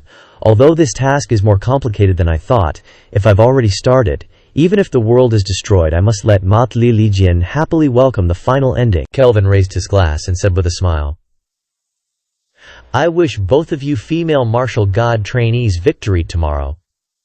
The 4 of them raised their glasses together, shouting, "Cheers!" Li Lian smiled brightly and patted her shoulder, saying, That's great, Xiaoji. Although we are good sisters, I won't show mercy in the official competition. She also winked and continued. Of course, I will also do my best and won't lose to you. Then, she suddenly covered her mouth, feeling nauseous. The village chief asked worriedly, Ma Lilian, what's wrong with you? Linglian reached out and wiped her lips, blushing as she replied, I probably drank too much just now. Plus my body has had some minor issues these past few days, but I'm fine. The village chief hugged her, smiling and saying, How can you still smile? The trial is tomorrow, and your health absolutely can't have any problems. I'm sorry, chieftain. I think we should stop here tonight. I'll take Ma Lilian back to rest. Kelvin smiled and agreed when he heard this. It's okay, you two go ahead. He smiled softly to himself. Just sleep. My plan is about to succeed. The next morning, the announcement rang out at the competition arena. This trial competition will use a point accumulation system. Each contestant needs to complete 5 trials. Each victory earns 2 points, defeat deducts 1 point, and a tie earns each person 1 point. The contestants with points in the top 20 can enter tomorrow's final round. Now I announce the official start of the competition. The once-in-a-decade competition has finally begun. Aolan slashed at Lialian with her sword, shouting, You are the strongest contestant in this trial. Is this all you've got? She thrust her sword down hard, muttering suspiciously, Damn it, my body's getting heavier and heavier, and I can't use my strength at all. What's going on? The village chief saw this and exclaimed worriedly, Ma Lilian's body is not right. This is not her original strength. What's going on? Kelvin also pretended to be worried, saying, This is not good if it continues like this. Inside he happily thought, She is sure to lose. On the competition field, Iolan knocked Liolian away with her sword, saying, It's over. She plunged her sword into the ground, thinking determinedly, I absolutely can't give up. I had that unexpected burst of power earlier. If I lose this match, I won't even make the top 20, and I'll be eliminated. Lilingen rushed forward with all her might, thinking, I absolutely won't allow that to happen. Aolan, after being punched, cried out in disbelief. How is this possible? Her strength suddenly increased. She kept punching her hard, shouting, 10 years of effort, all for today. I absolutely cannot lose. Just as she fell, a voice rang out announcing, Player Ao's life index is below 5%. Ending the trial. The winner of this round is Ma Lilian. She also secured the 20th rank, with a record of 3 wins and 2 draws, earning her qualification for the final battle. The villagers immediately cheered excitedly. Alright, she won. She finally passed. You smiled and praised from the stands. Well done, Ma Lilian. She looked up and thought happily. Ye Hao. He kept his promise and came to watch my match. That's great. Li Lician immediately raised her hand and waved, thinking, That's great. I hope my performance didn't disappoint him. On the other side, Kelvin slapped Lena hard across the face, scolding, You're a real disappointment, you useless thing. I told you to poison Ma Lilian, but you reduced the dosage yourself, and now look, she still made it to the final battle. She covered her face and cried out, The dose you wanted was too strong. I just wanted her to lose, but I didn't want to kill her. He kicked Kina hard, cursing, Womanly compassion. What I want is for her to be accidentally killed during the trial, so you can become the Valkyrie, and I, as your real father, can also enter the Golden Divine Assembly. This is my lifelong dream. She propped herself up, angrily questioning, Even without resorting to this tactic, I can still beat her. Can't you see that I won 5 matches today and ranked first, while she only ranked 20th? Kelvin roared furiously. Does that ranking even matter? Aimed? Count on your fingers how many times have you beaten her since you were little. Don't think that the gap in your levels isn't that big. Whether it's technique or combat experience, she's far stronger than you. He shouted coldly. To make you the Valkyrie, I put in all my effort. First, I sent people to lure magical beasts to their village, forcing them to leave collectively. Then I pretended to take them in, so it would be easier for me to make a move against Maglilian, and she definitely wouldn't suspect that you, her friend, would poison her. And now you're ruining everything for the sake of a meaningless ego. Truly foolish, womanly kindness. Kelvin squatted down, stroked her hair, and said, Forget it. It's too late to talk about these things now. But tomorrow is the last chance. You must seize this opportunity. Think about it. As long as you become the Valkyrie and accept the blessing of the gods, would you even need to care about Maglilian? Think about it yourself. Kina lowered her head and replied, I understand. Just as she was about to turn around, Ye Hao's voice rang out behind her. So all of this was your scheme? That silly girl Ma Lilian still naively sees you as her sister, not knowing that she has long been sold out. Kina turned around and asked, Now that you know, are you going to tell her, or do you want to kill me here? Ye Hao replied after hearing this. Neither. She's stronger than you think. If she always has to rely on the help of others to deal with conspiracies and dangers, she will never become a true powerhouse in her life. She glanced behind her, probing. Why do you care so much about Mali Lilian? You two have only known each other for a few days, Ye Hao casually asked. Compared to Mali Lilian, shouldn't you be more concerned about your own situation? He glanced at her, asking, Are you willing to live your whole life under your father's control like this? Even if you become the Valkyrie, what's the point? Think about it, and then decide. Tomorrow will be the day to decide your future fate. Kina hugged herself, and after a moment of silence, said, My business is none of your concern. The next day, Qilun appeared, smiling and greeting, Ladies and gentlemen, Valkyrie candidates, congratulations on entering the final trial round. Now I will explain the rules of the final trial. Seeing this, the girls exclaimed excitedly, Look, it's Qilun, he's so handsome. He looked towards the cave in front of them, saying, The 20 of you need to enter the hidden valley ahead to find and defeat the Dongtu giant. Finally, obtain the stone contract. But there is only one stone contract.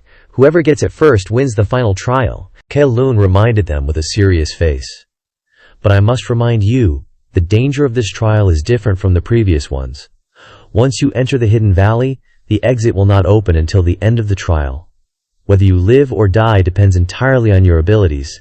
If you still have any concerns, it's not too late to withdraw now. Lilian put her hand on her chest and smiled secretly. Thanks to Ye Hao's medicine, my body has not only fully recovered, but my condition is even better than before. This feeling of security is unprecedented. She excitedly raised her fist and urged, Please start the trial quickly, Lord Qilun. Valkyrie, I'm a sure thing. A villager said worriedly. They've been in there for a long time. I wonder how things are going. Hearing this, Kelvin said, I heard that in the trial 1 year ago, apart from the final winner, none of the others returned alive. The village chief sighed and prayed. I hope Ma Lilian and Kina are both safe and sound. Even if they can't become Valkyries, it's okay. At least they must come back alive. Hearing these words, he roared furiously. Why are you so casually dismissing their many years of effort? Becoming a Valkyrie has always been their ideal belief. They have long been prepared to sacrifice themselves. What you're saying is an insult to their determination. Hearing this, the village chief said angrily, But Kalina is your own daughter. Even if she dies, you won't regret it? Kelvin immediately denied it. No, Kina won't die. I always believe she will win. He frowned, cursing inwardly. Damn it. If Kina had obediently followed my plan, everything would have been settled long ago. There would be no need for me to worry and fear here. But Ma Lilian and Kalina are the strongest among these 20 people. The others are not to be feared. Plus, the final trial is completely sealed off. People outside can't see the specific process at all, and can only wait for the results. So as long as Kalina deals with Ma Lilian, she can succeed. You must seize this last chance. My glory and wealth depend on you, my good daughter. Just then, Ye Hao flew onto the arena, asking with a hint of doubt, Excuse me, may I ask if the final trial process can be displayed? Are we all just supposed to wait anxiously? Soldiers rushed forward, pointing their weapons at him and shouting, Who are you? The God platform trial is not a place someone like you can approach. Back down now. Qilun immediately raised his hand to stop them. It's all right.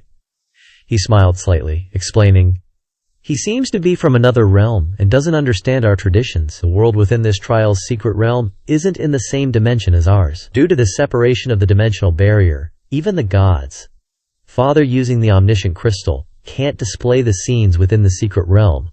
So it's not that we're unwilling, but that we can't. Ye Hao, with his hands in his pockets, laughed and asked, So that's how it is, but if I said I could do it, would you let me try? He mused to himself. It seems this world's technology tree is a bit skewed. Or perhaps they've neglected science due to the development of magic. This omniscient crystal sounds like a product of high-level magic.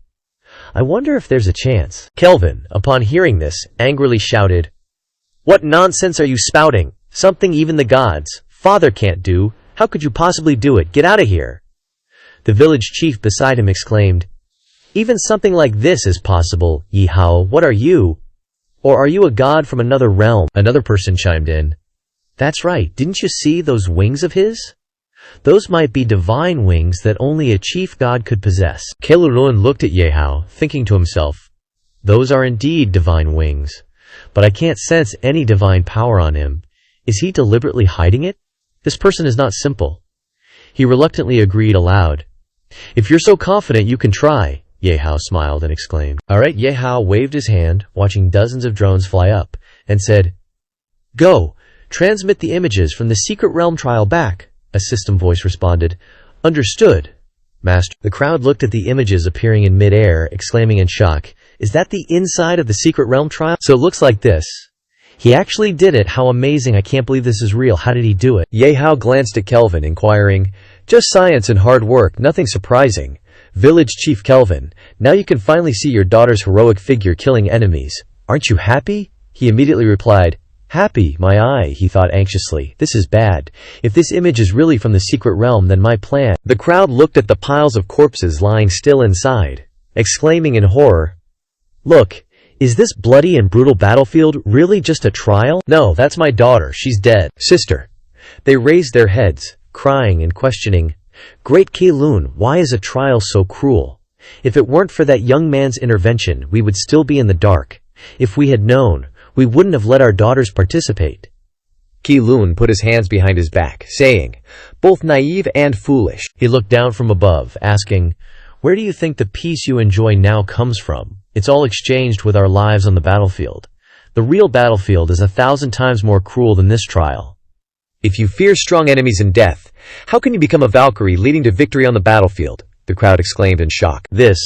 Keilun frowned, thinking to himself, "Even though that's true, the tragedy of this trial has exceeded my expectations. Has the contamination worsened?" A voice rang out, "Look, everyone." The crowd looked at the images of two people destroying the Dung Tu giant, saying, "Mei Li Lian and Kina teamed up to defeat the final boss. Oh my god, they're both so amazing. But there can only be one Valkyrie. Now that they've both killed the boss together, how will this be decided?" Kelvin clenched his fists, thinking to himself, "Well done, daughter. Only the last step remains. Take the opportunity to kill Ma Li Lian, and you will be the Valkyrie. Even if everyone sees it, the rules don't prohibit stabbing someone in the back. Make your move." Ye Hao frowned, muttering to himself, "The moment of fate has arrived. What will she do?" Inside, Li Lian sat in front of a wooden chest, searching, saying, "This boss was really tough. Let me see what good treasures you have." Jelena stabbed her sword into the mouth of a monster, rushing forward and saying, "Makali Lian, you're too careless. Don't just focus on picking up equipment and ignore the danger behind you." Hearing this, she turned her head and exclaimed, "Little Kina." She pointed her sword at Lia Lian, suggesting, "Now there are only the two of us, but there can only be one Valkyrie. Come, let's have a one-on-one duel. This time, I will definitely not lose to you." Ma Lia Lian raised her great sword, agreeing, "Of course, I've been prepared for this, little Jelena." The surrounding crowd cheered, shouting, "As expected, they still have to duel to determine the winner. At least they don't have to fight to the death. This little girl is also honorable and upright. I almost thought she wanted to." Kevin trembled all over, clenching his fists tightly, asking, Why? He stood up abruptly, roaring madly, "Why don't you follow my instructions? A direct stab in the back is just a matter of a single sword strike. What's with the fair duel? Do you think you can beat Ma Li Lian in a direct confrontation? Jelena, you idiot!" someone exclaimed in shock. Village Chief Kelvin, "What are you saying? You instructed Kelina to assassinate Ma Li Lian." Kelvin was startled, explaining, "I didn't. That's not it. I was joking. How could I, the chief of a village, do something like that?" Their voices rang out, "But we clearly heard it. What's going on?" Village Chief Ye Hao raised his head to look at him, asking, "What? Seeing your daughter defy your orders again? Can't pretend anymore. It's not even my turn to act, and you couldn't help but reveal it yourself." Kelvin pointed at him, shouting, "What nonsense are you talking about? Don't slander me, Great King Lun. Arrest this slanderer immediately." Immediately afterward, the projector showed a scene of him slapping Jelena and scolding her. "You've really disappointed me. You useless thing, I told you to poison my Lilian, but you reduced the dosage on your own. Now look at what happened, she's still going to duel. All my efforts were in vain. Kelvin's eyes widened as he exclaimed, "This image is..." Ye Hao smiled and asked, "Have you forgotten about last night so quickly?" Next, the scene of him kicking her violently appeared. "A woman's kindness. What I want is for her to be accidentally killed in the trial, so you can become the female martial god, and I am your biological father. I can also enter the golden city of gods. This is my lifelong wish." Kelvin hugged his head and screamed, "Don't show any more!" On the screen, he recounted with a serious face, "To make you the female martial god, I have put my whole heart into it. First, I sent people to lure magical beasts to their village, forcing them to leave the village collectively. Then I pretended to take them in, so that Ma Lilian would be easy to deal with in front of me, and she would never suspect you, as her friend, would poison her. Now you are ruining everything for a worthless quarrel. How foolish. A woman's kindness." Finally, the scene of Kelvin sighing and stroking Kierna's head. "Forget it. It's too late to talk about these things now, but tomorrow is the last chance, you must seize it. Think about it. As long as you become the female martial god, and accept the blessings of the gods, why care about a Ma Lilian? Think for yourself." Seeing this, he covered his face with his hands and screamed, "I told you not to show anymore. Stop it now." Ye Hao said with a calm face, "Your daughter has her own life. Don't dream of controlling her whole life. I hate being threatened by people using family ties. How does it taste when a conspiracy is exposed and publicly executed?" The surrounding people immediately gathered around and accused him. "How could this be? I thought you were kind to take us in, but I didn't expect you to be so cruel." "Everyone has been deceived by this hypocrite. This guy is originally a ruthless bully without morals. How can this kind of person be allowed to be the town leader? Drive him out, get out, get out." Kyovin hugged his head with both hands and screamed madly, "You can say I'm ruthless, but what's wrong with exchanging everything for victory at any cost? The rules don't prohibit stabbing in the back and assassination, so I didn't do anything wrong." Gelun heard this and exclaimed, "Although it's not explicitly prohibited, I absolutely don't condone this kind of cruel method. No one is willing to entrust their back to someone who has stabbed their teammates in the back on the battlefield. Guards, in the name of violating the realm law, throw him into hell. Didn't you want to go to the Golden City? Now I'll fulfill your dream." The guard next to him bowed his head and replied, "Yes." He was dragged away by the soldiers, begging constantly, "No, I was wrong. Please spare me for the sake of my daughter." He smiled at him and said, "Thank you, Ye Hao. Your justice and divine power convince me. It's a pity if you can't contribute to us. I will definitely advise the Father of the Gods to give you the qualification to enter the Golden City." Ye Hao smiled and replied, "I am very honored." In his heart he thought, "This result is not bad.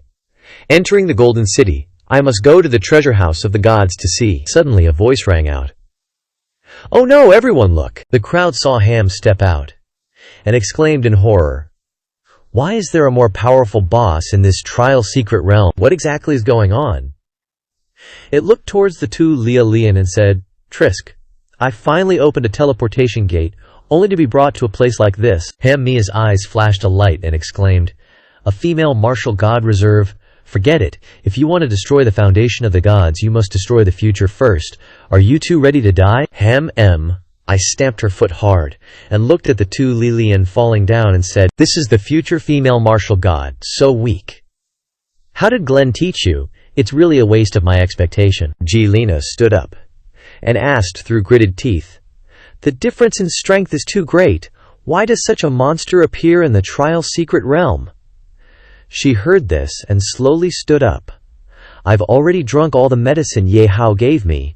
This time we're really at the end of the road." It looked down from above and said, "It would be too boring to kill you like this. If you have any last words, hurry up and say them. It's best to cry and scream to your heart's content so that I can fully enjoy your pain." Next, I created an ice crystal and pierced her arm, saying, "Start with you." Lilian ran over anxiously and exclaimed, "Ji-na." She calmly stopped her. "Don't come over, Ma Lilian. If I really have any last words, I really have something to say to you, because I don't want to take these words to the grave." Without turning her head, she recounted, Your village was forced to move away because my father sent people to lure magical beasts to your village, and it was also because he wanted you to come to our town to make it easier to deal with you. A few days ago, your body was not well because you were not sick, but because I put poison in the wine. Even just now when you were standing with your back to me, I should have stabbed you in the back to win this trial." Lian widened her eyes and asked, "What are you talking about, Jelena? Are you lying to me? Aren't we good sisters who grew up together since childhood?" Her voice sounded in response, "That's because I have always both liked and hated you." Jelena grabbed the ice crystal with her hand and replied with a bitter smile, "I'm clearly not inferior to you in any way, but in everyone's eyes there is only you, so I want to win you once in a fair and upright manner rather than winning by despicable means. It's just a pity that there is no more opportunity now, Ham. I smiled coldly and stomped hard on her back, saying, "What are you doing? I gave you time to show your pain and cry, but you put on this show of sisterly affection for me to see." Lilajian raised her sword and slashed down, shouting, "Stop." It raised its hand to stop her, and asked with a smile, "If you think about it carefully, wouldn't a life-and-death PK between two female martial god reserves be even more interesting than betting on something?" Next, Ham kicked her out, saying, "Since you want to face each other head-on, then I'll give you a chance." It looked at Kina lying on the ground, and said with a smile, "As long as you make me happy, I might spare the life of the winner." Suddenly a voice rang out. "Their lives are not up to you to decide." Hammy's eyes widened, and she exclaimed, "You are the light, Glenn." Immediately afterwards, Gelun sheathed his sword, leaving its body slashed into pieces. Lei Lian gasped as he pulled her into his embrace. "Ye Hao," he smiled softly, comforting her. "It's okay now. It's all over." Hamia's body rapidly regenerated, and it shouted, "Okay? How can it be?" Okay, I was almost torn into 5 pieces. It immediately launched an ice crystal attack towards the group, declaring, "But you can't kill me with just that. Did you think I'd swagger in here unprepared? This time, with the support of my secret weapon, I'll make sure you die." Ye Hao recalled the aura from those ice crystals, pondering. This corrupt, evil aura is identical to the contamination from the deep space before. So there's a cause and effect relationship at play here. Is the contamination that invaded my world through the dimensional rift the cause? Or the effect? Gelun, having slashed Ham-Mi into pieces, exclaimed, "The mysterious power investigated in the previous report actually contaminated you giants as well?" It retorted immediately, "Contamination? This is a blessing from the Supreme. With this blessing, even if your sword is fast, it can't kill me, Yang Chenggong." You, annoyed, fired an arrow, saying, "If that's the case, then I'll make sure you can't recombine." Ye Hao, seeing Gelun's level, thought in surprise, "Level 270, not bad. I was wondering why I couldn't see his status bar, so he was hiding it all along. Now he's directly showing his health bar, no more pretending." Ham-Mi, reduced to pieces, pinned to the ground, screamed madly, "Are you planning to pin me here forever?"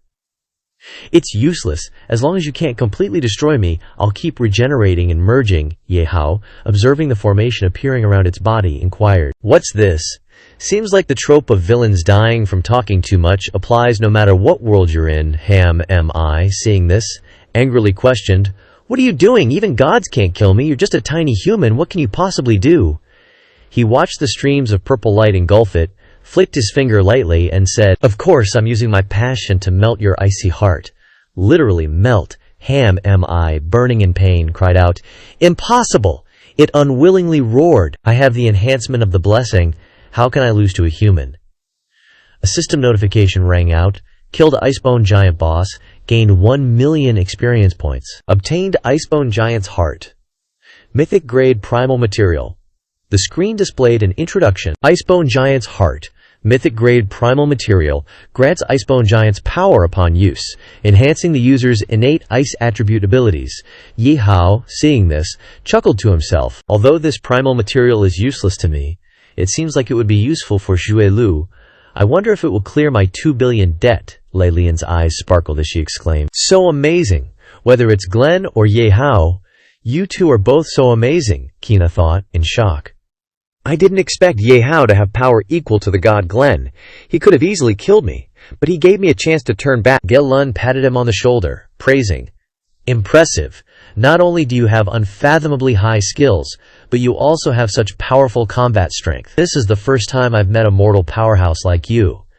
After returning to Golden City, I will definitely recommend you to the Father of the Gods." Ye Hao replied, "It's nothing much, it's just that my fire attribute abilities happen to counter ice attribute abilities." He thought of Augustine, pondering, "It would be best if I could enter the Golden City where the gods reside. Glenn is already level 270 as a main god, not to mention the level of the Father of the Gods. With my current strength, I can't possibly deal with him. The next step I should take is to enter the Golden City, clarify the specific situation, and then decide on a plan." Ge Luan glanced at Lei Lian and Kalina kneeling before him, saying, "I have also seen that the two of you fought valiantly. Logically speaking, you should both receive promotion rewards. But Kira and her father have engaged in a series of actions that violate the laws of righteousness in the selection competition. According to the law, the merits and demerits should be offset. Although she will not be subject to any further punishment, her qualification to be promoted to Valkyrie is revoked." She cried out upon hearing this. "Why is this happening, Jeanlina?" She was stopped by her smile. "Ma Lilian, you don't need to say any more. This is the ending I deserve. And this ending is completely a blessing compared to what I did. My matter is not important now. The most important thing is Kirana." Embracing her, congratulations on becoming a Valkyrie, Ma Lilian. She also softly continued, "Thank you, Jeanlina." The sound inside the arena rang out.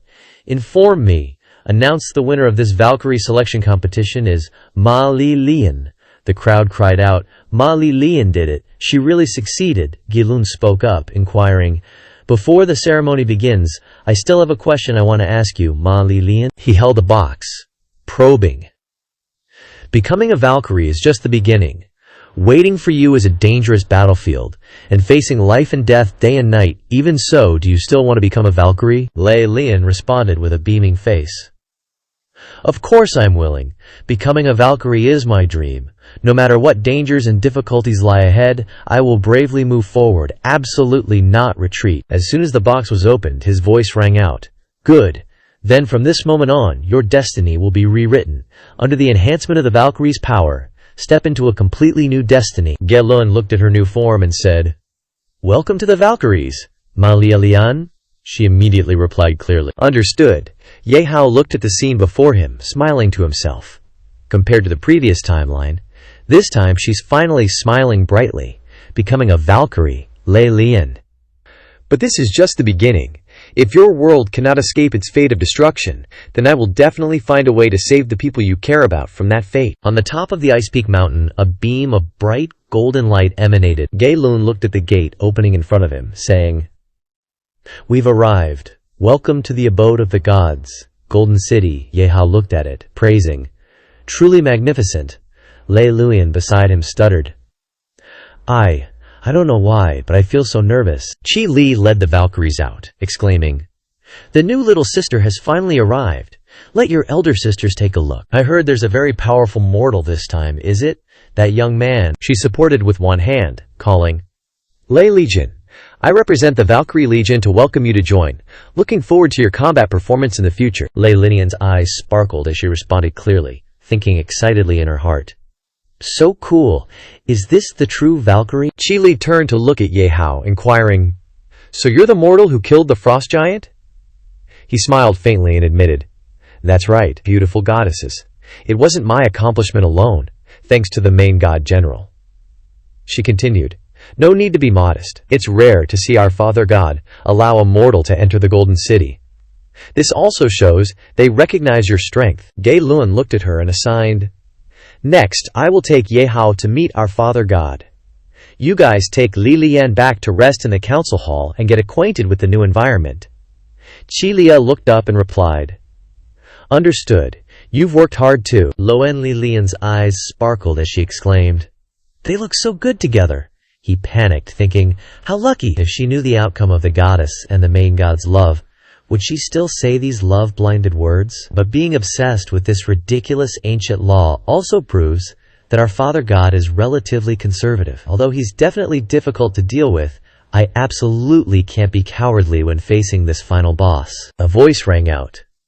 "Main god of Lightgen, mortal Ye Hao, granted permission to enter the central divine hall for an audience. Gelolun heard this and reminded, "We haven't reached a consensus on mortals entering the divine realm Golden City. Pay attention to your words and actions later." His voice echoed. Understood. As soon as Ye Hao stepped into the hall, the gods immediately began to discuss. Father God actually allowed a mortal to enter the central divine hall. This is the first time since the creation of the world. But isn't this breaking thousands of years of rules and laws? The goddess being granted divine power is one thing, but he's just a human. How can he be qualified to enter the divine hall? Augustin sat on the throne, holding a scepter, and exclaimed, "I have allowed it. No need for further discussion, mortal youth. You used extremely subtle techniques in the trial grounds.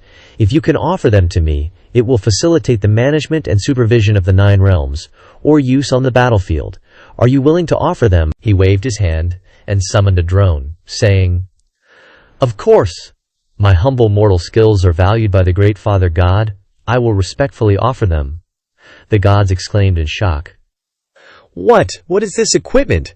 We have never seen such strange new technology." He held it in his hand, examining it and inquiring, "Indeed, this is a technique never seen in the 9 realms.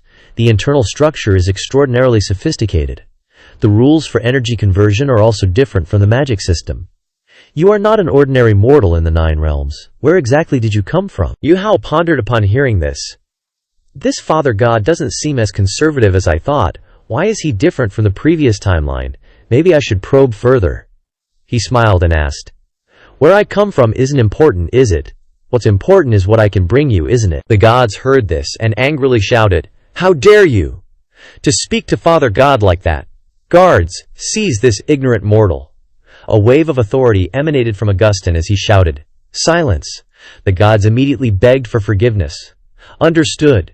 Please calm your anger, Father God." He looked directly at him and said, "Although you are being ignorant, what you say is not wrong. I look forward to you bringing me other things. However, a mortal body cannot stay in the Golden City for long.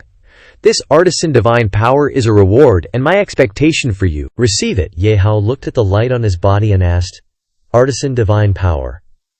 The system's voice rang out. Artisan divine power belongs to the limited god tier skill. It can enhance the host's modding abilities. With this skill, the host can use god-tier skills above the master level in this limited world to create the strongest god-tier props. He smiled upon hearing this, thinking, "Can create god-tier props? Awesome. But the modding account can already create god-tier props. What's the difference between these two?" Ducey also smiled brightly and continued, "I will answer the host. These two are very different, because the definition of god tier is completely different in different dimension worlds. We are now in a high-level god tier dimension, so the god tier props produced here will be much stronger than the god tier props in other dimensions." Ye Hao's eyes sparkled, thinking, "Which means that now that I have artisan divine power, I can do whatever I want and create god tier artifacts in this golden city." This trip was really not in vain. A god-tier formula appeared on the screen.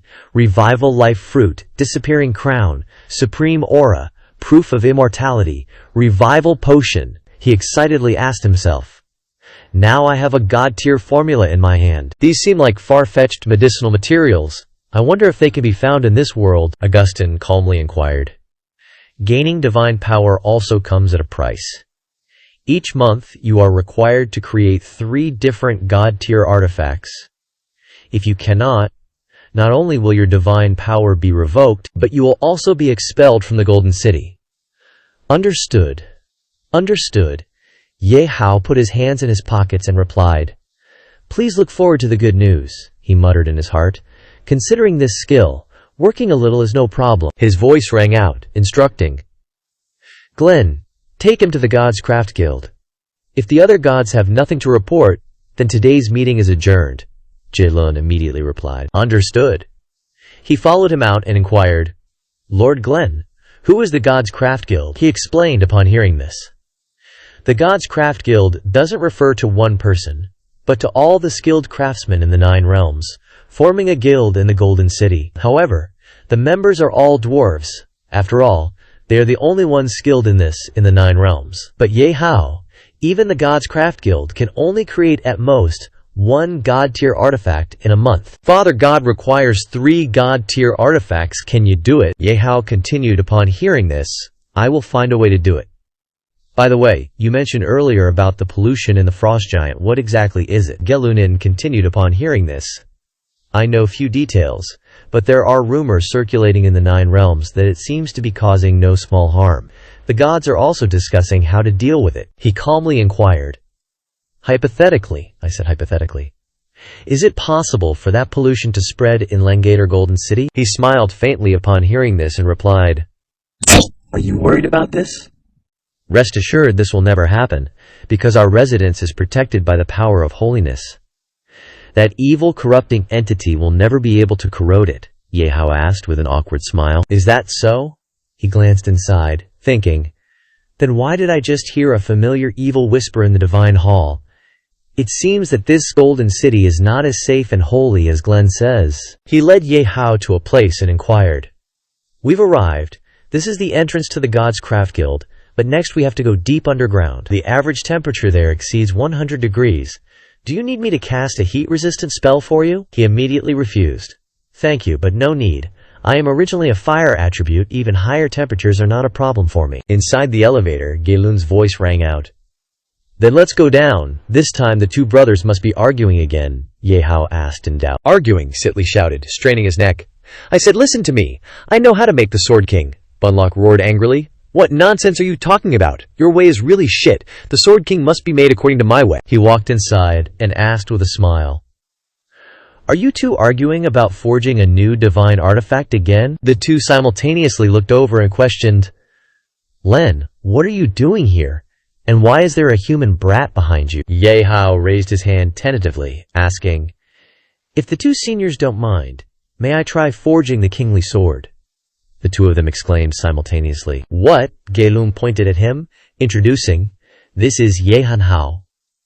Although he's human, he was granted divine crafting power by the Father of Gods, and is also permitted to be a distinguished guest of Golden City.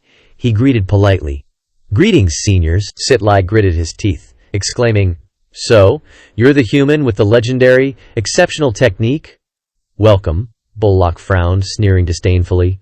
Although I don't care why the Father of Gods would make an exception and allow a mortal into Golden City, if you dare interfere with our work, this old man will definitely not forgive you. Get lost. Hearing this, Ye Hao replied with a smile. Sorry for disturbing your work, but I can't help it. The Father of Gods requires me to create 3 divine-grade artifacts every month. I dare not be lazy after all. No one dares to disobey the Father of Gods. Will. The 2 of them exclaimed at the same time. What?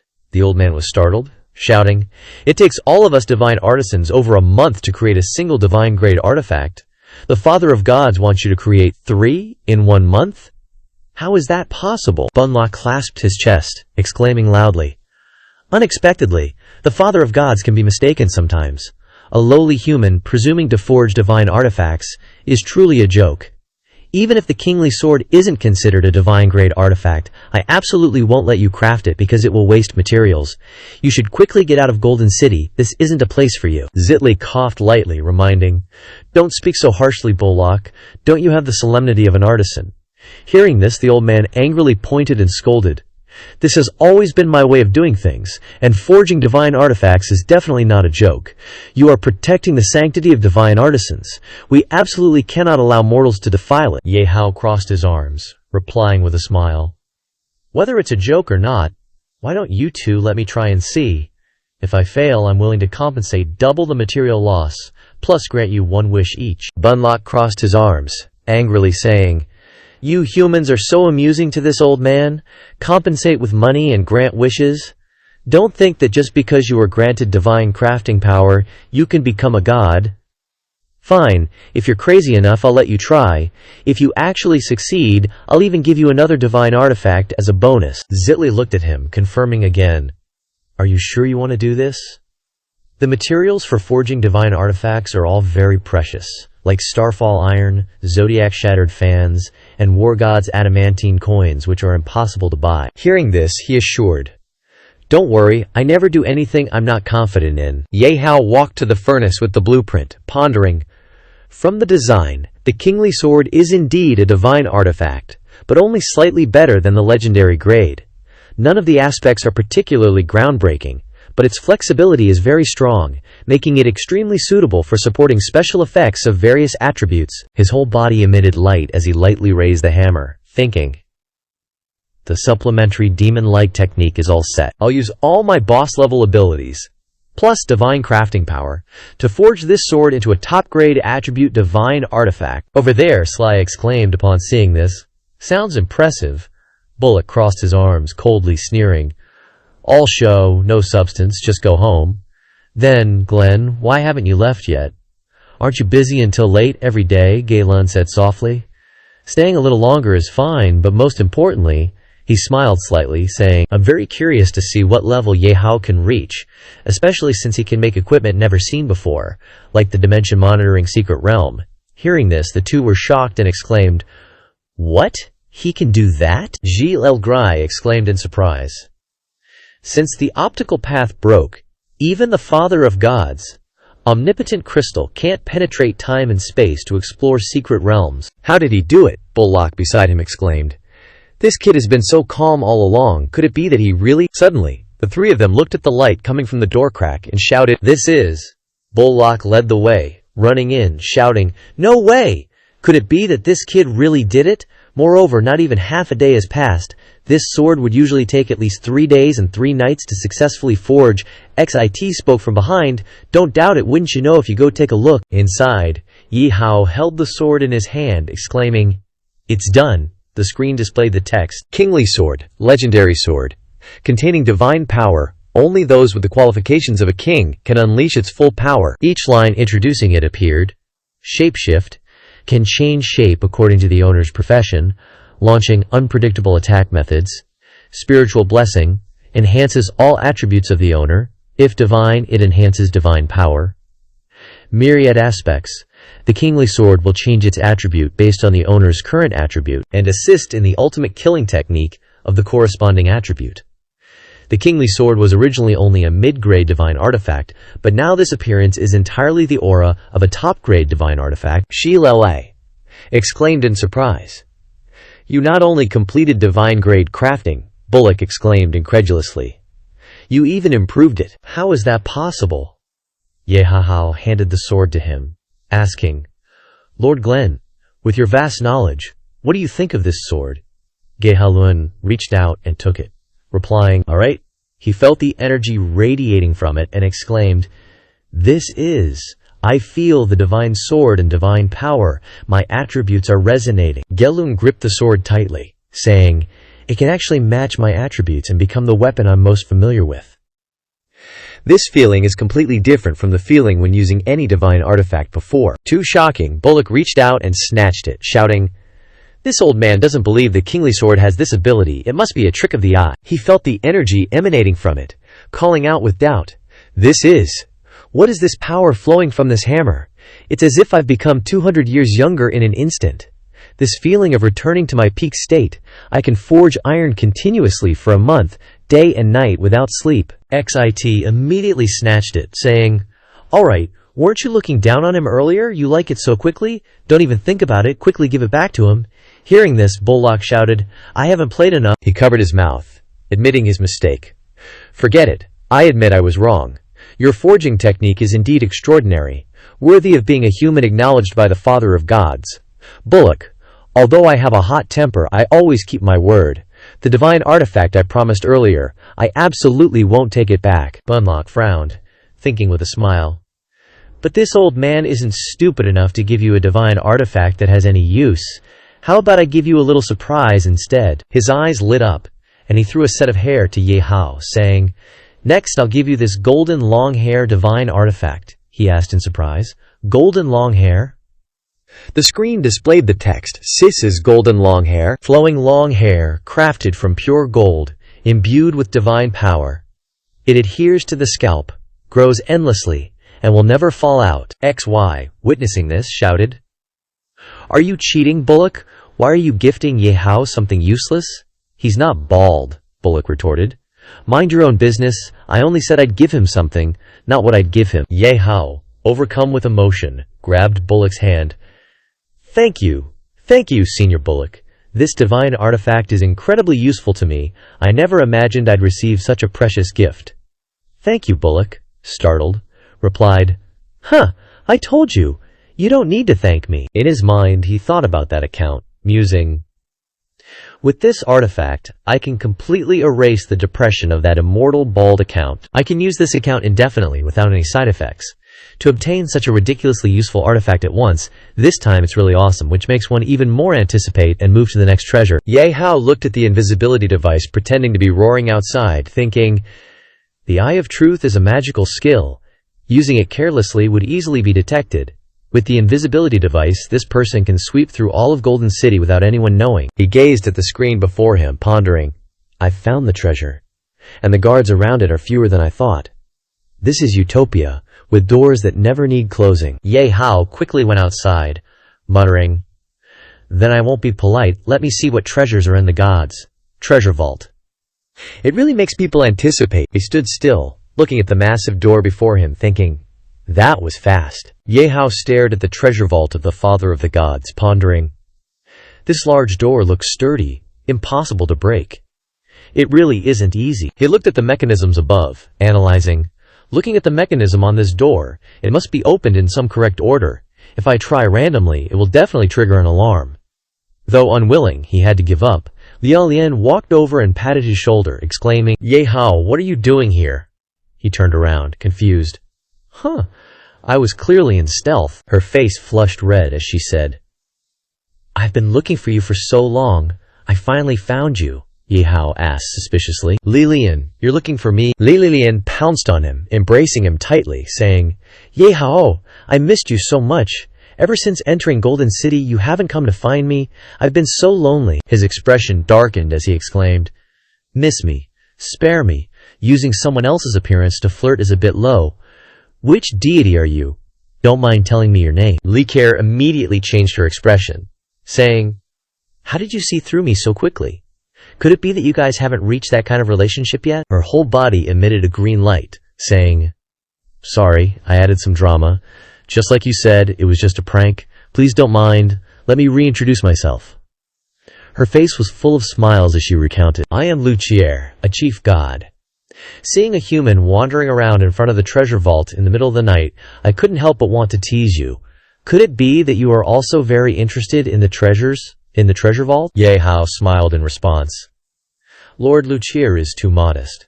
If you really wanted to deceive me, how could I have seen through it? I came here just out of curiosity to see what's inside the treasure vault. But seeing such a tightly locked door, I was about to leave when I met you." In his heart, he secretly decided, "This woman is not right. It's best not to get involved with her." Then he turned to leave. "If there's nothing else, I'll be going first."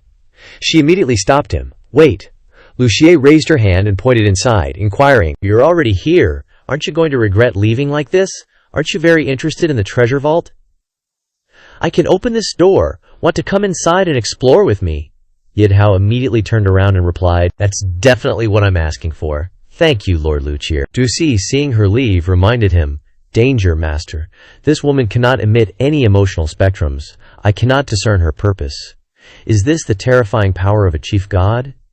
He secretly calculated, "Now I can only go along with her and find an opportunity to ask about her purpose.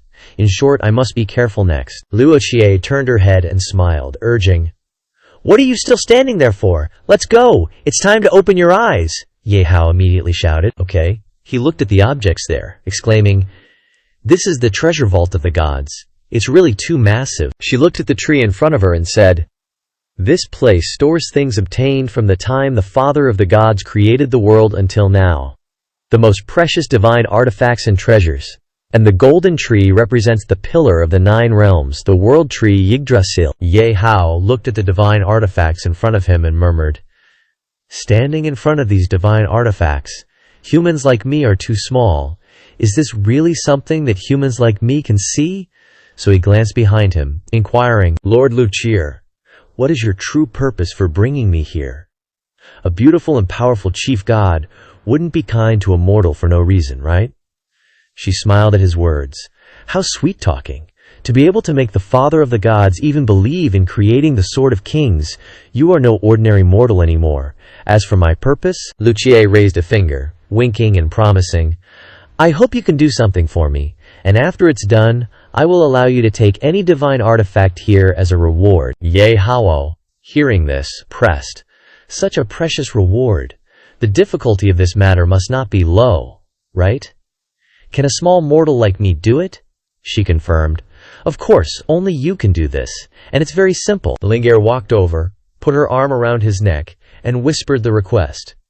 Slightly modify a special piece of equipment that you dedicated to the Father of the Gods, which he uses to monitor the 9 realms and secret realms, so that it cannot display some things that I don't want him to see. Ye Hao immediately tactfully declined. This is indeed not a difficult matter for me, but if the Father of the Gods discovers that I deceived him, then my little life is afraid that— She hugged him, saying, "The ultimate power of interpretation of the technology lies in your hands. He will not notice. Moreover, if it is really discovered, I promise to ensure you cannot die." How about it? The promise of a god should have dispelled your worries, right? Ye Hao's voice sounded. If that's the case, then I agree with you. Lucia continued. That's right, good boy. He silently pondered. Things she doesn't want to be seen? Could it be pollution from deep space? This is a bit troublesome. To be able to easily enter and exit the treasure vault, her strength is absolutely terrifying. If I refuse, I'm afraid I'll lose my damned life. I don't want to be involved in the struggle between gods and gods. I simply want to come and get some treasures. He immediately said, It's getting late, let's call it a day. Then, she raised her hand and pierced Ye Hao's chest, saying, Of course, you can be on your way too. The screen displayed a notification. Divine punishment. All attributes reduced by 90%. Forbidden to use recovery items and magic. He collapsed, clutching his mouth as he spat out fresh blood, crying out, Why? Didn't I agree to help you? Why are you still hurting me? Luo Qian laughed upon hearing this, exclaiming, A chief god like me having to ask a mortal for help? You actually thought I was serious about playing with you? Killing you directly solves all the problems. Luring you here was just to have an excuse for the Father of Gods. A greedy human plotted to steal forbidden divine artifacts, but I discovered and killed him. Tonight, I had so much fun. I'll give you a reward. Remember this lesson before you reincarnate. Never trust any words from a deceitful god. Ye Hao gritted his teeth and smiled, saying, Since you provoked me first, then I won't be polite, Luo Qian, a scheming and deceitful god. Right, I'll make you pay double. She raised her foot and kicked him, shouting, Is that so? I was really looking forward to seeing how you would do it, but now you have neither the chance nor the time. Ye Hao coldly laughed and said, Time, I have plenty, the system voice sounded. Initiating time reversal. The system voice sounded. Time has been reversed to the time specified by the host. Ye Hao thought to himself upon seeing this, that was dangerous.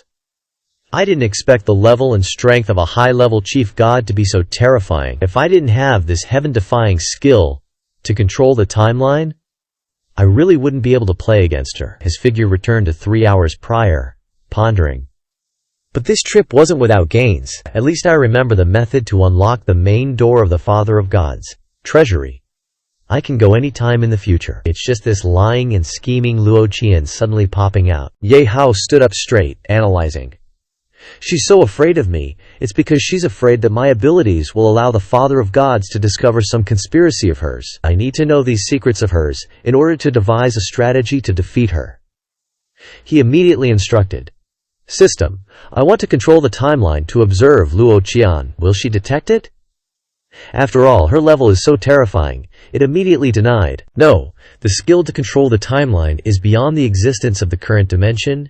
You can safely use it on any person or god. Hearing this, he immediately exclaimed, Great! Then let me see what truths are hidden in her lies and schemes. Initiate timeline control, the system announced. Initiating, the screen displayed a notification, Important Event 1. In the John Nathan Giant territory, Luo Qian entered alone. Ram Hef, sitting on the high chair, looked at her and asked, What are you doing here, Elle? If your actions are discovered by Augustine, our plan will be threatened. Luo Qian replied upon hearing this. Don't be so cowardly, Ram Hefi. The old man's spectral pathway has long been destroyed by me. He can no longer freely monitor matters of the realms and other dimensions. Only she put her hand on her chest and recounted.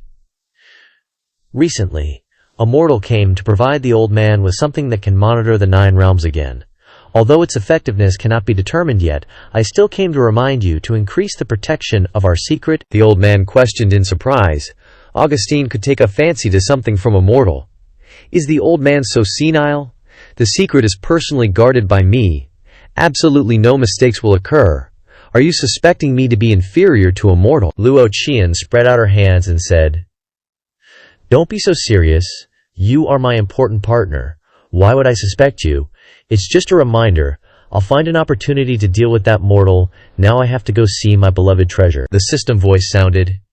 Important Event 2. In the hyperdimensional void cube, Luo Qian entered from the outside, exclaiming, "My darling, you've also obediently grown today," Suo Tuo warned.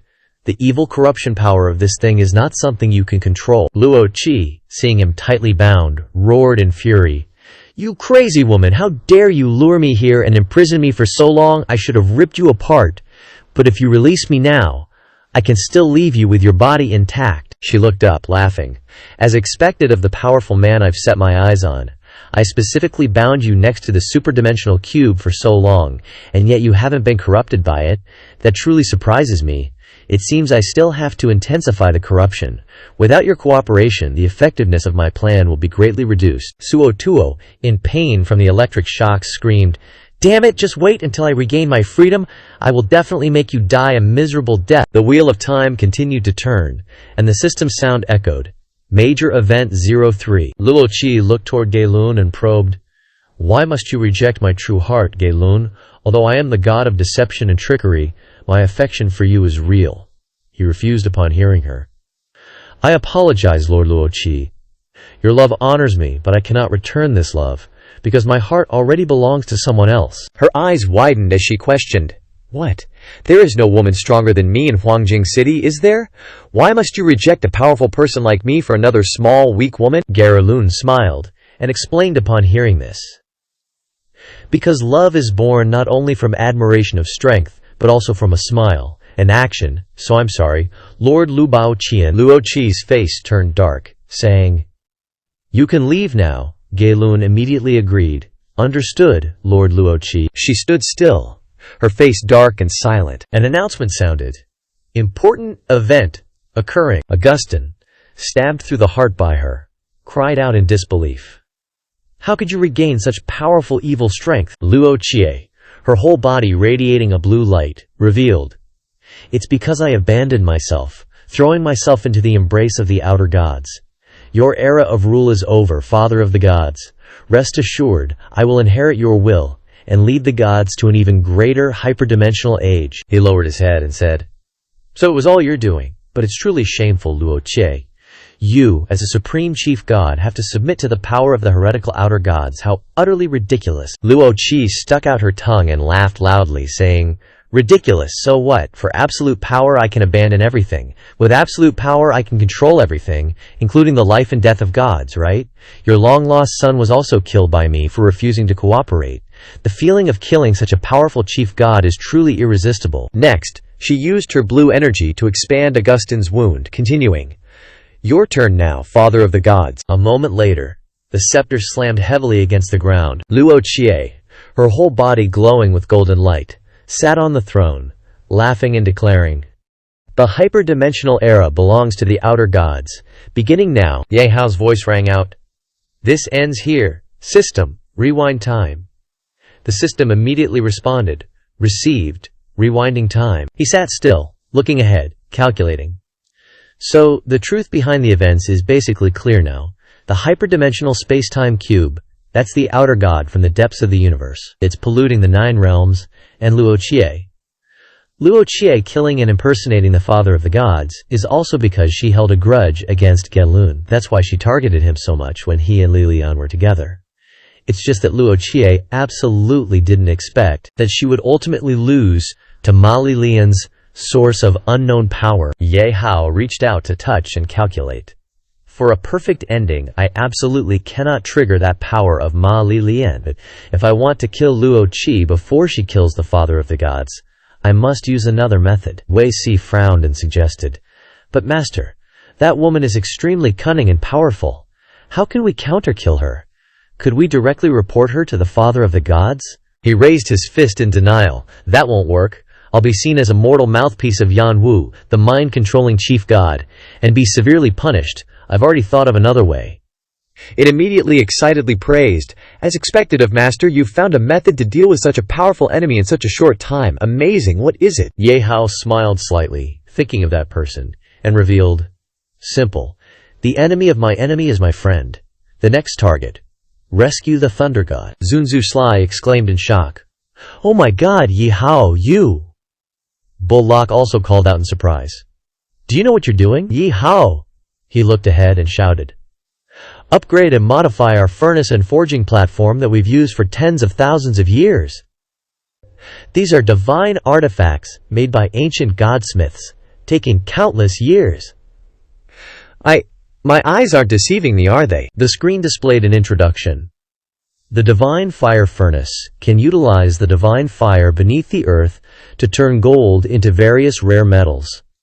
After the upgrading and modification by unknown techniques, the metal smelting ratio is increased by 30%. The god-slaying platform is made from fragments of creation god iron. Through the upgrading and modification of techniques, the stability of forging is increased by 30%. Shili loudly mocked. "How wonderful, the Father of the Gods told you to make divine artifacts, and you directly make divine artifacts of divine artifacts, directly upgrading high-level divine artifacts." Ye Hao folded his arms across his chest, smiling, and exclaimed, "You can't make bricks without straw. I relied on the foundation of my predecessors, and slightly improved the divine fire furnace and divine iron forging platform. With this, making divine artifacts will be more efficient than usual. Plus the previous king's sword. The task of 3 divine artifacts that the Father of the Gods assigned is considered complete, right?" SL, hearing this, asked tentatively. "Of course, these 3 are all works of the God of Craftsmen. We recognize them as top-tier divine artifacts. But, Ye Hao, seeing you so hurried, is there something else you need to do?" Ye Hao, hearing this, asked back, "There is indeed something." "Senior B, if I want to go to the giant domain, John Naughton, how do I get there?" He immediately exclaimed in shock. "John Naughton. That's the main battlefield of the god race and the giant race, a dangerous, frigid place." "What are you going there for?" Bullock frowned and shouted. "What are you dawdling about, B? If Ye Hao wants to go, he must have his reasons. Don't try to pry into people's private matters." He folded his arms across his chest, pointing out, "If you want to go to John Naughton, then you should go find Gelun. He leads the Valkyrie Legion in the main battlefield there. He definitely knows how to get there." Ye Hao raised his hand and left. "Thank you, Senior BL. Then I'll take my leave first." Spaintly watched his departing back, saying, "This kid is truly extraordinary. His presence might bring about a series of changes." Bullock beside him added, "Wouldn't that be very interesting? Us old fogies are all too strict and dogmatic. Change isn't bad." At the Valkyrie's location, Gelun, triumphantly, Chi Li immediately shouted, "Lord Gelun, the Valkyries have fully assembled." He looked towards the crowd and instructed, "Our forward base in the non-giant domain is facing a large-scale attack from the giant race. Under the orders of the Father of the Gods, we must immediately go to reinforce them. Everyone must pay special attention. This battle will be extremely dangerous. Focus all your spirit, and be prepared for mortal danger that may appear at any moment." The crowd replied in unison, "Yes." At this moment, Ye Hao flew over, inquiring, "You guys want to go to the giant domain? Then take me with you. I happen to have something I want to go there for." Gelun exclaimed in surprise and descended. Chi Li raised her hand, pointing at him, and scolded loudly. "Insolent! Lord Gelun is conveying the orders of the Father of the Gods. How dare a mortal like you interrupt her? Furthermore, is the giant domain a place a mortal like you can go? It would be one thing in ordinary times, but now is a crucial moment before the Great War. Rudeness and troublemaking must be done in the right circumstances." Ye Hao smiled and scratched his head, admitting his mistake. "Suddenly barging in was my fault, I apologize. But I'm not joking about wanting to go to the giant domain. I can at least contribute a little bit to the battle." The other Valkyries immediately excitedly shouted, "What? We need a mortal like you to help? Are you looking down on us, Valkyries? You're at most just a blacksmith. How dare you spout such wild words? You should still go back to forging iron." Li Lian, hearing this, smiled and said, "Don't underestimate Ye Hao's strength. He's very powerful." Gelun frowned slightly, stopping them. "All right, I'll decide. Having your help is naturally very good, but the matter the Father of the Gods instructed you on is the most important thing. You'll be blamed if you haven't completed it. Ye Hao, hearing this, assured him, "Rest assured, I've already finished the 3 divine artifacts." He exclaimed in shock upon hearing this. "What? In such a short time, you completed a nearly impossible task? You truly continue to refresh my understanding?" Keilun immediately transformed into the warlight form, saying, "In that case, I have no reason to stop you anymore. There's no time to delay." The screen displayed an introduction of the warlight form, bathed in Keilun's warlight form. All stats on the ally side are boosted by 20%. Ye Hao thought in amazement. Excellent, so this is Keilun's true war form. His strength and level have increased dramatically. He waved his hand to give the order to depart, and a voice responded, "Yes." At the giant territory, Johom Newton, the frontline city lord of the divine race, with flames constantly rising, the voices of the crowd rang out. "We must defend this last line of defense, absolutely not let these ice-howl giants advance any further, but their attack this time is fiercer than ever. What exactly is going on?" The divine race looked at the giants opposite and exclaimed in shock. "The more of our people die, the more troops they have. What's going on? We're done for." Suddenly, from the high sky, a beam of golden light shone straight down. The giants and beast race looked at the figures inside the light column and shouted, "It's the divine race!" Seeing Keilun and the other appear, Johom Newton shouted, "Keilun of light, and the Valkyries he leads. Great, we're saved." He glanced behind him and ordered, "Chi Li, you lead the other Valkyries to clear out the enemies near the main entrance, and hold the main gate. Ye Hao and I will deal with the boss Fedix." She questioned, "Why? Wasn't it always me who went to kill the boss Fedix with you? Why is there a sudden change now?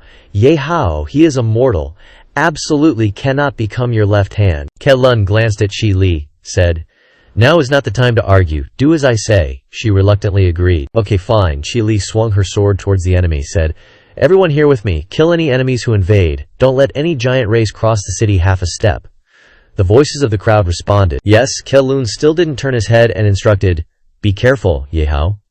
Judging from the current situation, the boss we have to face is probably the undead Icehowl Mage," he repeated in doubt. "Undead Icehowl Mage." He leaned to dodge an ice block and saw that he was standing still. Could only shout, "Ye Hao." Yam Reese appeared with Dagon, saying, "Leading a mortal and daring to fight me, are you underestimating people a bit too much?" Keilun, he looked at her and shouted, unexpectedly, "It's you, Yamris. Does your king want to counterattack the divine territory so badly, and sent you to fight?" In his heart he thought, "It seems that the battle today is more difficult than I expected." Ye Hao's voice rang out from the dust behind. "I admit that I really can't interfere in this kind of high-level immortal fight of yours." He walked out with one hand in his pocket, smiling and assigning tasks. "But I'm not going to be killed in an instant, so Keilun, that female giant is yours. I'll deal with that Frosthowl Great Dragon." Dickens opened his mouth wide and shouted, "A tiny human wants to fight me, tired of living. You don't even qualify for me to pick my teeth." Yamres also laughed and continued, "Surviving one of my ice spikes shows that his vitality is quite strong. Why don't you play with him? Isn't it very interesting?" It looked over there and shouted, "Play slowly, I'm not interested. I'll bite a hole in his stomach in one bite, so that he won't have time to regret choosing me as his opponent." Ye Hao spread his wings, looked towards that side and shouted, "Keilun, I'll drag the frost dragon away. Can you win against that female giant one-on-one? Her level looks higher than yours." Hearing this, he spoke and instructed, "You are doing this for me. It's not a question of whether I can win or not, but that I have to win. You also have to be careful. This Frosthowl Great Dragon is no ordinary opponent." Ye Hao chased after Diggins and replied, "Don't worry, I know what kind of nasty dragon he is.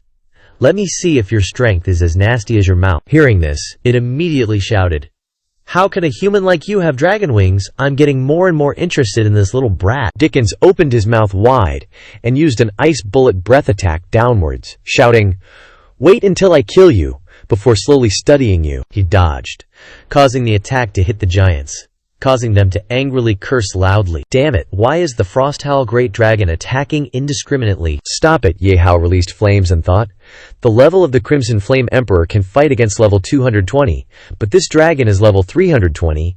Even if I use attribute counters, there is no way to match this gap of more than 100 levels." It looked at the flames coming towards it, laughed and shouted, "So it's the flame attribute. Is this your confidence?" Unfortunately, The attack power is not enough. It cannot break my defense at all. Then, the flames hit Diggins' body. It stretched out and loudly questioned.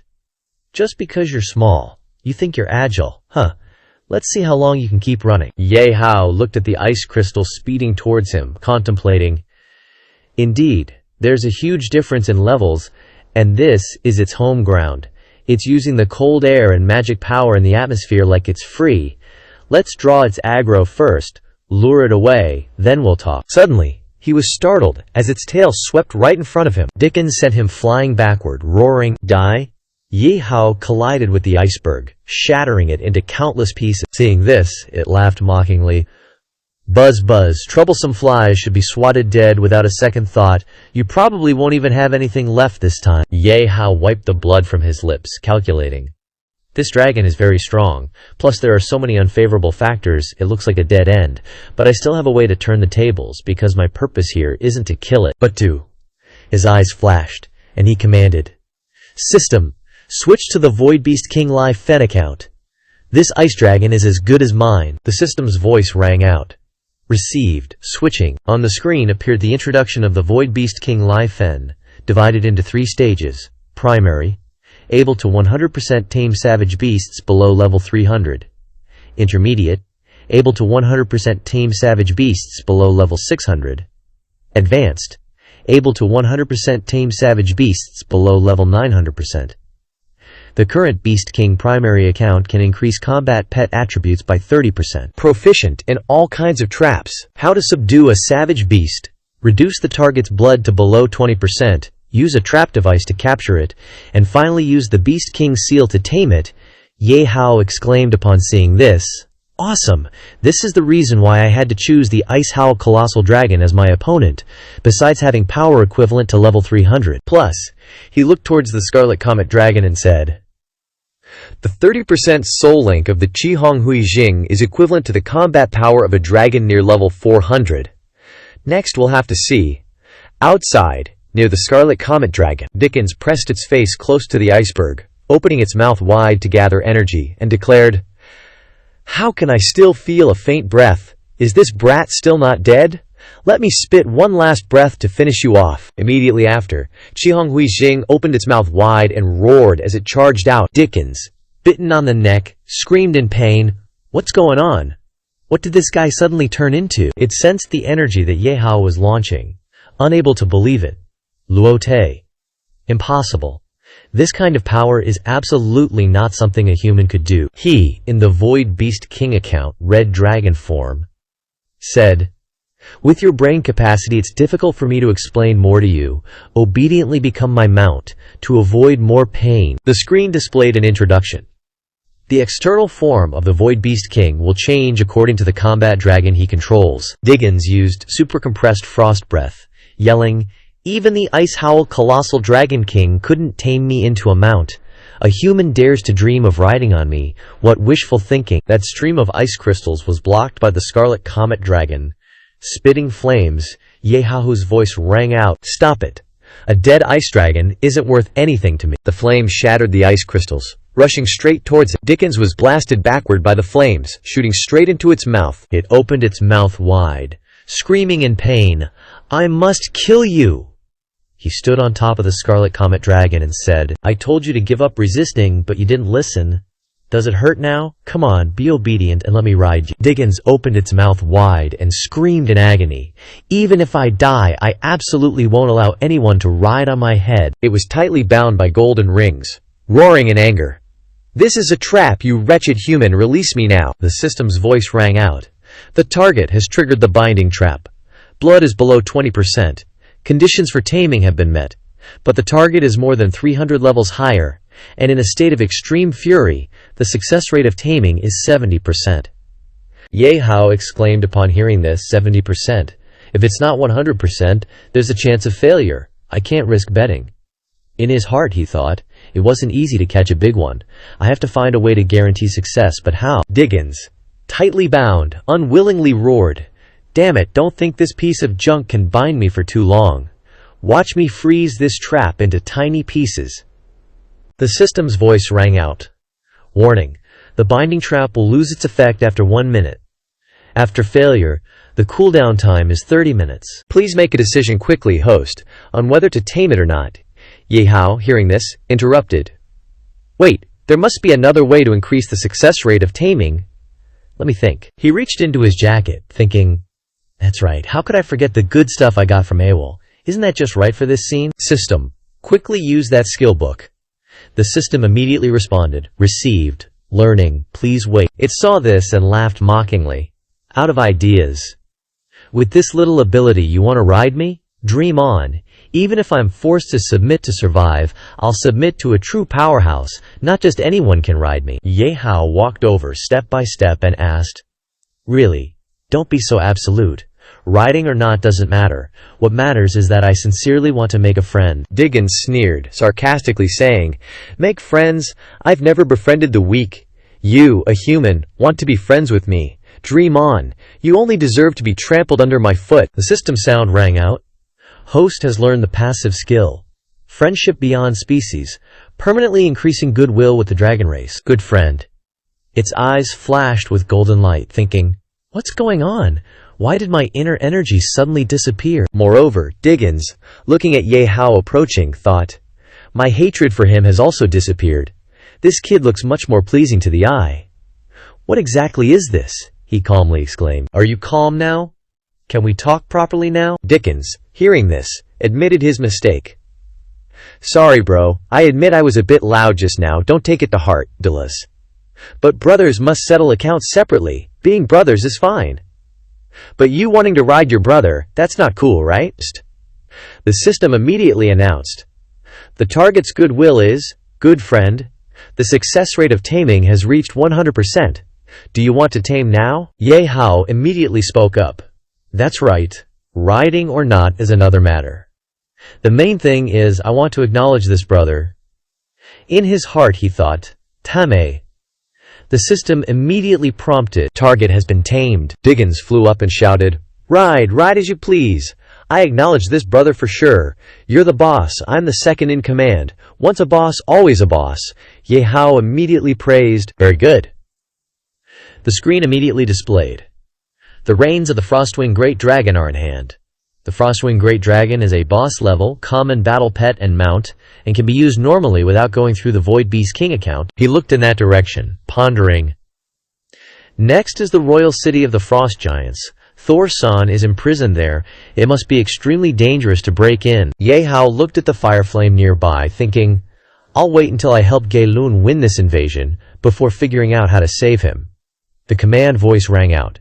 The Valkyries must not retreat. Chi Li raised her hand and slashed at the enemy, shouting, we must defend this last line of defense to the death. A voice rang out. But squad leader, the frost undead magic is endless. The enemies will continue to revive. We can't kill them all. We can't hold on anymore. She gripped her sword tightly, thinking, I know, but it's been so long, and Gelun hasn't killed Boss Phoenix yet. Ye Hao must be holding him back. Damn it, if I had coordinated with him, we would have killed the boss long ago. Lilian raised her shield to block an attack, reminding, please don't daydream, Captain. Chi Li, you must believe in Gelun and Ye Hao.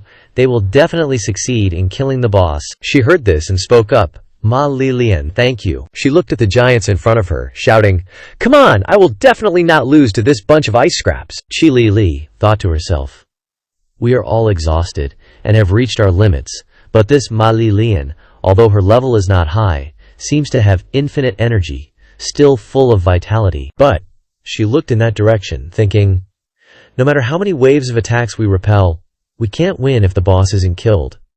Should I disobey Gelun's orders and leave the battlefield to help him? But now that I'm exhausted, what use can I be? Damn it, it's all Ye Hao's fault. Just then, Diggins roared and charged up. The Valkyries, seeing it, exclaimed in surprise, squad leader, quickly look at that Frostwing Great Dragon, level 320, this time we, so Chi Li shouted. Everyone, she led the group and rushed forward, saying, hold your swords tightly in your hands. Even if the final outcome is death, we must choose to bravely die in battle with our swords in hand. They, Dongqing, called out. Yes, Dickens roared and spewed frost breath down on the giants. They exclaimed in surprise. What's going on? The Frostwing Great Dragon is attacking its own people. The group of Chi Li saw it spewing ice around and discussed. Am I dreaming? The Frostwing Great Dragon's breath, freezing all the monsters. This way we won't revive anymore. Who exactly is it, controlling this great dragon to do such an unbelievable thing? Ye Hao stood on Dickens, head looking down. Qi Li, seeing this, immediately instructed, "Everyone pay attention." We can't act rashly yet, as we haven't ascertained their intentions, they replied in unison. Yes, he stood tall above, saying, "Don't worry, it's me." The crowd gasped in shock. That voice is Ye Hao. Li again rushed forward, embracing him tightly, exclaiming, "Ye Hao, it's really you! I knew you could do it. Even this ice dragon could be tamed. You're so amazing." The other Valkyries chimed in with praise. "That's right, you arrived just in time. We were almost wiped out." How did you manage to tame this ice dragon? We truly can't believe it. Not even the gods could achieve this. Qi Li, filled with shame, said, "Thank you, Ye Hao. Your timely arrival saved all our lives, and I treated you so badly. I must apologize to you, Ye Hao." Startled, questioned, What did you do to me? Why apologize?" he exclaimed with a serious face. "But now is not the time for this. Drink this stamina recovery potion, then continue your defense here." Li Lian gripped the potion tightly, replying, "Okay." Ye Hao, sitting on Dickens' back, instructed, "The battle isn't over yet. I must go help Gelun. You must guard this place well. Don't be careless." Qilin's voice rang out. "This place is no longer dangerous and everyone's stamina has been restored. We'll go with you." A voice rose in objection. "No, you heard what Ye Hao said." Qi Li clenched her fist, exclaiming, "We will continue to defend this place. Don't add to Ye Hao and Gelun's troubles. This is an order." They responded in unison. Yes, yes." She covered her chest with both hands, blushing, thinking, "I was so ignorant and shallow, looking down on Ye Hao like that. I'm so ashamed to face him again. If I have the chance, I must formally apologize to him." Qi Li watched his departing figure, thinking, hoping that he and Gelun could return safely. Ye Hao, sitting on its back, urged, "Let's go, Dickens. Many more battles await us." It responded loudly, "No problem, big bro. I'm not afraid to go anywhere with you." Dickens calmly narrated, "Big bro, you and Gelun, the light god, working together might be able to kill Yamris, but her corpse witch body at this level will enter an even more powerful death spirit form after dying. At that time you all will be in a state of exhausted energy and be easily killed by her bloodthirsty undead state." Ye Hao exclaimed in shock. "What? She was hiding this trump card?" "That's very important information. Thank you," Dickens continued after hearing that. "No need to be polite between brothers. Although her death spirit state is difficult to deal with, I have a way to resolve it. She once promised me that if we cooperated, she would give me a god-tier item. With just that, I can elevate my strength to restrain her death spirit form. But she is cunning and extremely careful. It certainly won't be easy for her to give it to me." He continued to speak. "This is not difficult. As long as there is a way to break the situation, I can make her obediently give you that god-tier item. Next, you do as I say." At the sorrowful snow plains, explosions were happening one after another. Yamris waved her hand, striking forward, saying, "You're still as impressive as before, Gelun. Despite being at least 20 levels lower than me, you can still duel with me for so long. It's a pity we could have fought in a different way." He swung his sword to deal with the ice golem, saying, "You're being modest. Haven't you always been toying with me? Compared to your effortless ease, I'm struggling with all my might to resist." Gelun gripped the sword in his hand, pondering. The level difference isn't important. The reason she's become so powerful is because she carries that power of vile contamination, and my light blessing can't dispel this power. This time it's really difficult. The Valkyries behind are bound to face a life-or-death trial like the tide, and there's also Ye Hao's safety. Damn it, what should I do to defeat her? Just then, Dickens descended from the sky, roaring, "Save me!" he called out in confusion. "This is..." Gelun saw him fall and asked with concern, "Are you all right?" Ye Hao, hearing this, instructed, "I'm fine. Next, you must do as I say. You must take that giant woman away in one shot." He immediately agreed. "Okay." Yamris angrily cursed, "So useless you can't even deal with a human. You really disappoint me." Dickens, hearing this, immediately cried out, "No, don't underestimate this human. His skills are very special. I accidentally fell into his trap. Hurry up. Bring out the frost essence you promised me earlier. I must tear that brat to pieces." She turned her back to Dickens, saying, "Although I promised to give you the frost essence as a reward for our cooperation, you haven't been of any use. What face do you have to ask me for it? You can scram. It's as easy as pie for me to kill them." It exclaimed in shock. "What? You dare to trick me?" Yamris curled her lips and retorted, "Trick? So what? The premise of good faith is equal strength. A relic like you is no longer qualified to negotiate terms with me. If you want to oppose me, I don't mind taking on 1 versus 3, Dickens angrily shouted. You! She looked at the golden tentacles binding her, teasing, I didn't expect Genlun you liked this game, say so earlier. If it's you, it's not like I can't fulfill your request. He struggled to control, saying, I've exhausted all my strength to bind her, but I can only hold on for about 30 seconds at most. Ye Hao, using demonic flame reversal, shouted, That's enough, do as I planned. 30% of her health shouldn't take 30 seconds, he thought to himself. Earlier, I used the Void Beast King's ability to hide Dickens. Faction attributes. It seems I fooled this giant woman. Next is the most important part of the plan. Yamris looked at him, turning into tentacles wrapping around her, and laughed, exclaiming, You two really know how to play. These games are really exciting me. Ye Hao, hearing this, asked back, Really? This is just the beginning. Next, his voice rang out, is when we burn you. She, burned by the demonic flames, screamed in pain. This fire is no ordinary fire. Yamris looked up to the sky, frantically shouting, It can actually burn through my outer god blessing. How is this possible? I was careless. If I can't break through these restraints, could it be that I have to use that move? No. Not until the last resort. I absolutely cannot fall into that irreversible form. She threw something towards Dickens, roaring, What are you standing there for? The frost essence is yours. Come and help me. It reached out and caught it, laughing loudly. Big Bro's plans are godly. This guy fell for the trap. The screen displays an introduction. Extremely rare divine-grade frost essence, born alongside the giant's domain. It can enhance ice-related attributes beyond imagination. Creatures with weak vitality will be repelled by its frost. Please use with caution. Dickens laughed loudly, shouting, You're getting yours now. Weren't you so arrogant? Didn't you want to fight 1v3? Can't take it anymore? Want me to help? Too late, I'm just here to watch the show. Yamris's eyes widen as she screams maniacally, You dare play me? Fine, I don't care about my body anymore. You're all going to die. Genlun, relieved, says, The frost giant dragon isn't helping her. Our luck is really good. We're finally going to kill that doctoral candidate, Ye Hao adds. It's not over yet. What comes next is the important part. Yamris enters a death spirit form. The frost essence's will declares, Your time of death is now. He is startled and cries out, A death spirit form. We're done for. She was hiding this. She raises her hand towards him, striking.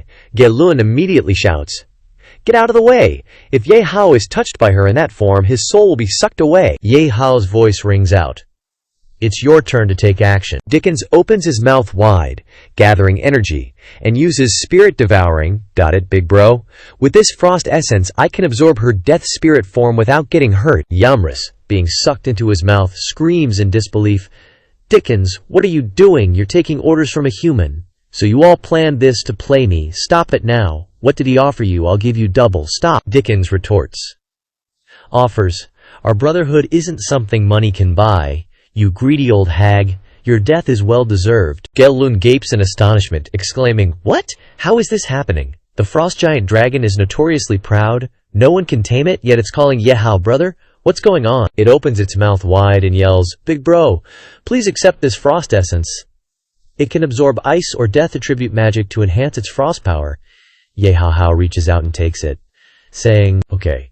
Holding the frost essence in his hand, he remarks, As expected of a divine-grade ice attribute item, just holding it, I can feel the bone-chilling cold that suppresses the soul. It's a bit of a waste to keep it for myself, I know, who can unleash its greatest potential. Ye Hao looks at the light rays in front of him and says, Let's go, Genlun. After picking up the equipment, there's something more important waiting for us. He coughs, covering his mouth with his hand, and responds, All right. He thinks to himself, This Ye Hao really can't hide his emotions. His strength is truly unfathomable. What could be more important than this? The system voice announces, Successfully killed the boss. Received 50 million experience points. 10 million. The screen displays the introduction. Frost Death Spirit Chain can summon the souls of the dead of corresponding levels to fight for you. The target includes all creatures with souls, but summoning stronger death spirits consumes more frost energy. Frost Ice Coffin. When worn, it can automatically absorb frost energy from the atmosphere. It can be most effective when placed in icy and snowy ground. Frost Formless Mask. When worn, it can blend your aura with the environment, but it can only achieve 100% concealment in icy and snowy areas. It also requires a large consumption of frost energy. Ye Hao, seeing this, asks suspiciously, "This equipment is completely designed for my next steps, but all of it requires frost energy to use. What is this?" Dickens explains. Frost energy is a special magic power contained in the atmosphere of the giant's domain. It's the energy source of the giant and ice dragon tribes. But don't worry, big bro. The frost essence in your hand is a product of condensed frost energy. With it, you can use this equipment infinitely. Jae-lun asks with curiosity, "Our mission is complete. Now we should retreat back to the main city. Once the main city's defenses are repaired, we can return to the Golden Emperor City."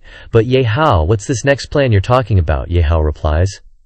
"Your mission is complete, but mine has just begun." He points into the distance, saying, "See that giant royal city in the distance? That's my next destination." He is startled and shouts, "What? The giant royal city?" Jae-lun says with a serious face, "Do you know where that is, Ye Hao? That is one of the most dangerous places in the 9 realms. A forbidden zone for even the divine, where even the father of the divine is unwilling to set foot." Ye Hao thinks to himself, "Jae-lun doesn't know about Lu Zhao and Sono. I can't tell him the truth now. Otherwise, someone as righteous, kind, and pure as him would never be able to outwit them." Ye Hao frowns and says, "I know it's very dangerous, but I have my reasons for going. Don't worry, if I dare to go, I have ways to avoid the dangers." He watches as Ye Hao rides away on Dickens' back and says, "If you're determined to go, I have no right to stop you. I'll wait for you at the main city in the rear," Ye Hao promises. "Don't worry, if the plan goes smoothly, it won't take too long. I'll be back." He looks ahead and urges, "Let's go," Dickens praises. "That's my big bro. Even we ice dragons don't dare to approach the giant royal city casually. You just decide to go. Although I'm still a little scared, I'm not afraid of anything with big bro." Jae-lun smiles faintly as he watches them go, thinking, "Although Ye Hao is hiding something from me, he must have his reasons. I completely trust his decisions. He must come back safely." Ye Hao, sitting on Dickens' back, decides, "Before sneaking into the royal city, there's something important to do. I have to pinpoint Lu Zhao's location first. I can't let her stab Lei Shen in the back." The system voice announces, "Currently, there are 2 people whose locations can be determined. Ma Li Lian, current location. Ni, Giant's Domain. Lu Zhao's current location, Realm Unknown." He heard the puzzled call. Unclear. That also means she is not in these 2 explored domains. Never mind.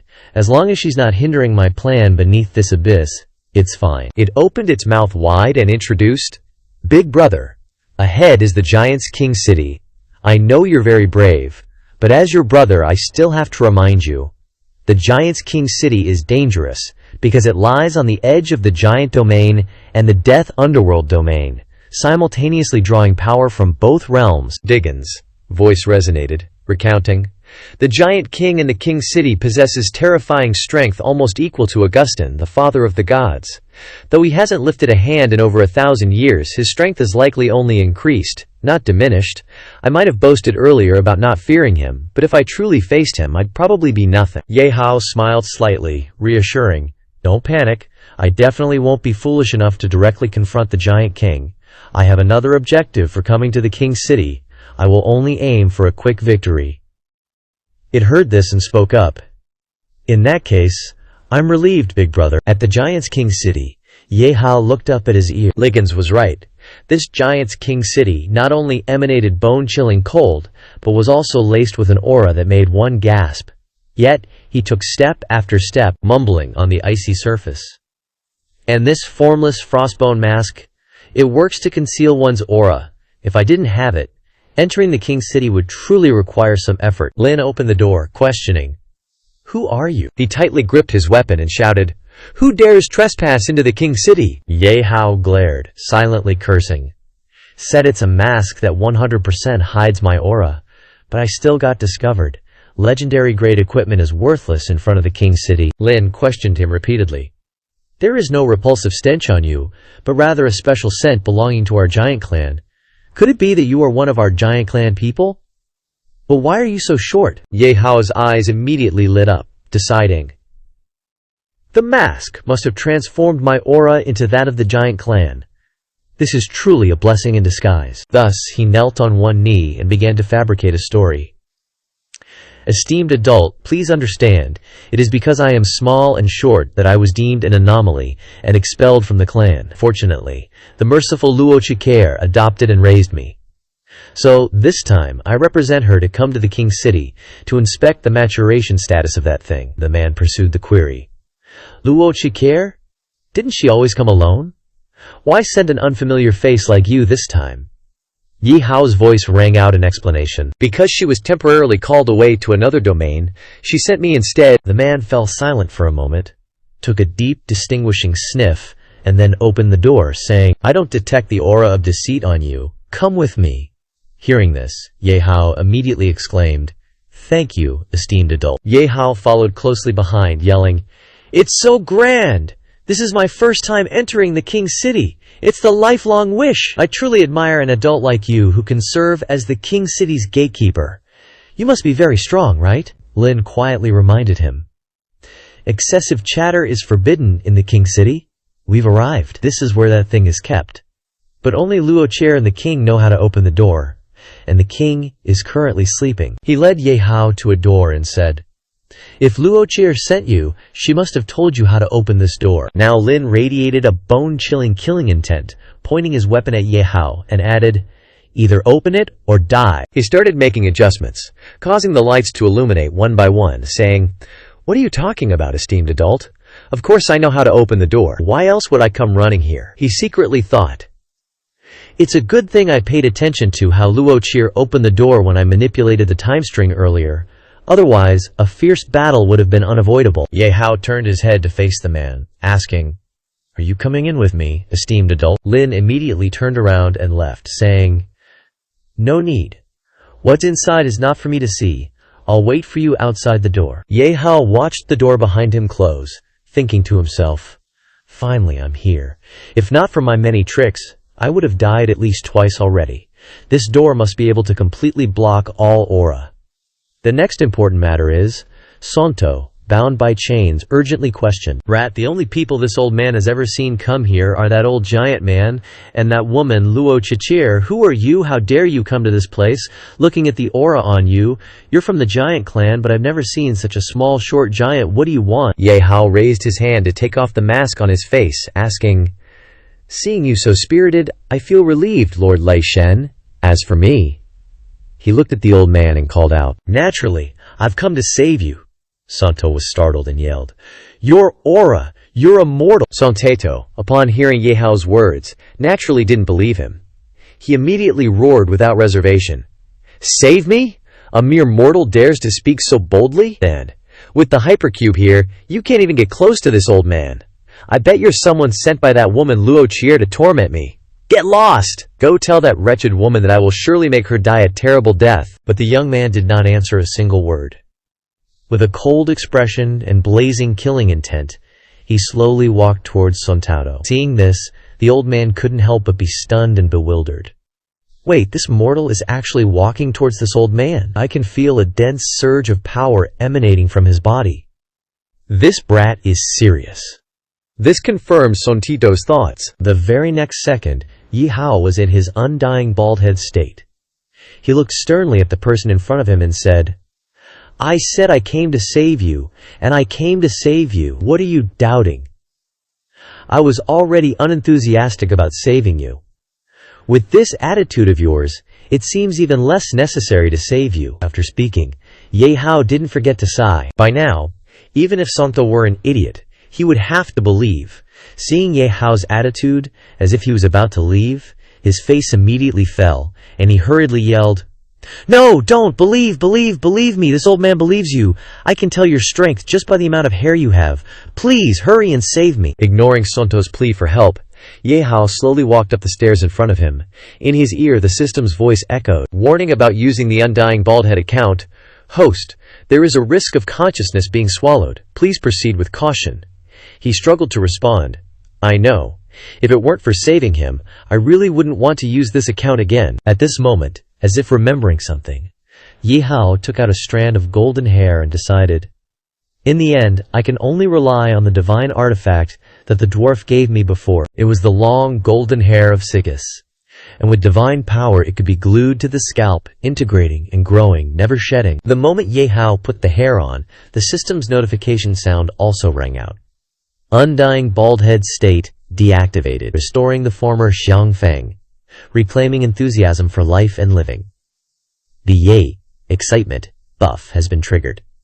It then carefully provided more information. The excitement buff makes everything in the world look full of interest and novelty in your eyes. All attribute fluctuations are increased. As if reinvigorated, he let out a loud shout, brimming with energy, and said, "Interesting. Everything I see has become interesting. I haven't felt this sense of excitement in a long time." Very quickly, Ye Hao returned to a serious state and continued up the stairs. As he walked, he said, "For countless years I have been dormant. Now I want to activate my serious mode." Santato, who had been observing the whole time, was somewhat impressed. To be able to resist the hypercube's contamination using only your own aura, well done. But if you want to save me, you must destroy the device confining me. How do you plan to do that? Ye Hao replied without hesitation. Of course, I must do that. With that, he picked up the thunder hammer. Instantly, a burst of lightning erupted, and the surrounding lightning seemed about to explode. Ye Hao couldn't help but exclaim internally. As expected of the main god's weapon, the moment I touched it, I could feel the dense power of lightning contained within. Interesting. But upon seeing this, Santo's face quickly darkened. He sadly advised, "If you plan to use my thunder hammer to save me, I advise you to give up. Not to mention that it is currently being suppressed by the hypercube.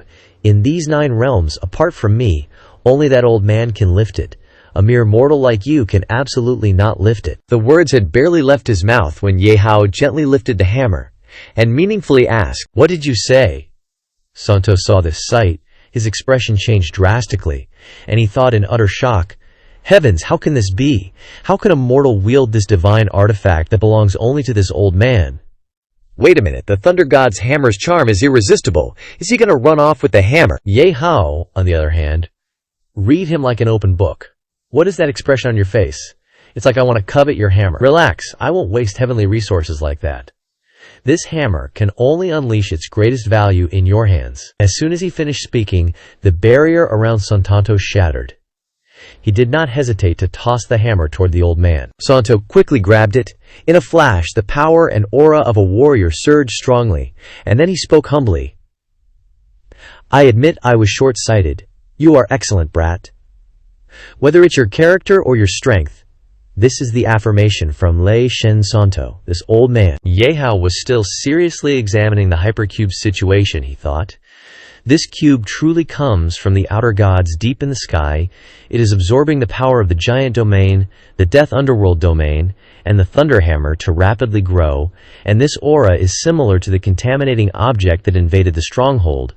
Could that fragment have come from this hypercube? Thinking this, Ye Hao immediately resolved to destroy it. Thought turned into action, and he quickly raised his fist, preparing to deliver a powerful blow. Just then, a mesmerizing female voice echoed, "I didn't expect someone to be able to sneak into the Giant's King City. And such a handsome, mighty, and strong fellow at that. A man with your strength is truly captivating. Are you the righteous messenger sent to save Santo?" "That's right. My name is Luo Chier, a main god also here to save Santo." The girl who just appeared had reached level 777, but the moment she finished speaking, Santo lunged forward like a madman, intent on striking Luo Chier's head with a palm, not forgetting to roar furiously, "Don't be charmed by that crazy woman! She is lying! She is the one who imprisoned this old man here. That wretched woman is best at plots and schemes, especially using a mortal like you, whom I cannot control, to deal with her." Just as the hammer's face made contact with Luo Chier's face, her health bar instantly dropped to 80%. The next second, Sanchudo grabbed Luo Chier's leg and swung her around like an object. Lightning and earth and stones filled the entire space. It seemed this action still hadn't appeased his anger, as Santu continued to curse. "Wretched woman! Didn't I tell you? When I regain my freedom, I will definitely make you die a terrible death." A moment later, Luo Chier lay motionless in front of him, her health bar depleted. At this moment, Sansato realized the impersonation. "I fell for it. That woman is up to her tricks again." Suddenly, Luo Chier appeared next to Ye Hao, and gently said to him, "It seems Santo is deeply contaminated by the hypercube from the deep sky. He's gone mad. I'll take the cube elsewhere to prevent it from further contaminating Santo." "Handsome, mighty, and strong man, I'll leave the mad Santo to you." Santato quickly noticed this, grabbed the hammer without hesitation, and charged forward. "Wretched woman, if you have the guts, don't run. Come and fight this old man head on." But before he could reach the spot, a flash of light appeared, pulling Luochir along and making her vanish. Seeing her escape, Santo angrily turned back to instruct Ye Hao, "Damn it! The more beautiful a woman is, the more she lies. Don't believe her wicked words or you'll die. You'll be beaten to death by this old man." Ye Hao replied with a cold face, "Of course I don't believe her. Lies and schemes, Santo, I've seen her methods before." Hearing this, the old man felt a certain degree of sympathy and asked, "A fellow victim, were you also seduced by her? It's a pity that wretched woman escaped." Ye Hao clenched his fist and said resolutely, "Don't worry, she won't get away. As long as I know her ultimate goal, I have a way to stop her." At this point, the system's announcement also sounded. "Time string control initiated.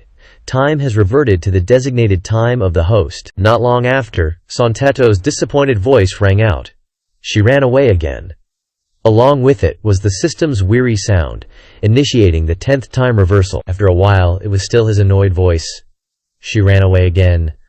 "What good is your brat's trick?" Every time it happens, Ye Hao initiated the time string control until the sound rang out, initiating the 100th time reversal. Time has reverted to the designated time of the host for the 100th time. This time, as Luochir approached the cube, Ye Hao rushed forward, ready to deliver a punch, but Luochir wasn't scared at all, and even taunted. "You subdued Sono, so why are you punching me?" "Never mind, I'll take my leave first. Someone bigger will play with you guys." Just like before. Before Ye Hao could even get close, she vanished. He angrily gritted his teeth, thinking, "Damn it! No matter which point in time I go back to, Luochir can always use some kind of trick to deal with me and successfully run off with the cube. Her god-tier escape skills are truly unpredictable. Seems like I have to change my strategy." Just as this thought crossed his mind, a sharp ice ribbon shot out from under their feet, accompanied by an angry voice. "Wang Cheng Lim, gatekeeper, what's going on?" Letting rats sneak in. Standing before Ye Hao was Ram He, an ice-armored giant, level 830, with a colossal figure. He roared in fury. "You insect, you've crossed the line. This isn't a place where low-level creatures like you can set foot." Without flinching, he faced He's disdain and asked, "Ready to meet your death?" At this moment, Sono charged forward, his hammer crackling with lightning, and shouted, "Ice-armored giant King Ram He! You colluded with Luochir to frame me. I'm going to beat you down for revenge." Ram He didn't dodge, only spoke with contempt. "Son of Augustin, thunder god Sono, compared to the father of the gods, you're too impulsive. For challenging a king, you lack the respect and etiquette you should have." But Sono didn't hesitate to slam down his hammer, declaring arrogantly, "A blow from my thunder god's hammer is the greatest respect I can give you." Ram He quickly raised his hand to block the strike. Sono's blow managed to take away 5% of Ram He's health. He could no longer remain calm, and coldly scoffed while gathering energy. "I didn't expect that Luochir's reputation for lies and tricks would be so easily seen through. Never mind, I was originally planning to start a war with the father of the gods, so I'll start by killing his son." Immediately afterward, he mercilessly used Wrath of the Frozen Lands, channeling a massive force towards Sono. He declared with grim pleasure, "Today you definitely won't be able to leave my royal city alive, Wrath of the Frozen Lands." But Sono wasn't easy to deal with either. He quickly slammed his hammer down. This move, Thunderbolt Descent of 10,000 hooks, easily shattered the ground. Lightning bolts shot out in all directions, seeming to tear apart space itself, while he taunted, "You talk too much, you stinkin' giant. I'm going to see who dies today." Thunderbolt Descent of 10,000 hooks. And so, the two massive forces collided, each trying to prove they were the victor, causing the surrounding space to almost explode. Ye Hao watched from the sidelines, sighing in admiration. So this is a fight between a high-level main god and an ancient giant king. Just the residual power from their clash is equivalent to a nuclear explosion. Interesting. A fight of this level makes my fists itch with battle spirit. Saying this, He made up his mind and firmly stated, "I want to get serious too. How can this scene be complete without me?" But before he could do anything, Ye Hao was teleported out. He couldn't help but be stunned when he realized it was a space transfer. Ye Hao began to wonder. Why was I transferred out of the Giant King's city? Could it be? Before he could finish his sentence, Lim's gloomy voice echoed, "As the gatekeeper of the royal city who has never failed, I was actually tricked by a tiny insect like you. Damn it, truly damn it. You will experience the pain of having your body and soul torn apart by me." Without waiting for his reaction, he took out a strange bottle and used spirit summoning to command, "Come forth, ye heroic warriors who fell in battle for the royal city. I order you to continue fighting." Spirit summoning. Immediately, a pair of giant spirit brothers appeared. Ji Rui grinned eerily and said gratefully, "Just awakened, and already fresh bodies and souls await us. This is the king's gift to us." Seeing Ye Hao's body trembling, Tangmu beside him couldn't help but taunt, "This kid is so scared he can't even speak." A little disappointing. But he quickly dismissed the thought, trembling from fear. No. Before the words were finished, Ye Hao rushed forward, lightly using his fist to blow off their heads, not forgetting to explain the reason to help the pair of brothers pass on peacefully. "It's because I'm too excited that I'm trembling. Even if you're just 2 lumps of rock condensed by the undead, I still feel it's very fun to smash you to pieces." Seeing his giant spirit soldiers defeated so easily, Lim somewhat acknowledged Ye Hao's ability. "Without using any weapons or magic, you were able to kill my giant undead using only your physical strength. It seems you're very confident in your physical fortitude. Next, come here." His voice was extremely sinister as he said, facing the dog that was once loved by the king, the strongest ice beast in the giant territory killed by Augustin. "How long can you last?" Finishing speaking, Lim laughed gleefully. Very quickly, a level 750 berserk undead giant beast appeared. It looked at Ye Hao, drooling, but less than a second later, the giant beast, known as the strongest in the giant territory, was lying at his feet, without even a whimper. Ye Hao had a faint smile on his face as he said, "Interesting, but still not enough." Seeing this shocking scene, Lim exclaimed in shock, "Berserk beast." At this time, Ye Hao's patience was almost exhausted. A murderous glint flashed in his eyes as he said to the opponent, "You can control this thing. Proving your own strength is also very strong, right? Come on, I hope you can make me a little more excited." Hearing this, Lim hurriedly retreated into the door behind him, thinking, who wants to fight him? Even Tam Mankorby's ultimate move was no match. That guy's strength is already close to the king's. Fortunately, the royal city's main gate is sturdy enough that even Augustin can't break through. As long as I close the gate, I'll be safe. But before the gate could even be closed properly, it was shattered into pieces by Ye Hao's punch, flying everywhere. He couldn't help but sneer at him. "Don't run! We haven't even fought yet, why are you running? You pretended to be so imposing earlier, but now you're gone just like that," Lim shouted in disbelief. "How could the gate be breached so easily?" Before he could finish, Ye Hao attacked him with a flurry of palm strikes, giving him no chance to resist. Ye Hao pressed on. "Where's that imposing aura from before? Weren't you saying that failing to open the secret chamber would mean death? Weren't you going to tear me apart? Is that all you've got?"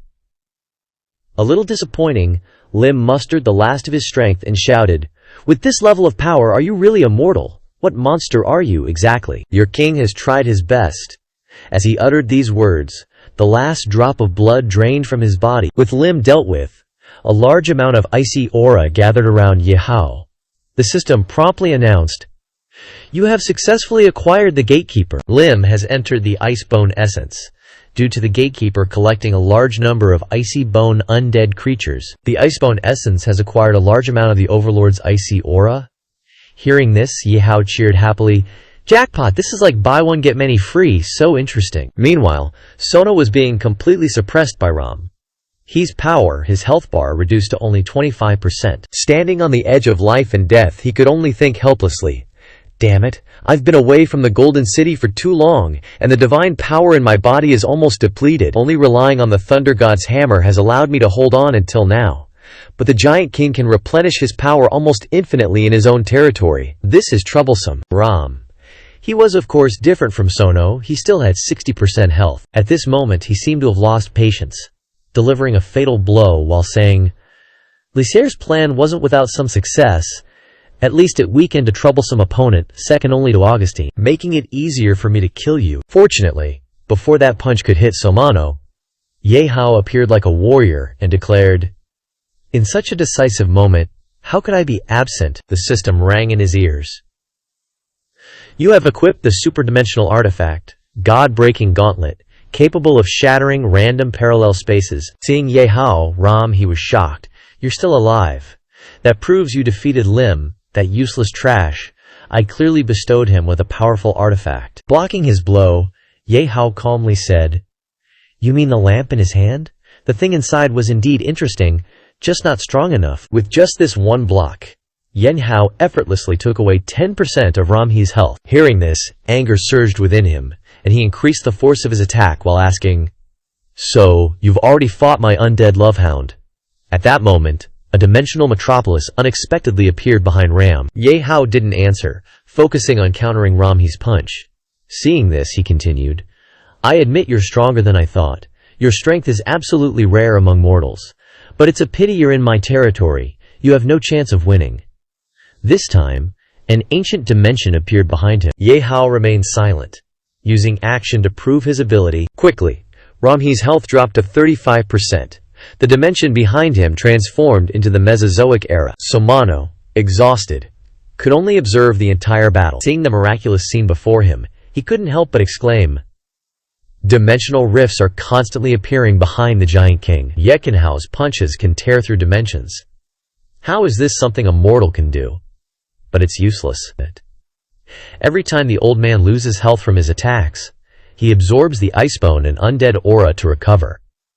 What's the point of fighting? As expected, the situation immediately proved Sono's words to be true.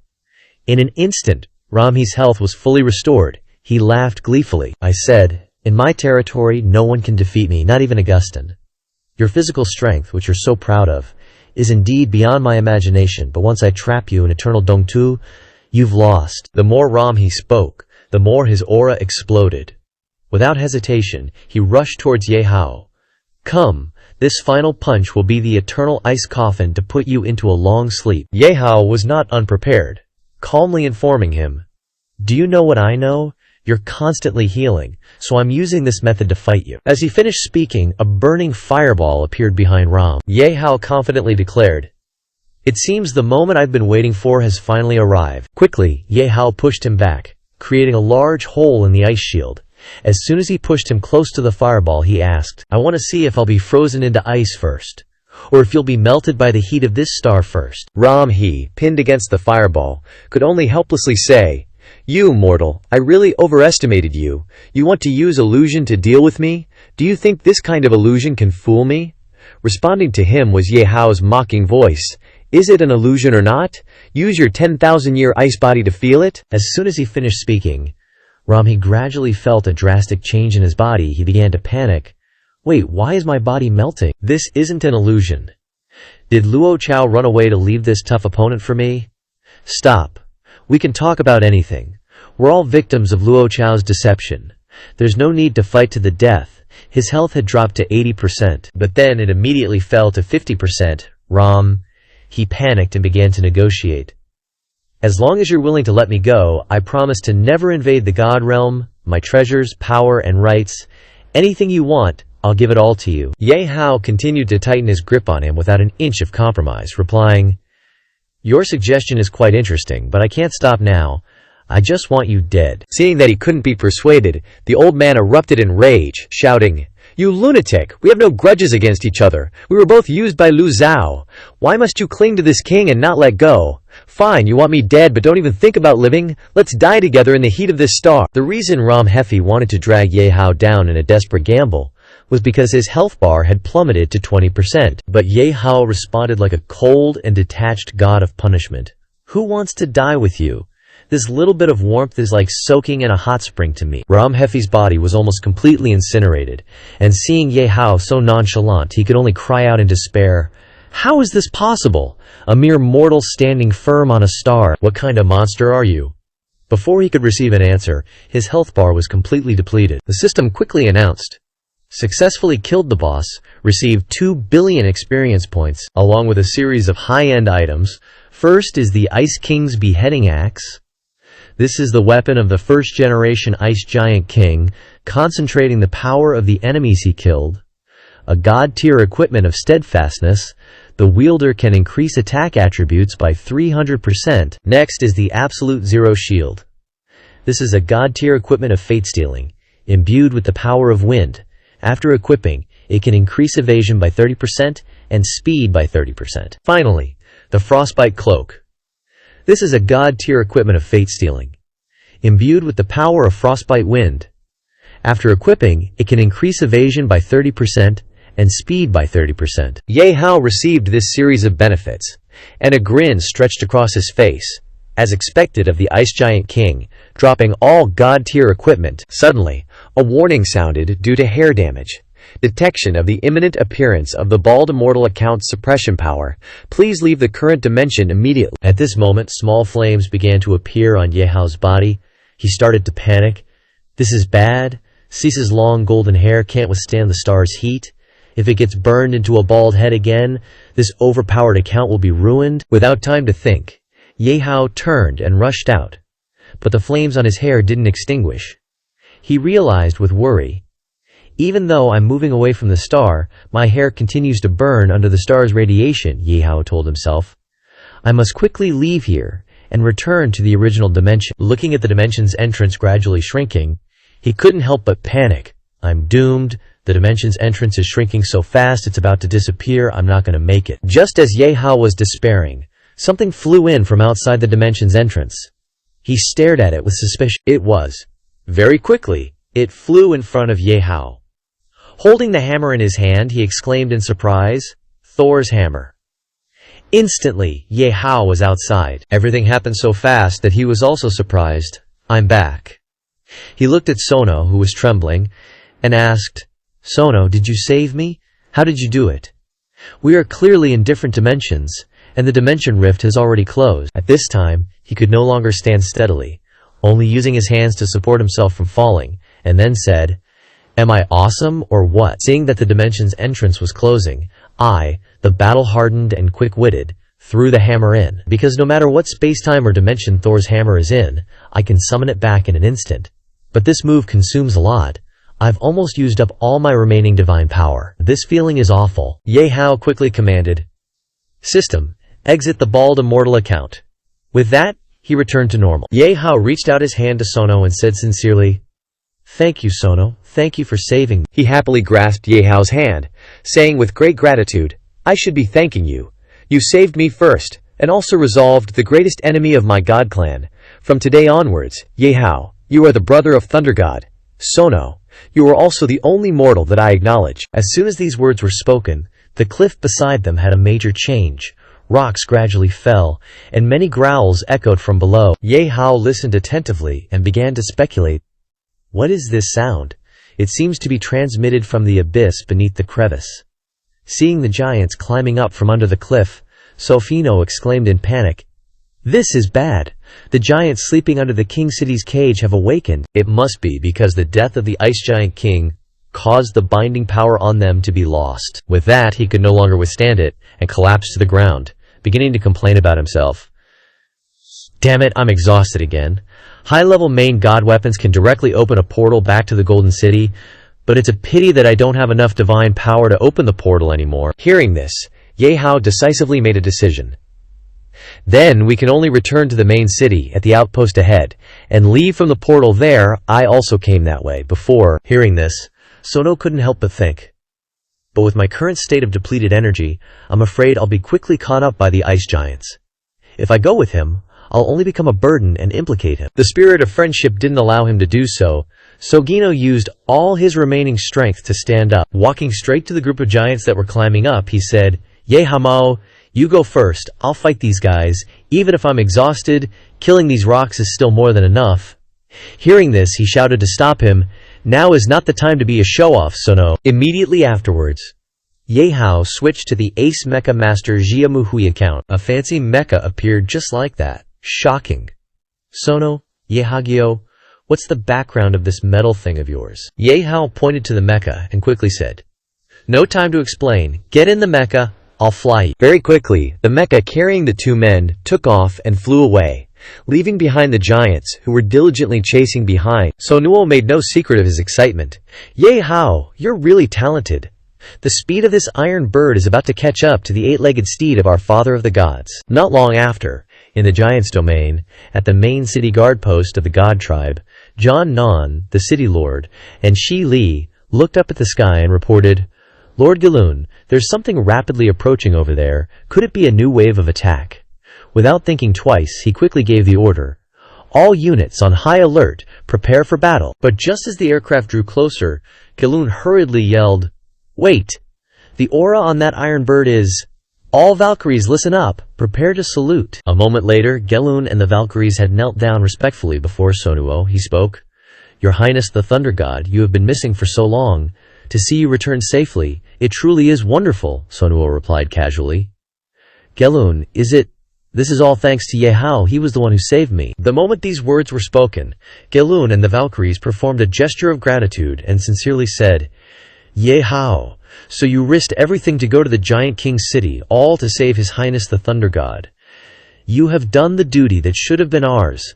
On behalf of all the Valkyries, I extend to you our sincerest thanks." Ye Hao earnestly reminded them, "Now is not the time to thank me. This matter is far from over." Then Ye Hao turned and looked at the crowd of giants still pursuing them and said, "Han Cheng, the Icebone Giant King, is dead. Having lost his control, these crazed Icebone giants will not stop attacking the main city guard post. Although their numbers are great, we only need to destroy this main city guard post and the 9 portals, and we can trap them here, forever unable to invade the divine realm." The moment these words finished, the male Valkyries immediately spoke up in anger.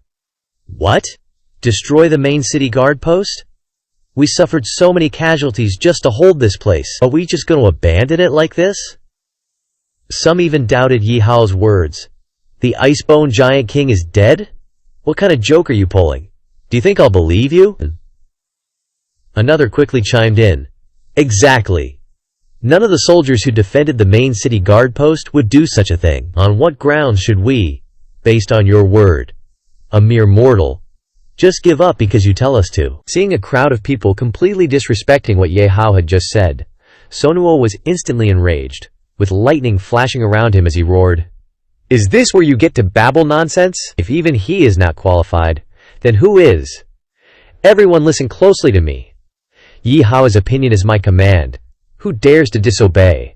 I'll throw him out to feed those giants." Hearing these words, the crowd immediately panicked and apologized. "We understand, Lord Thunder God. Please restrain your anger. We will immediately follow what Lord Ye Hao said." Outside the main city guard post, the giants stood packed tightly together. They continuously yelled and cursed at the inside. "You dogs of the god tribe, come out here, I'll hack you into mincemeat." Seeing no movement in response, one of them speculated, "Looks like those cowardly ghosts have all run away, and they talk about the main city guard post never falling. Is that all there is to it?" Hearing this, one of them quickly agreed and made a suggestion. "This is the perfect time to use the teleportation gate inside this main city to directly charge into the divine realm. I must twist Onen's head off and avenge our king." The moment these words were uttered, an earth-shattering explosion occurred, catching the unprepared giants, causing countless casualties. They shrieked in panic, "It's a trap! Retreat quickly!" On this side, in the Golden City, within the central temple, Sonuo and Ye Hao walked side by side towards the main hall. Seeing the two of them, the crowd inside couldn't help but stir up a commotion. "Look quickly, that's Lord Thunder God, it's Lord Thunder God. Hasn't he been missing for a long time?" Not a few people were curious about Ye Hao's background. He has a mortal following him. He's the mortal that the Father of the Gods specially permitted to enter the central temple last time. The murmurs grew louder and louder. Someone exclaimed in surprise, "Lord Thunder God looks very close to that mortal. Am I seeing things, Lord Thunder God, who has always been so arrogant, interacting so closely with a commoner?" Approaching the end of the hall, Sonuo joyfully greeted, "Old man, I'm finally back." Augustine sat majestically on the throne. Seeing him only with a slight surprise, he asked, "Son Sonuo, where did you go, and what were you doing this time? Why were you missing for so long? I thought you were dead." Seeing his father's attitude, Sonuo felt a little dissatisfied. Father is still so serious. This time I wasn't simply missing, it was that rotten woman Luo Jia. I fell for her scheme. She secretly colluded with the Icebone Giant King and imprisoned me deep within the Icebone King's city." Then he turned to Ye Hao and said gratefully, "Thankfully, Ye Hao rescued me." Not only that, he also killed the Icebone Giant King, resolving a major problem for us. And those out-of-control Icebone Giants, it was also his plan that wiped them out. So we absolutely cannot treat him poorly. Of course, it's also thanks to Father's wise and divine authority. I heard from Ye Hao. It was you who kept him here, allowing him to help our god tribe. Hearing this, the surrounding crowd immediately reacted, with not a few people being skeptical. What? Did I hear wrong? Lord Luo Jia imprisoned Lord Thunder God? Someone else spoke up in disbelief? This is truly hard to believe. Luo Jia, as one of the noblest chief gods, how could she harm the Thunder God, who is also a chief god? And this mortal, what exactly is his background, to possess such heaven-defying abilities? Sonuo pointed unapologetically at the people who had just spoken and roared, "Are you doubting me? Could I possibly be lying?" They stammered in response. "We dare not," Augustine pondered for a moment before speaking. "I sent out elites to search everywhere, but couldn't find Sonuo's whereabouts. Ye Hao, how did you find him?" The disbelieving crowd immediately seized the opportunity to question.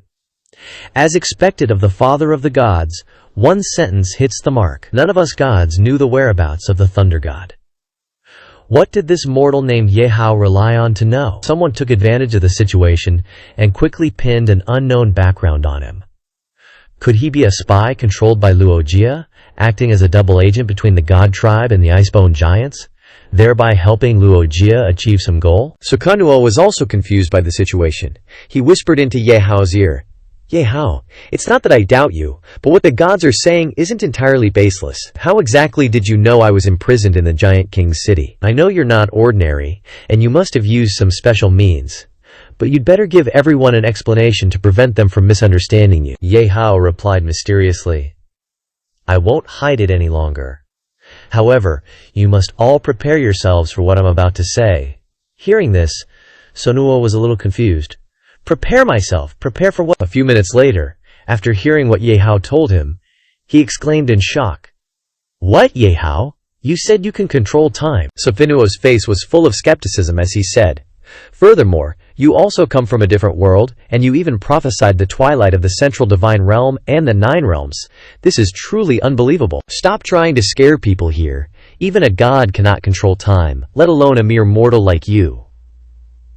As for prophesying the destruction of the gods and the 9 realms, with the great and eternal Father of the gods here, the 9 realms will forever be safe and sound." Ye Hao was unfazed, calmly replying, "I didn't just see the twilight of the gods.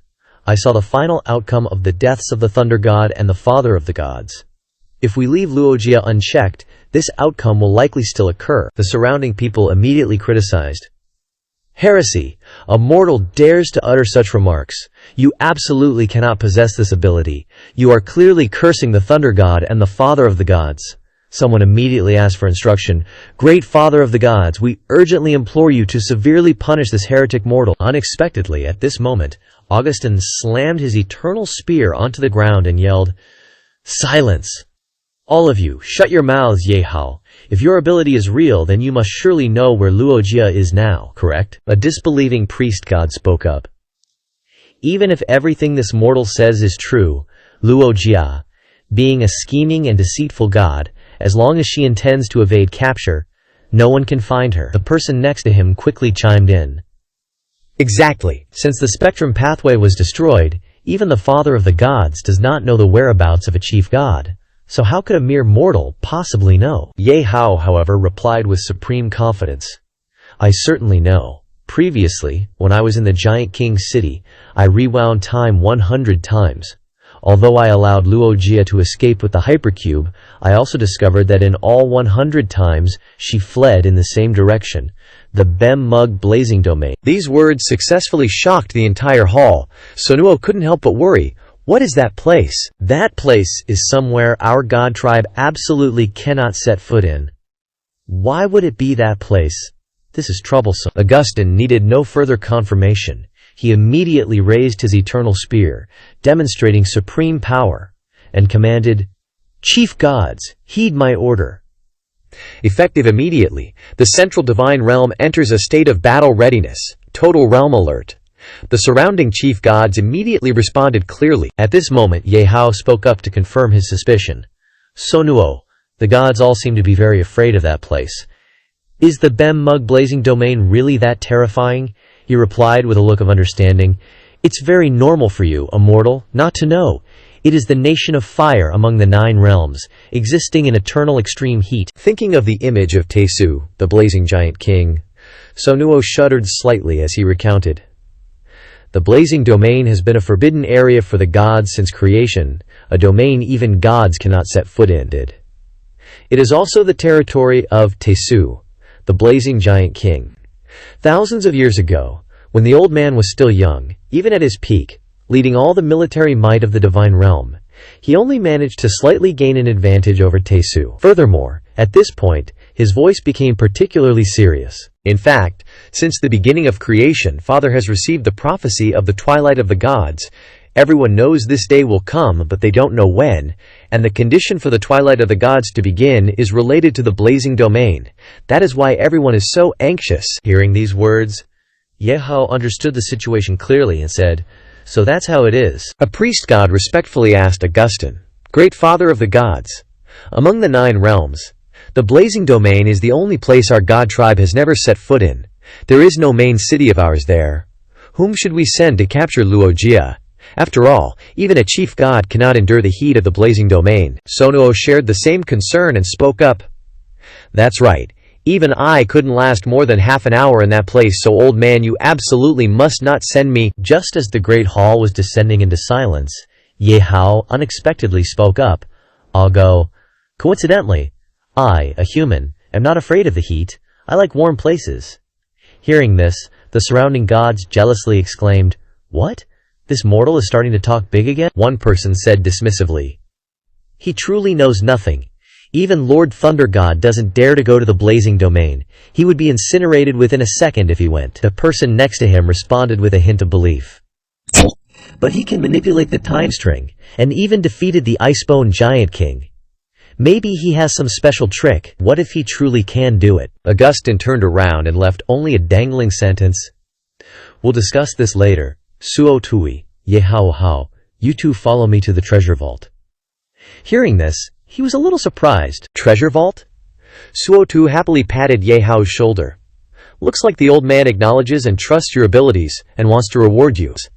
This is the first time he's been so generous." Ye Hao then put on a money-loving face and replied, "If you're so generous, then I won't be polite." He said this, but in his heart he was already plotting. "I didn't expect to be able to enter the treasure vault this way. This time, I have to openly loot a big one to make up for the regret from before." Not long after, in the Father God's treasure vault, Suo excitedly said, "Ye Hao, kid, you're lucky today. The old man is taking you to his treasure vault. I can count the number of times I've been here on one hand since I was a kid." Hearing this, Ye Hao smiled awkwardly and replied, "Really?" Augustine seriously reminded. "Don't say such nonsense." Suo then said softly, "Ye Hao, to thank you for saving Suo and exposing Lu Qi's scheme. Among the divine artifacts I have stored here, you can choose any 2. Suo immediately protested upon hearing this. "Father is a bit biased. You don't even let me touch the things here normally, and you're just giving 2 to Ye Hao like that." On this side, he already had a greedy look in his eyes and respectfully replied, "If the Father God is so generous, then I have no reason to refuse." Suo kinda tempted him with a slightly sinister face. "Ye Hao, little brother, let your older brother choose for you. I'll definitely help you choose 2 top-quality divine artifacts to make the old man vomit blood." Soon after, the 2 were standing in front of the victory sword. Suo introduced. This victory sword originally belonged to a powerful main god, but after his death in battle, his sword was stored away by me. It's the top of the top among sword-type divine artifacts, the victory sword. This sword is similar to my axe, and has the ability to automatically lock onto and attack the enemy. It is extremely sharp and powerful. How is it? Are you interested? Ye Hao thought for a moment and replied. Normally, he quickly replied, "You don't like it? Then let's change to another one." Very quickly, the 2 were standing in front of a blazing red sword again. Suo rambled on, introducing, If the victory sword is a divine artifact that emits light, then this Tai Ya Ping sword is a demonic weapon that contains darkness and evil energy. Although it is said to be stronger than the victory sword in terms of attack power, once it is drawn from its scabbard, it must be soaked in blood. Otherwise, it will devour its master. I'm telling the truth, Ye Hao said without much interest. Compared to these two swords, he stood in front of the huge king sword and said, I like this one more. Suo too was also a little surprised when he saw this sword. Why haven't I seen it before? Is this something new that father has stored away? With my aesthetic sense, it seems ordinary on the outside, but it emits a strange divine power that surprises people. Holding doubts in his heart, he turned around and asked Augustine, Father, what is the origin of this sword? At this time, Ye Hao was secretly laughing in his heart. The Father God specifically kept the king's sword in his treasure vault, so he seems very satisfied with my work, but I'm very sorry. Ye Hao pointed in the direction of the king's sword and said clearly, I want this sword, okay? Augustine sighed and replied, There are so many treasures in my vault, but you chose it. Although I also like this sword very much, I will not go back on my word. Take it. The king's sword was originally created by you, so it's like it's returning to its owner. Holding the sword in his hand, Suo couldn't help but exclaim in surprise. What? This sword was made by you, Ye Hao? You're so secretive. You even know how to forge weapons. There aren't many treasures that can make father show an expression of reluctance. Let me borrow it to see. Very quickly, the sword entered a state of decomposition. Immediately, the huge sword transformed into a giant axe. He raised it high, and streams of power flashed wildly in the space. Suo too was shocked and commented, This sword can transform into a type of weapon suitable for me based on my characteristics. Although I've never used an axe, why does this feel so familiar? And this axe is bursting with power, not inferior to my thunder god's axe. It's truly amazing. Augustine then urged, Ye Hao, there's still one divine artifact left. Choose another one. He casually replied, Okay, but before that, I have a question I want to ask you. What is this extremely large black stone slab? I'm very curious about it. Then, Ye Hao pointed at the black slab filled with strange symbols and said, It's this one. In his heart, he thought, I noticed this black stone slab the last time I came. It's exactly the same as the fragment of the black stone slab that exists in my world. The only difference is that the stone slab here is complete. You should know that the fragment of the black stone slab will drop from the big copy of the dungeon. Suo too quickly explained to Ye Hao, This thing is called the World Stone. It appeared at the same time as creation. The stone records all the information and rules of the world. Your world doesn't have this, he asked back, a little surprised. World Stone? At this moment, Augustine stepped forward to reprimand. Sono, have you played enough? Quickly returned the king's sword to Ye Hao. You think I don't know what you're thinking? Hearing this, Sono embarrassedly replied, I've been seen through. Over here, Ye Hao was still lost in thought. If the World Stone records the information and rules of the world, then the rumor of restarting the world isn't unfounded. Back then, Hanmo Corporation collected the fragments. Were they aware of its effects, or did they have another purpose? I need to ask clearly when I get back. Suddenly, a golden halo appeared in front of Ye Hao, along with the system's voice. Reminder, reminder. A remarkable divine artifact has been detected. It has reacted to the plain peeping account. Look, the account is automatically activated, Ye Hao asked himself, slightly puzzled. A remarkable divine artifact can automatically activate the account. The system provided more information. The plain peeping system determines that this divine artifact comes from the demon realm and can open a portal to the demon realm. Only demons can enter, so it is very evil. Please stay away from it, host. Hearing what it said, Ye Hao didn't intend to be wary but thought with interest. A demon realm that only demons can enter. How interesting. But isn't this a coincidence, one of my devil wings? Skills is the ability to freely traverse the demon realm, so all of this isn't a coincidence but fate. Seeing Ye Hao holding the jewel, Sono approached and asked, What's wrong? Are you interested in this? This jewel, called the Demon Blood Jade, is also very strange. Although you can feel it contains great demonic power, no one knows how to use it. To put it bluntly, you can see it but can't use it, Ye Hao replied. Is that so? Then, without hesitation, he pointed the jewel at Augustine and asked, Can I take this? Sereno was shocked, not believing Ye Hao's choice. Huh, You really want this? What are you thinking? You didn't choose the many other treasures but chose this. Augustine quickly agreed. Okay, now you've chosen the 2 treasures I promised you. Next, we should talk about some serious matters. At this point, his voice became particularly deep. Lear's schemes and betrayal were originally internal affairs of our god race. As a god lord, she knew our strengths and weaknesses. But her calculations didn't account for someone like you appearing, so she unexpectedly entrusted everything to a mortal from another world. For this I apologize. But please understand that even though I am the father of all gods, I can't know everything or do everything. There are things I can't do. Augustine gently placed his hand on Ye Hao's shoulder, conveying his gratitude. So, whatever your true purpose is, for being so proactive for our god race, I must thank you. Thank you for what you've done, Sono. Seeing him like this, couldn't help but be surprised. What's with that kind expression, father? You've never shown that expression to me. I'm your son, and you say you're not biased. Ye Hao smiled brightly, confidently affirming, "It's okay. This is fate's arrangement. The most important thing is that Luoki has an inextricable bond with me. I won't let go easily." As the 3 of them left the treasure area, chatting cheerfully, Ye Hao revealed his intentions. "I plan to make some adjustments and then depart for the Scorched Flame domain." Augustine nodded. "When the time comes, I will personally take you there." Someno advised, "Father, don't push yourself. Even if you're as strong as you are, you can't stay for more than an hour in the high temperatures of the Scorched Flame domain." At this moment, Gelun and Kili suddenly rushed over. Gelun hurriedly spoke.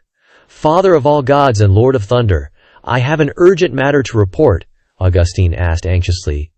"Gelun, what happened?" He immediately replied, "The Lady Valkyrie, Kili, will explain the matter." Kili quickly knelt and reported. "An hour ago I saw Lord Ye Hao and Lady Valkyrie Mali Lian leaving the Golden City due to their previous relationship. I didn't think much of it, but after explaining this to Lord Gelun, I learned that the Lord Ye Hao was an impostor, and he deceived Lady Valkyrie Mali Lian." As soon as these words were spoken, Ye Hao was stunned, as if struck by lightning, and exclaimed, "What?" Sono also said in doubt, "Deceiving the Lady Valkyrie? Could this be another good deed done by Luoki? But Mali Lian is just a new Lady Valkyrie. What good would it do for Luoki to deceive her?" But Ye Hao's face turned dark as he affirmed, "No."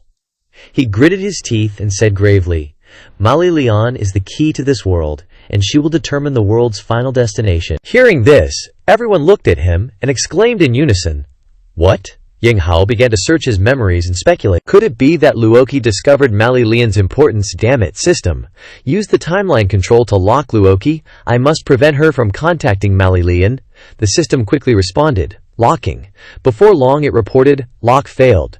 The target, Luoki, has disappeared from the timeline in the current world. Do you want to continue using timeline control? At this point his expression changed drastically, and he constantly questioned himself. Disappeared from the timeline. Has my ability been exposed? Could it be that she discovered it when I used timeline reconstruction in Giant King City?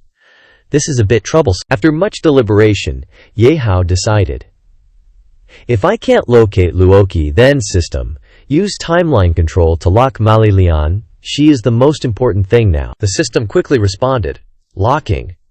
But then the familiar voice came again. Lock failed.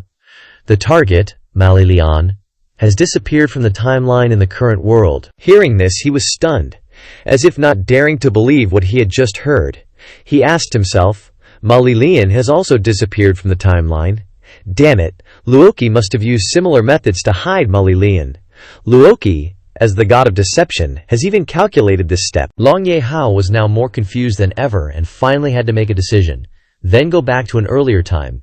When I return from the giant realm, I'll start watching Mali Lian from then on. Hearing the host's request, the system quickly responded. This plan is feasible, but there will be unforeseen events, because Luoki and Mali Lian have completely disappeared from the current timeline. It further explained. Even if disappeared has a normal meaning like hidden or dead, it is still within the time record in the current space-time.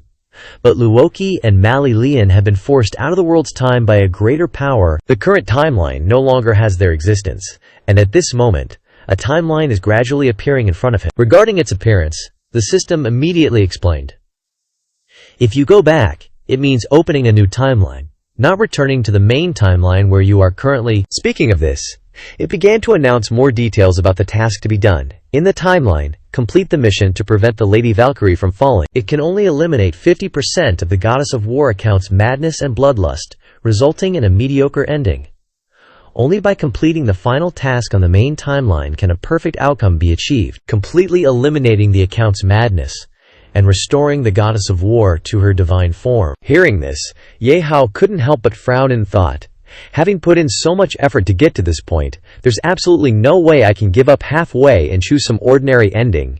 Even if the difficulty increases, I have to complete the final task on the main timeline and achieve the perfect ending. After considering the pros and cons, he hurriedly shouted, "Father of the gods, please immediately take me to the Scorched Flame domain." This decision was made because Ye Hao had already considered the possible scenarios. He thought to himself, even if Luo Qier led Ma Lilian to disappear from the timeline, they are likely still in the Scorched Flame domain. I must have a life-or-death showdown with Luo Qier there. At the same time, in the depths of the Scorched Flame domain, a probing voice sounded, "You're awake." Seeing the familiar figure of the young man before her, Lilian called out, "Ye Hao."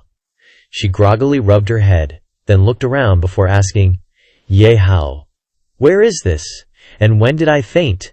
Luo Qier, in Ye Hao's form, replied, "My darling, my greatness, the deep space hyperdimensional cube, during the battle in the giant domain." The more she spoke, the more joyful her voice became.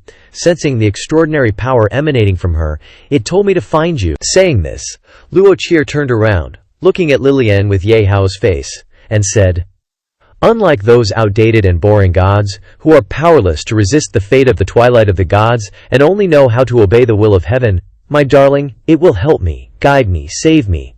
The fate of everyone is in my and your hands." With that, she reached out towards Lilian, guiding her thoughts. "Ma Lilian, you are destined for greatness. Don't be imprisoned by the gods, becoming their tool. You must live for yourself. So abandon the identity of the Goddess of War and fight against the gods with me, and then we will fly together." Hearing these words, she couldn't help but panic. Why is Ye Hao saying such strange things? He's different from usual, too different. Could he be influenced by some kind of devil? Thinking this, Lilian shouted, "Ye Hao, wake up! This isn't you, you're not like this. Don't be bewitched by that cube." But Luo Qier, still in Ye Hao's form, walked over, gently lifting Lilian's chin to reassure her. "Don't worry, Ma Lilian, you don't need to think so much," she said sincerely. "Don't you like me very much? Just do as I say, and I won't harm you." Lilian, hearing this, couldn't help but blush, but immediately reacted, quickly pushing the person in front of her away and shouting, "You're not Ye Hao, who are you?" Luo Qier, seeing that she was exposed, calmly reverted to her original form. She said with annoyance, "You are indeed stubborn. Whether using the deep space cube to taint you or using your feelings for Ye Hao to control you, it's all useless." Lilian was stunned at this moment, exclaiming in panic, "So you were pretending to be Ye Hao, god of lies and deceit?" Luo Qier understood the current situation. Lilian immediately adopted a fighting stance and growled, "I like Ye Hao, but I'm not a fool. Even if you are the god of lies and deceit, you can't imitate the special aura on Ye Hao." At this moment, the cube behind her suddenly gradually transformed into a cube-shaped person. As soon as she fully appeared, she decisively decided, if she doesn't listen, then there's no need to think any further. Directly break this vessel and seize the power of the outer god family. Even if a portion of the power is lost, it doesn't matter.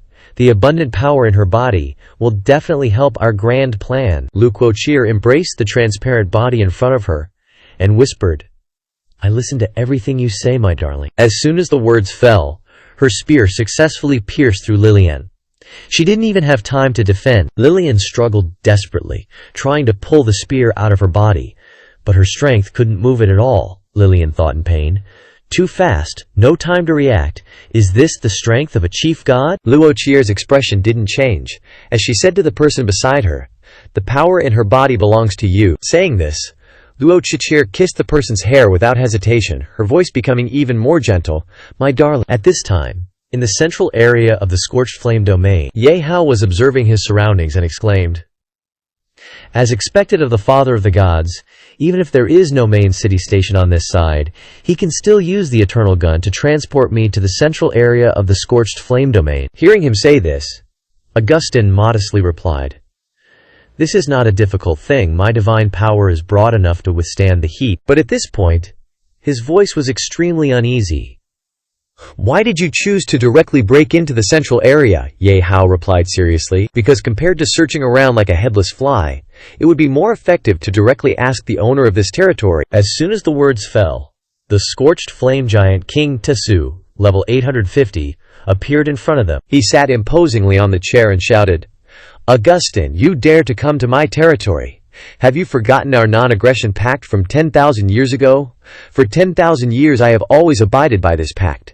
Now you have violated it. Are you planning to declare war on me again?" At this time, Ye Hao was in the red flame account state. He said coldly, "No need to be nervous. We are just here to find Luo Chier. Your domain is hiding a chief god.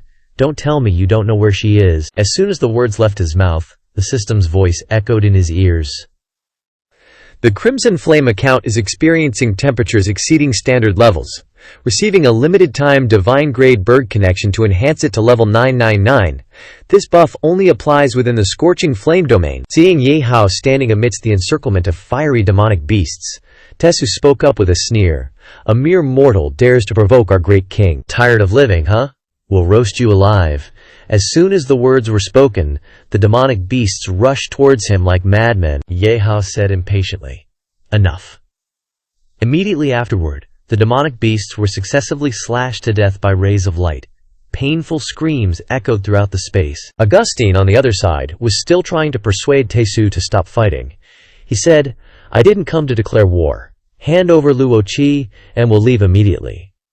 Hearing this, Tesu's attitude not only didn't soften, but became even more contemptuous. Luo Qi laughed gleefully and said threateningly, "You can't even manage your own subordinates, yet you come to my Scorching Flame domain demanding people. Are you playing dumb, Augustine? And do you think my Scorching Flame domain is a good place to play hide-and-seek?" Hearing this, Augustine pointed the eternal spear directly at Tesu and said, "You don't deny it, so that proves she really is here. Hand her over, or I don't mind killing you again, and this time I won't hold back." Tesu wasn't easily intimidated.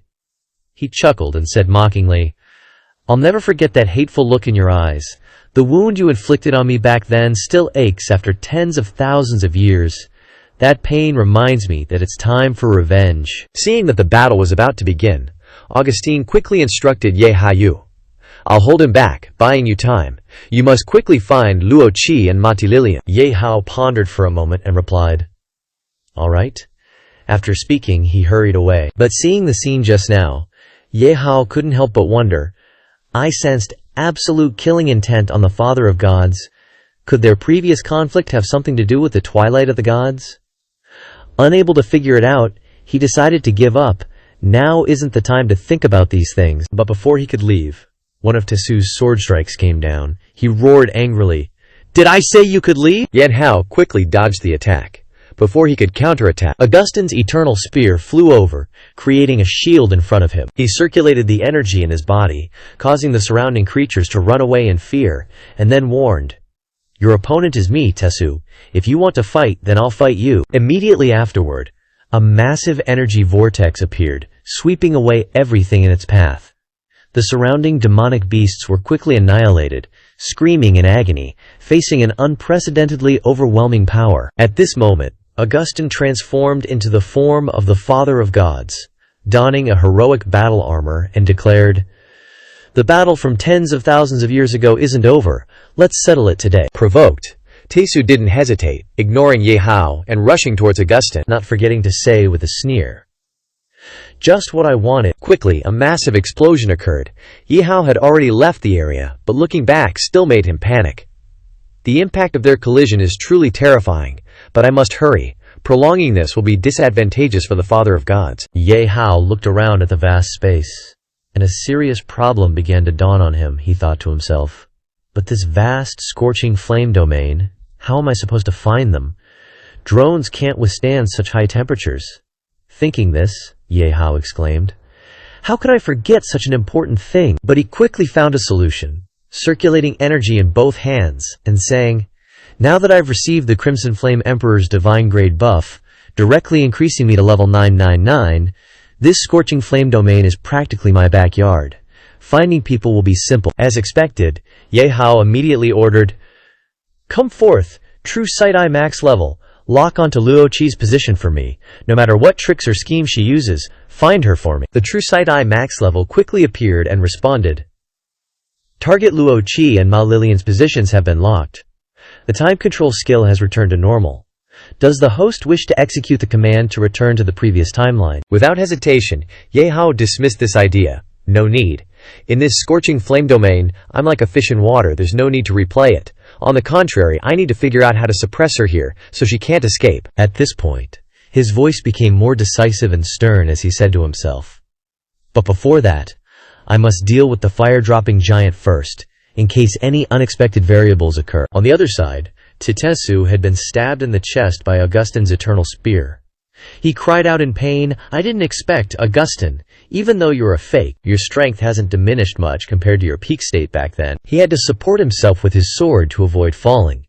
And then looked at Augustine and said, "I underestimated you. To try to fight you with this weakened and injured body, I must apologize for my disrespect." But next, as soon as the words were spoken, Tetsu transformed into the eternal flame state and bluntly declared, "I will bring out my full strength and fight you to the death." Seeing his form, a hint of doubt arose in Augustine's heart. "Eternal flame, didn't I separate it from your body during the last battle and hide it in the divine realm? Could it be?" Before he could finish speaking, Tetsu affirmed, "That's right, the eternal flame is a gift from Luo Qi, the condition for me protecting her, as the father of gods." You didn't expect this, did you? As Tetsu spoke, he successfully achieved the complete scorching flame giant king body state I wanted to cultivate for a bit longer. But now the time is right. Before Augustine could react, Telengsu slashed down with a fatal blow. Augustine passively raised his staff to defend. Tetsu, with a sinister look, said, "Then let me usher in your twilight of the gods." As soon as he finished speaking, Augustine was knocked far back, his health bar plummeting to only 30%. Tetsu, delighted by his appearance, was about to raise his sword to finish off Augustine, confidently declaring, "You have nowhere to run, Augustine. Accept your final fate." But before the sword could travel far, it was blocked by a surge of power from an unknown source. Seeing this, he froze in stunned silence. Ye Hao forcefully blocked Tetsu's attack. He asked with a mocking tone, "It's only midday. Isn't it a bit early to be talking about twilight?" Tetsu was furious, but could only utter one word. Tetsu still couldn't believe what he was seeing. He roared in disbelief. "A mere mortal can withstand my attack. The dark flame on your body doesn't belong to our world. Who are you?" Without another word, he attacked Ye Hao. But Ye Hao was no pushover, and quickly retaliated. While fighting, Ye Hao responded, "As expected of a god-level warrior of the fire element, you have sharp eyes. But who I am is not important. What is important is..." Saying this, he suddenly lunged forward, closing in on Tetsu, and raised his sword, preparing to strike down as he asked, "I'm curious, whose fire is stronger after all?" Caught off guard, he could only watch as Ye Hao delivered a decisive blow. Tetsu cried out in pain, "This dark flame is too sharp, you're stronger than I thought." But quickly regaining his composure, he turned the tables, launching a proactive attack, and arrogantly declared, "But that's what makes it even more interesting. Augustine had completely bored me. Only you can make me feel the excitement I haven't felt in a long time." Immediately after, he threw a powerful punch at Ye Hao. The shockwave from the collision was equivalent to the destructive force of an explosion. Ye Hao, while blocking Tetsu's punch, praised, "Well done. If I wasn't already max level, this punch would have turned me into dust."